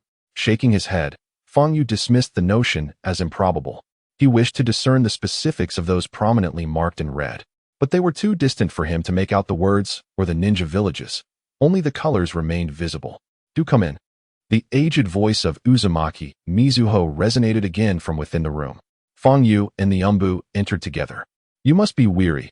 Please, have some hot tea," said Uzumaki Mizuho, as she lifted her frail form to serve tea, the steam rising gracefully alongside the fragrant aroma of the leaves, instilling a refreshing sense of tranquility. The Umbu members hastily declined, citing other duties, yet could not withstand the elder's hospitality, each ultimately partaking in a cup of tea. The atmosphere, once fraught with tension, now lightened considerably. Following this, a cordial exchange ensued between Uzumaki Mizuho and Kushina, the elder's warmth and kindness eliciting laughter from Kushina, momentarily casting aside her concerns regarding the Nine Tails. Meanwhile, as they sipped tea, an Umbu member named YN Ziren suddenly excused himself, stating he had a matter to attend to outside. It appeared he was off to notify his comrades. Fong Yu chuckled softly, concocting an excuse of his own, and stealthily followed suit. Once he exited the room, YN Ziren greeted him with enthusiasm. "Ah, I didn't expect Fong Yu to also be in such a rush." "Cut the chatter," Fong Yu retorted, disregarding him as he thrust a concealed dagger. YN Ziren instantly transformed into a cloud of insects, revealing that he was merely a diversion left behind. Fong Yu's gaze swept across the surroundings, and indeed, he observed those marked in vivid red swiftly approaching from the dense forest, with YN Ziren's figure concealed amongst them. Stealth mode engaged. Fong Yu, apprehensive about being detected by the notorious red-named ninjas, swiftly activated the stealth ability of his assassination dagger, merging seamlessly with the surrounding air, vanishing without a trace. 1, 2, 3, 4, 7, 8. Fong Yu silently counted the number of ninjas, assessing their strength while his mind raced, pondering the earlier dilemma. Suddenly, he noticed a lifeless body of a Konoha ninja at 11 o'clock, 2 kilometers away. In that instant, his doubts were dispelled, and he grasped the situation's intricacies. It became clear that Konoha had set a trap here using a counterfeit of Uzumaki Mizuho, intending to ambush, only to be detected and silently dealt with by the enemy. As for why the foes did not retreat upon realizing Konoha's actions, they likely misconstrued the situation, believing it to be a covert protection of Uzumaki Mizuho rather than a trap. Konoha had ensured everything appeared authentic, leaving the accompanying Umbu oblivious to the truth. At that moment, Uzumaki Mizuho's life was waning, and the seal on the Nine Tails had weakened significantly. Should the enemy locate Uzumaki Mizuho, the Nine Tails would be unleashed upon the world, wreaking havoc on Konoha and drastically diminishing its power. At that point, other nations could seize the opportunity to invade the Land of Fire. It seemed Konoha's attempts had backfired, placing Fong Yu and his companions in peril. Fong Yu found himself both amused and exasperated. In the next instant, he tightened his grip on the assassination dagger. Though he had considered enlisting the Umbu to assist, he ultimately discarded that notion. After all, the likes of Yamashiro Kyuten and others lacked his abilities of invisibility and teleportation. Informing them would undoubtedly alert the formidable red-named ninjas. Oil Girl Ziren, upon leaving, couldn't have made a move. Once the red-named ninjas coordinated to encircle him, everything would truly be over. It was better for him to remain elusive, depleting the enemy's fighting strength alone, especially since the red-named ninjas had temporarily halted their movements, granting him an opportune moment. In his invisible state, Fong Yu proceeded cautiously and deliberately. He feared that among the red-named ninjas, there might be perceptive ninjas capable of sensing his presence. Hence approaching slowly was in his best interest. Simultaneously, He utilized the Azura's wave perception to discreetly discern if any of the red-named ninjas possessed abilities that could counter his own. Upon discovery, he would strike with overwhelming force. Ninjutsu, Destruction Insect. At that moment, within the dense forest, Oil Girl Xiren, a member of the Oil Girl clan, formed hand seals, and the mask concealed beneath his cloak began to tremble violently. Subsequently, countless black insects surged forth from his cloak, buzzing rapidly towards Mizuho's residence. These insects thrived on the chakra of the Oil Girl clan, allowing them to be commanded by its members. The Destruction Insect, the fastest and smallest among various insects, was perfectly suited for reconnaissance. Behind him, the formidable red-clad ninjas remained poised, their gazes flickering with anticipation, ready to unleash a devastating assault upon the Leaf Ninjas at a moment's notice. A quarter of an hour later, several insects delicately settled upon the palm of Y Ninja Xiren. Beside him, a burly ninja adorned with a Cloud Village forehead protector inquired, "What is the situation?" After a brief exchange with the insects, a subtle hint of astonishment crossed Xiren's masked visage. They are still present, but Feng Yu has vanished. Feng Yu? The burly ninja furrowed his brow, momentarily startled before dismissing the notion with a scoff. "I've heard he is merely a low-ranking ninja from the Leaf Village. Just a minor character, hardly worth concerning ourselves with. Soon, we shall stealthily approach and capture Vortex Suetun and Vortex Kushina. With that, we in the Cloud Village will simultaneously possess three-tailed beasts." Xiren quipped. "The Cloud Village has suffered enough under the torment of the 8 tails and 2 tails. Yet you dare to seek tailed beasts. Haha, it seems Lord Third Rakeage has discovered methods to control the tailed beasts." The burly ninja replied with a slight smile, his eyes glinting with ambition. "But those are matters for another time. Let us first secure the capture of those two." In the midst of their conversation, Xiren's expression has suddenly shifted. Someone has infiltrated. What? This revelation was explosive for the burly ninja. He shook his head in disbelief. How could that be? With so many of us, how could anyone breach our defenses? It's simply impossible. As if to contradict his skepticism, a piercing scream echoed through the dense forest, a chilling sound that sent shivers down the spine. The anguished cry seemed to emanate from the rear. Xiren and the burly ninja exchanged horrified glances. The ability to infiltrate their ranks undetected and yet be discovered indicated that this individual was no ordinary foe. Could it be Feng Yu? Xiren pondered the identity of the assailant. The burly ninja shook his head with a laugh. How could it possibly be that brat? It must be a ninja from the Leaf Village. I simply did not expect them to uncover our presence. His expression hardened as he realized the urgency of their situation. They needed to act swiftly, lest the Leaf Ninjas discover their whereabouts and jeopardize their mission. Agreed, Xiren affirmed, nodding emphatically. Alert the other teams in the Cloud Village. Engage. The burly ninja commanded, assuming the role of overall leader of the Cloud Forces. Moments later, a Cloud Ninja ignited a signal flare, preparing to launch it into the sky when suddenly, a shadow descended silently behind him. A chilling blade sliced through his neck's artery with precision. In the next instant, the signal ninja fell to the ground, his face etched with disbelief, unaware of the events that had transpired. How dare you approach me?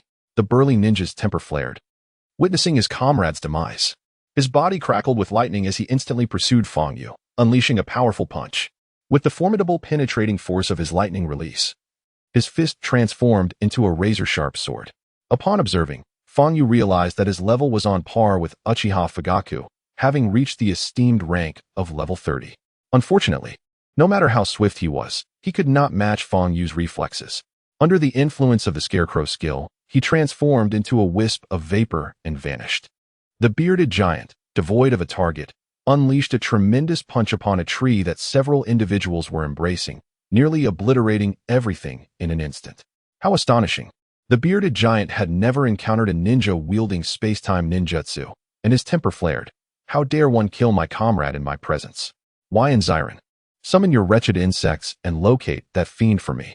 Without needing further prompting, YN Xiren formed hand seals. Ninjutsu, insect destruction. Countless insects surged forth from his sleeves, weaving into a colossal insect net, swiftly soaring into the distance. The moment that young man made his move, I placed a female insect upon him. He can no longer evade my tracking. YN Xiren scoffed, reminding them that in the talented ranks of the Umbu, he was known as the king of tracking. Very well, alert the other cloud-hidden ninjas. We are running out of time. Puji shook his head, squatting down to retrieve the signal flare. poised to release it when suddenly, Yan Xiren's expression shifted. He s back. The wind swept through, accompanied by a piercing shriek. A short dagger of assassination silently lunged toward Huji. Its speed was so great that it appeared without warning, a feat beyond the capability of an ordinary ninja to counter. Secret technique, insect sphere. Yan Xiren moved, hands forming seals, directing the net-like insect destruction toward Fang Yu for a concentrated strike. Simultaneously, a thick layer of armor formed on Huji's back, shimmering as if forged from lightning, attempting to withstand the dagger's sharpness. Lightning release, thunder armor. This technique involved transforming lightning chakra into armor for self-protection. Fang Yu's actions were so rapid that Huji could barely react. Thus, he could only manifest a portion of the armor at the moment the dagger pierced. Fang Yu's dagger was not insulated. Although the current coursed through the blade and into him, it did not incapacitate his body. With a thrust, the armor forged from lightning was brutally pierced by the dagger. And with the devastating impact of the shadow strike, this strike could be deemed extraordinarily sharp, reaching an almost insurmountable level. Blood gushed from Huji's back, erupting in a misty spray. In the next moment, Yan Xiren's insect mist enveloped Fang Yu, but awaiting the insects was Fang Yu's inferno. The flames flickered, illuminating the dim sky as if it were midday. The searing fire engulfed the insects entirely, leaving nothing behind, and even Yan Xiren and Huji were not spared. In the blink of an eye, the prowess of these two elite jonin was revealed, as Yan Xiren formed hand seals. Secret technique, insect defensive art. Channeling chakra into the insects, granting them formidable defensive capabilities to withstand the ferocious flames. Simultaneously, Huji reinforced his lightning release to enhance cellular activity, boosting his mobility. Gradually, the inferno began to subside. The commotion here quickly caught the attention of other notorious red-named ninjas, who rushed over with remarkable speed. It is worth noting that the location of the fire was precisely where the captain of their assassination mission resided. Standing firm, Fang Yu sensed the movements of the dense forest around him, and a chilling smile crept across his face. The adage "capture the king before the thieves" resonated within him. Once these two commanding figures were eliminated, the red-named ninjas would be left leaderless. That kid! A furious roar echoed, and the lightning illuminated the surroundings as if it were daylight once more. Huji, enveloped in crackling electricity, stood at a distance wielding a long blade. Its surface crackling with lightning that enhanced its sharpness, rendering it even more formidable. Meanwhile, Yan Xiren alighted softly upon a cushion formed by insects. The expression beneath her mask a mystery. Faced with two level 30 elite opponents, Fang Yu felt the strain but also recognized his rapid progress. To his astonishment, someone had managed to discover their presence. It seemed that Konoha was already aware of everything. Yet, if Konoha had truly discovered them, they would not have only sent one individual. Huji's somber gaze fixed on Fang Yu as he analyzed the situation. To breach our clandestine barrier and silently eliminate a cloud ninja. You are indeed remarkable. However, you are still too young and overly confident in your own abilities, believing you can thwart everything single-handedly. Captain Huji, time is of the essence. We cannot afford to waste it on idle chatter, Yan Xiren interjected, forming hand seals. I will handle this kid. You take care of Vortex Mizuto. But before Yan Xiren could finish her sentence, Fang Yu vanished. This sudden disappearance caused both of their expressions to shift, their brows furrowing with horror. It was over. In the next instant, the insects surrounding Yan Xiren, which had been protecting her, began to tremble violently, as if swept by a fierce gale, as something passed through them. Following that, a dagger pierced gently into Yan Xiren's chest. Despite the insects rushing to form a protective armor around their master, it was too late. The assassination dagger penetrated her body. Blood mixed with black insects erupted like a vapor, filling the air with a foul metallic scent, accompanied by the distinct aroma of charred flesh and insects. A result of the dagger's incredible speed generating intense heat. Yan Xiren, renowned as the king of the Umbu trackers, never even glimpsed how Fang Yu had struck before she inexplicably collapsed to the ground, feeling as though something had lodged in her throat, rendering her speechless despite her desperate efforts. True to her lineage as a member of the Yan clan, even in death, she became a grotesque amalgamation of human flesh and insects, evoking a deeply unsettling sensation. At that moment, Fang Yu's assassination dagger was also tainted by numerous insects. Just as Yan Xiren breathed her last, she managed to form hand seals with her hands. The black insects that had crawled onto Fang Yu's dagger erupted like tiny explosive tags, seeking to take Fang Yu down with her. Regrettably, Feng Yu, having realized the situation, swiftly brandished his short blade, casting the detestable black insect away, while employing the art of the scarecrow to elude danger. Boom! The sound of an explosion erupted, transforming the already mangled oil woman's iron, now swarming with insects, into a dazzling spectacle, culminating in a torrential downpour of roasted insects. Countless pieces of equipment and scrolls exploded forth, their names gleaming with brilliance. Gasping for breath, Feng Yu felt the weight of exhaustion bearing down on him. His magical energy nearly depleted and his physical strength significantly drained. He silently marveled at the prowess of a level 30 ninja. Even a final desperate counterattack could be so formidable. Hastily consuming a potion for mana and another for stamina, he began to feel a semblance of recovery. However, just as he turned around, a figure crackling with lightning surged towards him. Ninjutsu, Extreme Thunderstorm. It was Hyugi, transformed into pure lightning, moving at an extraordinary speed akin to that of sound. Infused with lightning chakra, he possessed immense penetrating power and terrifying explosive force. A mere brush from him could create a gaping hole. This technique was his signature move, having claimed countless opponents. And even the third Raikage of Cloud Village had secretly acknowledged his prowess, allowing him to undertake such a critical mission. Hyugi was too swift. And having just vanquished a level 30 king-level ninja, Feng Yu's condition was far from optimal. Faced with such a fierce assault and the urgency of the moment, Feng Yu adapted swiftly, summoning his lightsaber and thrusting it directly into Hyugi's trajectory.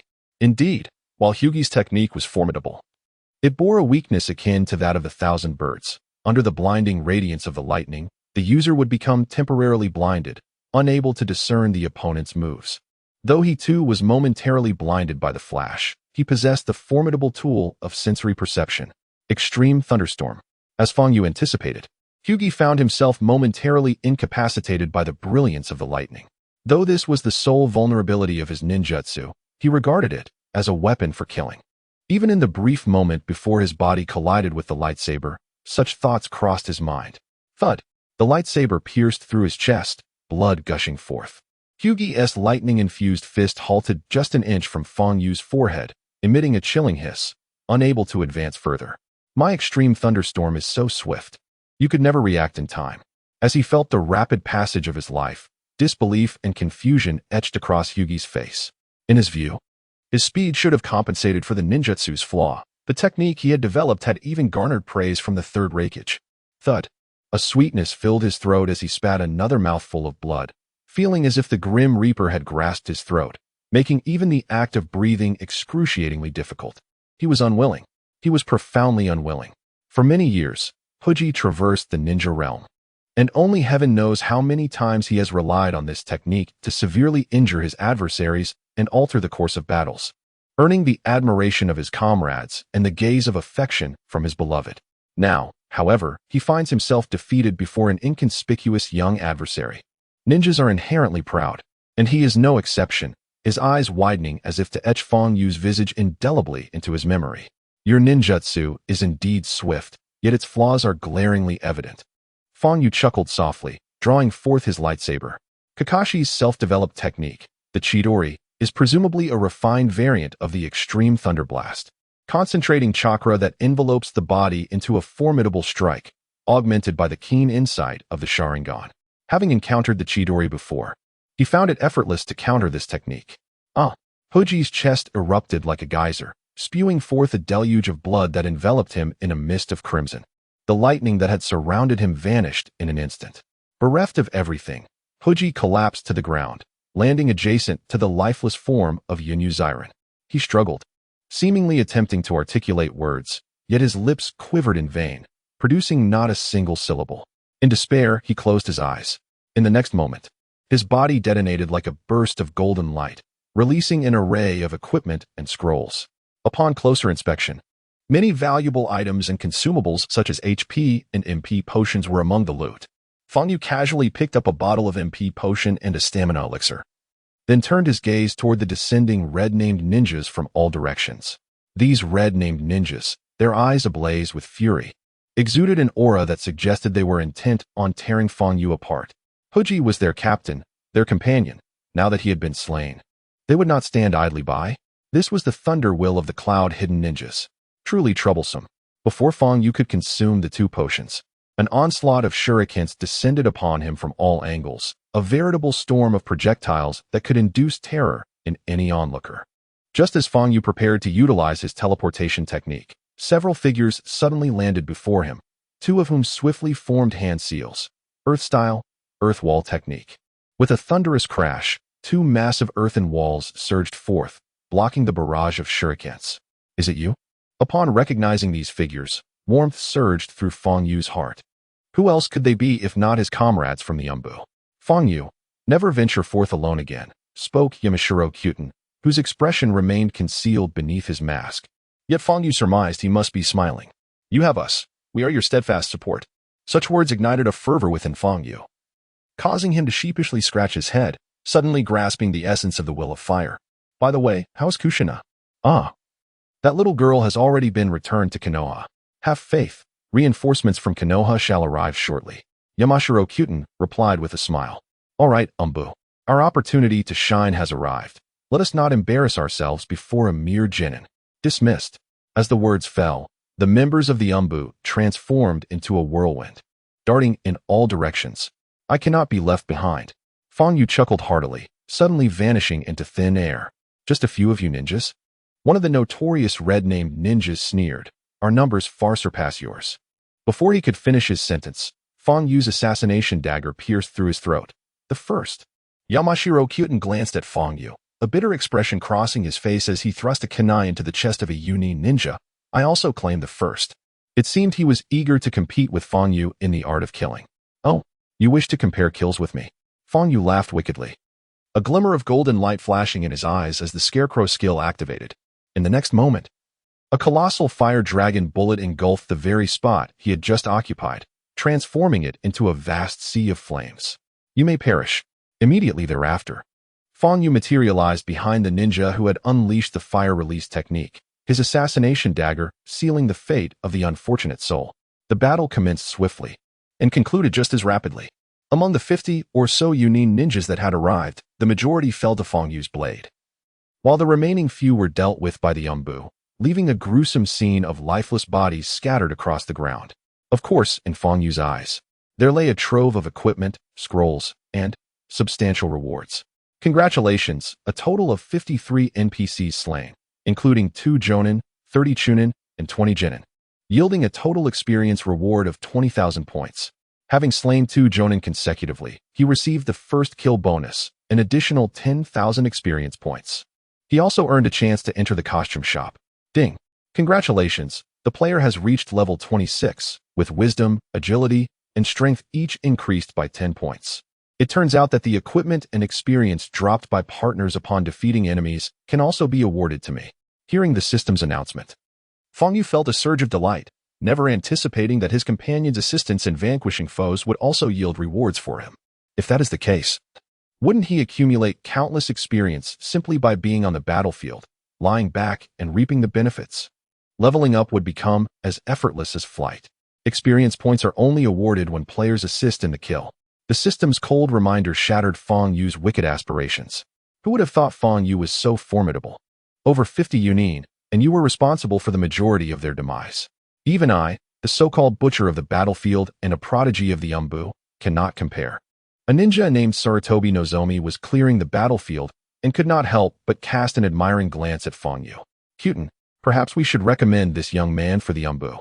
Indeed, I share that sentiment. Another Umbu member chuckled.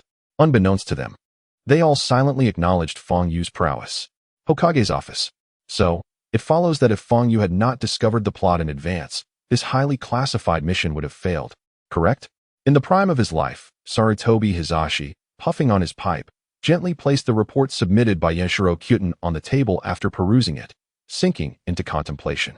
After a moment, he picked up the report once more, flipping to the page analyzing Fang Yu's abilities. Although Fang Yu is merely a genin, he possesses sensory abilities that surpass those of many experienced sensory ninjas, alongside the capability to swiftly eliminate numerous Jonin foes. I firmly believe that had his subordinates not arrived in time, Fang Yu could have dealt with over 50 hidden cloud ninjas by himself, stated Yamashita Kudo with respect. Oh, is that so? Sarutobi Hizashi replied, increasingly astonished. He was well aware of Yamashita Kudo's character, It was rare for him to recommend a ninja with exceptional talent personally. It appears that Fang Yu is indeed quite extraordinary.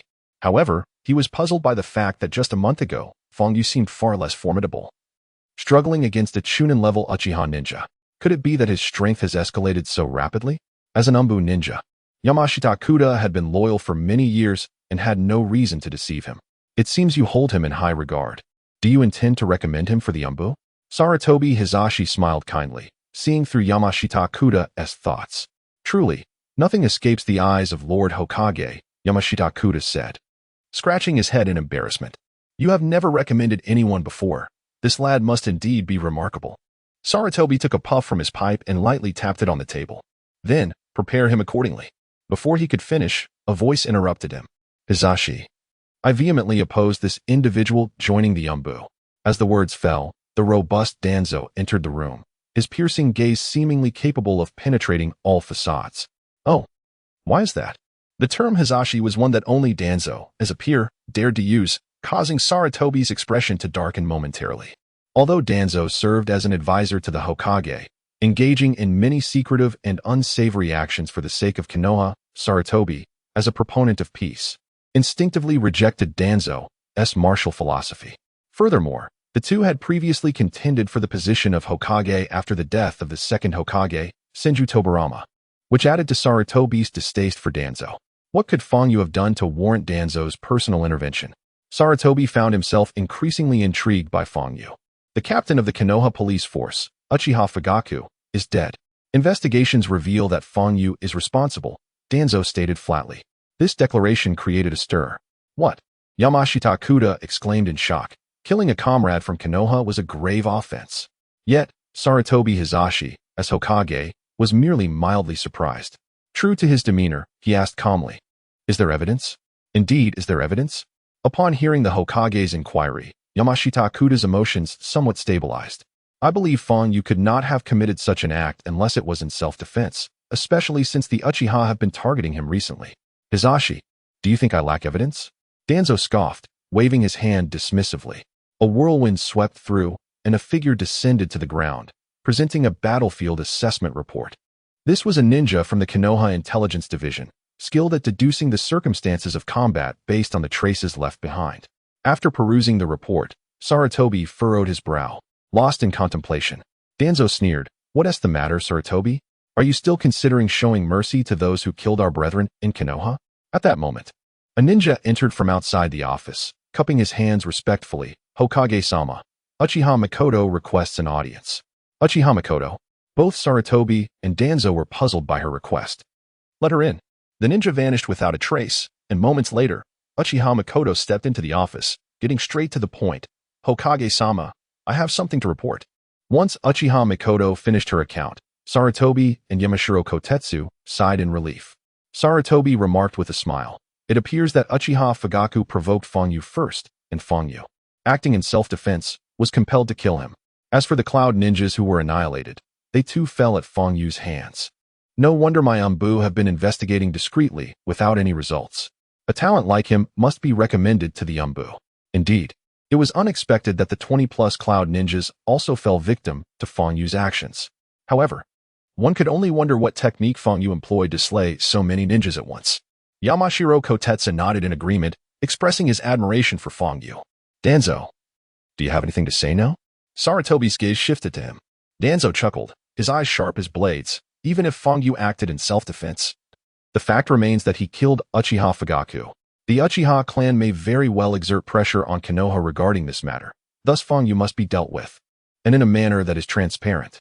Such an approach would not only help to ease the relationship between Konoha and the prestigious Uchiha clan, but also alter the Uchiha's perception of Konoha, thereby reducing the risk of their defection.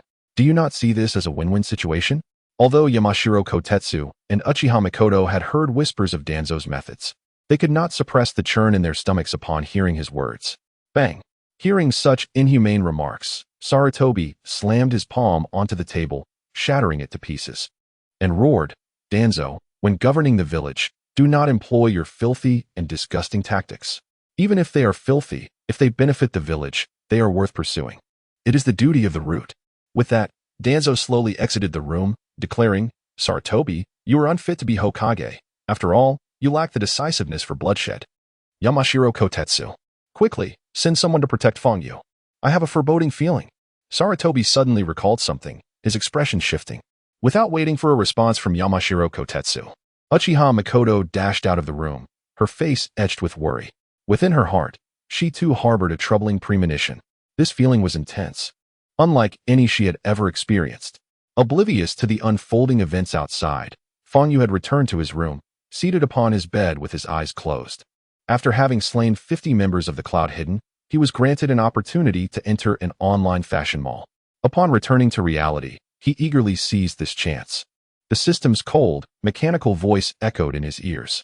Soon, Fangyu discovered that his consciousness had been transported into an immense shopping emporium, one that dwarfed any online marketplace he had encountered. However, the wares here were not weapons, armor, or scrolls, but rather garments and fashionable attire. What distinguishes these outfits from my everyday clothing? Fangyu instinctively queried. The system responded, once a player purchases an outfit, it will automatically be donned, enhancing their appearance. Fashion can amplify a player's abilities and is essential for adventuring and leveling up. How much currency do I possess? Fangyu inquired with curiosity. Your account balance stands at 1,000 points, a reward for 20 kills, the system elucidated. Fangyu nodded slightly, and before him materialized a vast virtual display filled with an array of clothing, trousers, shoes, wings, and hats, reminiscent of the fashion malls in DNF. Besides these, he also noticed exclusive outfits for the Demon Swordsman, such as the Glory Demon Hand, the Annihilation Demon Hand, and the Malevolent Spirit Demon Hand. The attributes of these items were undeniably alluring, boasting enhancements to attack speed and movement speed reaching as high as 100, alongside other extraordinary capabilities. Yet, the prices were exorbitantly steep, demanding tens of thousands of points. After a brief exploration of the temporal market's various fashions, Fangyu realized that his 1,000 points could afford him nothing of value. Only restorative potions were within his reach, as even a single resurrection coin required 2,000 points. Everything is so expensive, he thought, feeling the pangs of a destitute player as he scrolled through several pages without finding any purchasable attire. In his moment of despair, he stumbled upon a discounted section, seemingly offering some markdown items. Upon entering, he found an assortment of somewhat out-of-season outfits, such as the angelic outfit, the golden outfit, and the legendary outfit. Despite the discounts, the prices remained astronomical, each still costing several thousand points. Yet, the attribute enhancements were formidable. The complete golden outfit could boost attack speed by a staggering 200 and grant temporary immunity to stealth techniques. Finally, after patiently sifting through the options, he discovered an item called the Gale Flash Goggles, priced at a mere 1,000 points, yet boasting immensely enticing attributes. The Gale Flash Goggles, once worn by the Demon Swordsman Sao, these goggles enhance the player's vision clarity and double the perception range for the Azura class, enabling swift assessment of NPC levels. This attribute may seem mundane, but for Fangyu at this juncture, it represented an extraordinarily formidable capability. He knew all too well that had it not been for his Azura's perception ability during previous battles, he likely would have perished beneath the long blade of the Cloud Hidden. The doubling of perception range was, without a doubt, an extraordinary boon. Moreover, the ability to swiftly gauge the level of NPCs greatly intensified his fondness for the flashing eye goggles. Although he could discern the positions of his foes through his sense of fluctuation, he remained unable to assess their strength. However, with the advent of these goggles, he could promptly evaluate the prowess of NPCs, thereby allowing him to devise tactical plans in advance. Satisfied, he procured the Gale Flashing Eye Goggles and briefly browsed the online marketplace before logging out. Instantly, he noticed a folded pair of goggles had appeared atop his headband. With a gentle press of the adjacent button, the Gale Flashing Eye Goggles would spring forth, transforming into his spectacles, hidden from view during ordinary circumstances and remarkably portable. Eager to test their efficacy, Fangyu eagerly closed his eyes to sense the surrounding NPCs. Previously, his range extended merely to a radius of 400 meters. Yet now he could perceive NPCs within an astonishing 800 meters. Even more astonishingly, the levels of these NPCs were displayed clearly, almost instantaneously. They transformed into a series of health bars accompanied by names. Just as he was about to remove the goggles, a few red-named ninjas of Konoha, lying in ambush around his room, captured his attention. Hi, Konoha Village Level 30 Elite Boss. Ping, Konoha Village Level 30 Elite Boss, Jing, Konoha Village Level 40 Bronze Boss. This marked his first encounter with a Level 40 ninja. The levels visible to players represent the system's assessment of NPC strength. Even among elite Jonin, disparities exist. Hence the existence of a Level 40 rating, as the system reiterated. Upon hearing this, Fang Yu comprehended fully. He had initially believed that Level 30 marked the pinnacle of Jonin, only to discover the existence of Level 40. He was momentarily taken aback. Thus, those whose strength he could not discern, indicated as XX level XXX, must be at least a formidable 50 or 60 levels. If they were indeed at such a level, according to the DNF leveling system, they would likely have awakened their powers, right? This nomenclature suggests they are not ninjas of the Uchiha clan. Who wishes for my demise? Seated on the tatami mat, Fang Yu pondered deeply.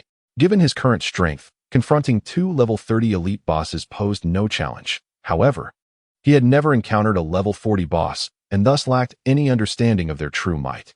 If he recklessly ventured out, he would undoubtedly be vanquished in an instant. The disparity in power between Level 20 and Level 30 ninjas was akin to that of heaven and earth. The difference between Level 30 and Level 40 was equally vast.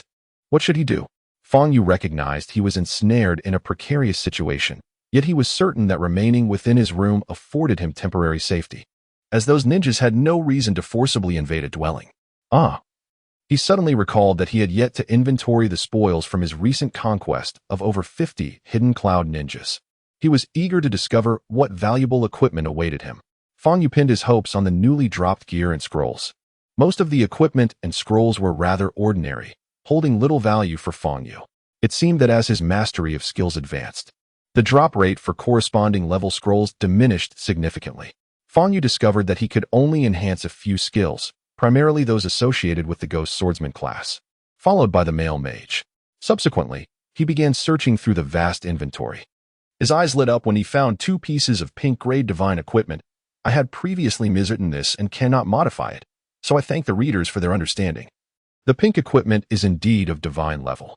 Both were light armor, one a chest piece and the other a shoulder piece, both requiring level 25. The mysterious chest armor of the Maya Lord, Pink Divine, a divine level piece of equipment that enhances the player's attack speed and movement speed, granting an increase of 10 to attack speed and 20 to movement speed. When attacked, it has a chance to form a level 3 golden bell shield, protecting the player. The mysterious shoulder armor of the Maya Lord, Pink Divine, a divine level piece of equipment that complements the mysterious chest armor of the Maya Lord. When attacked, it has a 3 chance to activate a petrification skill with a petrification level of 26. These two pieces of equipment, regardless of perspective, exhibited exceptionally formidable defensive capabilities. Not only could they protect the player, but they also had the potential to retaliate. Fang Yu chuckled, never anticipating the emergence of such miraculous gear. Upon completing 20 kills, a random Pink Divine item will be granted, the system coldly reminded. Upon hearing this, Fang Yu understood why he had received 2 divine items. Without hesitation, he donned the chest and shoulder armor. Truly, they were high-tech gear bestowed by the system. Though clad in them, he felt no weight whatsoever, as if draped in silk. Their lightness was beyond imagination. At that moment, amidst the multitude of scrolls, he finally unearthed one inscribed with the words Divine Skill, Weakness Perception. This skill allowed players to instantly detect an enemy's weakness. At first glance, this skill appeared inconsequential, particularly in the DNF world. However, Fang Yu, situated in the Naruto universe, recognized the terrifying potential of this ability. Anyone employing any ninjutsu would inevitably expose their weaknesses, even those formidable Akatsuki members from the original narrative. Thus, if he could perceive an opponent's weakness promptly, he could exploit it with countermeasures to inflict devastating blows. With this thought in mind, Fang Yu eagerly clicked to use the skill. In an instant, a chilling voice announced, "Usage failed. Player does not possess the striker profession, hence cannot utilize this skill." This proclamation nearly provoked Fang Yu into an outburst. However, deep within his inventory, he spotted a shiny profession book, inscribed with, "Male Striker Profession Book. Would you like to use it?" Without waiting for the system's prompt, Fang Yu clicked to use it. Immediately, he felt as though his body had been transformed by some mystical force, as if a flame lay dormant within him, ready to erupt through his fists and feet at any moment. Congratulations! You have acquired the skills of Male Sans Ho, the formidable body armor, elbow strike, Iron Mountain Crash. Bone shatter, muscle softening, knee charge, and weaving flame whirlwind leg. You have discovered the male Sans Ho divine skill, weakness perception. Will you utilize it? As the system's prompt resonated in his ears, Fang Yu felt an influx of memories surging into his mind, saturating his consciousness with profound insights into his limbs, Sans Ho, and everything that surrounded him. It was as if his very being harmonized with the creatures of nature, drawing inspiration from them. Suddenly, Fang Yu's tightly shut eyes flew open, emitting a piercing glimmer.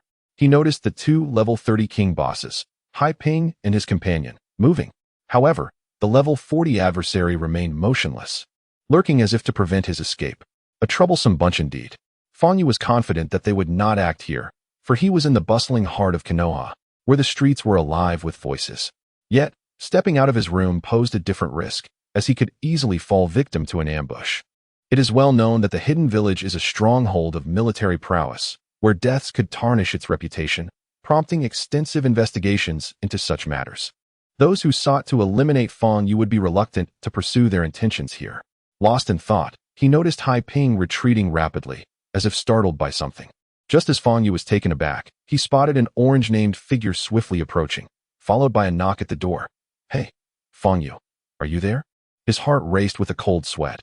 He thought, why must it be this girl at this moment? If those three formidable foes were to abduct her, it would spell disaster.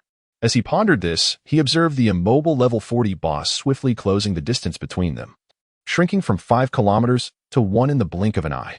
It was evident that the level 40 boss aimed to capture Hinata Sakura, using her as leverage against Fang Yu.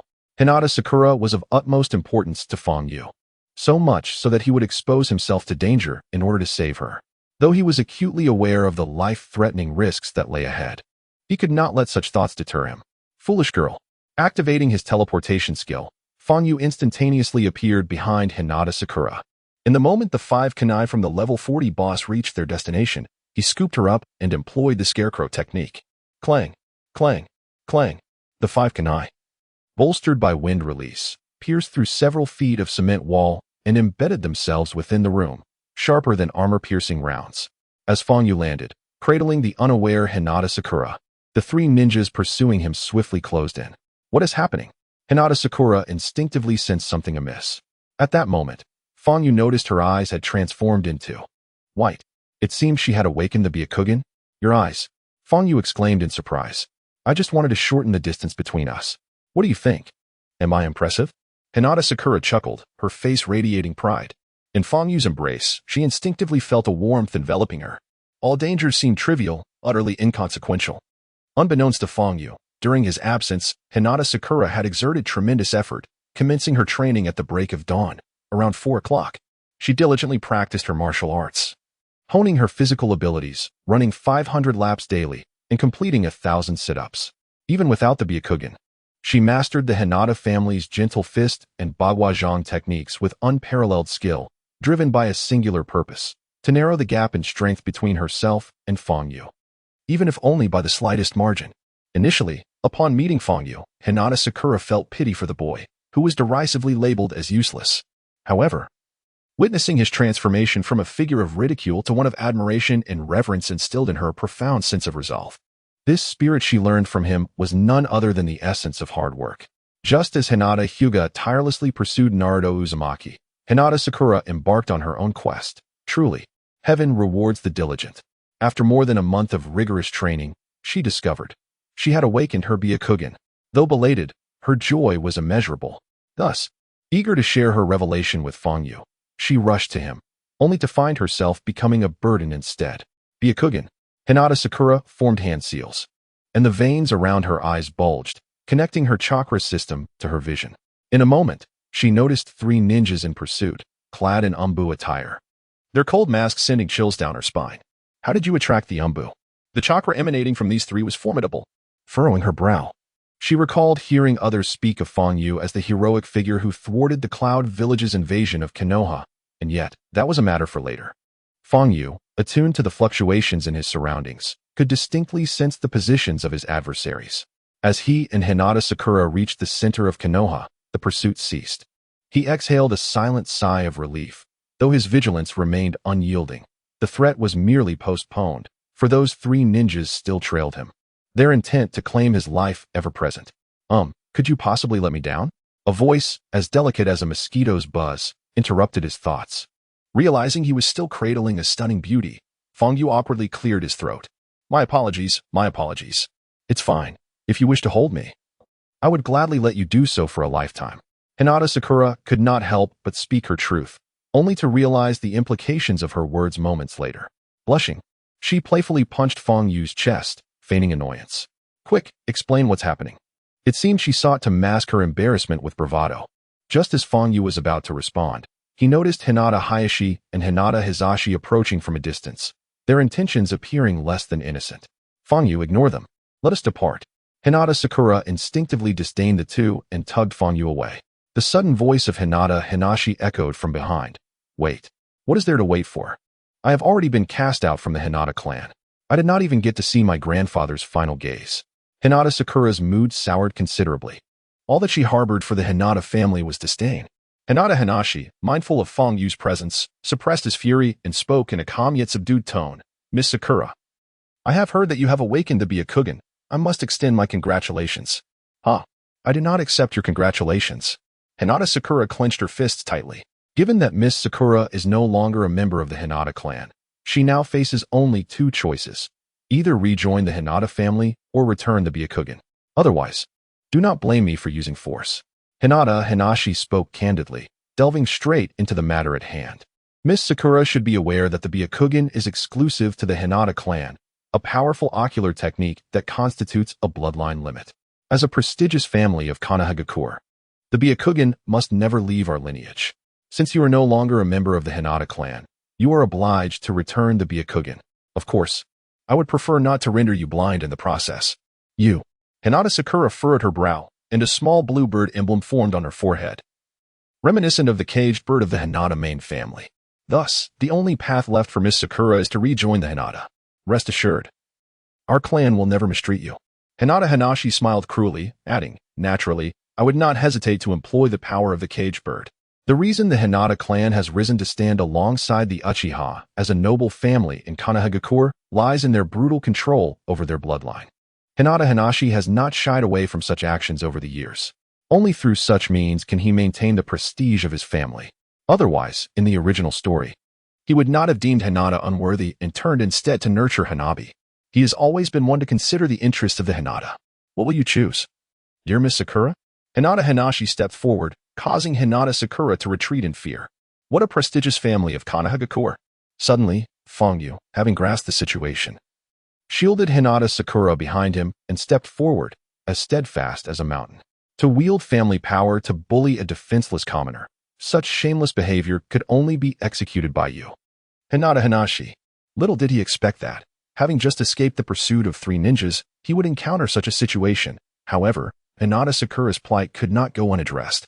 Hinata Hinashi found himself at a loss for words, rendered speechless by Fang Yu's confrontation, his throat moving in vain to produce any sound. How did you treat Miss Sakura in the past, Hinashi? When you discovered she could not awaken the Byakugan, you cast her out of the family, neglecting her needs entirely. Now that she has awakened the Byakugan, you threaten and coerce her to return to the Hinata, demanding she relinquish the Byakugan if she does not comply. Such wolfish behavior regarding the Byakugan could only be perpetrated by your kind. Fang Yu's words rang true, leaving Hinata Hinashi's face flushed with embarrassment. As the crowd of onlookers, both commoners and ninjas, grew increasingly larger, those who had learned the truth shook their heads in lamentation at Hinata's actions. Hinata Hizashi had not anticipated such a turn of events, and as one who cherished the esteemed reputation of his clan, he was engulfed in a sudden panic. Standing before him like an imposing mountain, Fang Yu shielded him from the storm, causing Hinata Sakura's heart to race and her expression to grow increasingly complex. While she yearned to see Fang Yu stand up for her, she also wished to spare him from the ire of the prestigious Hinata clan, for their affairs were of no concern to him. Fang Yu, you. Hinata Hizashi had never felt such embarrassment, his face flushed a deep crimson, akin to a ripe tomato. As the designated leader of the Hinata clan, he felt an unprecedented humiliation, yet it was a shame he could not express, given the questionable nature of his own actions. The Byakugan must be returned to the Hinata. After much deliberation, Hinata Hizashi finally managed to utter those words. Beside him, Hinata Nichi, not particularly eloquent himself, echoed. The Byakugan must be returned to the Hinata. Very well, if you can defeat me, I shall return the Byakugan. What do you say? Feng Yu suddenly smiled. The system ratings for the two brothers were a level 30 silver boss and a level 31 silver boss, both formidable jonin. Although their apparent strength did not seem overwhelming. The combination of their powerful Byakugan and the Hinata clan's gentle fist and Bagua palm techniques made them no less than elite jonin. Arrogance. Hinata Hizashi could not help but curse at Feng Yu's words, his Byakugan nearly turning crimson with anger. Is that so? At that moment, Feng Yu turned to seek Hinata Sakura's opinion. I'll trust your judgment.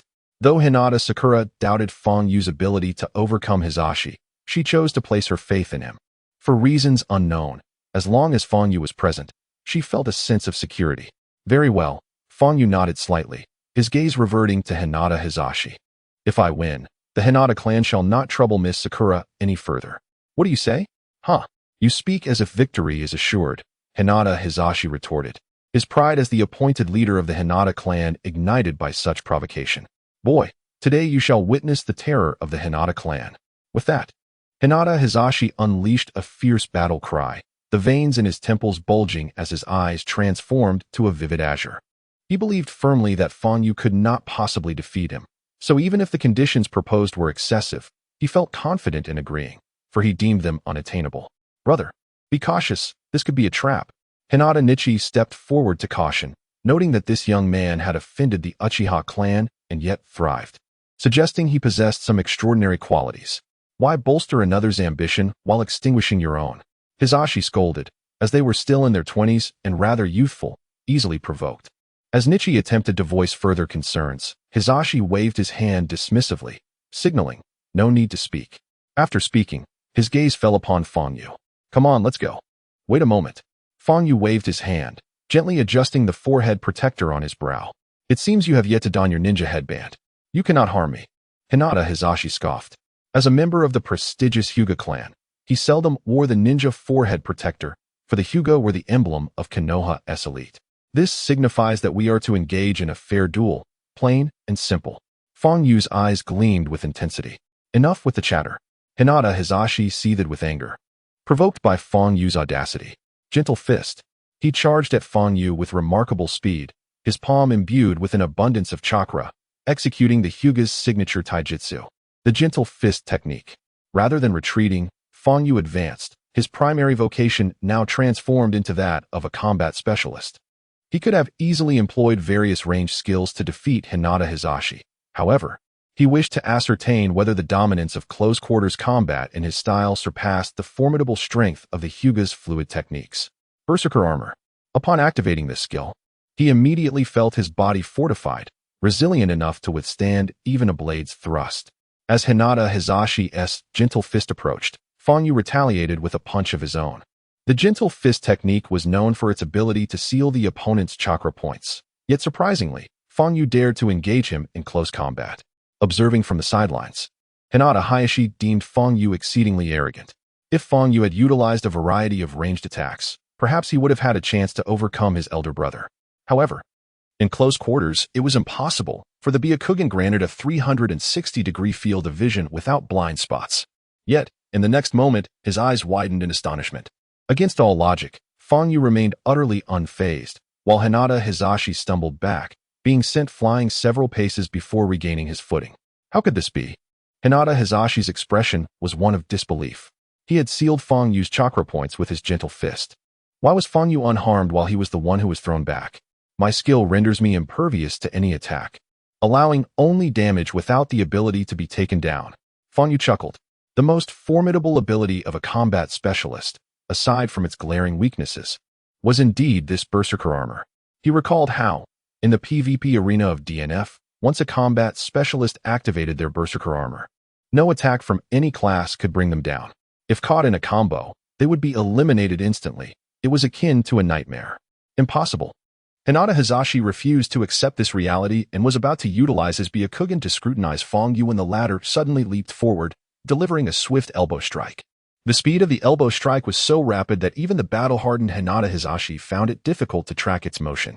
He understood that this blow could potentially break a rib, and with no alternative, He was compelled to unleash his chakra from within his body's chakra points. 8 trigrams palm, heavenly return. Under the absolute defense. Even with the protection of the berserker armor, Fang Yu dared not act recklessly and quickly retreated.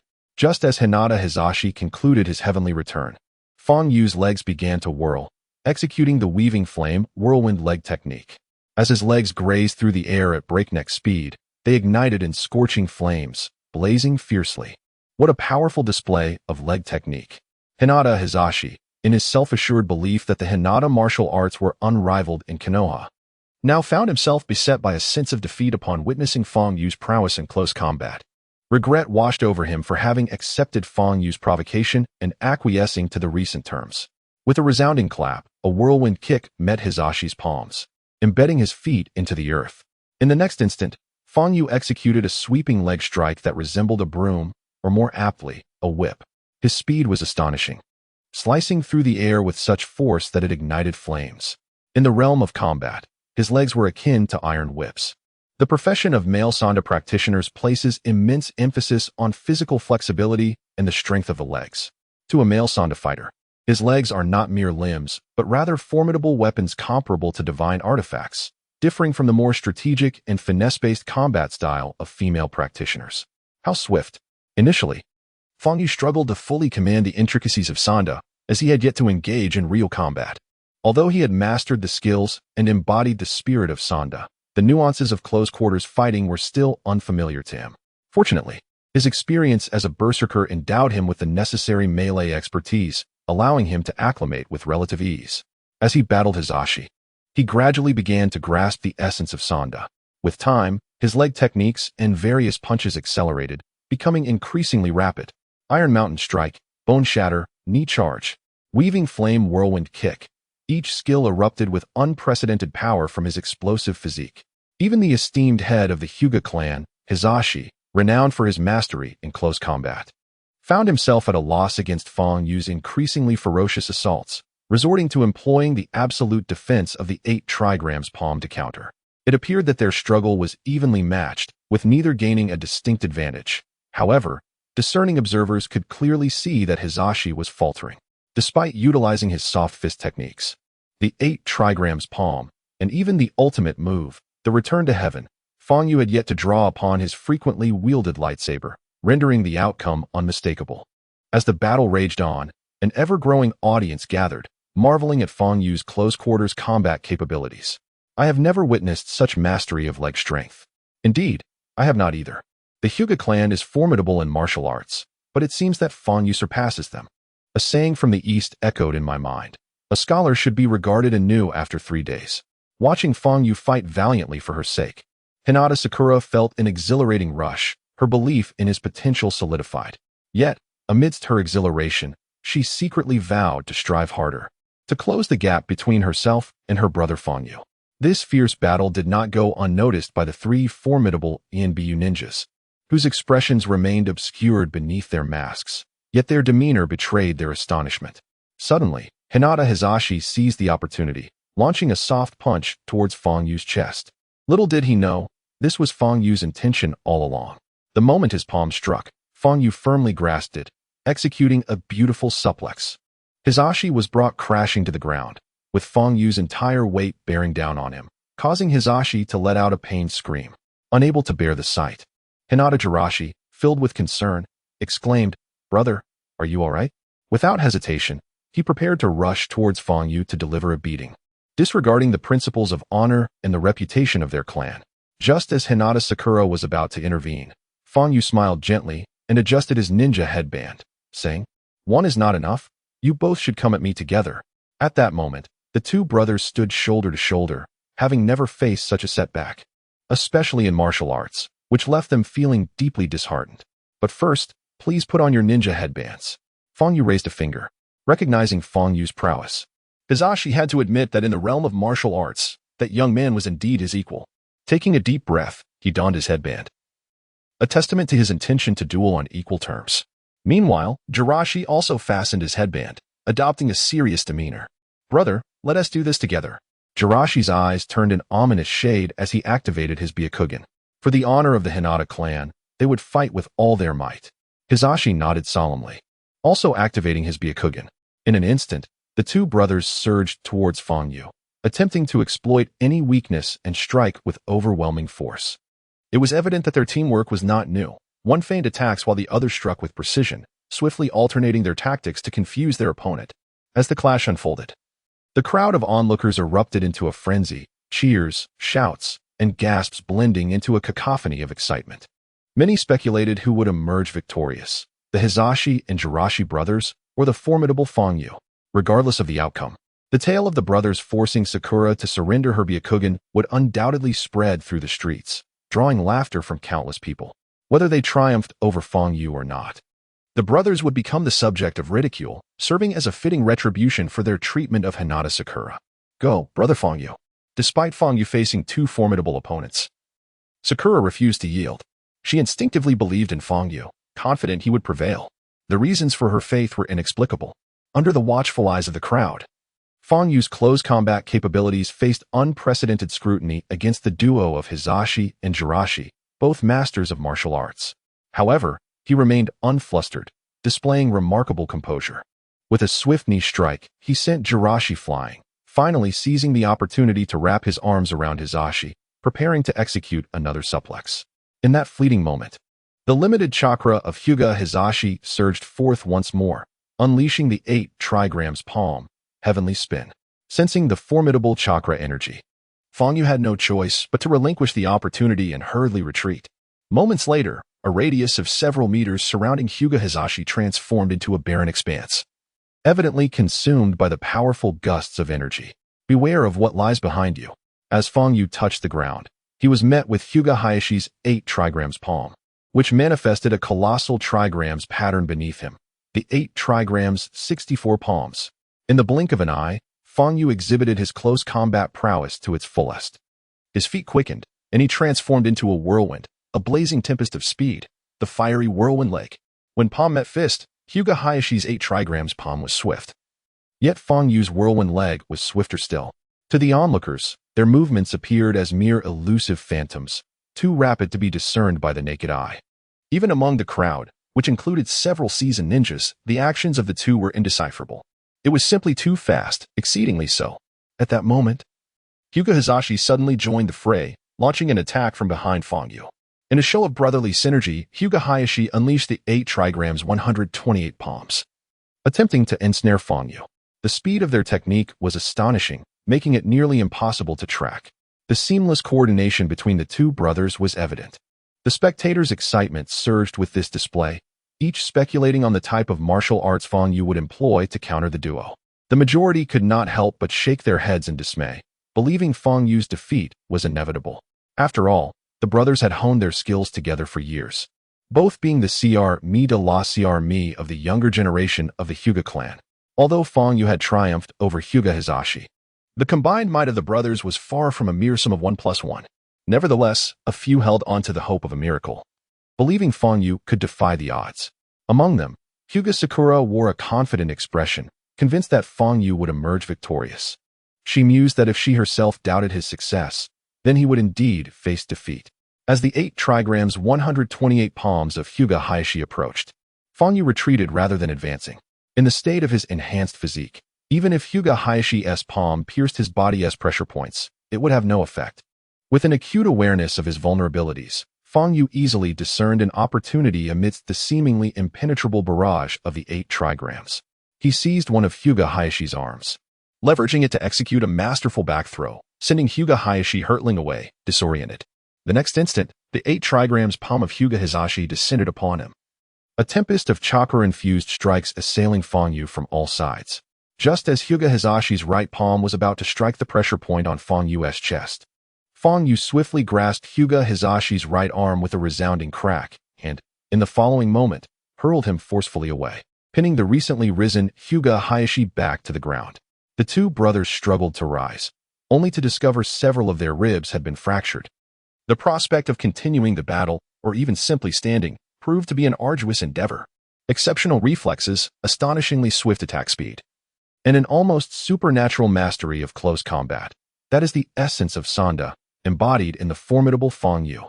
For a full half-minute, the spectators remained utterly speechless. as if frozen in place. Even the three powerful ninjas observing Fang Yu from a distance were momentarily transfixed. With their extensive combat experience, how could they fail to recognize the extraordinary nature of Fang Yu's close combat techniques? No wonder Danzo wished for his demise. With a swift motion, a whirlwind erupted, and the three Umbu vanished from sight. "Brother Fang Yu, you're amazing," Hinata Sakura exclaimed, her excitement manifesting in animated gestures. Nothing delighted her more than witnessing the Hinata clan's embarrassment. At this moment, Hinata Hizashi and Hinata Hayashi, brothers who leaned on each other for support, struggled to rise. Their ribs were fractured, arms dislocated, and even the cherished garments symbolizing the Hinata clan were now soiled with dirt, rendering them a pitiful sight. In their usual demeanor, they would draw the attention of the common folk wherever they went.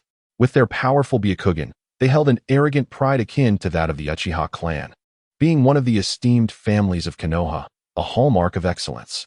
Yet now, these brothers found themselves vanquished by an inconspicuous young ninja, bringing shame upon the Hinata clan, a bitter pill to swallow, yet swallow it they must. For that young man's martial prowess surpassed their own. "Could you enlighten me as to what this martial art is?" Hizashi breathed heavily, aware that Konoha had yet to showcase such techniques. "This martial art is known as Sanda," Fang Yu replied with a faint smile, hoping that Hizashi would honor his earlier promise and refrain from troubling Miss Sakura. To have devised such a formidable martial technique is truly commendable. Hayashi's face was a canvas of astonishment. It seemed their defeat was not in vain. "Next time, I shall seek to learn Fang Yu's Sanda techniques." Hizashi respectfully bowed, signifying his respect for Fang Yu. With that, the brothers supported each other and gradually moved away, their elongated shadows cast by the setting sun.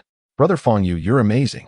Just as Fang Yu was about to speak, Hinata Sakura suddenly leaped into his embrace. Moments later, both became acutely aware of the awkwardness of the situation. Sakura quickly sprang up, attempting to suppress her racing heart. I just tripped over a stone." "Yes, I too stumbled over a stone," Fang Yu chimed in with a chuckle. Among the crowd, several female ninjas of similar age could not help but feel envious at the sight, their voices laced with jealousy. "Humph, what is so great about that girl? Brother Fang, you should be mine. Don't compete with me, ugly. Fang Yu is mine. Fang Yu belongs to me." How could the brother who defeated the Hinata brothers be claimed by those who were still beneath the rank of genin? In my view, he should rightfully be mine. Women are inherently sensitive. Upon overhearing several female ninjas making such remarks, Hinata Sakura instinctively pulled Fang Yu's arm closer to herself and boldly proposed, almost defiantly, "Fang Yu-san, how about I prepare a heartfelt bento for you tonight? Consider it my way of repaying you. What do you say?" Fang Yu, feeling helpless, was about to agree when a striking figure hurriedly approached from a distance. An exquisite beauty, charming and delightful, none other than Uchiha Mikoto. She stood before Fang Yu, suddenly raising her hand as if to slap him, but restrained herself. "Do you have any idea how perilous your situation is? How dangerous it is?" Each word was nearly ground out through clenched teeth by Uchiha Mikoto. Fang Yu was perplexed by what she intended to convey, yet her demeanor clearly indicated profound concern. "Do you even realize how dangerous you are right now? How dangerous?" At that moment, Mikoto unexpectedly fell forward into his embrace, bursting into tears that flowed freely. Having rushed from the Hokage's residence to Fang Yu's quarters upon hearing of a ninja skirmish in the bustling district of Konoha, one that seemed to involve Fang Yu, she was terrified at the thought of never seeing him again. Mikoto clung tightly to Fang Yu, her petite fists repeatedly pounding against his chest. She was unaware of her own emotional turmoil. Upon hearing the news of Fang Yu in danger and contemplating the possible actions of Danzo, she hurried over, fearing she might miss him. To her relief, as she navigated through the crowd and discovered Fang Yu was alive, her emotions erupted, leading her to leap into his arms, feeling the warmth radiating from him. Mikoto gradually regained some composure, only then realizing she was nestled in another's embrace, her face flushing a deep crimson, akin to a ripe apple. Hinata Sakura, witnessing their embrace, was initially taken aback, followed by a wave of sadness, but ultimately seemed to arrive at an understanding, her expression transforming into one of blessing. Perhaps only Mikoto-ne is worthy of Fang Yu Onaiken, she mused silently. The surrounding onlookers were similarly stunned, frozen in place like statues, their eyes wide with disbelief. Who is Uchiha Mikoto? The cherished daughter of the Uchiha clan. At merely 9 years old, she had already become a squad leader in the Konoha Guard, excelling in missions at the Ninja Academy. Not to mention, She is the goddess whom Uchiha Fugaku secretly adores. Now, she had thrown herself into Fong Yu's embrace. What could this possibly signify? The spectators were left in a state of bewilderment. They began to murmur quietly. One cannot deny that Uchiha Makoto and Fong Yu are a perfect match. I concur. But I heard that Uchiha Makoto is the intended fiancée of Uchiha Fugaku. How could? Has she run away from her betrothal? Oh dear. You are completely misunderstanding. It appears Uchiha Makoto has no interest in Uchiha Fugaku, continuously finding excuses to evade him. Unexpectedly, her true affection lies with Fong Yu. Uchiha Makoto is indeed a goddess in my eyes. Oh my goddess. Speaking of Uchiha Fugaku, hey, have you all seen Captain Fugaku lately? I heard someone say that he was killed during the execution of his mission. Ahem, that's enough. With so many people discussing him, Fong Yu felt a bit embarrassed and loosened his arms. Never mind them. However, Uchiha Meichin's domineering side was fully revealed upon noticing Fong Yu's relaxed embrace. She tightened her hold, nuzzling against his chest like a lazy cat snuggling into its nest, feeling so comfortable and warm. For a moment, Fong Yu was dizzy from Meichin's assertiveness, managing an awkward smile as he scratched his head. After a brief pause, Uchiha Meichin extricated herself from Fong Yu's arms. Adopting a serious expression, Fong Yu, from now on, you are not permitted to engage in any combat within Konoha village, nor are you allowed to leave the village. As for the reason, I cannot disclose it yet. She was reluctant to escalate the matter regarding Danzo, as the repercussions of his wrath were beyond her capacity to bear. Actually, I already know. Fong Yu scratched his head and lowered his voice. I have long since discovered the traces of root. Hearing this, Uchiha Meichin's expression changed drastically, her face paling in fear. She was aware that the organization root, led by Danzo, was highly efficient and unscrupulous in its methods. Yet she hadn't anticipated such rapid developments. Rest assured, they cannot kill me, Fong Yu assured Meichin, thumping his chest confidently. Moreover, there's another matter, Uncle Huyan, Sister Tsunade, and I have jointly recommended you for the Umbu. In 3 days, the Umbu will assess your abilities. If you succeed, you will become a member under the direct authority of the Hokage. At that time, even Danzo would think twice before acting against you. Upon hearing this, Uchiha Meichin breathed a sigh of relief. It's truly wonderful to see you. Hey, the way you say that makes it sound like I'm about to die. Fong Yu shot her an incredulous glance. After a moment's hesitation, she continued, it seems that the matter concerning Uchiha Fugaku has been vaguely linked to you by the Uchiha clan. They will not let this go easily, so you must be cautious. Additionally, I will need to reduce our meetings. Understood. Fong Yu nodded, anticipating the Uchiha's reaction. As night fell, it was once again time for the online marketplace to open. Sitting on the warm tatami mat, Fong Yu tightly closed his eyes. This time, having defeated over 50 Cloud Shinobi, along with the Hyuga brothers, Hinata Hizashi and Hinata Hayashi, he had earned a reward of 10,000 gold coins, significantly more than before. Upon entering the marketplace system, he eagerly navigated to the rare divine abilities section, eager to make his selections. The formidable powers of these divine skills had become apparent to him in recent days, whether it was teleportation, scarecrow, or weakness perception. Each possessed its own extraordinary and formidable aspects. Thus, he contemplated the possibility of acquiring even more divine abilities to choose from. In his quest, he stumbled upon several rare and extraordinary abilities: magic dispel, throwing, evasive squat, magical showcase, broom control, ancient spellbook, provocative doll, shulalu, polearm mastery, physical critical strike, magical critical strike, physical backstab, magical backstab, along with various other gray skills of different professions.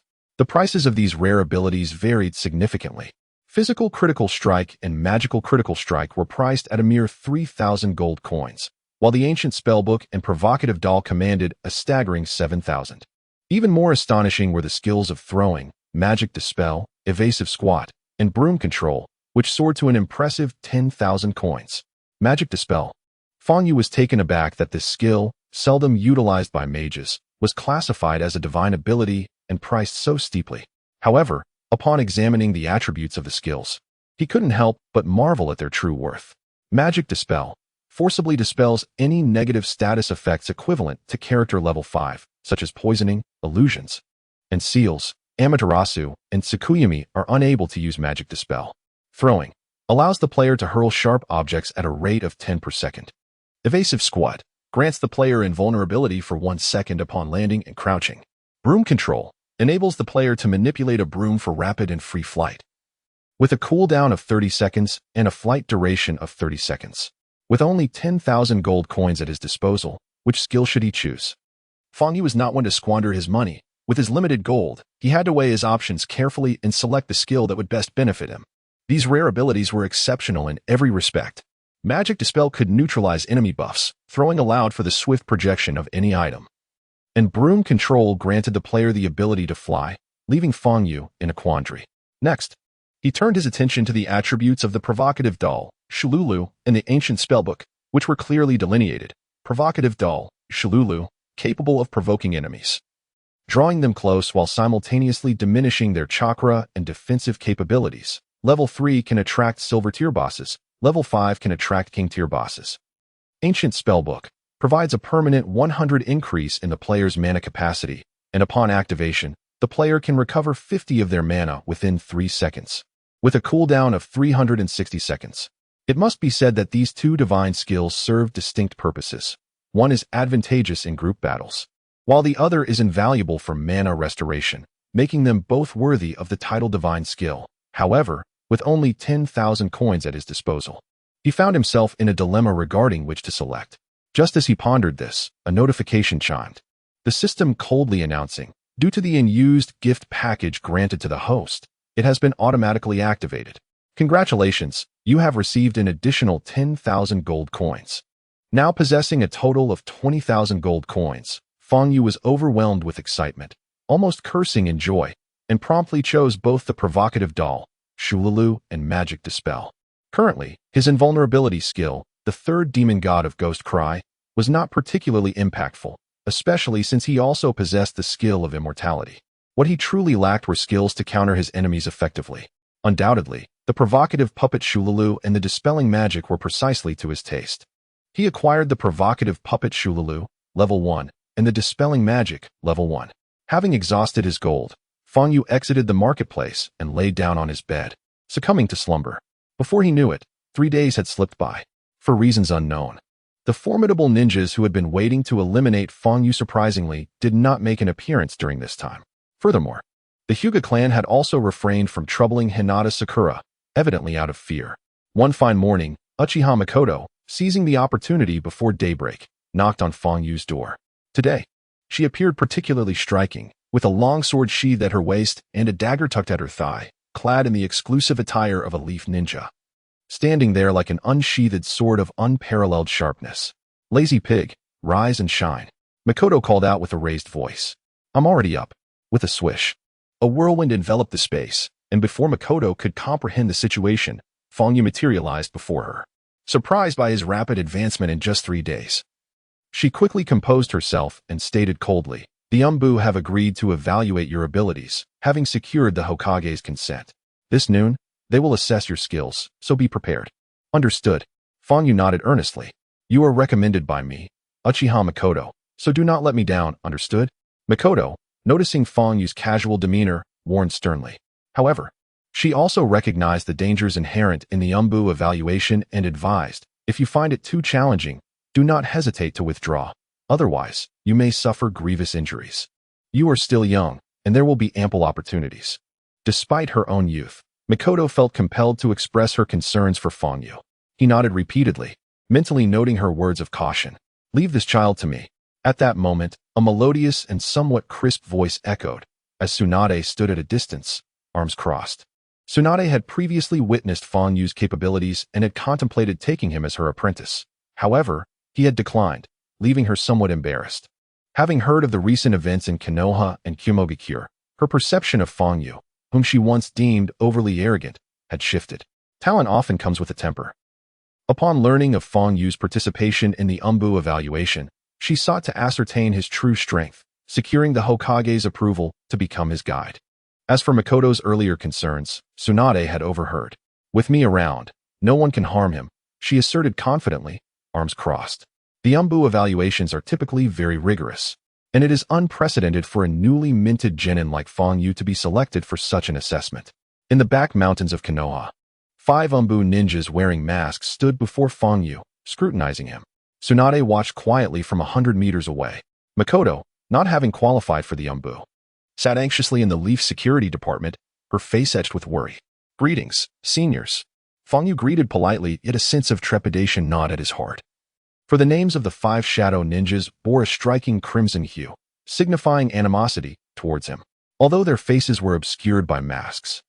The system enabled Fang Yu to discern their formidable prowess and identities. Astonishingly, each one was a level 30 boss, a testament to the elite gathering of the Shadow Division.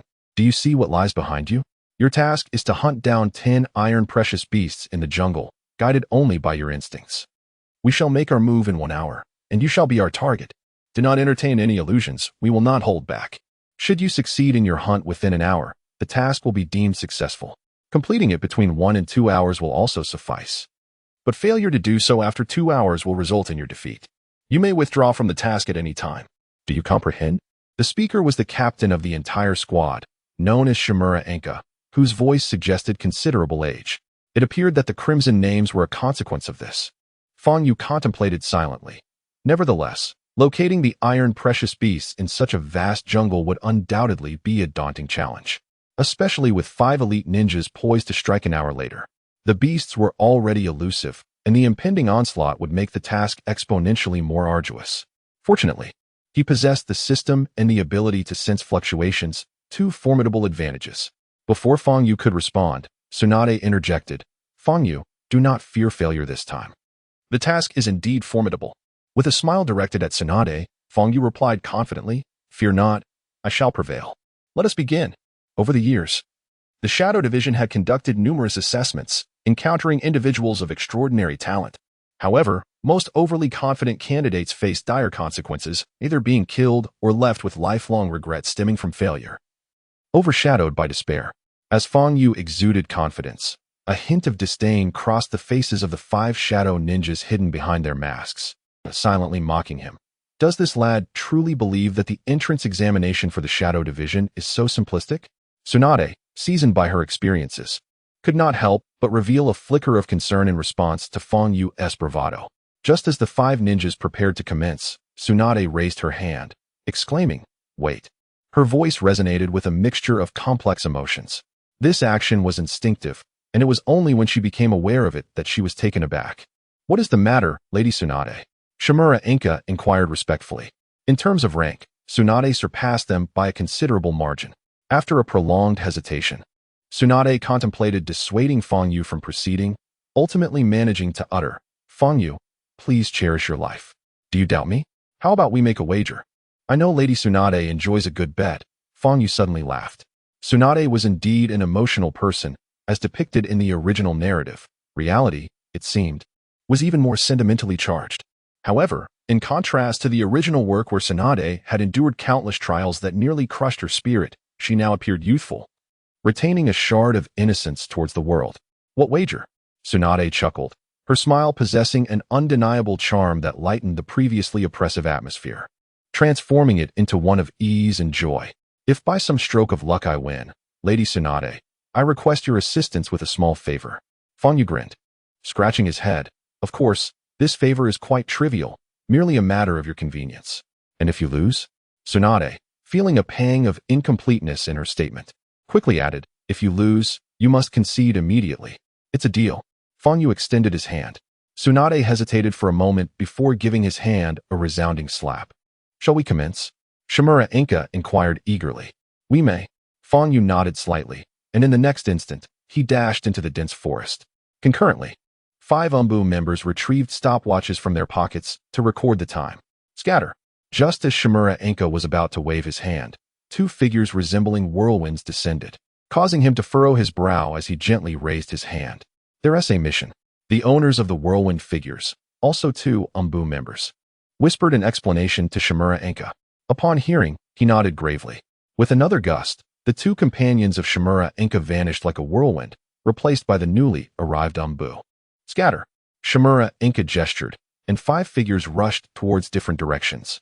Were Fang Yu present, he would be astonished to discover that the 2 newly replaced Umbu ninjas were the same ones who had been tailing him for days, elite Jonin-level foes, Hai and Ping. It was unclear whether it was intentional, but the landing spots of Hai and Ping were in close proximity to Fang Yu, subtly forming an encirclement. According to the assessment criteria, during the first hour, They were forbidden from pursuing Fang Yu, so Hai and Ping patiently concealed themselves nearby, gradually masking their presence. This detail, however, went unnoticed by Tsunade, who stood at a distance atop the wall. "Where is the Iron Beast?" The moment Hai and Ping appeared, Fang Yu detected them. But despite the shock within, he maintained a composed facade, revealing not a hint of his inner turmoil. He understood that any sign of distress could potentially alert them to his awareness. He was acutely aware that they were undoubtedly seeking an opportunity to eliminate him. The examination was designed to evaluate the candidate's tracking and assassination skills, as well as their ability to remain undetected while completing tasks under the watchful eyes of several elite jonin. For an Umbu ninja is typically expected to execute highly classified missions, even infiltrating enemy lines. This skill was indispensable. Fang Yu couldn't help but admire the wisdom of the proctor. Only those who could excel under such immense pressure truly deserved to be part of the Umbu. He silently analyzed the situation, sweeping his gaze deeper into the forest. The system not only assists him in displaying the names of NPCs, but it also reveals the names of beasts, making the search for the iron precious beasts remarkably effortless. However, for ninjas lacking sensory abilities, this task proves to be exceedingly arduous, relying solely on physical prowess for their search. Almost immediately, he spots 3 iron precious beasts 200 meters away at 11 o'clock. And he hastens towards them. Indeed, not far off, 3 iron precious beasts are languorously basking in the shade beneath a tree, clearly relishing their leisure. The iron precious beasts are not particularly large, akin in size to wolves, possessing a skin as tough as iron, and exhibiting a modicum of intelligence, which is why they are aptly named. They have been tamed by the Umbu and obey their commands, aiding in the selection of talent for the organization. During the Great Ninja War, iron precious beasts were often employed for reconnaissance or mine detection, serving as allies to ninjas. So soon, upon witnessing this scene, Hai's eyes widened in astonishment. As a sensory-type ninja, he finds it nearly insurmountable to locate a species such as the iron precious beast in such an expansive jungle. It is worth noting that contemporary sensory ninjas primarily sense chakra, while the iron precious beasts lack chakra, and their presence blends indistinguishably with that of other wild animals, making them exceedingly difficult to detect. With a simple motion, the iron precious beasts react instinctively, lunging to bite at Fang Yu as he approaches. However, Fang Yu remains unperturbed, tossing 2 shurikens, which frighten the beasts into a state of paralysis, clearly revealing their timid nature. Having found 3, Fang Yu gives one of the beasts a playful tap on the rear, sending it scampering out of the thicket. Completing this task, he scans the distance once more. And shortly after, he spots another one and rushes towards it. Could it be another one found? As Hai prepares to form hand seals to utilize his technique for locating, he is taken aback to see that Fang Yu has already made the discovery before him. No, it must be sheer luck. Hai attempts to reassure himself, only to find that it indeed is an iron precious beast. How could this be? How could he have spotted it before me? It must be mere fortune. As Hai grapples with his thoughts, Ping, beside him, wears an expression of bewilderment and shock. He understands well the extent of Hai's sensory abilities. Even the detection of a creature devoid of chakra should be swift.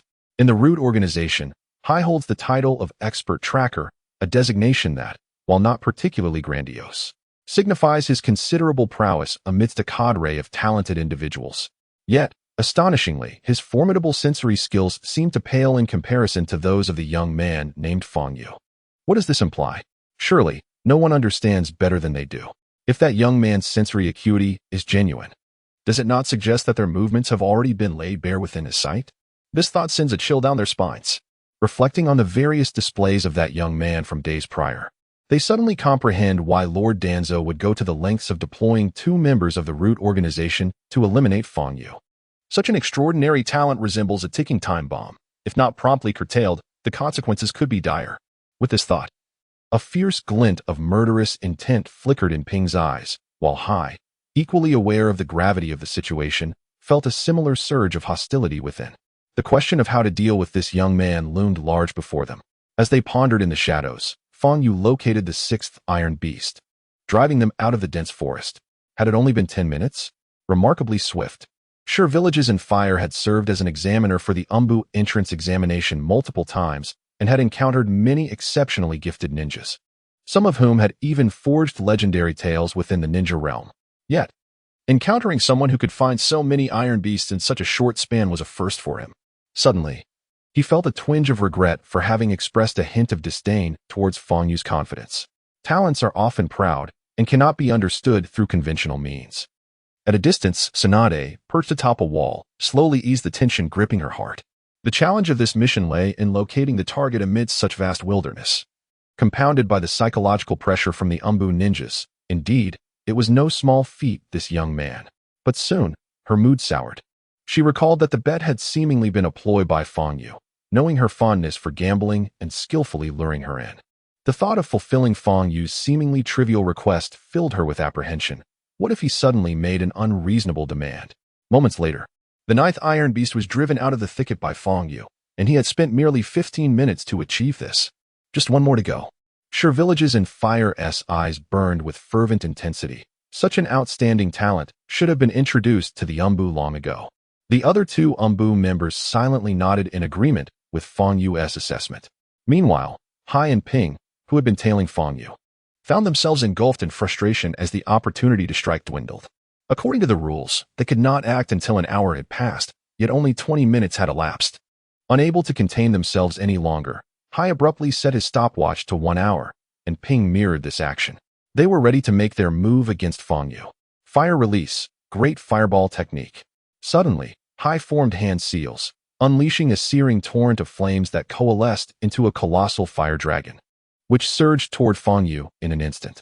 Hai's assault came without warning, executed from an exceptionally cunning angle, making it nearly impossible for an ordinary ninja to evade. The once ominous forest was suddenly illuminated by the blinding blaze. Die!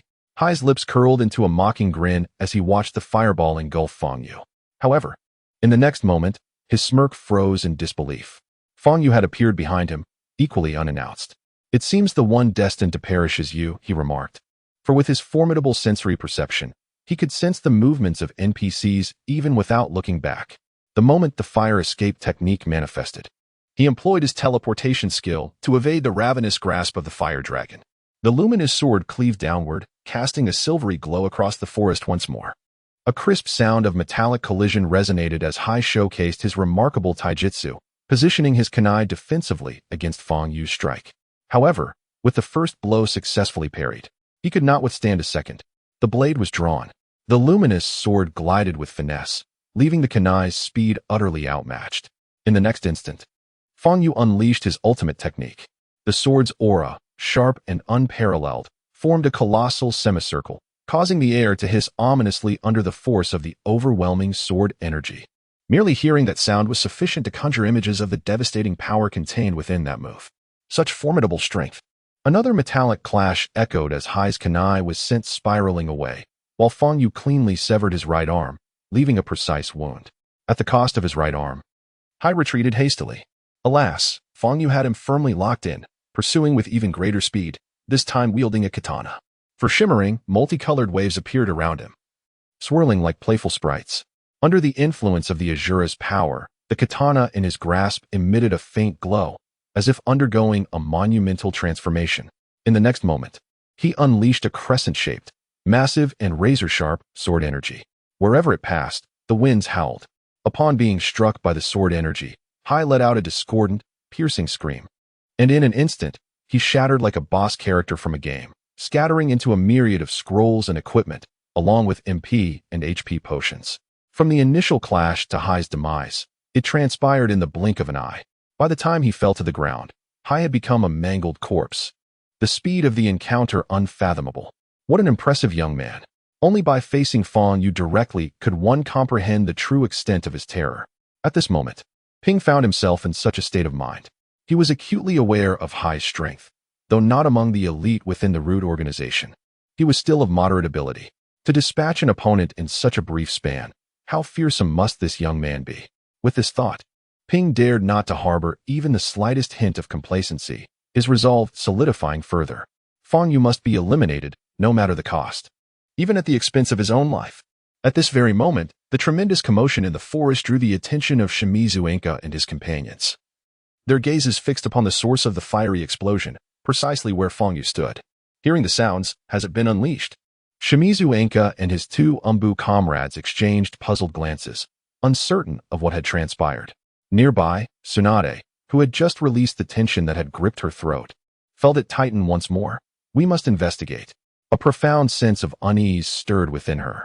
She had heard rumors of Danzo plotting against Fang Yu, and recalling the sudden change of personnel among the Umbu who had participated in the assessment, she felt an even greater sense of foreboding.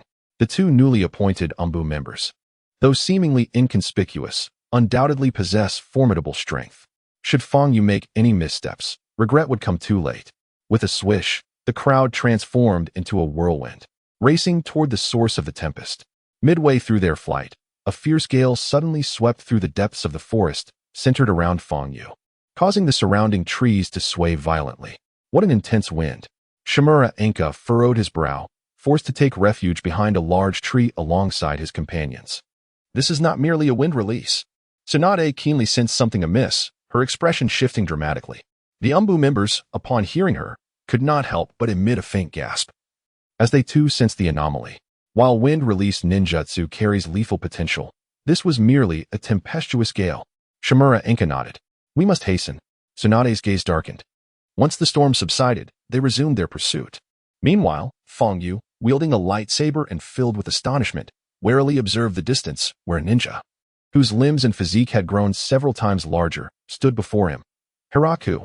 Following Fang Yu's line of sight, one could clearly discern his introduction, level 35 bronze boss. Leaf Village Ninja Hiraku, in the state of the yellow curry pill. Indeed, Hiraku, originally rated as a level 30 king boss, had suddenly transformed into a level 35 boss. This astonishing metamorphosis stemmed from Hiraku's consumption of a yellow pill, which had caused his body to swell exponentially, amplifying his strength tenfold. If I am not mistaken, you belong to the Akimichi clan, having ingested their secret yellow curry pill, correct? Fang Yu steadied his mind. In the original narrative, he had encountered members of the Akimichi clan on multiple occasions, initially believing them to be a closely knit lineage. However, he was taken aback to find an Akimichi ninja among the Umbu.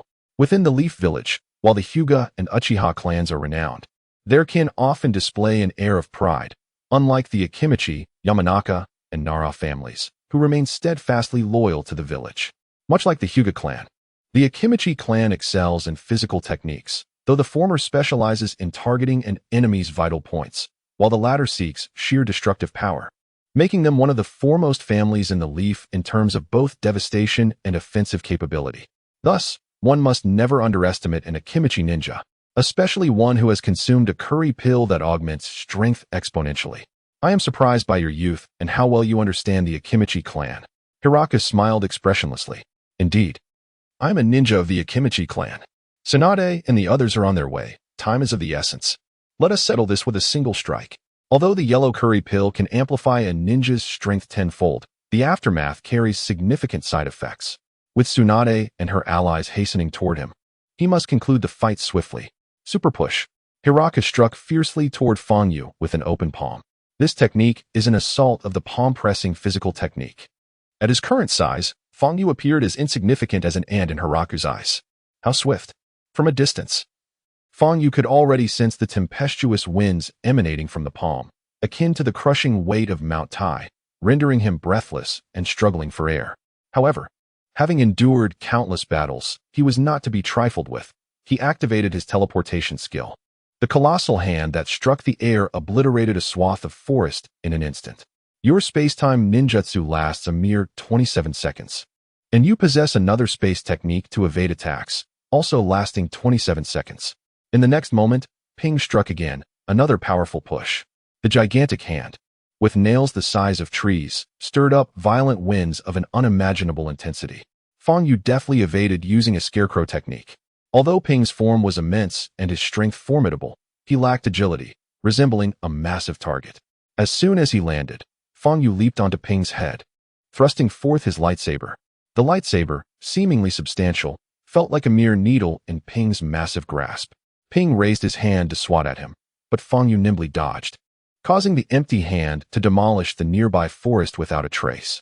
Seizing the opportunity, a black specter suddenly manifested upon Fang Yu's blade, turning it a deep, ominous black, exuding a disquieting aura.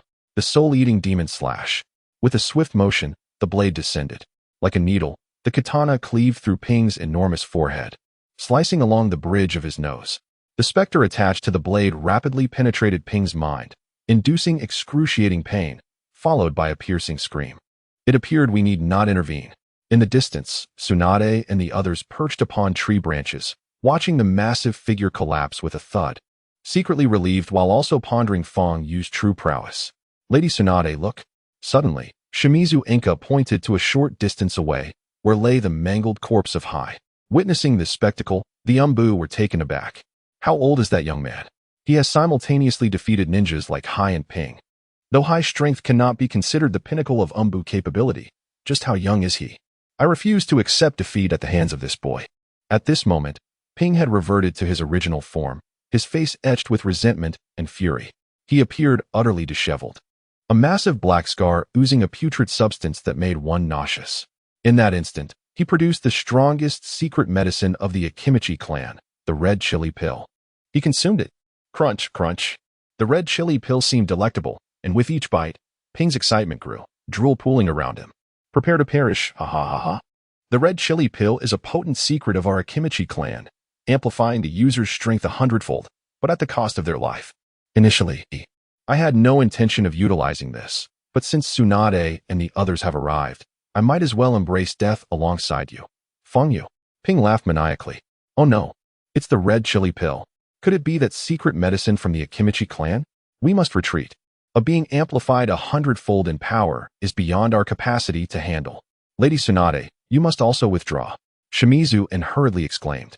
Although it was his first encounter with an assassination attempt during the Umbu examination, he retained a composed demeanor, embodying the poise of a general.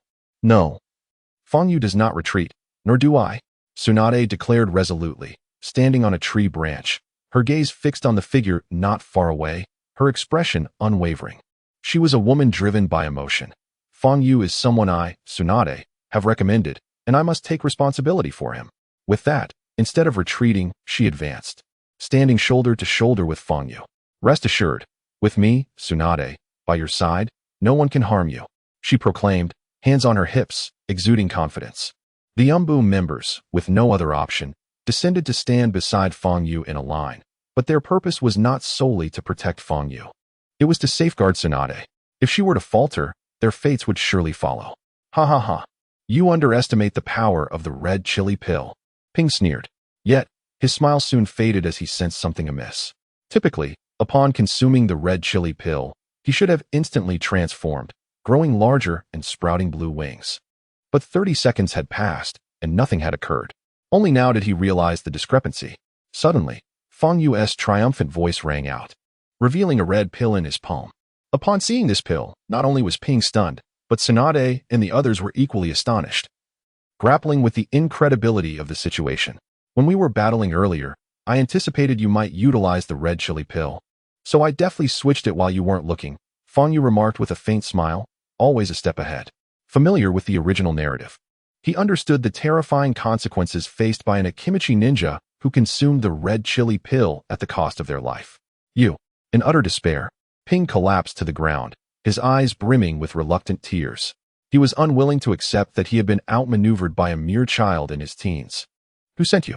Tsunade leaped down, prepared to interrogate Ping, but he suddenly formed hand seals, igniting himself in flames, resembling a blazing inferno. Tsunade, be careful. Feng Yu, fearing for Tsunade's safety, swiftly pulled her back. In the next instant, the flames erupted with a loud bang, unleashing a powerful shockwave that transformed into a fierce gust, causing the surrounding trees to sway violently. It took several seconds for the tempest to subside, and Ping's body disintegrated into golden light, scattering countless scrolls and equipment. Phew. That was close. Tsunade took a deep breath, relieved that Feng Yu had reacted in time. Otherwise, the backlash could have resulted in death or, at the very least, severe injury. Lady Tsunade, are you all right? Shimura Enho appeared beside her, casting a grateful glance at Feng Yu. Let us not dwell on that. What are your thoughts on Feng Yu? Tsunade had already mentally attributed her predicament to Danzo and questioned Shimura Enho with an intimidating demeanor that suggested, this is my person. Dare to speak ill of him, and I shall retaliate. Cough, cough. As the chief examiner, I must admit, Feng Yu performed admirably. From predicting the battle's dynamics to seizing opportunities and psychologically undermining his opponents. In terms of these aspects alone, he is more than worthy of joining the Umbu. Not to mention the incident where two elite Umbu members attempted a surprise attack, but were instead vanquished. Shimura Inho analyzed with precision, initially intending to assess Fang Yue's combat skills and anticipatory abilities through 2 additional tests, but it appears that such evaluations are unnecessary as he has achieved full marks. I am confident that no one could surpass his performance. Upon concluding, Shimura Inho shifted his gaze to the other 2 Umbu members, evidently seeking their opinions. I concur. The chief examiner's remarks are quite objective, and I too find that Fang Yu has exhibited exceptional skills. Whether in reconnaissance, counter-reconnaissance, or combat capabilities and anticipatory skills, he has reached an outstanding level. What we lack in the Umbu is precisely such talent. I feel a bit embarrassed by your praise. Fang Yu scratched his head awkwardly. However, when he raised his gaze, he noticed something amiss. Shimura Inho, who had previously been at an orange rank, was now at a red rank. It seemed his rank had changed after the death in the peaceful sea. As for the other 2 Umbu, they had maintained their orange ranks except for the beginning of the mission when they were red. What on earth is happening? Fang Yu pondered, his expression betraying none of his confusion. Shimura. He suddenly recalled that Danzo's name was Shimura Danzo, which made him wonder if this Shimura Inho was a relative of Danzo. Contemplating this connection, he couldn't help but feel that the Umbu were indeed a perilous realm for him. Well said. You have highlighted many of Fang Yu's strengths, so I shall now address his shortcomings. Cough, cough. Tsunade adopted a demeanor reminiscent of an elder imparting wisdom to a junior. Fang Yu immediately listened intently, seizing the opportunity to flatter her. It is a privilege of a lifetime to receive your guidance, Lady Tsunade. Your shortcomings, well, this, that. Tsunade maintained a serious expression, but after a prolonged pause, she failed to articulate anything concrete. Her face flushed red, and she blurted out, "The only flaw is that you are too unattractive." The wind passed. The gathered Umbu were left in a state of bewilderment alongside Tsunade. Nighttime. In the rain village, which had been perpetually drenched, the rain had finally ceased. The descendant of the sage, is that the infant? A swiftly moving figure suddenly appeared above the rain village and darted into an exceedingly ordinary room. Hokage residence. This is a comprehensive record of Fang Yu's participation in the Umbu examination. Shimizu Inka respectfully presented a scroll. Oh, is that so? The vigorous Sarutobi Hiruzen took a deep puff from his pipe, directing his gaze towards Fang Yu in the distance, then unfurled the scroll to peruse its contents swiftly. Upon discovering that Fang Yu had located 6 or 7 iron beasts within a mere 10 minutes, his initially calm expression transformed into one of wide-eyed astonishment, revealing his shock. Though he anticipated Fang Yu's success in passing the Umbu entrance examination, the swiftness of his achievement left him utterly astounded, bordering on incomprehension. However, geniuses have always defied conventional understanding. He nodded silently, acknowledging. Indeed, as he continued to read, his astonished eyes grew increasingly complex. He lifted his head, a shadow of grimness crossing his face, and inquired, "Have the identities of those 2 individuals been established?" The body of the flat one has exploded, leaving no trace, while the body of the sea creature has been transferred to the intelligence division, where specialized ninjas will handle it, Shimizu Inka responded. On the side, Tsunade stepped forward, asserting, "Lord Hokage, it is evident that someone intends to harm Fang Yu. I believe we must rigorously investigate this matter. After all, Fang Yu has become a member of the Umbu, and we share a bond of camaraderie. This incident cannot go unexamined." In truth, it was apparent who was behind the attack, yet Tsunade worried that Hiruzen might allow personal sentiments to overshadow the gravity of the situation, potentially trivializing it, which would undoubtedly dishearten many. "Rest assured," Sarutobi Hiruzen declared, rapping his pipe firmly against the table, "I will uncover the true culprit behind the scenes." With that, he rose, donning the Hokage's hat, and commanded, "You may all disperse. Furthermore, Fang Yu will officially join the Umbu tomorrow. Inka, take him to report." Understood. Shimizu Inka nodded. Fang Yu chuckled, "Sister Tsunade, don't forget our wager." Humph. Tsunade immediately adopted a stern countenance, turning away, choosing to ignore Fang Yu. At that moment, a whirlwind materialized from thin air, and a figure descended before the assembly. It was an Umbu ninja, who knelt on the ground, stating, "Lord Hokage, I have urgent news to report. This must pertain to that matter." Sarutobi Hiruzen suddenly displayed a sorrowful expression. "Indeed, Lord Hokage," the Umbu ninja affirmed with a nod. Observing this, Fang Yu couldn't help but recall the previous incident involving the counterfeit Jinchuriki, privately contemplating. It appears that Uzumaki Mido is nearing her end, and the Nine-Tails Jinchuriki will soon require replacement. This day has finally arrived. Reflecting upon the history of the original Naruto, during the outbreak of the Second Shinobi World War, the Nine-Tails Jinchuriki of Konoha had just undergone a change. At that time, Konoha lacked the robust means to control the Nine-Tails, unlike the previous Uzumaki Mido, who could wield its power. Thus, Konoha was at its weakest in terms of combat capability, which explains the eruption of the Second Shinobi World War. Indeed, I understand. Sarutobi Hiruzen gently removed his hat, a solemn expression appearing in his eyes. Meanwhile, Danzo, this is the situation. A whirlwind swept through as Shimura Inka descended before Danzo. I never anticipated that Fang Yu would prove to be so formidable with his induction into the Umbu. It shall become considerably challenging for us to target him in the future. However, our primary concern at present is not this, but rather the Nine-Tails. Upon hearing the mention of the Nine-Tails, the members of Root kneeling below could not suppress a tremor in their bodies. Root, also known as the Umbu Training Division, is an independent organization directly subordinate to Konoha's elder Shimura Danzo, unregulated by the Hokage and not governed by the Umbu.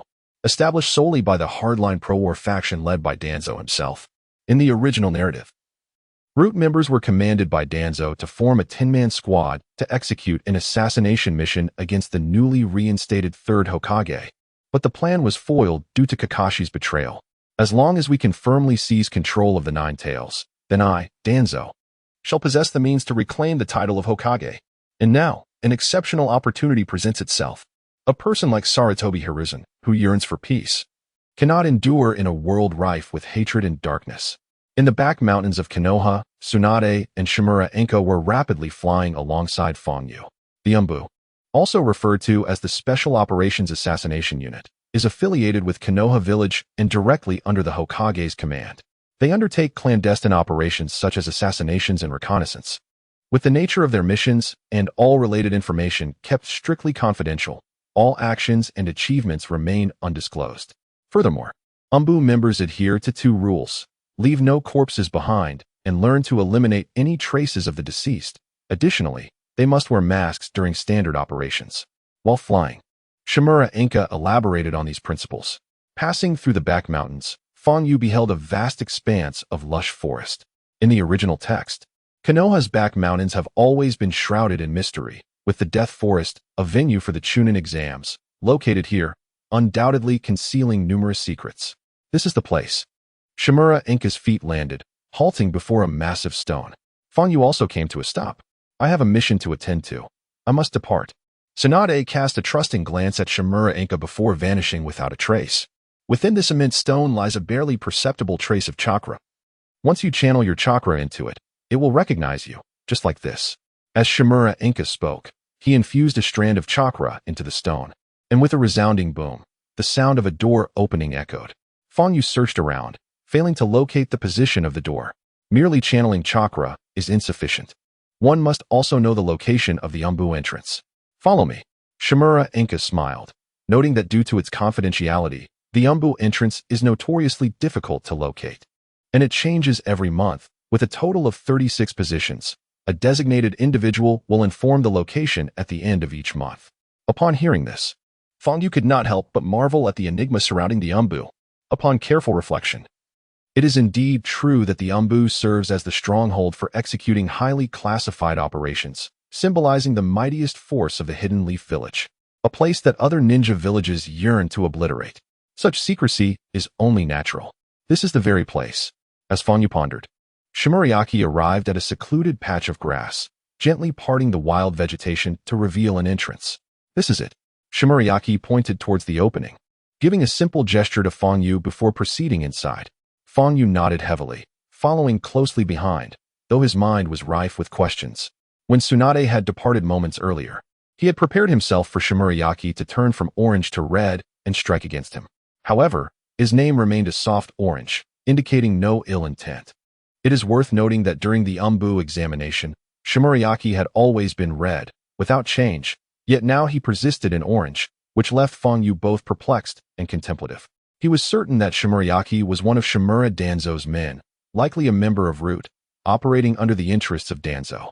The only circumstance under which Shimurayaki could transition from red to orange was if he posed no threat to Danzo, or perhaps Danzo had no intention of eliminating him at present. If this hypothesis held true, what could have prompted Danzo's sudden change of heart?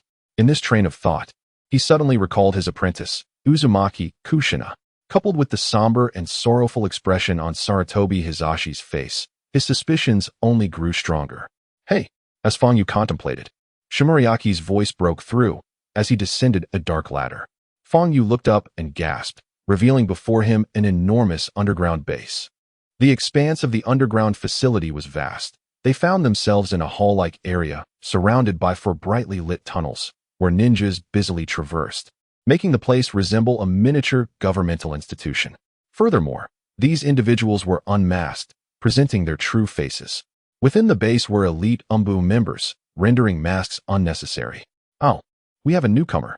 At that moment, a teasing voice echoed. An orange NPC named Sarutobi Getsu approached with a broad smile, appearing to be in his 20s. Sporting a small mustache and possessing a power level of merely level 20.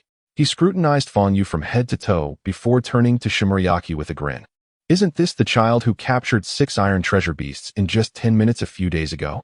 As his words fell, the previously bustling Umbu operations came to a sudden halt. Several ninjas around could not help but pause, casting curious and astonished glances at Fangyu. In the Umbu, nothing that transpired within the Hidden Leaf Village escaped their keen eyes. "What are you all standing around for? Get back to work." Despite Sarutobi Hizashi's seemingly modest abilities, as a member of the Sarutobi clan, his words carried a certain gravitas. With a commanding shout, the surrounding ninjas resumed their activities. Yet their curious gazes remained fixated on Fangyu. Within the ranks of the elite Umbu, many prodigious talents gathered. Yet it was rare to encounter someone who had drawn the attention of the foundational powers during their entrance examination, prompting the dispatch of 2 ninjas for an assassination attempt. However, what truly captivated their interest was the fact that this individual was still alive and thriving. Indeed, it was he. Shimura Inka nodded slightly in acknowledgement. Fangyu sheepishly scratched his head. "Impressive," remarked Sarutobi Hizashi, who then extended his hand. "Greetings, young man. I am Sarutobi Hizashi, the son of the Hokage, with another brother named Sarutobi Asuma. I serve as an aide within the Umbu. Have you brought your documents?" At this revelation, Fangyu was taken aback, realizing that the Hokage had 2 sons. Although Hizashi's prowess was not particularly formidable, he held an official position assisting the Hokage in managing affairs. Fangyu nodded slightly and handed his documents to Sarutobi Hizashi. The latter, cradling the papers, smiled and said, "Come with me, young lad. I shall help you get acquainted." At merely a decade old, Fangyu was aptly described as a young lad in Hizashi's eyes. Subsequently, under Hizashi's guidance, Fangyu toured the Umbu headquarters. Aside from classified areas, he familiarized himself with the fundamental layout of this subterranean base. The Umbu was divided into 5 departments: the Intelligence Division, Mission Division, Security Division, Confidential Division, and Training Division. As their names suggest, the Intelligence Division was responsible for gathering and organizing intelligence from various nations and hidden villages. The Mission Division executed covert operations. The Security Division protected the Hokage or the Fire Country's daimyo. The Confidential Division issued classified missions. And the Training Division selected and trained Umbu talents. These 5 departments complemented one another, forming a clandestine mobile organization that served as the Hokage's right hand. As a newcomer to the Umbu, Fangyu was required to undergo a 2-month training period in the Training Division, primarily focusing on learning to recognize the unique codes of various ninja villages, along with honing skills in crisis management and infiltration. If ordinary ninjas were likened to swords that thrust directly at an enemy's throat, then Umbu ninjas were akin to divine weapons of destruction. A competent Umbu ninja possessed combat capabilities several hundred times greater than that of an average ninja. The days spent in the Training Division were fulfilling. Over the next several days, Fangyu engaged in code training under the tutelage of Umbu instructors. After 3 days, he achieved a perfect score on the code examination, becoming the fastest graduate in the history of the Umbu, causing a minor sensation within their ranks.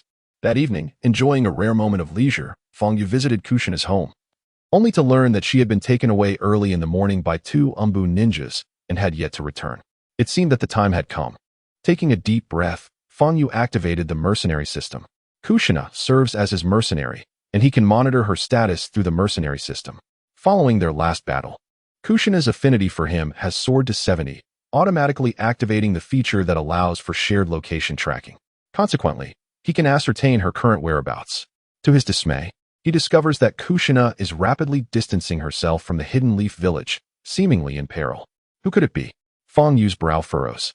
If it were a tailed beast host replacement, it would be impossible for her to be so far from the village, as the risks would be far too great.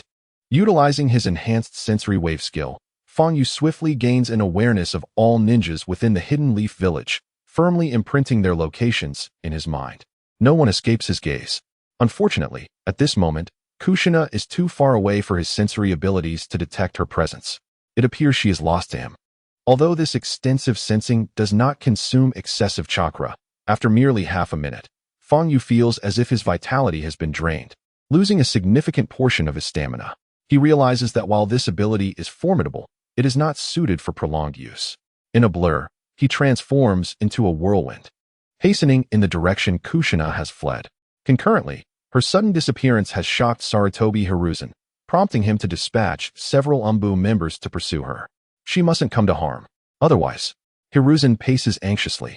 Feng Yu's pursuit is swift, and with his full effort, he rapidly closes the distance to the enemy. During his flight, he remains vigilant, suppressing his presence at all times. After half an hour of relentless pursuit, he suddenly loses track of Kushina. Upon accessing the mercenary system, he is met with the disheartening status, missing. Damn it. Feng Yu cannot help but curse, urgently inquiring the system about the situation. When the system is unable to detect a mercenary, it automatically designates their status as missing. The system coldly responds. Furrowing his brow, Feng Yu contemplates the implications. Previously, a ninja had evaded the system's recognition with a secret technique, and it seems that this time is no different. It appears that among the ninjas who abducted Kushina, there exists a formidable ninja capable of concealing their presence. However, upon further reflection, it makes sense. Only such a ninja could bypass the Hidden Leaf Village's defenses and stealthily abduct Kushina. What now? Just then, he is startled to notice along his path a series of crimson strands of hair, some caught upon branches, others scattered across the ground. He bends down to examine the vibrant locks, recognizing them as unmistakably belonging to Kushina. Without a doubt, it is her. Feng Yu collects the fiery strands and follows the trail they leave behind, hastening his pursuit. Half an hour later, he presses on. Feng Yu's figure descended upon a tree branch, not far from a thicket of thorns. At first glance, the thicket appeared unremarkable, but only he, endowed with the ability of sensory perception, could discern the intricate chakra threads entwined among the thorns, as well as the explosive talismans hidden within, indicating a meticulously crafted trap set by the enemy. Close now. Feng Yu carefully lowered himself, closing his eyes to enhance his sensory perception. An experienced ninja would leave behind a series of cleverly laid traps along the way to thwart any approaching foes. Generally, spotting a trap signified proximity to those ninjas. Indeed, the divine technique of sensory perception unveiled its true potency only when one's vision was obscured. As Feng Yu activated his ability, he distinctly observed 5 ninjas from the Hidden Cloud Village positioned in a star formation, alertly resting nearby. Among them, one was a level 30 king, while the other 4 were merely level 20. Kushina was ensnared among them, surrounded. While the traps posed a considerable challenge, the ninjas themselves seemed relatively easy to deal with. Feng Yu raised his head to survey the sky, quietly contemplating that nighttime would present an opportune moment to act. Since they had set up traps, it was evident they intended to remain in the vicinity overnight. There was no need for haste, though he was wary of other lurking dangers. Feng Yu typically acted with boldness, seldom exhibiting caution as he did now, yet he feared that in the fray, he might inadvertently harm Kushina. It was crucial to remember that although these 5 lacked formidable strength, their close proximity to Kushina made it all too easy to eliminate her. Amidst Feng Yu's musings, he suddenly sensed 2 groups approaching from the west and east, both targeting the 5 Cloud Ninjas. Like him, they had evidently discovered the traps laid by the Cloud Ninjas and halted their advance, likely harboring intentions of launching their assault under the cover of night. Focusing his sensory perception on the group approaching from the east, he identified them as ninjas from the Hidden Leaf Village. Shimura Enka, Hidden Leaf Village, level 40 bronze boss. Shimura Enshue, Hidden Leaf Village, level 30 bronze boss. Shimura Inmu, Hidden Leaf Village, level 30 bronze boss, all sharing the Shimura surname. They were undoubtedly the direct descendants of Shimura Danzo, Feng Yu surmised, before shifting his gaze to the group from the west. What he beheld sent a shock of disbelief coursing through him. Kuri Sumi Maru, Mist Village, XX level king boss. Mu Li Shun Ba, Mist Village, XX level king boss. These two were renowned as the heartless duo among the 7 ninja swordsmen of the mist, wielders of the longsword sewing needle and the explosive blade droplets. In the original tale, they were the first masters of these two blades, and he never anticipated encountering them here. With ninjas from the Hidden Leaf Village, the Mist Village, and the Cloud Village converging, the implications were clear. No one understood the significance better than he. It appears that the news of the Nine Tails Jinchuri's replacement has quietly reached the upper echelons of the two hidden villages. Otherwise, one would not find the ninja from the Hidden Cloud and Hidden Mist present here. However, it must be said that this is his first encounter with such a formidable assembly of shinobi. Among them, several possess ranks exceeding his own, including those classified at levels that defy identification. The overwhelming strength of the enemy left Feng Yu with his initial impression. He inhaled deeply and gazed upwards at the sky, which was gradually becoming dimmer. The wind stirred, causing the trees to sway and the thorns to rustle, while the grass undulated ever so slightly. The 5 oblivious cloud ninjas remained seated, lost in their thoughts, entirely unaware of the impending calamity. A battle was on the verge of erupting. As darkness descended, the night in the land of Fire's forest brimmed with peril, as many nocturnal beasts awoke from their slumber, their bleary eyes searching for sustenance. Strangely, these creatures seemed to sense the looming threat nearby, instinctively steering clear of that area. Igniting a bonfire at night would attract unwanted attention, an unpardonable sin in warfare. The 5 cloud ninjas were well aware of this. Thus, they gradually succumbed to sleep under the dim moonlight, conserving their strength. Kushina Uzumaki, her eyes half closed, emitted soft snores, resembling an innocent child. This sight caused the 2 cloud ninjas, who were vigilantly monitoring their surroundings, to secretly relax. As long as the Jinchuriki cooperated, everything would be manageable. Brother Feng Yu, you must come to rescue me. Little did the cloud ninjas expect that Kushina, seemingly compliant, had inadvertently left behind a crucial clue. The moment she was abducted, she was certain that Feng Yu would come to her aid. Although she could not fathom the reason behind her unwavering trust in him, Kushina firmly believed in his abilities. Perhaps this is the essence of faith, she mused silently. The night deepened, and an inexplicable chill enveloped the air, prompting Kushina to instinctively huddle her neck. So cold, even the distant cloud ninjas could not suppress a shiver, bemoaning the wretched weather. No more complaints. This is our last night in the land of fire. Once we return this girl to the hidden cloud village, our mission will be complete. One of the cloud ninjas remarked with a smile. I never expected the ninjas of Konoha to be so formidable the last time. A considerable number of our ninjas were dispatched, only to be thwarted by a handful of umbu. Our small infiltration team has managed to bring the Jinchuriki back with relative ease. Indeed, we are all highly experienced ninjas adept at infiltration. Our target is minimal, making the task comparatively easier. Another cloud ninja concurred, noting the disparity in objectives from the larger contingent. Just as the two contemplated, a sound resembling silver bells echoed from the thorny thicket. At the sound, the cloud ninja responsible for setting traps was suddenly startled. He listened intently, discerning the source, a distance of 200 meters, at 11 o'clock. As the words left his lips, the cloud-hidden ninja deftly flung 5 shurikens, each inscribed with sealing symbols, which struck true against a distant tree where a similarly adorned rune was affixed. In an instant, the rune radiated a brilliant light, illuminating the entire bramble-infested ground. At that moment, 2 figures rushed forth, caught in the dazzling glow. Boom! A resounding explosion erupted as dozens of detonating seals buried within the thorns detonated, unleashing a powerful shockwave that engulfed the surroundings, consuming the 2 figures within its fury. It was a shadow clone. The trap setter from Cloud Hidden furrowed his brow.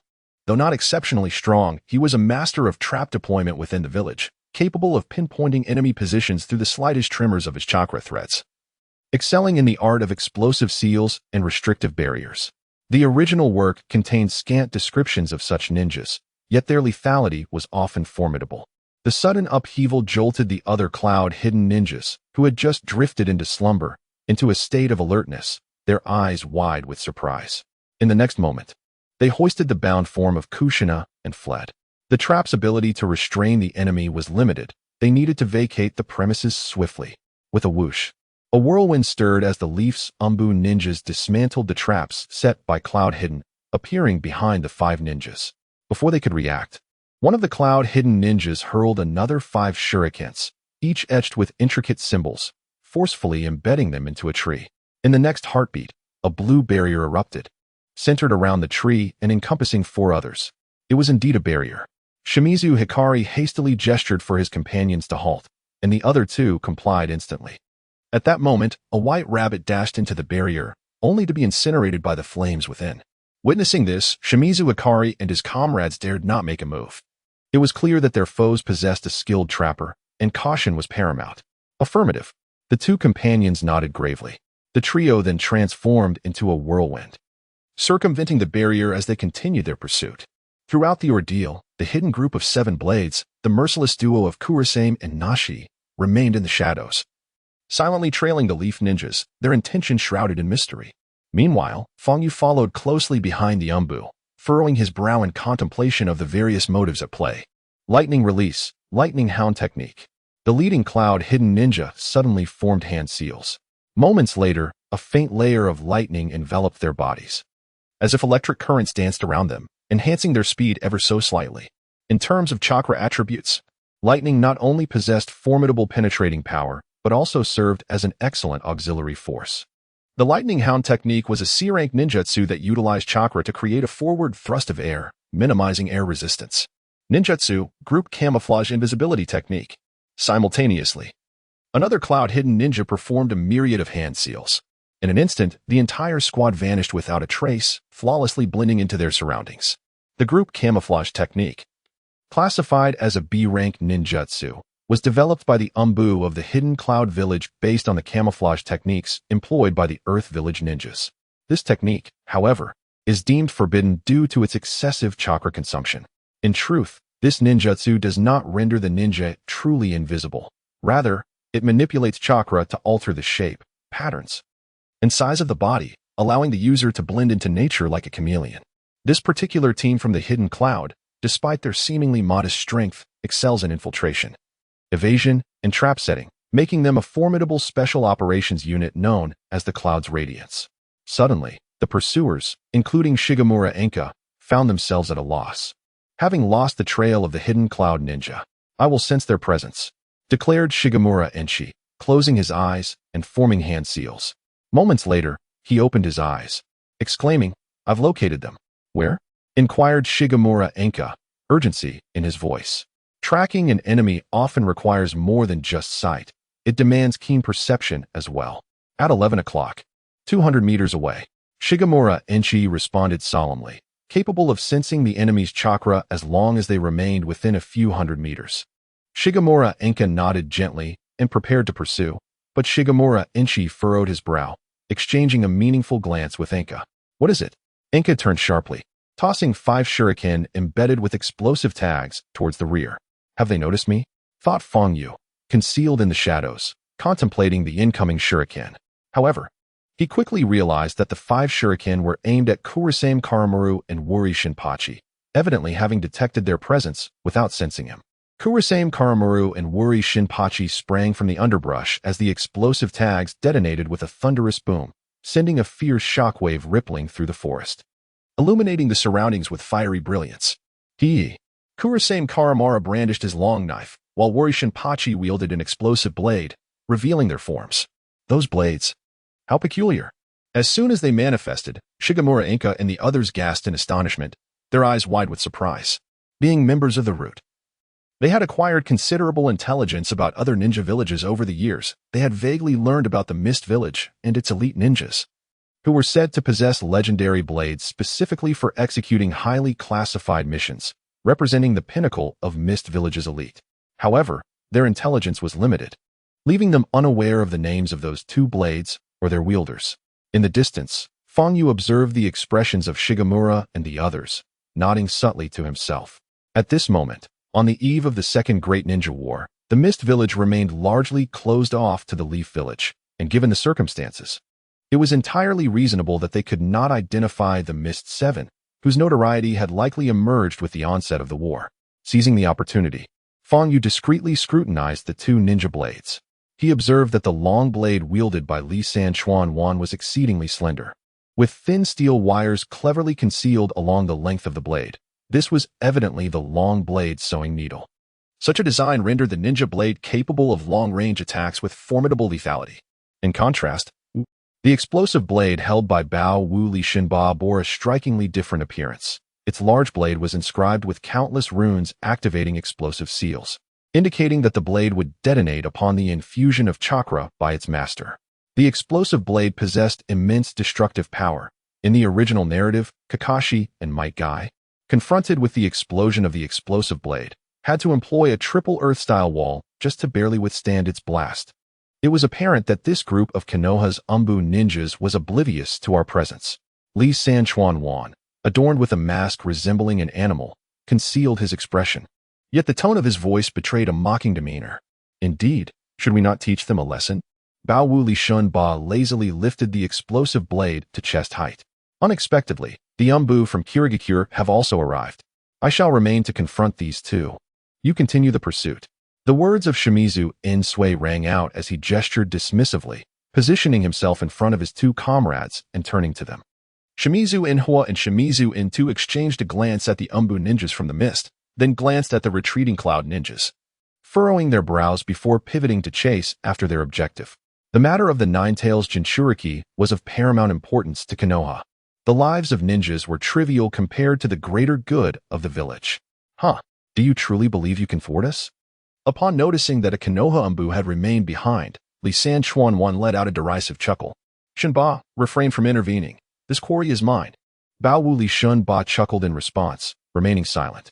Moments later, Li Sanchuan suddenly leaped high, swinging his long blade downwards with astonishing speed.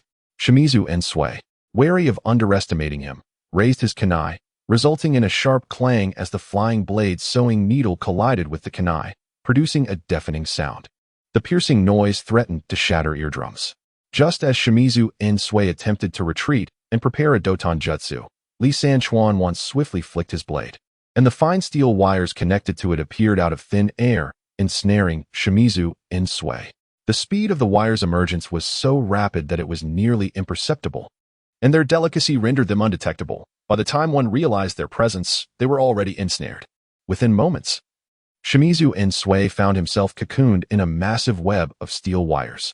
Done. Li Sanchuan yanked the flying blade sewing needle, channeling his chakra into the connected wires, endowing them with greater penetrative power than that of lightning release, sufficient to reduce Shimizu Ensui to a mere puddle of blood. However, the anticipated flow of gore did not materialize. Instead, Shimizu Ensui vanished into thin air. The mocking smile that had graced Li Sanchuan's lips froze in an instant. After a brief moment, he discovered the culprit. Perched quietly on a tree branch not far away was a Konoha Umbu ninja, donning a beast-like mask and cradling the terrified Shimizu Enmizu. Who are you? Shimizu Enmizu recognized the mask, understanding that an Umbu from Konoha had arrived. Yet he was certain this ninja was not affiliated with their root organization. This Umbu was Fang Yu, who chose to conceal his true identity behind a mask.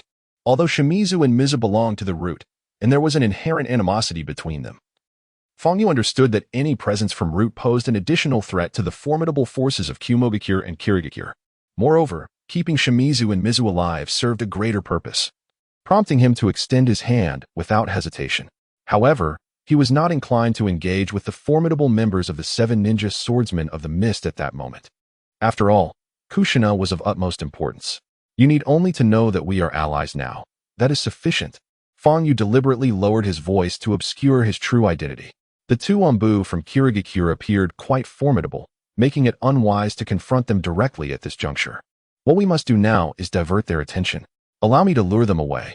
Before Fang Yu could guide him, Shimizu and Mizu eagerly volunteered. Having just encountered them, I have gauged their capabilities. I am at an advantage in combat. Be cautious.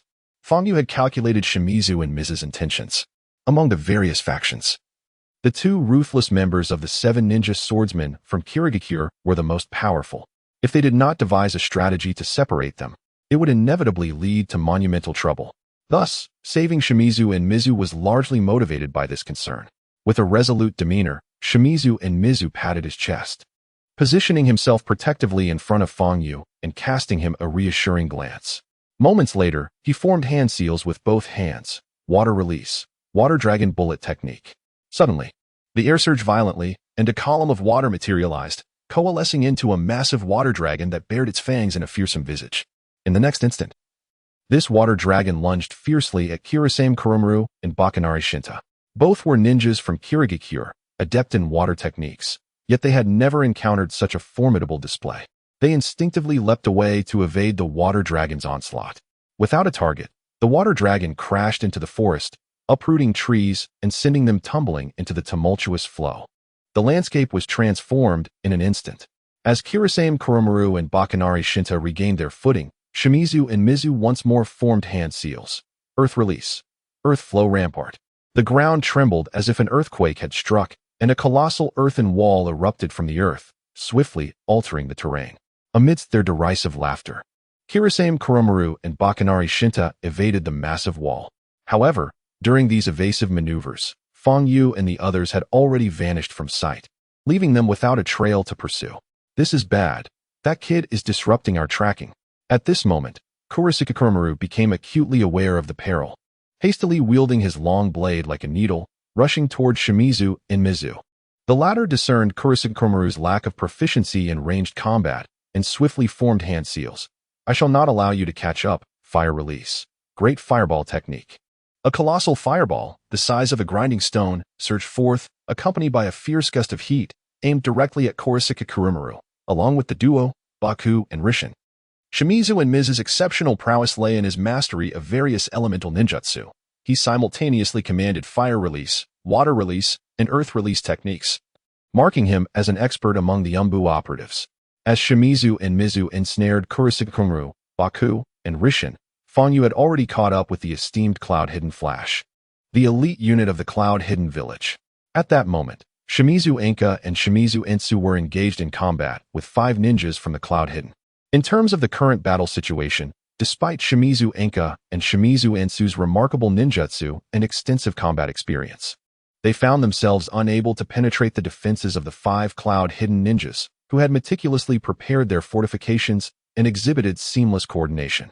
Shimizu Enka relentlessly unleashed a barrage of fire release and water release attacks. Yet the Cloud Hidden ninjas effectively utilized their pre-established defensive barriers and occasionally activated explosive tags surrounding them, generating immense pressure on Shimizu Enka and his companion. Fang Yu observed the confrontation between the two factions from the shadows. To be candid, this was his first encounter with the fierce combat of ninjas on the battlefield, and it was indeed unlike what he had imagined. It was not merely a chaotic exchange of various ninjutsu, but rather a formation of tightly knit squads executing unified maneuvers under their captain's command. The methods of engagement were diverse, ranging from ninjutsu clashes to trap barriers, or even close-quarters combat, aspects scarcely covered in the original work. Despite the relatively lower ranks of the 5 Cloud Hidden ninjas, their harmonious coordination compensated for their lack of individual strength, while Shimizu Enka and Shimizu Ensu, although formidable, relied on singular attacks that were easily discerned. As these thoughts swirled in his mind, Fang Yu found himself anticipating the outbreak of the Second Ninja World War. Eager to witness the varying combat strategies employed by each ninja village, and to make his own name resonate throughout the entire ninja realm. Suddenly, Fang Yu noticed that all 5 Cloud Hidden ninjas had concentrated their attention on countering a particular fire release technique from Shimizu Enka, during which he executed a teleportation. In an instant, he appeared behind Kushina. Just as he prepared to whisk Kushina away, countless chakra threads surged forth from all directions, forming a torrential downpour of chakra. It was a trap. Fang Yu realized that his feet had landed upon a nearly imperceptible chakra thread, which triggered the mechanism. Numerous explosive tags buried underground detonated with a thunderous roar, unleashing a violent shockwave that threatened to engulf the surrounding forest. Fortunately, he had mastered the extraordinary skill of the scarecrow. In the instant of the explosion, his figure vanished once more, reappearing on a nearby tree branch, cradling the exhausted yet delighted Kushina Uzumaki in his arms. "Teacher, I knew you would come to save me," she exclaimed. Her clothes were soiled, and her fiery red hair was caked with dirt, rendering her akin to a beggar, yet her joy was palpable, her voice unwavering. "Hee." Fang Yu smiled at the young girl. "How did you know I would come to your rescue?" "Because I believe." Kushina beamed, revealing her small canine teeth. In that moment, it felt as if they were not on a battlefield, but beneath a cherry blossom tree adorned with romantic blooms. Alas, the reality of war allowed no time for sweet nothings. 5 shurikens hurtled towards Feng Yu, each laced with explosive tags. Just as they were about to reach him, they erupted violently. Yet, when the chaos subsided, Feng Yu remained unscathed, having landed on another tree with Kushina in his embrace. The shuriken's master was the captain of the Yunnan Flash Special Forces, his mouth holding a straw as his brooding gaze fixated on Feng Yu. No one understood the potency of his companion's traps better than he did. Surrounding the hostage, Kushina, were countless nearly invisible chakra threads, each entwined with numerous explosive tags. Normally, these tags were rendered inert by the lightning nature of Yunnan ninjas, only to detonate if the enemy attempted to abduct Kushina. Thus, even if the Yunnan Flash Special Forces failed their mission, the next Jinchuriki of the Nine Tails would be reduced to mere pulp. Yet, he never anticipated that such a meticulously crafted trap would leave its target entirely unharmed. I can't believe you have an ally. The Yunnan captain furrowed his brow, his beast mask concealing his expression. It seemed that a member of Konoha's Umbu had arrived. He hadn't expected to be detected so swiftly upon infiltrating the village. Shimura Enbu cast a glance at Shimura Enka, his eyes questioning. The sudden appearance of the Umbu ninja was not from their core organization. Should the Umbu affiliated with the Hokage succeed in retrieving Kushina Uzumaki, Danzo's plans would surely be jeopardized. Shimura Enka scrutinized Feng Yu intently, an unsettling familiarity washing over him, as if he had encountered this Umbu ninja before. However, no matter how hard he tried to recall, the memory eluded him. The cunning old fox lowered his voice to Shimura Enbu. We must not rush. Let us first deal with this kid and the Yunnan ninja, then proceed with our plan. Above all, that little girl cannot fall into his hands. He is the first step in Lord Danzo's ambition. Indeed, Shimura Enbu nodded solemnly, comprehending Shimura Enka's intent. With their strategy firmly established, Shimura Enka turned to Feng Yu with a smile. The reinforcements have arrived swiftly. Let us. However, before Shimura Enka could persuade Feng Yu to combat the Yunnan, Feng Yu preemptively interrupted. I trust you are well aware of the significance of the Nine Tails Jinchuriki. Are you not? You all stay here to fend off the counterattack from the cloud-hidden ninjas, while I hasten back to the village of Konoha. Shimizu Enka was taken aback by the unexpected initiative of this Konoha comrade, momentarily rendered speechless, as if his throat had constricted. Do not worry about my safety. I shall depart first. I leave this place in your capable hands. Feng Yu chuckled lightly, swiftly embracing Uzumaki Kushina before darting away towards Konoha. Simultaneously, he expanded the range of his sensory abilities to a radius of 100 meters, aiming to ascertain the positions of the various ninja factions. Should he encounter the merciless duo of Kuri Samaru and Baku Muley, it would spell trouble. It is crucial to note that these two were formidable ninjas with a displayed level of XX, far beyond what he could confront at this moment, let alone simultaneously face both. Do not let him escape. The cloud-hidden special forces, witnessing their opportunity slip away, attempted to pursue, only to be obstructed by Shimizu Enka and Shimizu Enchi. You wish to chase after our comrade? You must first get past us, Shimizu Enka declared, raising his hand to block the way. Beside him, Shimizu Enchi nodded vigorously, adopting a stance of unwavering resolve. Although they were not part of the same faction as Feng Yu, they were nonetheless ninjas of Konoha and the vessels of the Nine Tails, unwilling to fall into the hands of the cloud-hidden ninjas. The leader of the cloud-hidden team furrowed his brow, lost in contemplation. The only reason they were able to engage the two elite ninjas from Konoha was due to their extraordinary coordination and the traps they had set in advance. While this team possessed formidable defensive and offensive capabilities, their advantages would vanish the moment they left this location. In other words, their special forces were not adept at tracking. Moreover, once they vacated this fortified position, they could be annihilated in an instant. Retreat. Upon realizing this, the leader of the Cloud Hidden had no choice but to issue the command. This is the land of fire. Should the Konoha ninjas arrive, their fate would be sealed. That boy, I shall remember you. The Cloud Hidden leader gritted his teeth in frustration, and the other Cloud Hidden ninjas displayed expressions of discontent. Their failure this time was solely due to that boy who wielded space-time ninjutsu. Should we choose to pursue? Observing the retreat of the Cloud Hidden ninjas, Shimizu Enchi inquired. There is no point in chasing. We must swiftly sense Feng Yu's location. We must seize the vessel of the Nine Tails before he returns to Konoha, even if it means having to eliminate him. Shimizu Inka's eyes glinted with lethal intent. Indeed, Shimizu Inchi nodded, forming hand seals to begin sensing the surrounding chakra. Suddenly, his brow furrowed tightly, and his eyes widened in alarm. What is it? Having collaborated with Shimizu Inchi for many years, it was the first time he had seen such an expression on his comrade's face, which filled him with foreboding. The vessel of the Nine Tails has vanished. After confirming this multiple times, Shimizu Inchi took a deep breath. What? That is simply impossible. With disbelief etched across his face, Shimizu Inka was acutely aware of Shimizu Into's perceptive abilities. Evading his detection was an arduous task. Even the elite Yunin special forces had failed to escape his senses. Puzzled, Shimizu Into furrowed his brow. It was not only that young girl who had vanished, but also Feng Yu. What? Shimizu Inka's eyes widened in astonishment, hardly able to believe the information he had just received. At that moment, Shimizu Into let out a quiet sigh of relief, only to gasp moments later. Feng Yu had reappeared. Yet, there was no sign of the Nine Tails container, and she was merely 100 meters ahead. Shimizu Inka found it increasingly difficult to trust his own eyes, for that distance was precisely where the Yunin ninjas had positioned themselves. Did you miscalculate your sensing?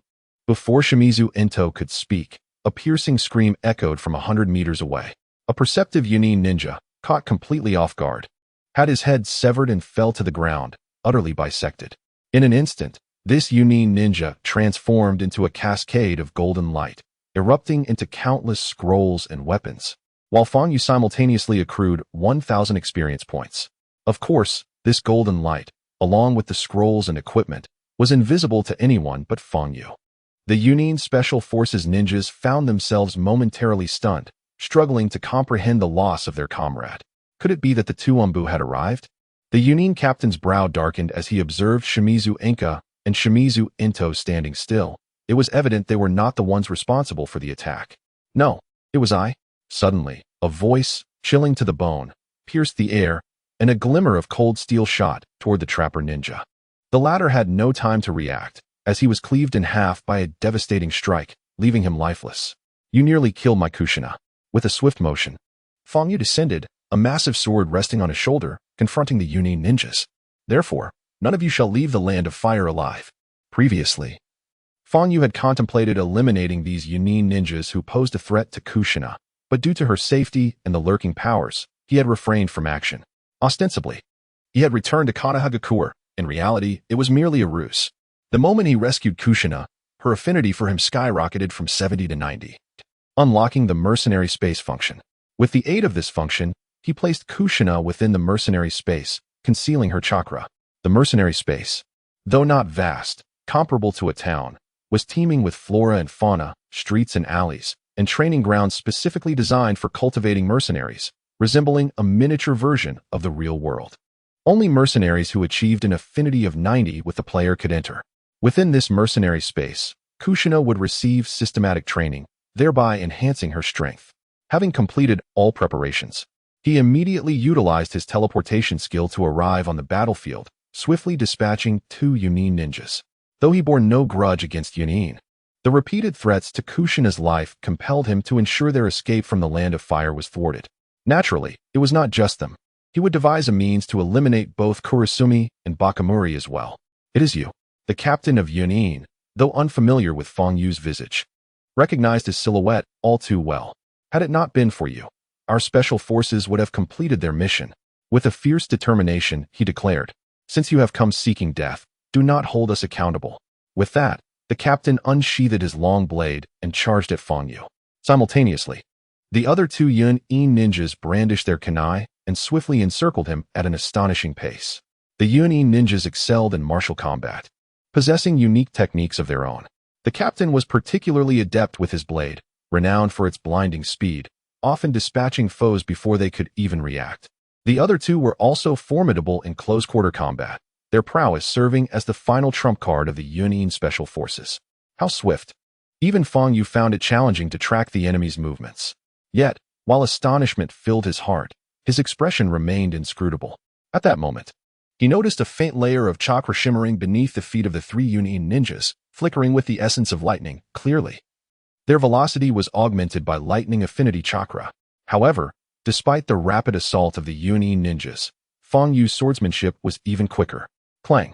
The sound of metal colliding echoed as the light sword met the long blade, emitting a piercing noise. Both combatants were immediately met with a tremendous recoil. The captain staggered back several steps, while Fang Yu stood resolutely, unmoving like a pine tree. Impressive. The captain silently marveled at his opponent's close combat prowess.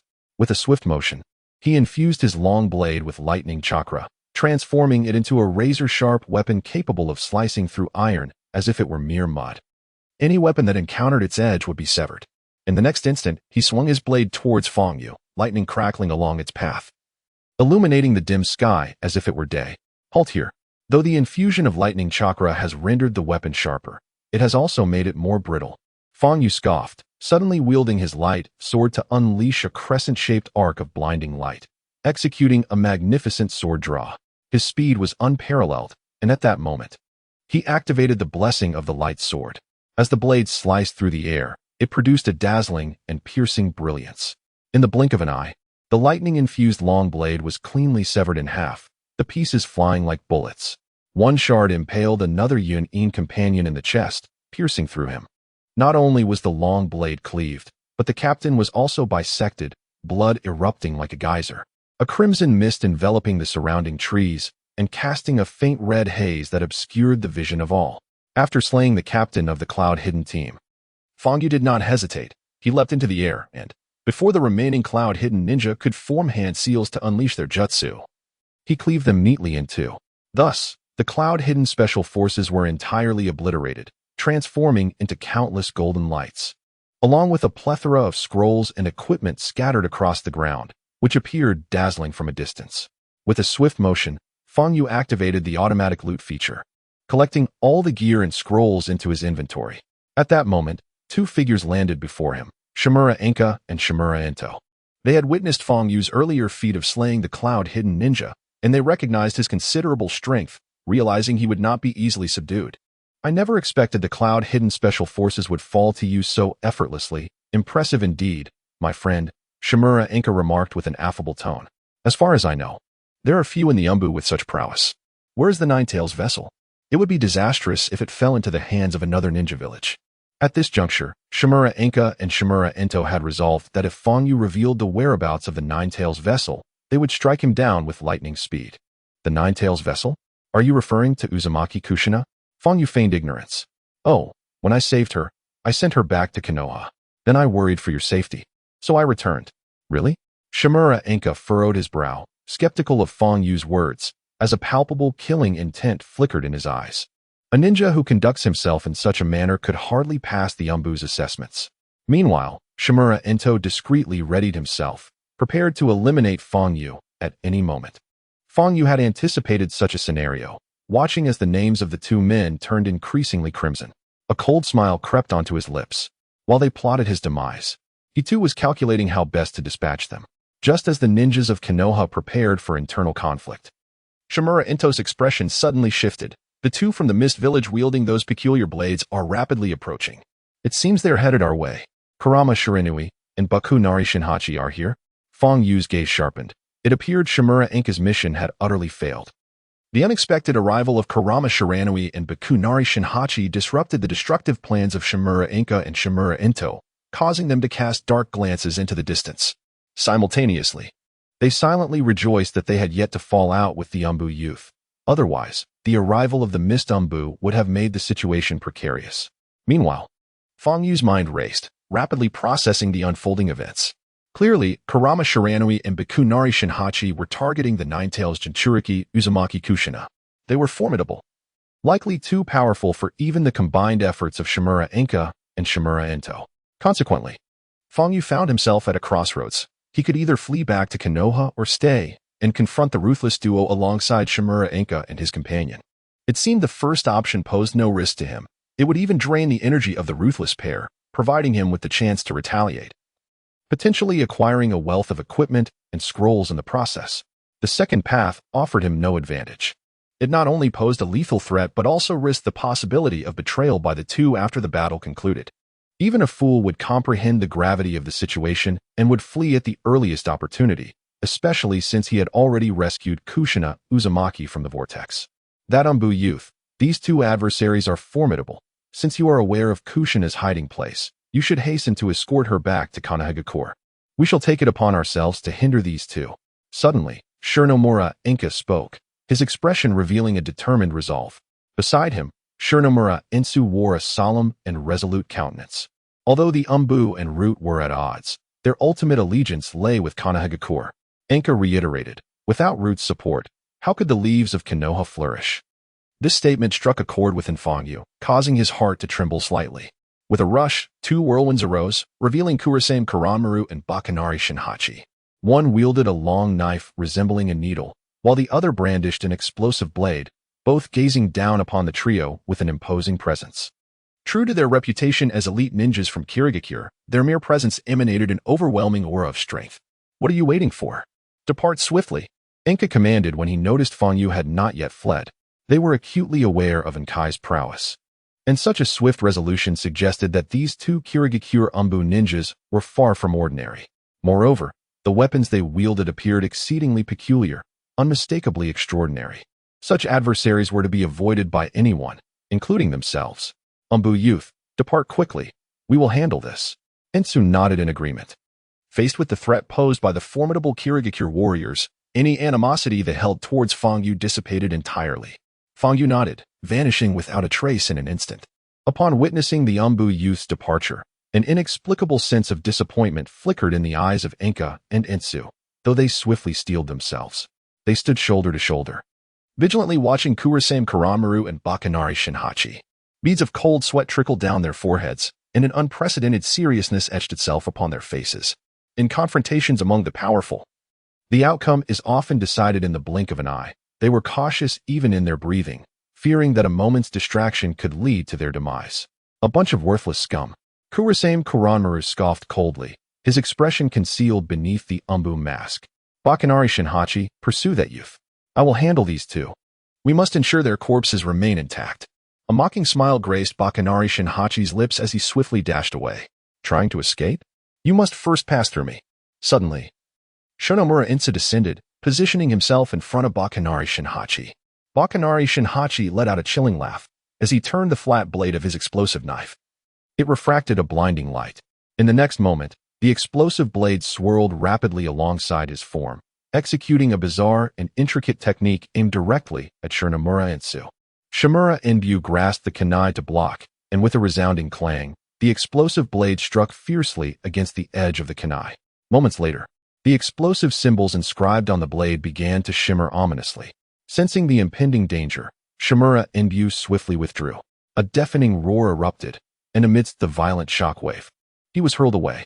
In the next instant, the explosive blade raised by Bakanari Shinta once again descended, the explosive symbols on its edge glowing anew, reminiscent of a reaper claiming souls. Simultaneously, Shimura Inka and Kurasane Tamaki engaged in close combat. The diminutive kunai wielded by Shimura Inka, characterized not by oddity or agility, proved no match for the swift and precise strikes of the flying needles. Within 3 exchanges, Shimura Inka found himself at a disadvantage, narrowly escaping being reduced to pulp by the suddenly appearing steel wires. Each time he attempted to retreat and employ ninjutsu, he was relentlessly interrupted by Kurasane Tamaki's rapid pursuit, denying him any opportunity to form hand seals. Die. Suddenly, Shimura Inbu was once again propelled by the fierce shockwave of the explosive symbols, crashing heavily to the ground. He witnessed Bakanari Shinta poised to detonate the symbols awaiting below, sealing his fate, when unexpectedly, a figure leaped forward to embrace him tightly, transporting him to a nearby tree branch just as the multitude of explosive symbols erupted. Is it you? That Umbu brat. Shimura Inbu, believing he was on the brink of death, closed his eyes in despair, only to find he had survived, thanks to the very Umbu who had just departed. Shouldn't you be returning to Kanahagakure? In truth, I could have returned to the village, leaving you all to your fates. Or waited until you had exhausted each other to reap the benefits. Fangyu replied calmly, shouldering a massive sword. However, it occurred to me that we are all ninjas of Kanahagakure. In the face of encroachment by other ninja villages, we ought to share both life and death together. Embodying the spirit of true warriors, rather than lurking in the shadows. Moreover, your companion's demise bears some relation to me. You wouldn't hold it against me, would you? You rascal. Faced with Feng Yu's openness and sincerity, Shimura and Bu couldn't help but feel a mix of amusement and disbelief as he slowly rose to his feet. What a surprise indeed. I, Shimura and Bu, vow to you that if the Umbu and Root forces cross paths again, I shall lend you my life. I too shall lend you my life. Shimura Anka chimed in from a distance. It seems this turn of events has not been in vain. I have gained 2 good brothers, Feng Yu jested, his gaze shifting towards Bakanari Shinta. Though he had not seized the opportunity to flee, he did not regret his decision. For running away was the act of a coward. Ding. You have gained favor with Root, earning 20,000 experience points. Congratulations, you have leveled up to level 28. Your HP, MP, stamina, and all abilities have been restored to peak condition, while intellect, agility, and strength have each increased by 10. Just as Feng Yu finished speaking, a cold mechanical voice resonated in his mind. What is happening? Feng Yu never anticipated that upon returning to his companions, he would gain experience points. The system's mechanical voice echoed once more. Players earn varying degrees of favor from NPCs during their interactions. The earlier act of kindness had moved the NPC from the Root organization, thus granting him experience points. The favorability of NPCs towards players could significantly influence the Naruto storyline. Upon hearing this, Feng Yu comprehended that he could earn the goodwill of any NPC. His contemplation lasted but a moment, and when he reopened his eyes, he found Bao Wuli Shinba standing on a tree branch, sneering. What a touching dialogue. However, your time is limited. It's fortunate to have a brother before death. With that, Bao Wuli Shinba suddenly leapt into the air, his explosive blade spinning rapidly as it struck towards Feng Yu. Though Bao Wuli Shinba's speed was not particularly swift, the unique abilities of the explosive blade were well known to Feng Yu. He understood that engaging in close combat with this individual would necessitate maintaining distance, relying on long-range abilities to secure victory. With this thought in mind, he retreated while simultaneously exchanging his dazzling sword for a katana. As Bao Wuli Shinba lunged at Feng Yu, Shimizu Yenta called out loudly. The chakra contained within that blade is immense, so formidable that even I am afraid. You must be cautious of his weapon. Moreover, it seems capable of exploding upon contact. This information had been gleaned by Shimizu Yenta during several near-fatal encounters. And now that Feng Yu stood alongside them, the intelligence was naturally shared. Engaging him with long-range ninjutsu to limit his movements was the only path to victory. Feng Yu nodded gently. Boom. The very ground where he had stood was neatly cleaved in two by Bao Wuli Shinba's colossal flying blade. Although the explosive blade was dull, under Bao Wuli Shinba's immense strength, even a tree large enough for several people to embrace could be severed in an instant. Ghost Seal. At that moment, Feng Yu deftly landed on another tree branch, vibrant waves of colorful markings shimmering around him. The brilliance of these markings radiated like guardian spirits enveloping Feng Yu. In the next instant, one of the wave markings vanished, and a faint layer of prismatic light enveloped his katana, which soon slashed forward. A projectile resembling a Buddhist prayer bead surged towards Bao Wuli Shinba at incredible speed. The Azura class is one devoted to the mastery of swordsmanship, willing to forsake one of their senses, such as sight, in pursuit of the ultimate sword path, thereby cultivating a fearsome sword energy. This was the first time Bao Wuli Shinba encountered such an enigmatic ninjutsu, and his eyes widened in astonishment. From a distance, he could feel the formidable pulling force emanating from the ghost seal, as if a divine spirit were residing within. He leapt skyward, and with a resounding crash, the location he had occupied was obliterated by the immense explosive force of the ghost seal. Just as he intended to employ long-range ninjutsu against his adversary using the explosive blade's power, Feng Yu suddenly appeared behind him without warning, bringing down his katana. Ice Blade. Wave Sword. Upon his blade, a delicate layer of frost swiftly coalesced, a manifestation of his formidable sword intent. Where the blade traversed, an icy, chilling aura sought to envelop the air, freezing it, and causing a sudden drop in temperature. How frigid. Is this the bloodline limit? Bao Wuli Shinba felt the bone-chilling cold seep into him, involuntarily shivering. He raised his explosive blade, directing it towards Feng Yu's descending position, simultaneously activating the explosive talismans inscribed upon the blade's edge. In an instant, the talismans ignited, erupting in a thunderous explosion, the heated air colliding violently with the frigid currents, birthing a white mist of cold that enveloped both Bao Wuli Shinba and Feng Yu, rendering their figures ephemeral amidst the dense fog. Moments later, as the mist cleared, Baowu Lashimba perched upon a tree branch, his body marred by several wounds and flecks of frost clinging to him. Simultaneously, Fang Yu emerged from the haze, similarly adorned with numerous injuries, though he appeared more disheveled in comparison. "Where are you looking?" Suddenly, Baowu Lashimba manifested behind Fang Yu, almost without warning. Clang!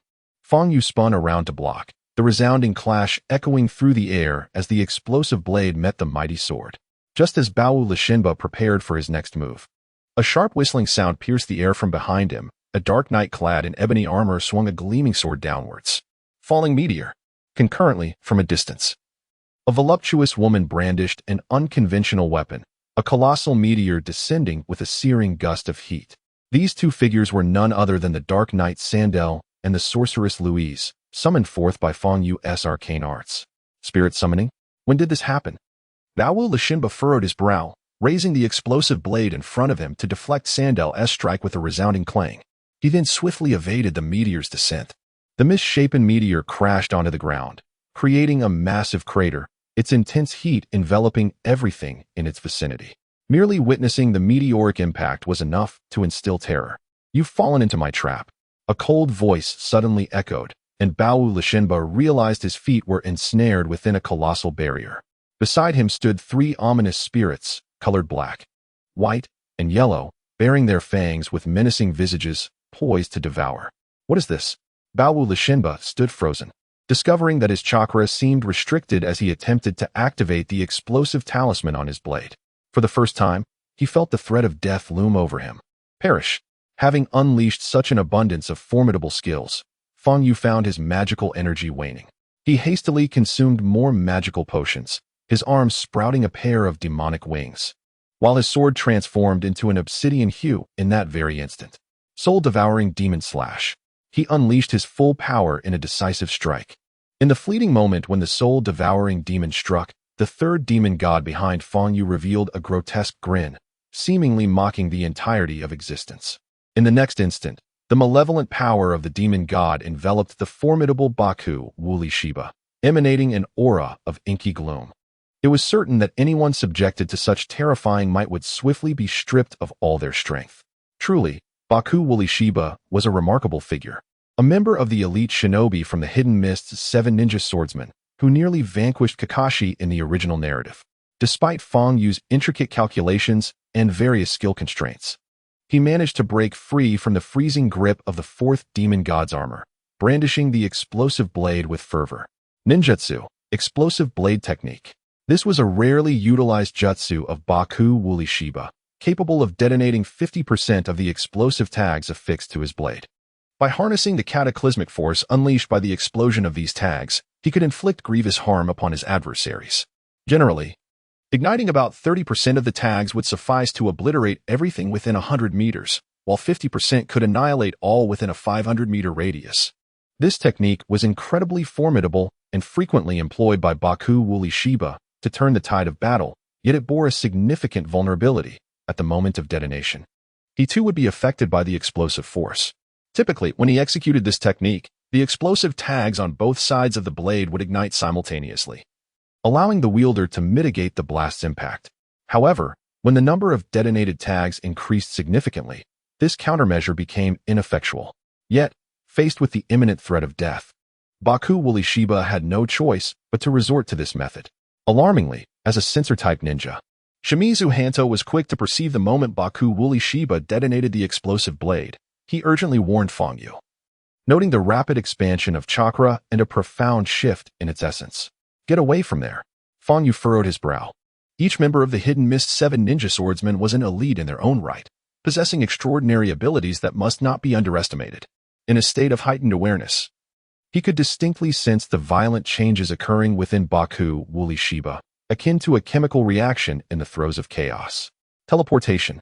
Recognizing the looming peril, Fang Yu swiftly transported himself and Shimizu Hanto away from the impending danger. From a distance, Kurasame Karamura glanced up at Baku Wuli Shiba's actions, his expression shifting dramatically. He abruptly ceased his skirmish with Shimizu Hanto and fled at a breakneck pace. As Baku Wuli Shiba's comrade, he was acutely aware of the dreadfulness concealed within the explosive blade technique. Seeing Kurasame Karamura who had gained the upper hand, suddenly retreat in haste. Shimizu Hanto instinctively sensed something amiss and turned to survey the battlefield where Fangyu stood. The sight that greeted him was indeed alarming.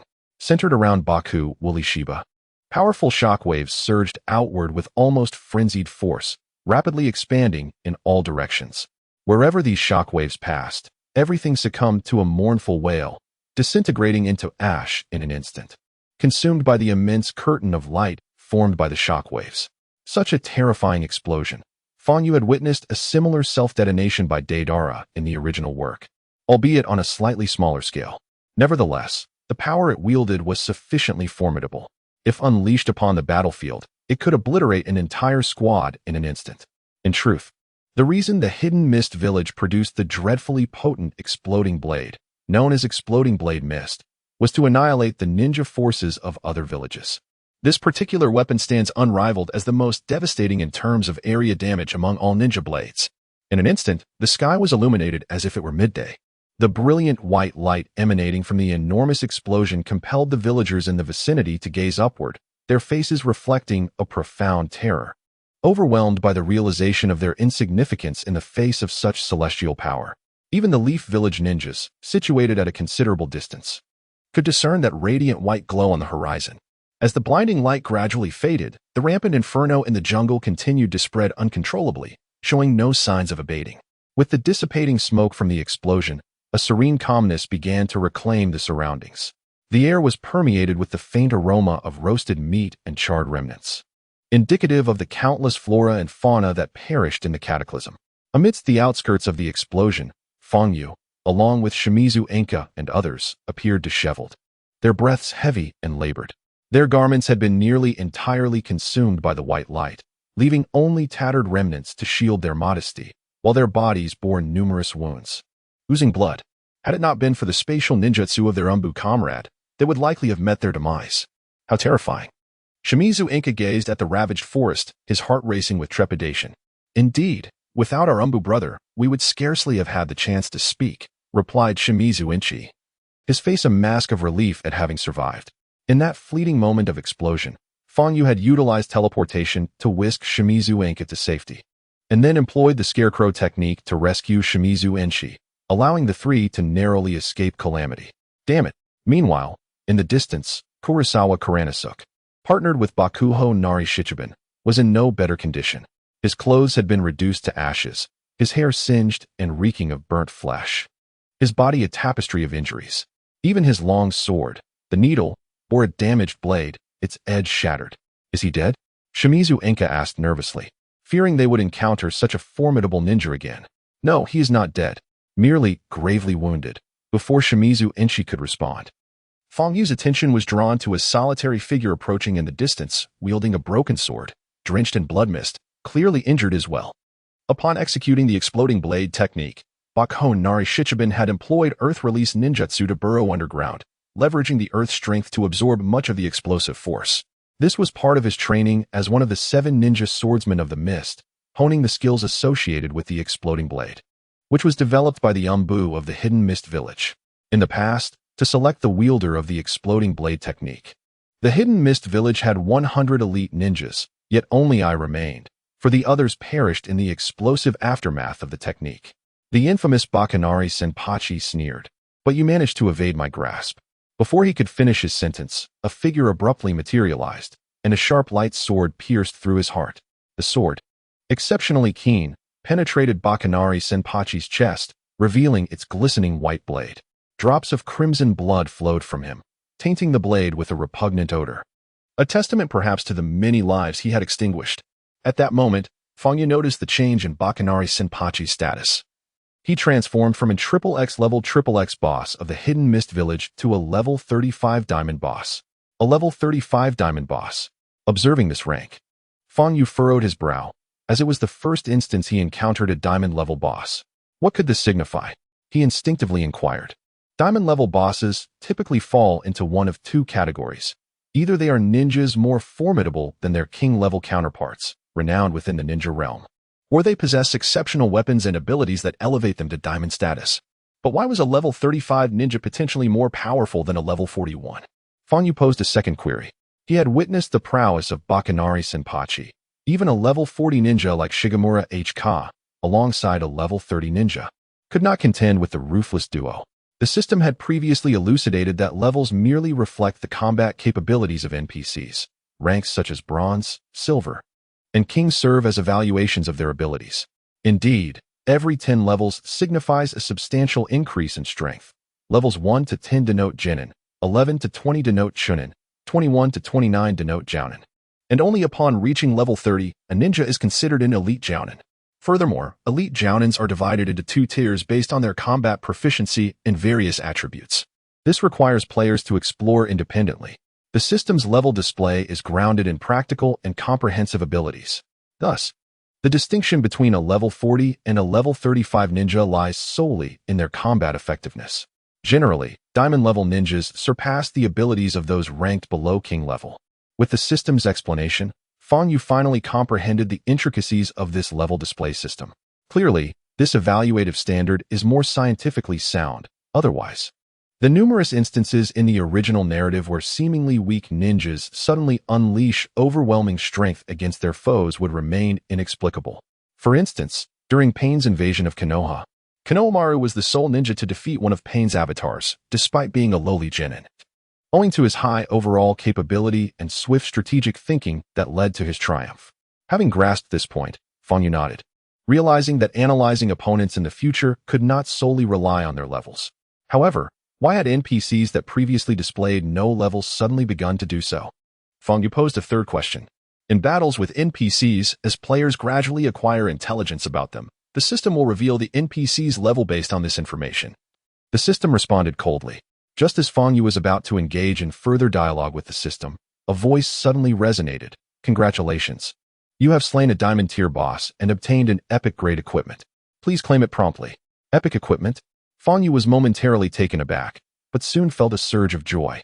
The pink artifact grade equipment possessed various extraordinary active or passive skills. Could the epic equipment offer him an unexpected surprise? He eagerly clicked to claim it. Moments later, a system voice echoed. Congratulations, player has obtained the epic grade lightsaber, Skywalker. This lightsaber requires level 45 in DNF. Skywalker. Fang Yu was momentarily stunned, and after a brief pause, he clicked to view the attributes of the Skywalker lightsaber. It read, Epic grade lightsaber, Skywalker, no level requirement. Damage varies with the player's level. In the additional attributes section, it stated, allows the player to gain awakened power for 1 minute. Randomly awakening one class and enabling the use of all skills of that class, excluding skills above level 55. The power of skills will be constrained by the player's level and will be weakened to varying degrees.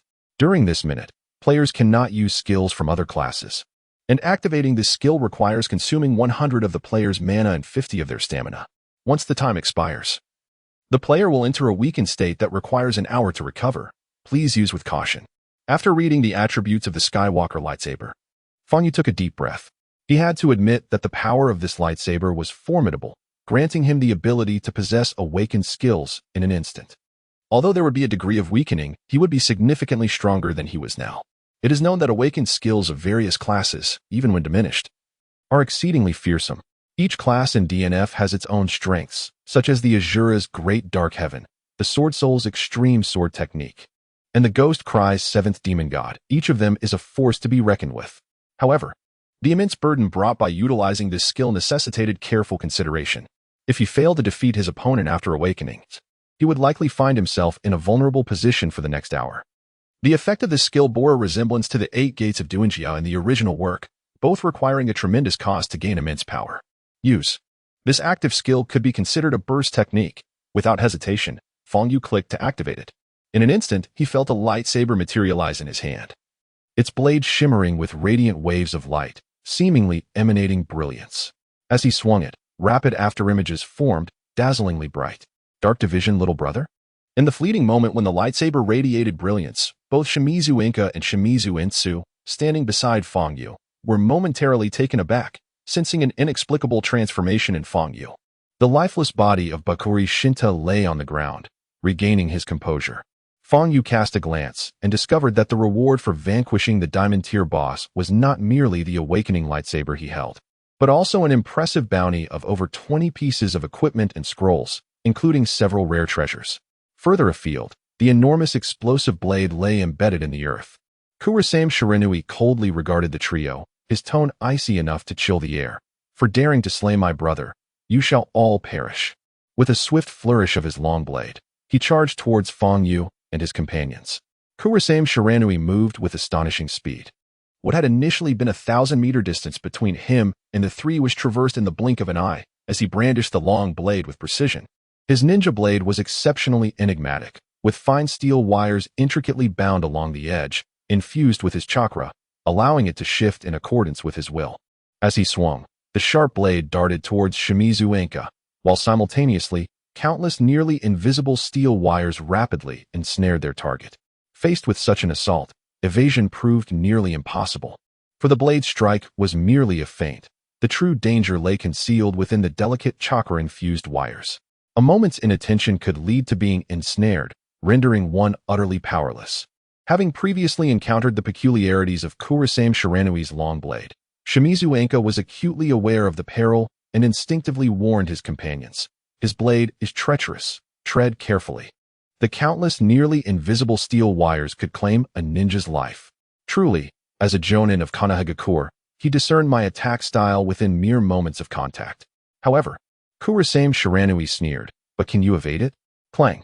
Just as Shimizu Enka prepared to raise his kunai in defense, Fang Yu stepped protectively in front of them, lifting the lightsaber high.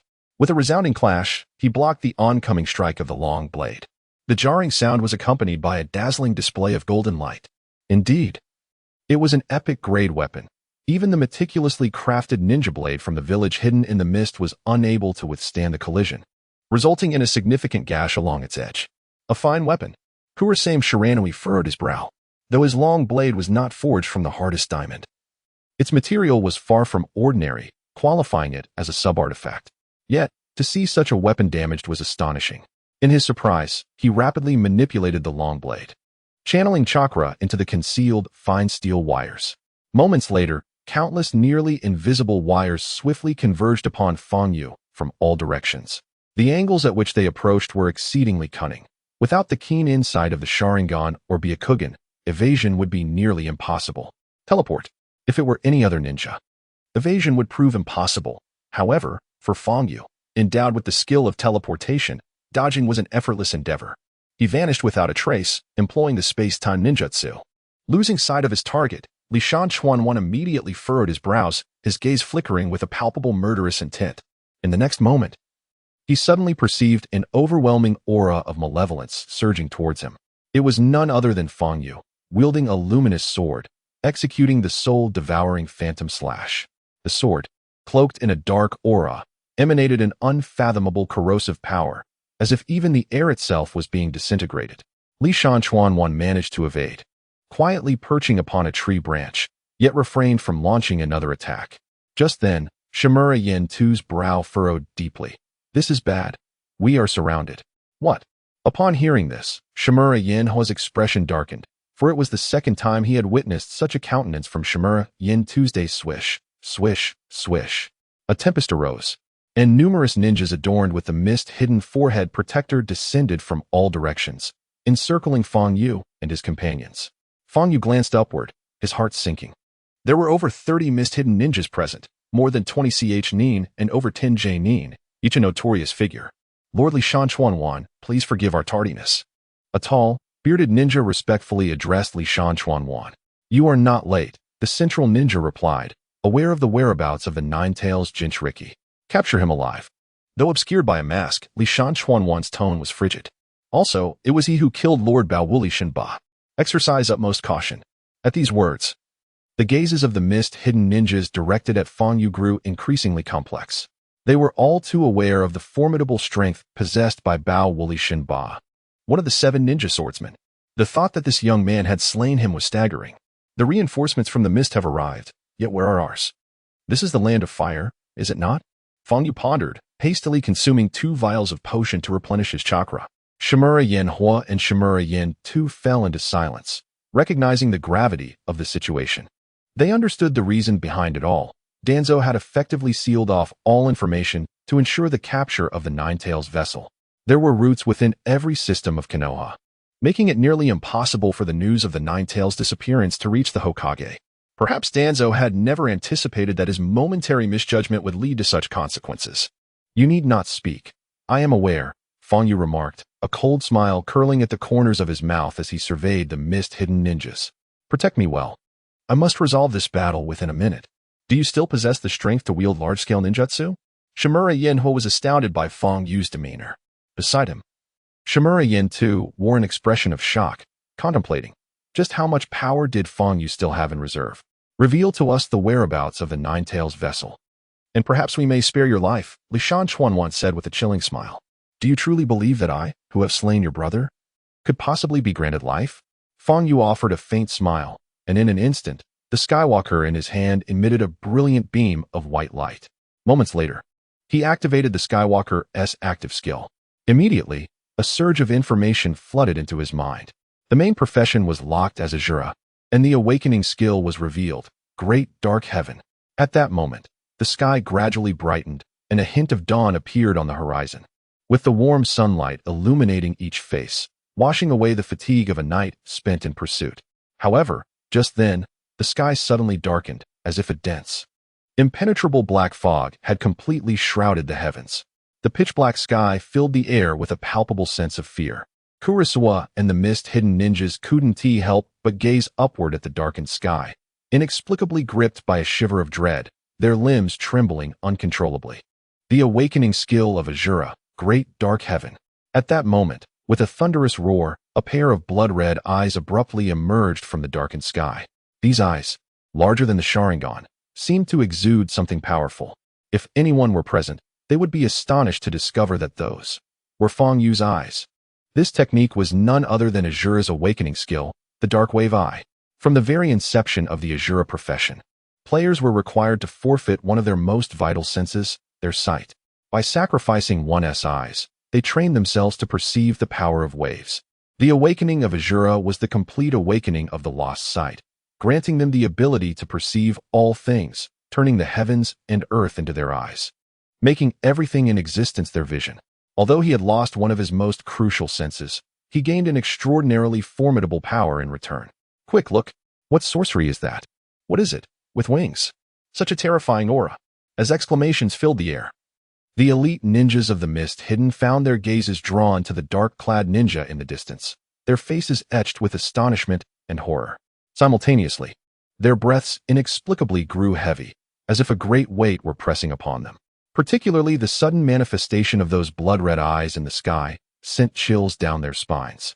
Even Kurosawa, one of the elite 7 of the Mist Hidden, who had faced countless battles and witnessed innumerable ninjas, bore a visage filled with shock beneath his mask. The more powerful the ninja, the more acutely they sensed the looming threat. At this moment, he felt an unprecedented sense of danger radiating from that Leaf Village dark ninja. Amidst the astonishment of the elite mist forces, the Skywalker in Feng Yu's hand instantaneously transformed, shortening into a katana while still radiating a dazzling brilliance. The next moment, golden wings rapidly sprouted from Feng Yu's shoulders, a manifestation of the mutated skill of the Wave Sword's Earth Splitter.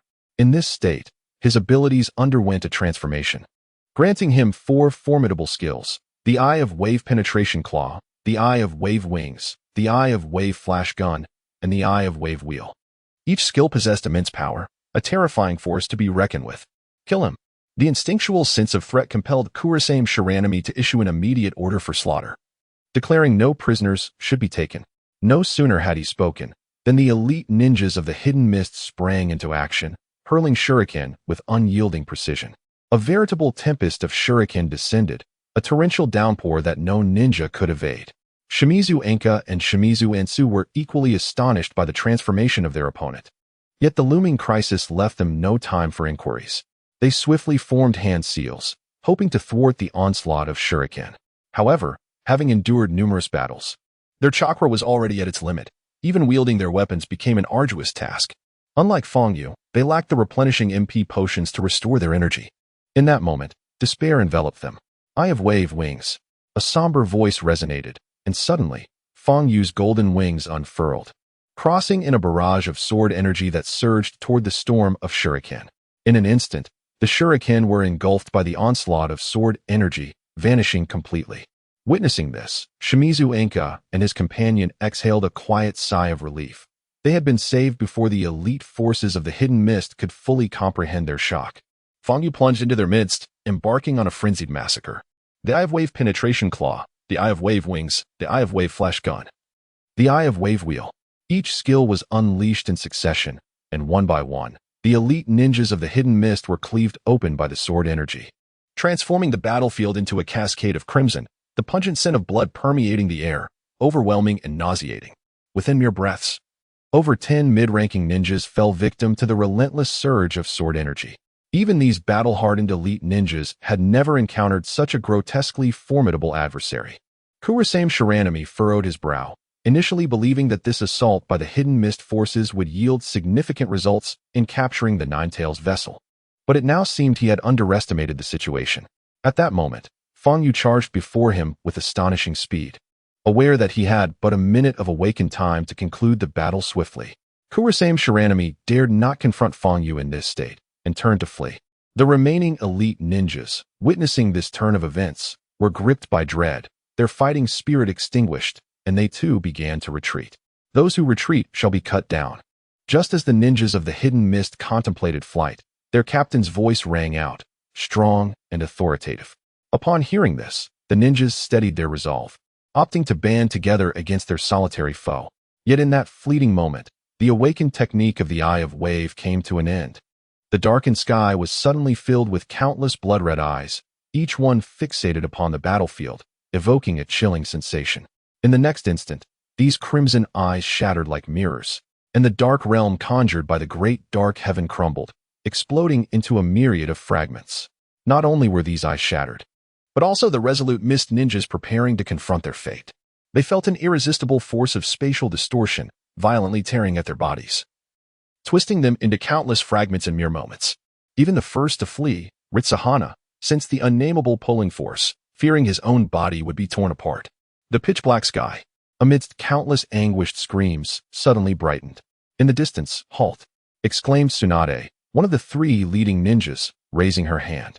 The Konoha ninjas accompanying Tsunade, rushing to provide aid, were overtaken by a palpable fear upon witnessing the strange phenomenon and immediately halted in their tracks.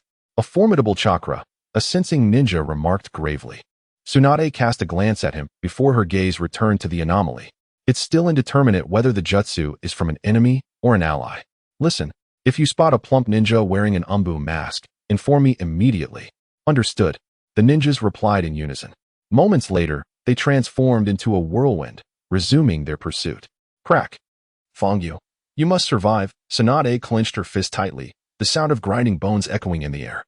At the rear of the support team, Hinata Sakura and Uchiha Mikoto wore expressions of concern, sweat beading on their anxious foreheads. When Tsunade and her team arrived at the battlefield, they encountered a sight seldom witnessed in their lifetimes. Centered around the fallen Fangyu, the landscape had been utterly flattened, leaving only tree roots and pits. This devastation spanned over 100 square meters. Amidst this vast area lay countless deceased mist ninjas, their bodies and remnants strewn haphazardly, the air thick with a nauseating scent of blood. Yet this was not the most terrifying aspect. Within the barren earth were countless enormous fissures radiating from Fangyu's position, resembling the intricate patterns formed when a bullet strikes glass, so horrifying that it defied imagination. What on earth happened here? Tsunade, perched on a branch, struggled to comprehend the scene before her. Such power. The Konoha ninjas who had come to assist shared similar expressions of shock, rendered speechless. Look at that kid. Suddenly, a Konoha ninja pointed towards Fangyu, exclaiming, he seems to be losing consciousness. This remark ignited a spark in Tsunade, who instantly snapped out of her stupor and dashed towards Fangyu, with Hinata Sakura and Uchiha Mikoto closely trailing behind. They were all too familiar with Fangyu's figure. Even masked, they could recognize him at once. Plop. Fangyu slowly collapsed in exhaustion, only to be caught in a soft embrace, accompanied by Tsunade's wry laughter. Foolish boy. Meanwhile, Shimizu Enka and Shimizu Ensu also fell heavily, supported by their hastily arriving companions. They were utterly fatigued, and in the fleeting moment before they closed their eyes, their grateful gazes were directed towards Fangyu. Without him, they surely would have perished here today. You have gained 3,000 experience points. Congratulations, you have leveled up to level 29. Intelligence, agility, and strength attributes increased by 10. Congratulations, you have leveled up to level 30. Intelligence, agility, and strength attributes increased by 10.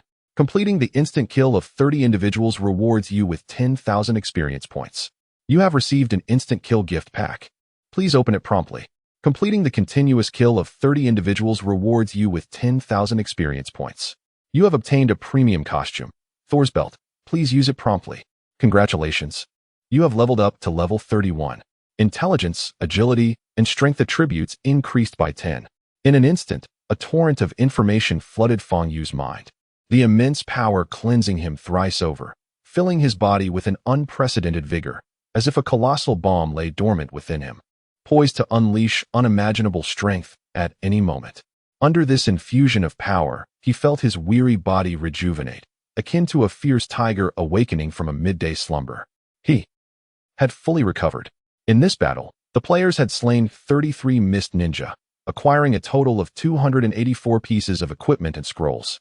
Should they be automatically collected? Yes. Feng Yu clicked yes, and immediately, countless pieces of equipment and scrolls surged into his inventory at a speed almost imperceptible to the naked eye, causing it to swell once more. How peculiar. At that moment, a voice of confusion suddenly rang in Feng Yu's ear. This voice jolted him from the delight of his rewards. You were just so weak. How is it that you are now brimming with strength, as if reborn? Tsunade, concerned for Feng Yu's safety, inquired after examining his condition. Having studied medical ninjutsu for many years, she had encountered countless ailments. Yet she had never witnessed anything as miraculous as Feng Yu's transformation. Following her, Hinata Sakura and Uchiha Mikoto, upon hearing this, felt the weight lift from their hearts. They had just seen Feng Yu fall heavily and had feared the worst. Now, we should be able to rest easy. At that moment, Uchiha Mikoto realized her feelings for Feng Yu had been rather overt, and her cheeks flushed as she hurriedly tried to blend in with the others. Feng Yu, you must explain this to me. What on earth is happening? On the other hand, Hinata Sakura was far from meek. She shouted at Feng Yu fiercely, her voice akin to a roaring lion. Unless you clarify this, I shall never speak to you again. Indeed, Feng Yu, what is going on? Tsunade gently asked. She had merely acquired the Nine-Tails container before it was abducted, tasked with the mission of rescuing it, only to discover that upon her arrival, the battle had already concluded. Allow me to elucidate the circumstances here. Suddenly, a frail voice broke the silence. Shimizu Enka, supported by a leaf ninja, slowly approached Tsunade. Lady Tsunade, please allow me to clarify the events that transpired. Subsequently, Shimizu Enka recounted everything that had occurred, including the presence of the Yunin Special Forces, 2 members of the 7 Ninja Swordsmen of the Mist, and the activities of the Mist's Umbu, leaving no detail unspoken, save for certain aspects related to the route. Who would have thought that the Mist concealed such formidable ninjas? Tsunade furrowed her brow, then exhaled in relief. Feng Yu, without you this time, Konoha would have faced dire consequences. After all, the Nine-Tails container, as the next Jinchuriki, holds immense strategic significance for the village. And where is Uzumaki Kushina? In my dimensional space, Feng Yu replied, nodding as he activated the mercenary system to release Uzumaki Kushina. As soon as she was freed, Kushina leaped into Feng Yu's embrace. Teacher Feng Yu, you truly need not go to such lengths for me. I am merely an ordinary girl. Though confined within the mercenary system, she had been able to witness the events unfolding outside. Have you forgotten my promise? Feng Yu gently stroked Kushina's fiery red hair. She obediently blinked her eyes into crescent shapes. Kushina remembers. As long as Teacher Feng Yu is here, Kushina will be safe. Indeed, very good. Feng Yu felt a surge of comfort. Suddenly, Uzumaki Kushina burst into tears, clinging tightly to Feng Yu's waist, weeping like a delicate flower. But I do not wish for you to sacrifice your life for this. At the Hokage's office, the middle-aged Sarutobi Hiruzen paced anxiously, his ever-present pipe forgotten in the corner of his desk. The worried expression on his face betrayed his tumultuous emotions. As the next Nine-Tails container, Uzumaki Kushina held extraordinary strategic importance for Konoha and served as a vital balancing force among the various ninja villages. Now, with the impending demise of the first Jinchuriki, Uzumaki Mido, no one was more suited to assume this role than Kushina. Endowed with formidable sealing techniques and exceptional vitality as a member of the Uzumaki clan, if the Nine-Tails container were to be lost at this juncture, the ramifications would be incalculable. not to mention how other ninja villages might react. The selection of a Jinchuriki was an exceedingly challenging task, as not just anyone could fulfill this role. The pressure faced by Konoha would not only stem from other ninja villages but also from the Nine Tails itself. Is there still no news? Sarutobi Hiruzen raised his voice. This marked his 23rd inquiry. No. A gust of wind swept through, and a ninja knelt before the Hokage, respectfully responding, Tsunade and the others have yet to send any messages. Sarutobi Hiruzen resumed his pacing, a rare occurrence of such urgency for him. At that moment, a voice filled with surprise echoed, Lord Hokage, Lady Tsunade, and the others have returned. They brought back the Jinchuriki. Upon hearing this, Sarutobi Hiruzen sighed deeply with relief, his body collapsing to the ground like a heap of clay. A smile gracing his lips. They're back. That's good. After a brief pause, once Tsunade and Shimura Kanji relayed the events that had transpired, Sarutobi Hiruzen pondered, if it weren't for Fong Yu this time, Konoha would have faced a calamity. Tsunade's eyes sparkled with admiration. Indeed, he was the candidate I recommended for the Umbu. To think that the special forces from the Cloud Village were also involved, it was no wonder they managed to abduct that girl without the Konoha ninjas being aware. Moreover, those two ninjas wielding peculiar blades were evidently elite shinobi trained by the Mist Village. Sarutobi Hiruzen took a deep puff from his pipe, exhaling a thick cloud of smoke. The special forces from the Cloud Village? Does Lord Hokage possess some intelligence regarding them? Tsunade inquired, puzzled. Yes. This particular unit has previously abducted ninjas from our Konoha, taking them to the Cloud Village for research. They almost captured a member of the Hyuga clan back in the day, nearly seizing the Byakugan. The thought of that unit sends shivers down my spine. At that time, I had yet to become Hokage. Yet, their reputation had already spread throughout the ninja world. Even the second Hokage found them quite troublesome. To think that such a special forces unit would fall at Fong Yu's hands filled Sarutobi Hiruzen with admiration. As for the Mist Village, according to the intelligence received from spies, their Umbu seemed to be cultivating a super team, a ninja organization specifically tasked with executing covert missions. They had developed numerous highly classified jutsu for this purpose. If you encounter such individuals, you must exercise caution. A super team? Fong Yu listened intently, realizing that the Hokage was referring to the 7 ninja swordsmen of the Mist. From the original text, it appeared that at this time, the 7 ninja swordsmen had either not yet been fully assembled or had been formed, but had yet to gain notoriety in the ninja world.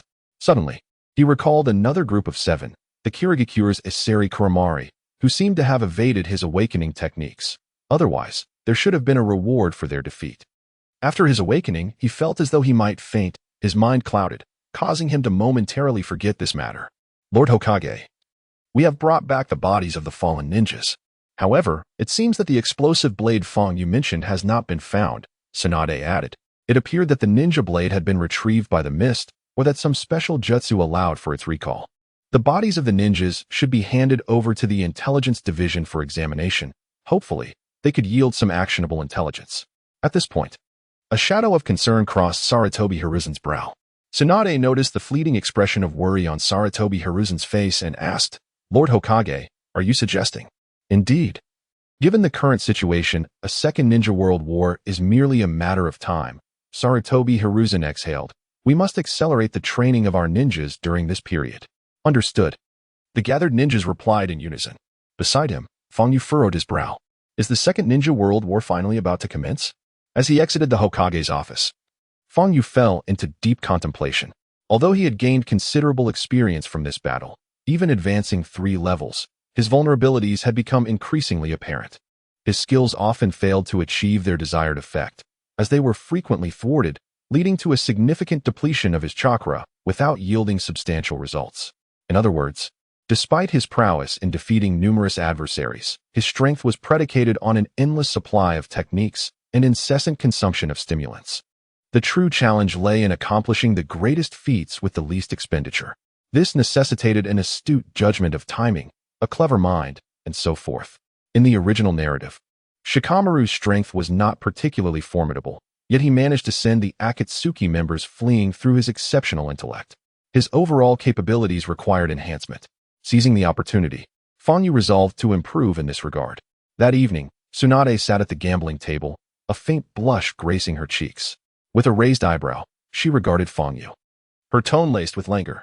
So, you wish for me to train you? To cultivate your overall strength? Indeed, Lady Tsunade, Feng Yu nodded earnestly. Call me Tsunade, lady sounds odd. She replied, dismissively waving her hand, regarding him as one might a rare treasure. However, if you desire my assistance, you must at least compensate me a little. Cough, cough. Tsunade, have you forgotten that you owe me a favor? Feng Yu anticipated her response and immediately pressed with a mix of persuasion and intimidation. Very well. Tsunade abruptly stood, her expression flaring with indignation, yet ultimately softened under Feng Yu's derisive gaze. It's merely training. Be careful, or I might make you regret it. In the following days, Tsunade subjected Feng Yu to what she termed devilish training. The nature of this training left Feng Yu utterly astonished. Climbing trees and walking on water. Why these two exercises? He gazed perplexedly at the towering trees around him. In the original storyline, Naruto and Sasuke had undergone similar training, learning to channel chakra into their feet to ascend trees, thereby honing their chakra control, a fundamental exercise for ninjas. I have observed your battles and noted that while your ninjutsu is formidable, the chakra you expend is several times that of others. Tsunade pointedly identified the issue. Do you not find that after utilizing your skills, your stamina is drastically depleted? Furthermore, does it not feel as though your energy has been completely drained? The problems Tsunade articulated were indeed the very challenges that Feng Yu had long encountered. In his previous battles, after utilizing his powerful skills, he invariably found himself resorting to potions to replenish his mana. Such was the case during his encounter with Yunin, where he unleashed 6 skills in rapid succession. Although he vanquished numerous foes, his stamina suffered significantly, leaving him utterly drained. Hearing Tsunade's words, he suddenly became acutely aware of his shortcomings. The dungeon system had indeed granted him a plethora of skills, yet the consumption of mana was exorbitant. After employing 5 or 6 abilities, he was compelled to restore his magical energy. Initially, he attributed this issue to the system itself, believing that the mana costs of those skills were unreasonably high. However, Tsunade's insights illuminated a deeper truth. His own foundation was unstable. From today onwards, I shall assist you in gradually rectifying this matter, Tsunade declared with conviction. Indeed, Feng Yu nodded earnestly. He was a soul traversing worlds, and the capabilities of this body were inherently limited. The problem had always been present, though he had only now come to realize it. Although he lacked chakra, he possessed magic, which should function similarly in terms of energy. By infusing magic into his feet, he surmised he could climb the towering trees with comparable efficacy. Of course, Tsunade was unaware that Feng Yu was not employing chakra at all, but rather magic. Over the course of the next 3 days, Feng Yu embarked on his tree climbing training. Initially, he struggled to apply his magical energy to his feet. Either he expended too little mana and fell, or he overused it, causing the tree to splinter, leading to numerous hardships. Eventually, he mastered the art of maintaining a balanced distribution of mana on his feet, enabling him to ascend the tree step by step. Remarkably, within a single day, he progressed from a height of 5 meters to 50 meters, reaching the treetop. On the second day, Tsunade took him to a grove of even taller trees, each soaring approximately 100 meters high. Scaling a 100-meter tree took Feng Yu an entire day. By the third day, Tsunade led him to a nearly vertical cliff rising 1,000 meters, instructing him to climb from its base to the summit without the use of his hands, relying solely on the suction of his energized feet. Astonishingly, Feng Yu completed this daunting task in merely half a day, leaving Tsunade utterly astounded. Upon completing the chakra control training, Tsunade then took Feng Yu to a hot spring to work on stabilizing his chakra. Over another 3 days, Feng Yu excelled in the tasks assigned by Tsunade, further heightening her expectations for the young man's future. After this series of rigorous training sessions, Feng Yu was astonished to discover that the mana consumption for the same skills had decreased by approximately 50%. Previously, he could only cast Earth Flame 5 times and Soul Devouring / 7 times. Now he could unleash Earth Flame 10 times and Soul Devouring / 14 times. Even more astonishingly, the duration of the random class awakening granted by the Lightsword Skywalker had increased from 60 seconds to 80 seconds, an impressive additional 20 seconds. Improvements were evident across all his skills, in terms of effectiveness, power, and mana consumption. It seems the effectiveness is commendable. Now, I shall proceed to train you. Tsunade stood before Feng Yu, poised to impart further skills to him when a somewhat sinister voice suddenly echoed. Tsunade, so it is you who is here. There is a mission at hand. The owner of the ominous voice was Orochimaru, arms crossed, leaning against a nearby wall, his serpentine gaze retreating from Fang Yu. Despite his attempts to mask it, the glimmer of avarice in his eyes was unmistakable. Orochimaru, I warn you. This is my friend, Tsunade. Do not entertain any ill intentions towards him. Tsunade swiftly cautioned upon noticing the distasteful look Orochimaru cast. Beside them, Jiraiya chuckled heartily. Tsunade, how could we possibly compete with you? If it were a beautiful, well-endowed maiden, perhaps I might consider it. After all, I am rather handsome, am I not? However, I have no interest in rugged men. I share that sentiment, Orochimaru replied, straightening his posture and sauntering away. Who would have thought that just months later, the legendary 3 ninjas of Konoha would be called into action again? Indeed, Jiraiya grinned. Orochimaru, during the mission, allow me to showcase my newly developed ninjutsu. As long as you don't hinder me, I shall be eternally grateful.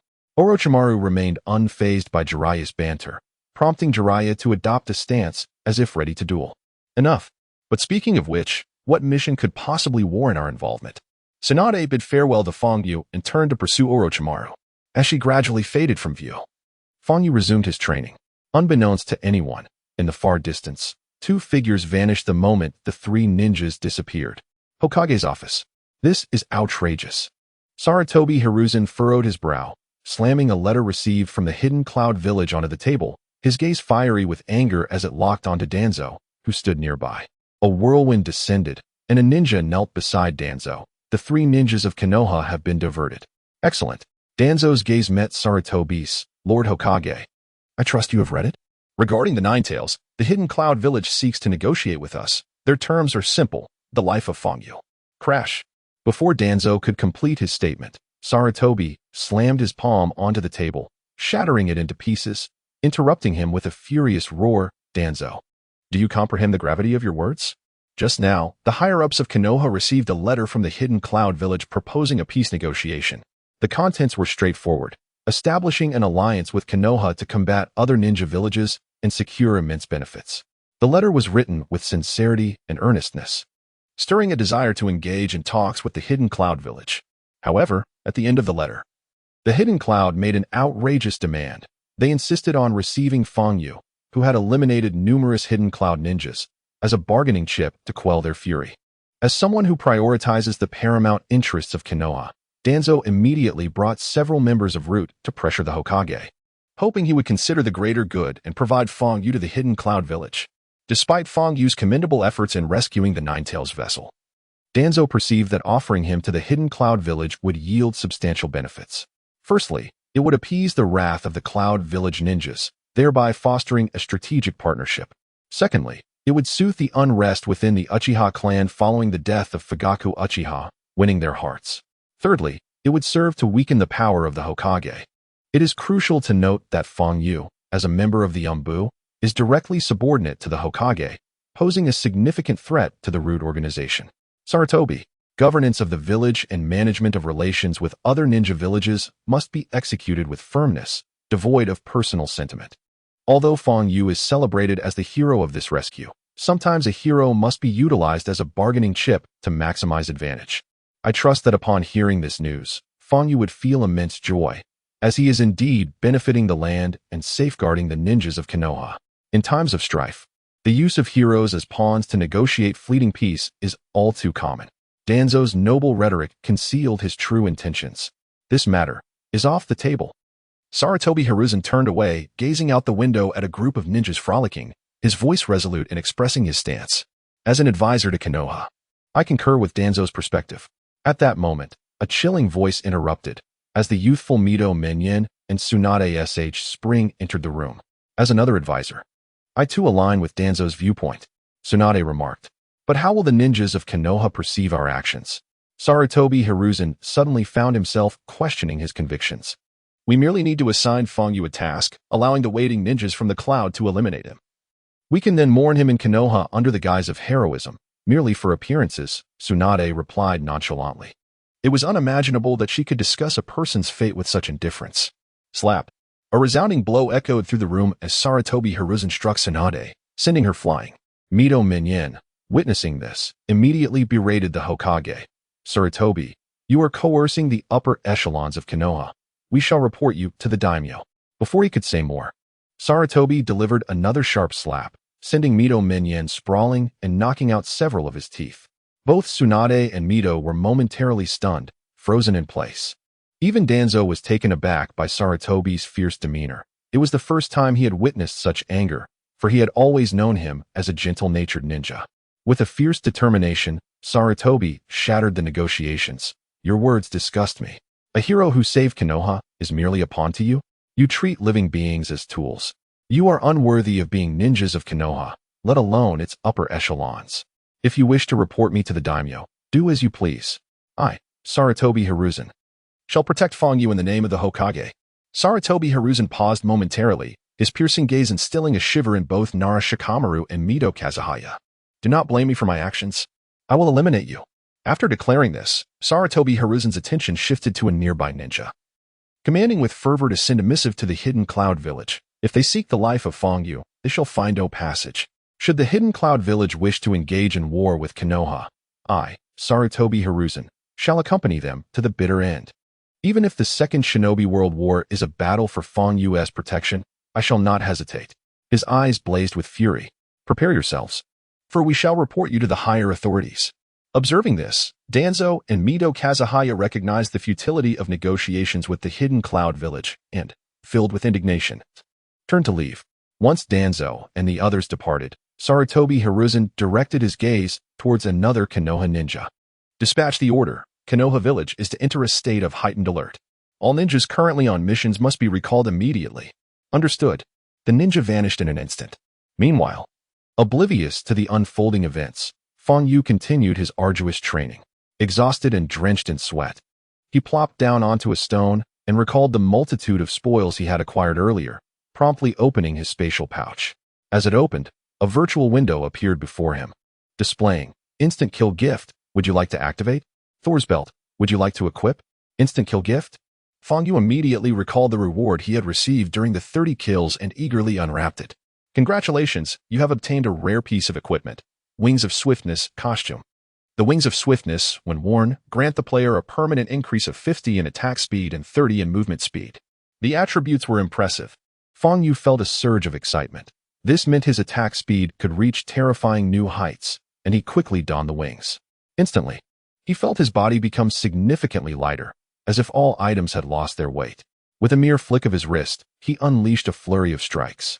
Curious about the Thor's Belt, he briefly marveled at the wonder of the Wings of Swiftness before shifting his attention to the next item. The Thor's Belt could infuse weapons with lightning attributes, enhancing their penetrative power, granting an additional 100 points of damage, a 3 increase in critical hit chance, and a chance to inflict electrocution.